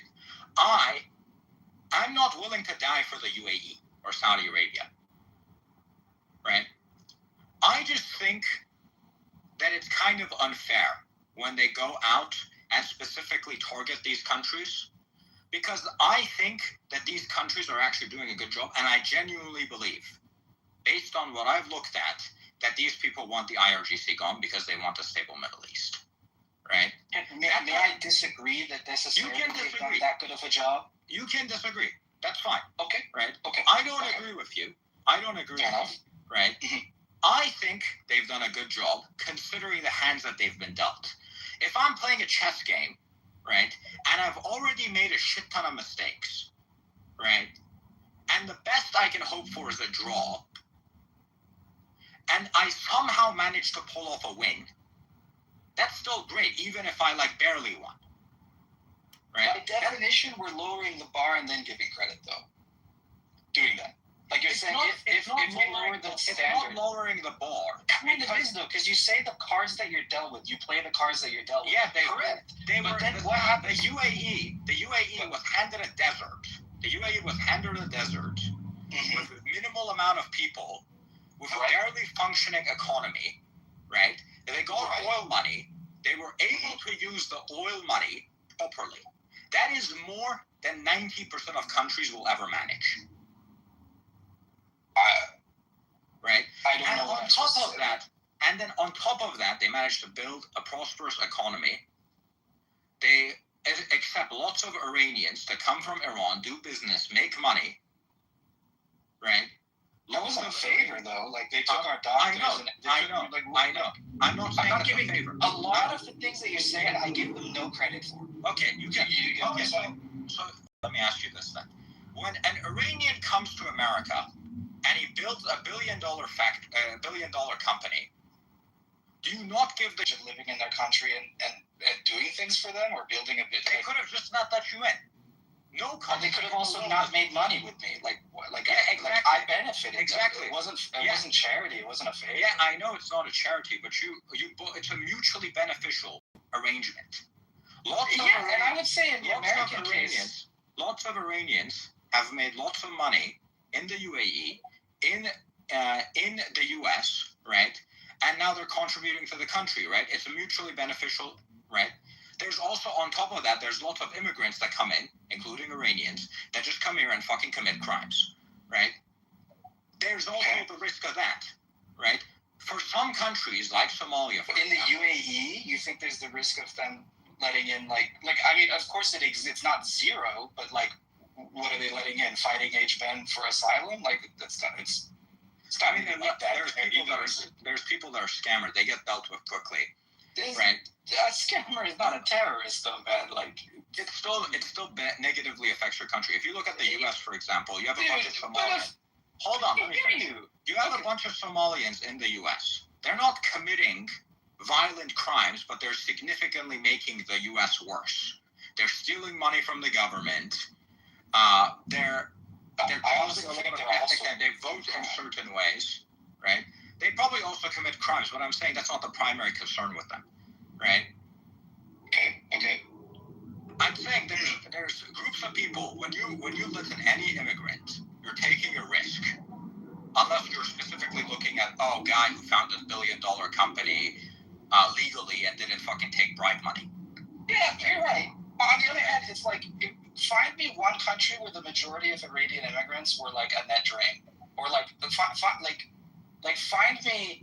Are we not one of the model? I don't want to sound weird. I don't know. We're the best.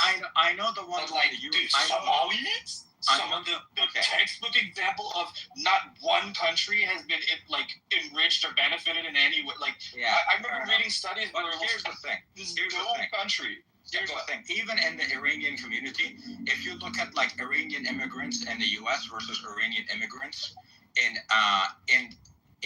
Europe, the Iranian immigrants in Europe are significantly worse than the Iranian immigrants in the U.S. The Iranian immigrants... Any immigrant group is worse outside of the U.S. than in the U.S. The best goes to the U.S. I know. It's not my point. But if you I was looking at the data for one day for the UK, and it's the average Iranian immigrant in the UK is a net negative, right? In terms of how much resources they're taking from the government versus how much they're contributing to it. Right? Especially in the last 20 years, there's a lot illegally going to the UK as opposed to the vast majority. That was my point, right? You're taking a risk every time you take these people, right?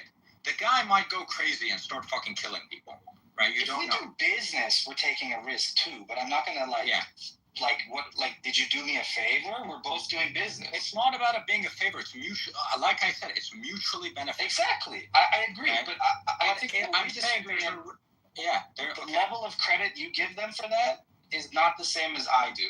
That's fine. That's all. That's fine. Go ahead. Right? Mm-hmm. Right? That's fine.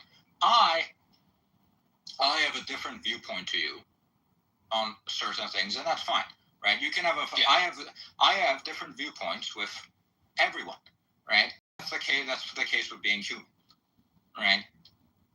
I think, that was my point, right? People have this rabid hate of the Jews, or Islamism is a problem in the population, or I don't mean to be disrespectful. I'm so serious, guys. I'm just saying that's fine. It's I can appreciate good governance. I'm not gonna Saudi's great or something. Most of the population most populations are retarded, right? That's a fact. That's a fact. Some population die in the tens of thousands for their freedom. Others are living out of money and hating Israel. Okay, let me ask you this: if I went to Somalia tomorrow, and I made Somalia into a first world country, do you not think I deserve some credit? Your governance deserves credit, and you as an individual deserve credit. I would not give Somalian people any credit for that. Okay, that's fair. I wasn't talking about the Arabs. I was talking specifically about the countries. The governments. Okay, yeah, and I think the government deserve. Sure. I think the government deserves credit. I think they've done a good job. Credit for like helping their people, sure. I think in her perspective, it was a bit like, what are we doing on the international foreign policy stage? What are we doing about this Iran crisis? What are we doing about the war? I think there's still an argument to be made. You can't expect these countries to basically bend over. Nobody does. Well, it sounds like she did clearly. I don't think so, and that's why I call that a straw man. I don't think anybody says that. It's the same thing when people say boots on the ground, boots on the ground. Nobody's asking. No, hold on. Yes, nobody's asking Americans to go die for us. Did not listen. You clearly did not listen, right, to what she was saying. She was any argument I made, right? She was basically, oh well, they did this that wasn't beneficial to us. I'm like, they don't owe you that. They just did everything that was in their own benefit. Why would they fuck themselves over for you? Right? I don't want them to fuck themselves over for me. I don't see it that way. That's my point. I don't see it that way, though. I don't see it that way. That's fine. I see it a different way. As I've said, I see it a different way. We can disagree. It's mutually beneficial, I feel. We can disagree. I don't think it's mutually beneficial for them because they're taking a gigantic risk by angering a government that's going to fucking throw bombs at them. And they were completely justified. Look at what happened to them. Right? Well, I mean, hold on. This is why when Ronak was when you were talking to Ronak, one of the things I didn't like was like, why are we downplaying the sanctions evasion of these countries, even though every other country does it? I would say, hold on, but kind of though. That's what it's because everybody was saying, no, every country does it. No, but what about the UK?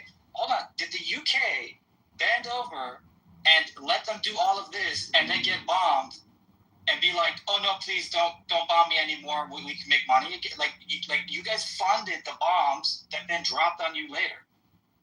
I don't know. What am I supposed to do about that? They would have done that regardless. Right? Well, I'm okay, but that's dumb. That's bad. That's I don't know why they would do that. Or even if I don't know why they would do that, it's cowardly. They shouldn't. Let's say. Maybe that's disrespectful. Again, I really am not trying to be disrespectful. It's not disrespectful. I don't see these things as disrespectful. What we're having right now is a respectful conversation. What she was doing was not a respectful conversation. Right? Okay, sure. I wasn't. Maybe I don't know. Fair enough. Things get heated. I think just from her perspective, it was the whole like, is this another Iranian who's just sucking up for foreigners again? Which I'm not saying you are. It's just so exhausting, man. I'm saying it really is. I'm saying, and look, I'm not a UAE show. I'm not getting paid any money by them. Same thing with Saudi Arabia. I don't get paid by Israel. I don't get paid by any of these countries. I am just. Don't worry. A lot of these Iranians, some of them, most of them do it for free. They're not. Right. They're sucking up just for approval. Man. I don't even like Saudi Arabia as like a country to live in too much. Right. Okay. Mm-hmm. The UAE I actually like. Right, but I don't live in the UAE. Right. Okay. The UAE is a country I like to visit, but I don't think I would live in the UAE. Right. Okay. But, I'll give you another example. Right. Do you know what Somaliland is? Yes. I support Somaliland. I think that if there's a new Iranian government, they should go and recognize Somaliland. I agree with you. That if that debate came up, right, I'm not gonna go in. Right, if the other person is kind of shitting on Somaliland, I'm gonna come in and I'm gonna defend Somaliland. Right? Yeah. That doesn't mean I love Somaliland, right? And I would die for Somaliland, and I would do anything for Somaliland. I just believe it's beneficial for the U.S., for Iran, for a lot of these other countries to establish relationship with Somaliland, right? I genuinely believe the UAE and Saudi Arabia under MBS and MBZ. I know Saudi Arabia didn't used to be like this, right? I think Saudi Arabia in the past genuinely preferred a weak Iran, but I genuinely believe under MBS that Saudi Arabia generally wants a stable Middle East. Right? What does a democratic Iran do to the region, though? I think one of the main dangers, one of the reasons I'm so scared. I get the argument. If you have a democratic Iran, it's going to be the largest economy in the Middle East. No, right? Forget the economy. What happens when the Arab monarchies, their citizens start to say, wait, how come they can do it? How come we can't do it? How come what's stopping us? I don't think that would happen. I'm not saying it would. I'm saying a free Iran threatens them like that. They're also going to look at Turkey as well, right next door, and they're going to be like, were they not having these same thoughts during the Arab Spring? They were. Yeah, they saw it as a threat. They looked at the Arab Spring. All the Arab Spring countries were kind of shit, right? Yeah, of course. I'm saying having a free and democratic Iran. You could argue that Libya was not too bad, but Libya had. No. That's not the point at all. It's just that it will incite their populations to want something they don't have when they see their neighbor having it. I'm not saying it's a risk. I'm saying it's something that they're looking at. And if I had to put it in the pros and cons category, I'm 100% sure that these Arab monarchies are going to go, that's probably not going to be a good thing for us. A stable Iran is great. A defanged Iran that can't threaten us, they can't do anything to us, that's just destroyed and just is a nothing. That's fine. That one doesn't even have the scare of what if they're democratic? What if they're prospering? None of that. It doesn't have to. Countries like Saudi Arabia, the economy is not doing too well, right? And they can't rely on oil for too much longer. And so they really need their investments to pay off. And there isn't a single country on earth that's going to have a higher ROI on earth, a huge ROI, and I think the Saudis and the Emiratis are going to want to benefit from it. If I may, that argument somewhat. I'm not saying this is what you're saying. I'm saying what I take away from what you're saying is, no, a democratic and prosperous Iran is something that these Arabs could potentially support, or you think are supporting, or whatever, because of the potential future ROI that they'll get from investing in Iran. I don't make that conclusion. I don't go dude. Look at how much they're gonna be fine if Kalibaf stays, dude. They don't mind. I tell you what, if the IRGC stayed and stopped funding terrorism, they're not going to be fine. Look at how much money Saudi Arabia is losing right now. But look at how much money the UK or France or any other Detroit first world, where are they going? The UK and France charge their citizens taxes. The UK and France charge their citizens taxes. Saudi Arabia can't just show up, right, and be like, hey guys, so I know that you guys don't pay taxes and you have fake government jobs. And why doesn't Europe want the free Iran then, if they also benefit from the return on investment? My guess is that a lot of these politicians are taking Iranian money. And the Arabs aren't? I don't think the Arabs need the money, except for Qatar. They don't need the money, but their governments are going broke. I think Qatar, the way that Qatar is operating is they're just stealing the gas from the gas pipeline. Yeah.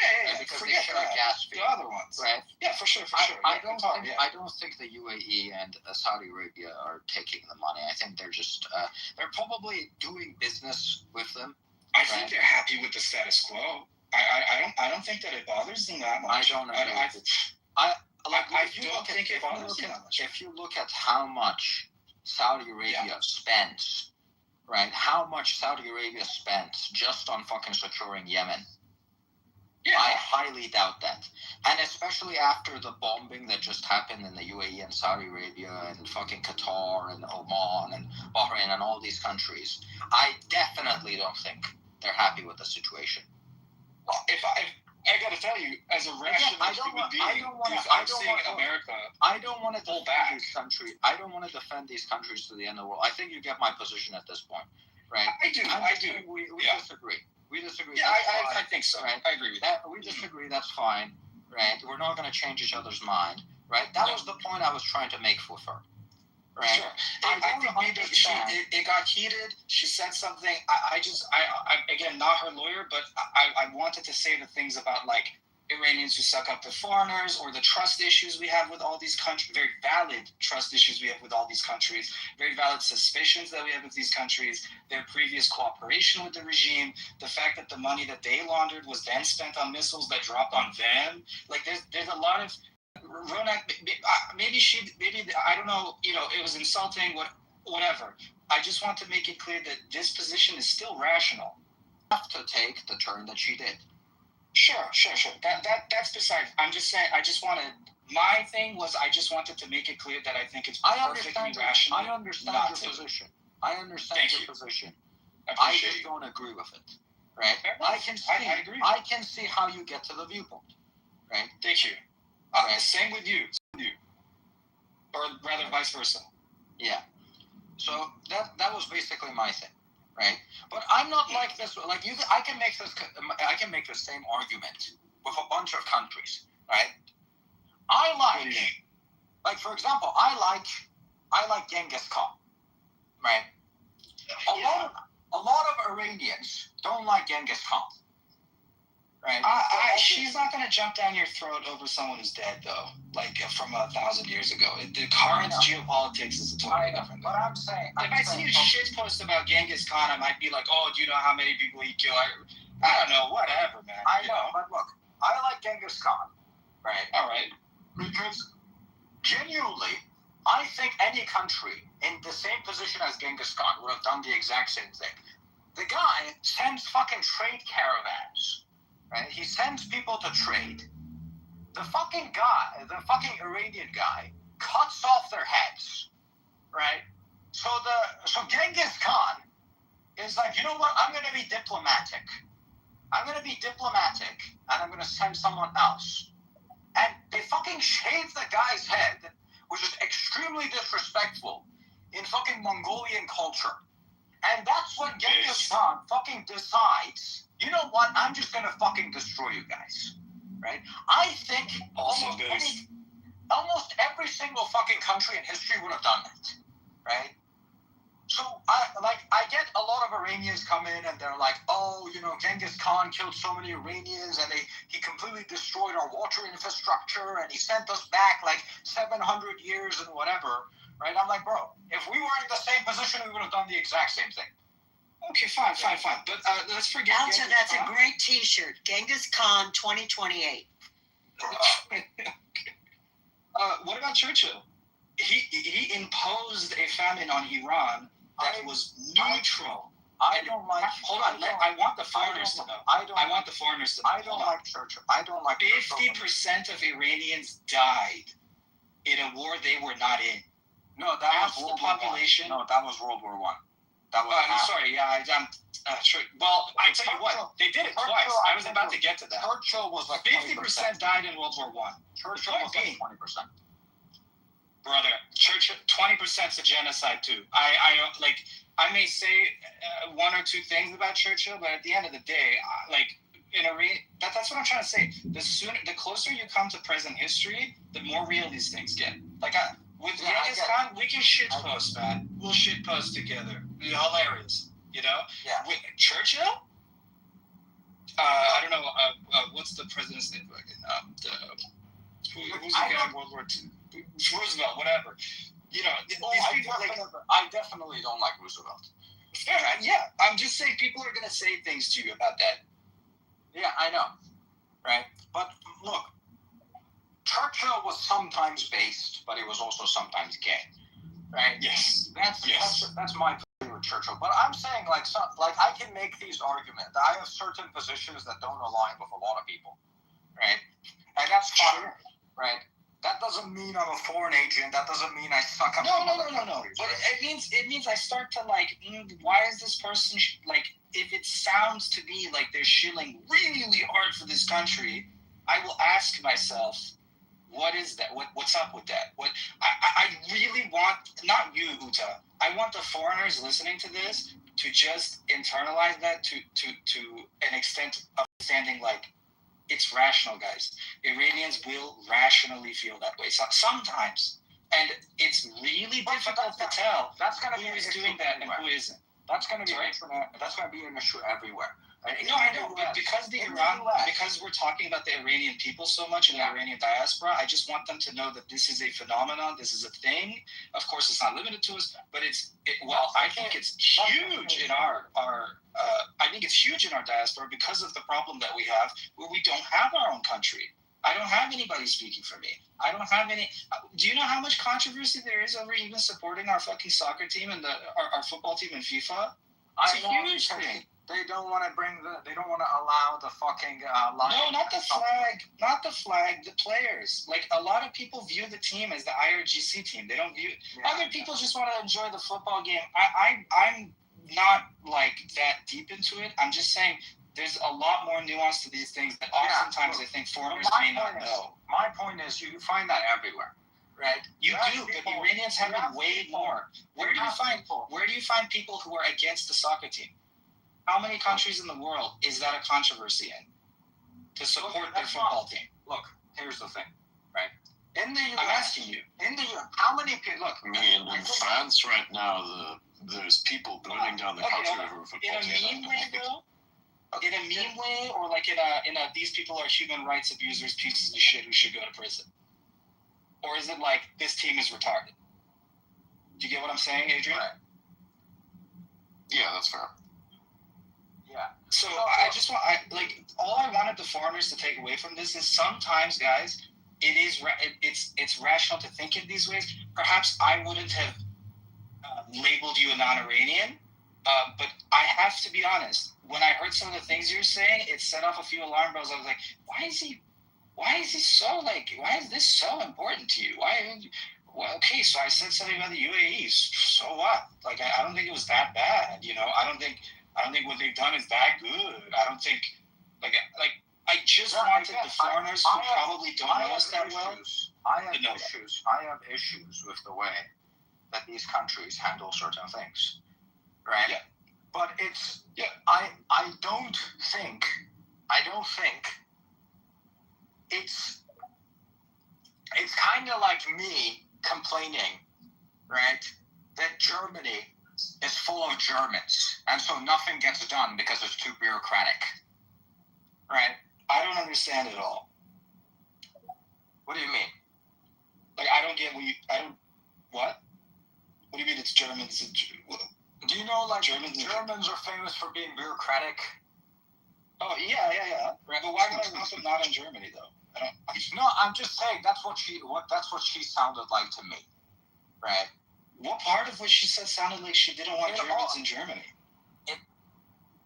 It's not an exact one-to-one. I'm making a comparison. What's the term, idiom? Okay, I'll let you finish. I'm just confused. I'll let you finish. Adrian, what's the term when you kind of give an example? I forget what the term is called in English. Like a metaphor? Is it a metaphor? It could be a metaphor. I mean, if you're using something, it's like, yeah, it's a metaphor.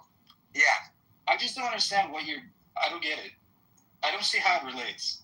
I think this entire like 10, 15-minute session between the two of you was just to establish that I would have saw an irregularity in argumentation of a person in that they were targeting very specific countries for a practice and leaving one country out. You address that inconsistency, then someone crashed out at that addressing of the inconsistency, and then at the tail end of that, you came in, and then you've been confused about this ever since. Also, you have a bit of a predisposed condition because you recently got heavily insulted to much the same degree as my friend who got insulted on a space, so I guess that's where we're just kind of repeating ourselves. No. This is like a loop thing at this point. It feels like Tokyo Drift, but it's like a spiral that's not a spiral. Yeah.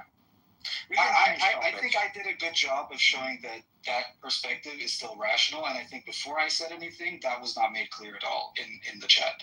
And I don't really know, like, what you said that she's harping on these specific countries but not others. I didn't see that. Just because she didn't say anything about the UK, like, just saying that the whole Can we just shit on leftists and stuff like that? I love that. I pointed out that Iran International is funded by Saudi Arabia.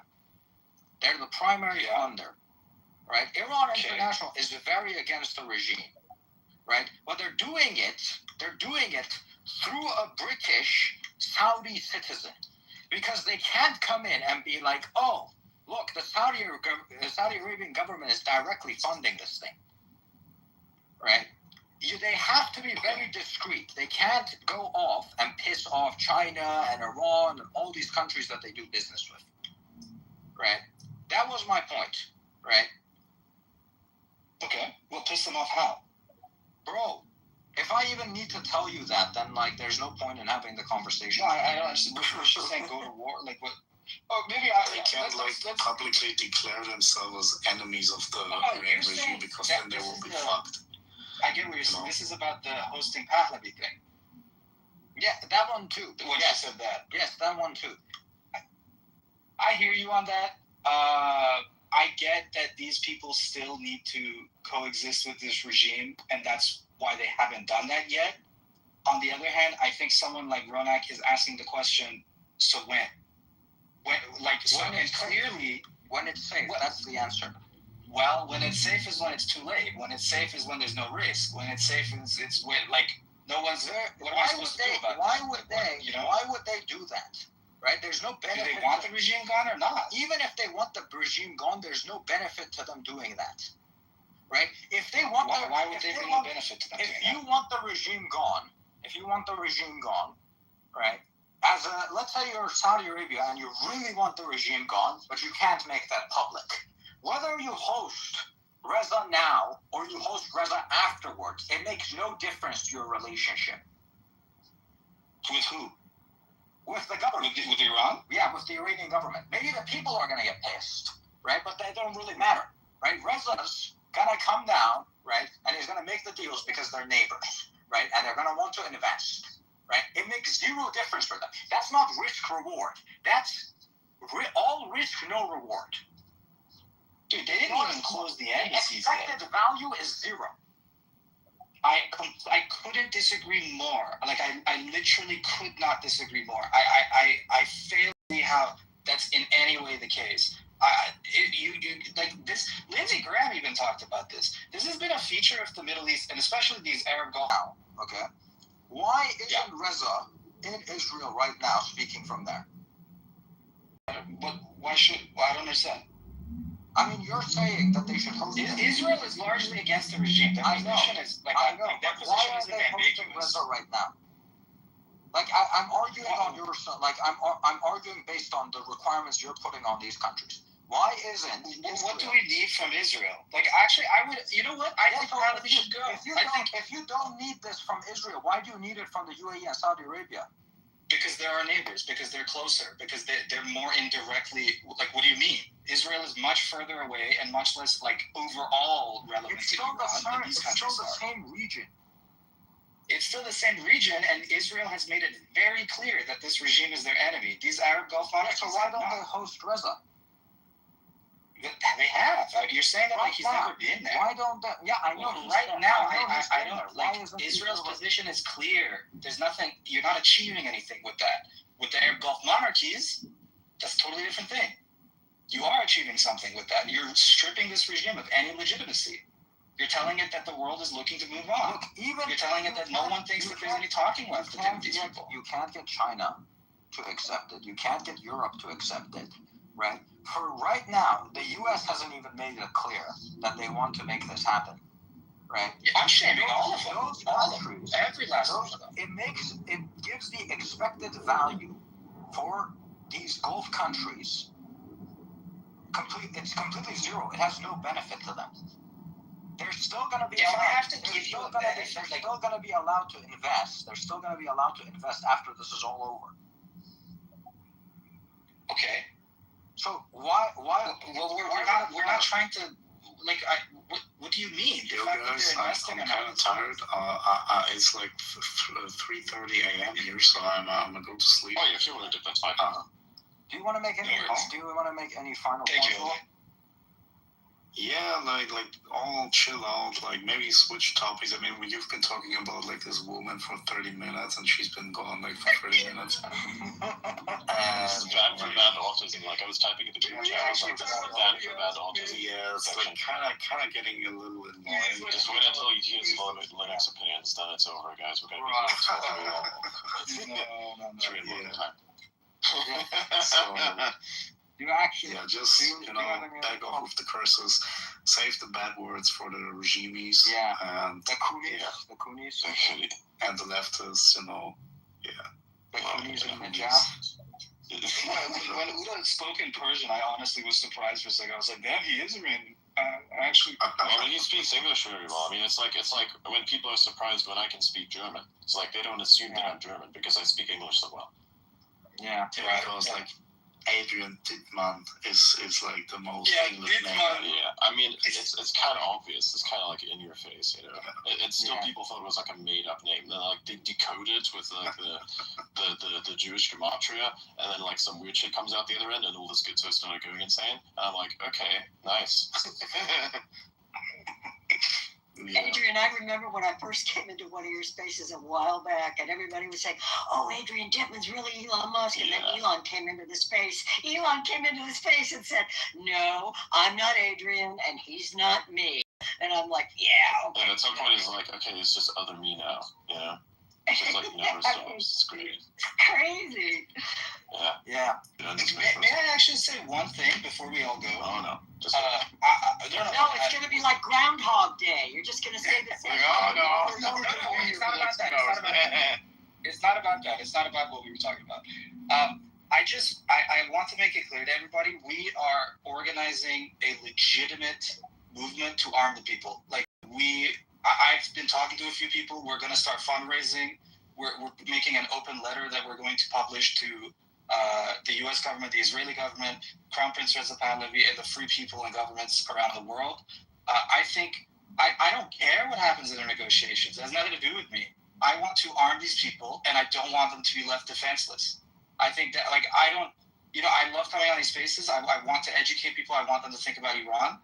And I think a lot of few people that are listening right now, I think you guys would pitch in $20, $30, we get some fun going. Maybe we'll buy some guns. If we don't buy guns, we'll buy. I can give you my Beretta. I think it would make more sense. Absolutely, please ship it over. Yeah, I think it would make more sense to do this via more official channels, because otherwise you're going to run into a bunch of problems that are quite sizable. I agree. So I think if you were an American or something like that, Americans should take up their own initiative to kind of say, hey guys, why don't we get like the government involved to basically giving these people the tools to overthrow their own regime? I agree. Right. I think that makes more sense. They'll do up a bunch of I just wanted to move around. Yeah, I get that. I get that. Anyway, but you're gonna at some point, if you go along that path specifically, you're gonna go along the path of becoming labeled an actual terrorist, which is going to diminish the actual movement as opposed to I hear you.